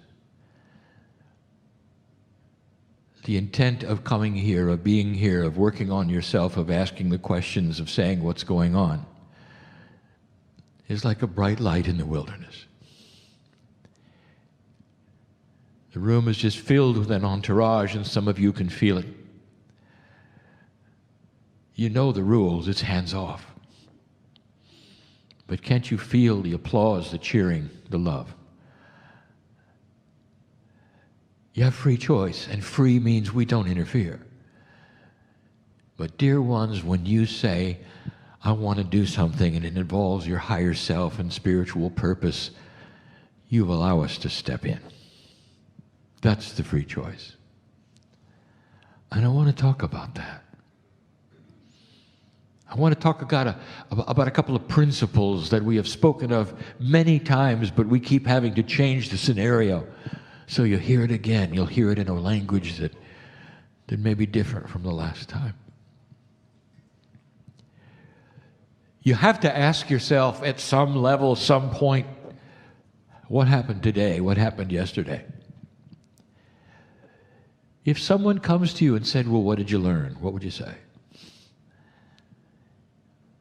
If somebody comes to you and says, well, how will you act on what you learned? What will you say? What do you say to yourself? And there will be various reactions and various actionable items, as my partner says, that are then a confluence of learning from this meeting, from the one yesterday. And you leave differently. Some of you will simply assemble the information and move forward. There'll be nothing you do different whatsoever. And that's the kind of person who is literally assembling those things which they need to put together. Some of you have been putting together for years, and you've come here and things are starting to snap in place. And you will leave with things to do. Things to try, as you will say. You're also different. But what I want to tell you is, and remind you, is that this is a different energy, a real different energy, than you have ever experienced before. Imagine a farmer who has farmed all his life. He knows the seasons, he knows the rainfall, he knows the seeds to get. He knows how to do what he does. And the crops they grow, he knows how to pick them, he knows how to harvest. He knows what to do with them after, he knows where the market is. He's an expert. And then suddenly there's a weather change. And what happens is marvelous. Suddenly, for a reason he cannot explain, the dirt of the earth has become absolutely infused with nutrients and beauty. It's like he sticks the seed in and he can hear it grow. He uses a fraction of the water and he gets 3 to 10 times the crop. The crop is completely and totally resistant to disease and insects. The harvest is easier than ever because the crop grows in a new way that invites being harvested. He doesn't have to take them to the market comes to him. And everything changes. And here you sit, farmers, with the seeds. And I want to tell you that the answers to so many of your questions are beyond a reality that you even expect. You are still asking beautiful questions about how things work, what to do, how should you proceed, without giving credibility to the new dirt that the seed is getting planted within. You are proceeding as though it was always going to be the same. And it isn't. You've got to add the new energy factor to the answer to every question you ask. There's been many questions today about so many of the processes that we speak of. The new powers of speaking to yourselves, of the affirming. That is a new kind of crop. Dear ones, you're planting the same seeds and you got 10 times the growth. It's just like the farmer is discovering. You can't ask the old questions when some of the things are going to be automatic.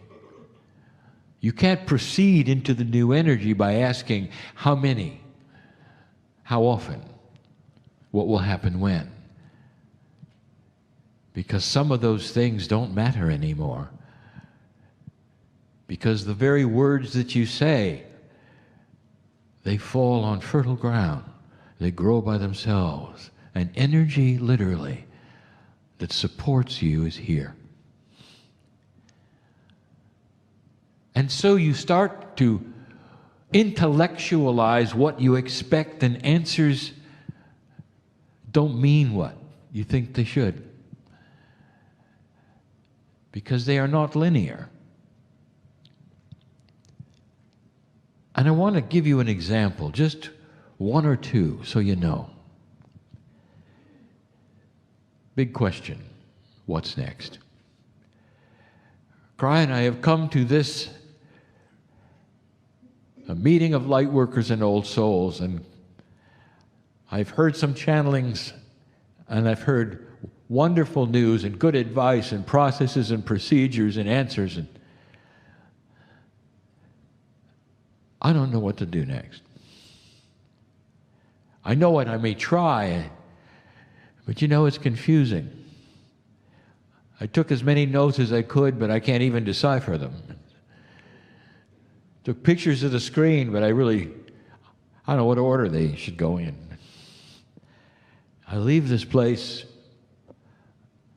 I want to do it all. Kryon, I feel like I'm an old soul. I believe what I heard to be real, but I don't know what to do. And the answer you would expect would be, here's the list. Do this first, and then this will happen, and you'll get better at it, and you'll practice a little, and this will occur, and then you'll know this and that. And that's not the answer. That's an old answer. The new answer goes like this. The very seeds you're going to plant are intent to shift. You don't have to remember anything, because old soul, this is a refresher course. It's been in there all along. You are wiser than you think. You come from ancient wisdom, old soul. Some of you even Lemurians. Some of you with teachers from other places. It's in there. It's all in there. And the answer I would give you is to go home and say out loud when you're alone, Dear Spirit, I am ready to make this shift for my life. And I want you to show me what is next. Give me an intuition of what to say that will change me into that which I have come for. And you will find these seeds of intent will fall on wonderful fertile ground. The things will literally, the metaphor, they will grow around you. And you don't have to do anything, but watch it. Things will start happening in your life because you gave intent to change. The healing that you came for. I know who's here. The healing that you came for. Don't ask how many times you have to say this or that or what's next. Or I want you to expect it's there, and then when it comes, know what to say. More than thank you. You can say, okay, this worked. What else? There is a new energy here that is supporting the light workers and old souls like never before. Never before. And the intent of your consciousness is like the rainfall in the fertile ground. Am I getting through to those of you who still want to intellectualize every process? This is new. Yes, there has to be thought about it. Yes, you have to have planning as much as you would normally do. But literally, the item that will make the biggest difference in your life is intent. And we say pure intent is meaning you've cognized it, you believe it. You say things out loud that you know are accurate and true, and it's not just falling away. You're planting the seeds. That's what you're doing. Kryon, how will I know what to say? You will know what to say, old wise one. You will. Don't use someone else's words. That's been said before. Speak to your higher self with personal words that are simple and loving and meaningful and credible. Mean it when you say it. It's your best friend. Don't make it flowery. Don't make it religious. It's your best friend. That's your soul. It's a different kind of communication because the energy is sitting here just ready to support you. There's a different light and dark balance on this planet. And that is so meaningful. That means, light worker, as you stir your light, it's going to go places and do things it never did before. It'll go further than you ever thought it would. This is for everyone. Everyone. Things are starting to change. The actual physics of the earth is starting to change. The magnetic grid is being fed by a new kind of heliosphere of the sun. Have you noticed any changes in the sun? You know you're moving into a different place in space as you go around the middle of the galaxy. You've never been there before. There are things coming that will change the heliosphere of the sun, that go right into your magnetic grid, that literally has been postured and moved so that consciousness will be able to sit in a different kind of a couch. That's all metaphoric? No, it isn't. That's physics. And the consciousness will then have an expansion because it can. Dear ones, we've expected you to be here. And therefore, things are starting to cooperate. And you don't have to do it alone. And you don't have to do it by yourself. And then there's the second kind of question. It's the question that reveals that you really are not getting the fact that everything around you is starting to shift. And the question goes like this. Kryon, I love the teaching. I'm an old soul, and I really have accepted it all. I really get it. I'm going to change. I'm going to plant these seeds. I'm going to have health. I'm going to find mastery. I'm going to become wise. All of these things I'm going to do. In fact, I'm doing them right now. But that's just me. I'm an old soul. That's just me. And I'm now going to step into the world. And I'm going to try to interface with what I'm going to call Neanderthals.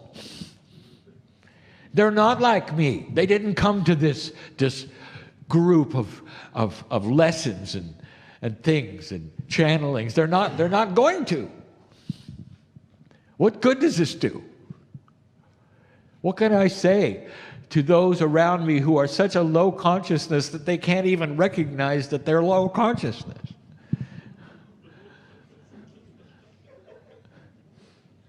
What do I do? In other words, dear Kryon, I love what I can do for me, but it doesn't help me at work. And I want to tell you something. You just haven't figured it out yet. You continue, you say, there was a time when you said, well, love will conquer all. All I have to do is love them, and they'll change. It's like saying that if somebody attacks you and there's a war and you don't show up and you just sit there and grow flowers, it's going to be fine. Well, it isn't. They're going to attack us and conquer us. That's what happens. That's what happens with the old energy and light. I know. That's what the questions are like. I feel these all the time in the consciousness of the room. I can feel them. The frustration is this. You think you've got to do it yourself. In an old energy, this is what you did, lifetime after lifetime after lifetime. Shamans, you know it. There was no appreciation. If you're in a group, a tribe, in an old energy, and you are the chief shaman, it doesn't matter if you've healed the elder's daughter. It doesn't matter. If something happens like an earthquake, they'll kill you because you brought it. You're always on edge. And some of you still are, because you got the same feelings of the shaman, waiting for the other shoe to drop. I want to tell you something you're just not considering. There's been a shift in what we will call strength. What is the strongest thing that you think is out there that has consciousness applied to it? And in an old energy, it was force. Force. You yell. You have drama. You threaten. You accuse. And your opponent cowers in the corner, so they're not going to be hurt. You know what that is? That's barbaric energy. You know what that is? That's as old as it gets. And that is changing. Let me redefine strength. There'll come a time, and it is starting to occur already on the planet, where the strongest thing you have will be balance in situations that are unbalanced. And the strongest thing that you can bring to the table in front of others who may think that they know everything and you say they are low energy, the strongest thing you can bring to this table of darkness is light and wisdom and clear thinking. And I will tell you that no matter how low the energy is there, they will see it and they're going to feel it. And you will be the strong one. In other words, this energy is going to support a new kind of strength, light. Are you going to presuppose that you're going to leave here and lose? Because that's what the question is about, isn't it? You are then going to affirm you've been conquered before you start. It's time for a shift, isn't it? It's time for a shift in thinking, in perception. The reality of the planet is starting to move off the peg of sameness. You've got a dark army that all wants to do is hurt people, throw fear into your life, make you so afraid you'll give up. And no amount of that darkness is ever going to conquer the light that you have, old soul. None of it. And the response will eventually be the strongest thing the earth has, and that is common sense and light. That's where it's going. You're 3 years into the shift. 3 years. And I have light workers that are coming saying, Kryon, when's it going to end? I'm saying, when are you going to start? 3 years. Oh, impatient one. I'll tell you why you're impatient. Because you waited a long time for this. Those in this room, listen, you waited a long time for this. And it's here. And you failed so many times to get over the hurdle of the darkness that exists on this planet. And suddenly it starts to move. The ancients are correct. You passed the marker. The precession of the equinoxes centered itself up and you were still here. You think it's perhaps a synchronistic accident that the precession of the equinoxes is 12 years after you were supposed to destroy yourselves in the year 2000. What a coinky-dinky, as my partner would say. You got 12 years after the point you were supposed to destroy yourselves with World War III. That's what your prophecies told you. 12 is beautiful. If you know what we've said before about the 12s, that's the elegant of quantum math, and they'll figure it out eventually. Everything in the universe is 12s. If you haven't seen that yet, not 10s. There's an elegance there. When you finally do base 12 math and you realize that that number called pi is an even number, you'll know you've made it. It's not supposed to be an irrational number. Not for what it is. Think about what pi really represents. It's a master computation, and it's actually quite simple. Not irrational at all. The irrationality is what you've done with it. That is all changing. Here you are, more than 12 years after you were going to destroy yourself in a new energy. The precession of the equinoxes then is here. You are firmly here. You're not just barely here. You're 12 years here. And now it begins. There is so much that has gone into this in compassion and love. We told you what the Pleiadians have done. We've told you about the nodes and the nulls. We've told you that you have fast-track systems in place. That's the new fertile ground. That's what's going on. You have got so much help. So I want you to start reframing your questions to be smarter about what truly is happening and start feeling who you are, accepting the help, not going by yourself anymore. Understanding at this point in time, you go home, shut yourself in a closet, and we're all there. You can't get rid of us.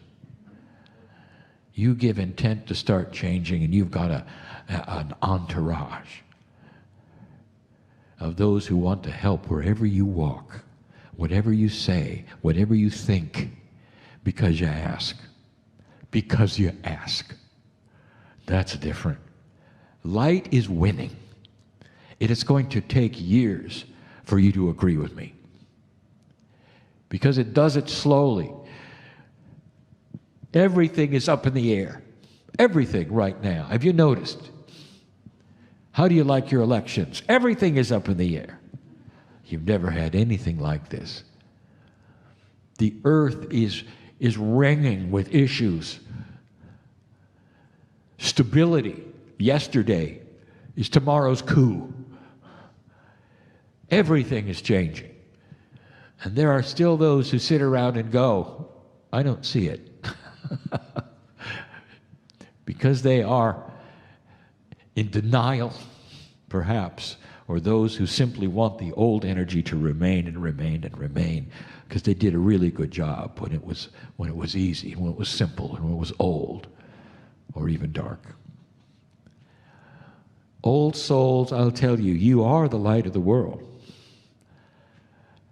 That's why we call you light workers. You are loved so much for this. And now I'll give you a little secret. We just called you impatient ones. Well, sometimes God is impatient too. We've given you all the equipment, all the tools. We've given you the ground for the seeds. We're watering them for you. Now I'm going to ask you again. I want you to go home and plant those seeds with your love and your intuition and your intent, and stand back and let us help you. We're just a little impatient because it's time. And that's who you are. That's why you came. I want you to feel the support you have here. Never alone again, ever. Couldn't be clearer. Couldn't be clearer. And so it is.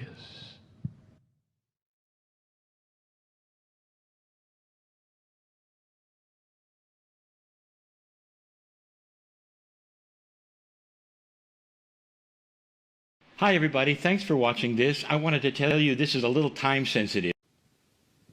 Greetings, dear ones. I'm Kryon of Magnetic Service.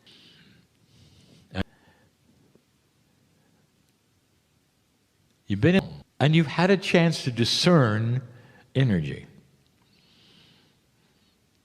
Energy is what is true. What are the potential possibilities as they apply to you? Can you relate these things to you?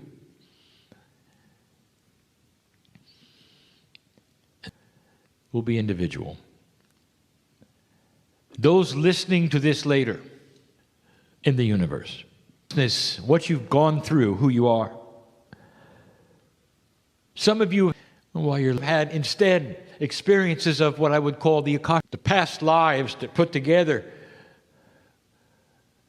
a consciousness that you have now that reacts to it, that remembers things.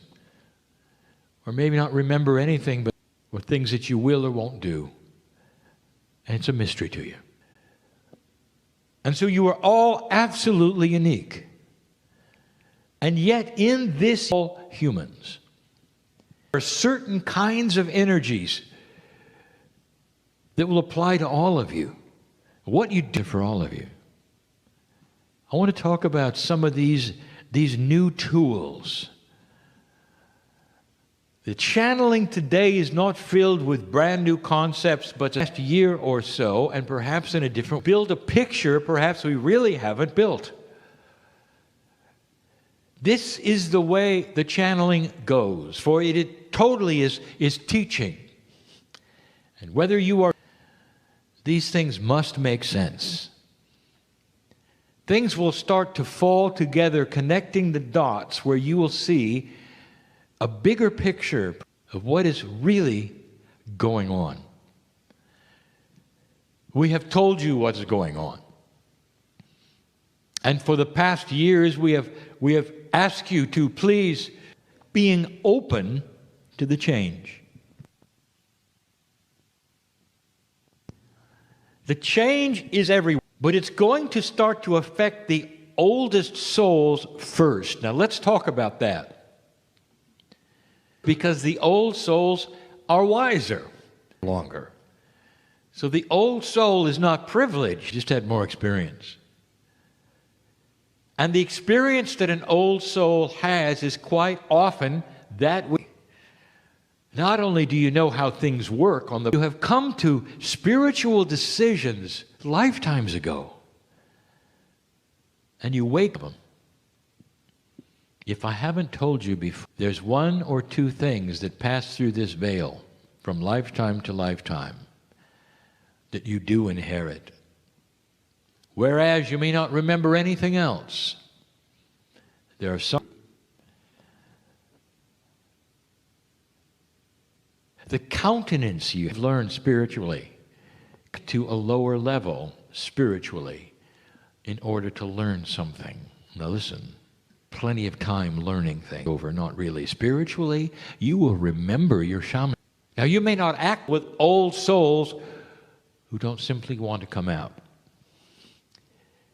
That's because the last time they did. Some of them sit here. Some of them are listening to me. Celebrated what you do. It is celebrated. You don't have to awaken, and very presence on this planet as a wise person changes the crystalline grid. There is so much here that is energy-based, not action-based. And so you, to enjoy yourself in any way on this planet without claiming that you are about what you believe. Your very presence is here. We told you that before. That passes through the veil. You never go backwards spiritually. Therefore, again, it's the old soul who are going to see and But even the old soul doesn't, because some of them come way before anything you would feel, see, recognize, or intuit. And I want to review that with you. I hope you get the feeling that I want to transmit. You are known by God. There's preparation for all that you're experiencing. The idea, although it was a potential, it wasn't a reality until you did, and yet there was preparation by Spirit. If you passed this marker, and you did, you're seeing it in consciousness, just as we said. But things don't simply change on their own. There has to be tools, there has to be helps. And I want to remind you, what has happened? You're not doing this by yourself. Number one, the planet was seeded with the knowledge of light and dark. Creation story.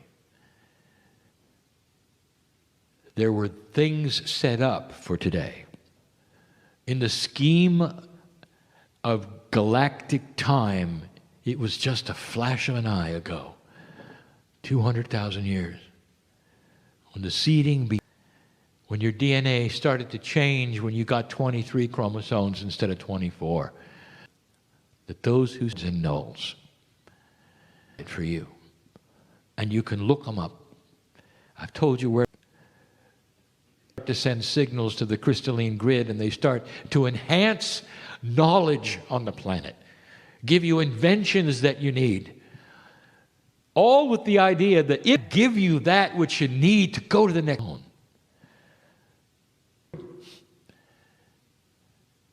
Does it really need to be? Or is there a multi-dimensional validation engine for one of you? Mother and father, let me ask you something.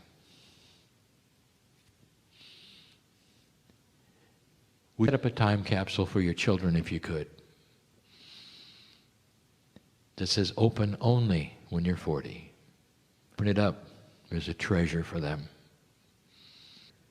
Videos of congratulations of love. Would you have liked that when you were 40? From your mom and your dad. Who you'd love. Would you do that? Do you think that that would be viable? You say, well, it's not viable, but yeah, in a non-reality world, I'd love to do that. Because the chances are you might be gone by then. Maybe it's when they're 50. It's something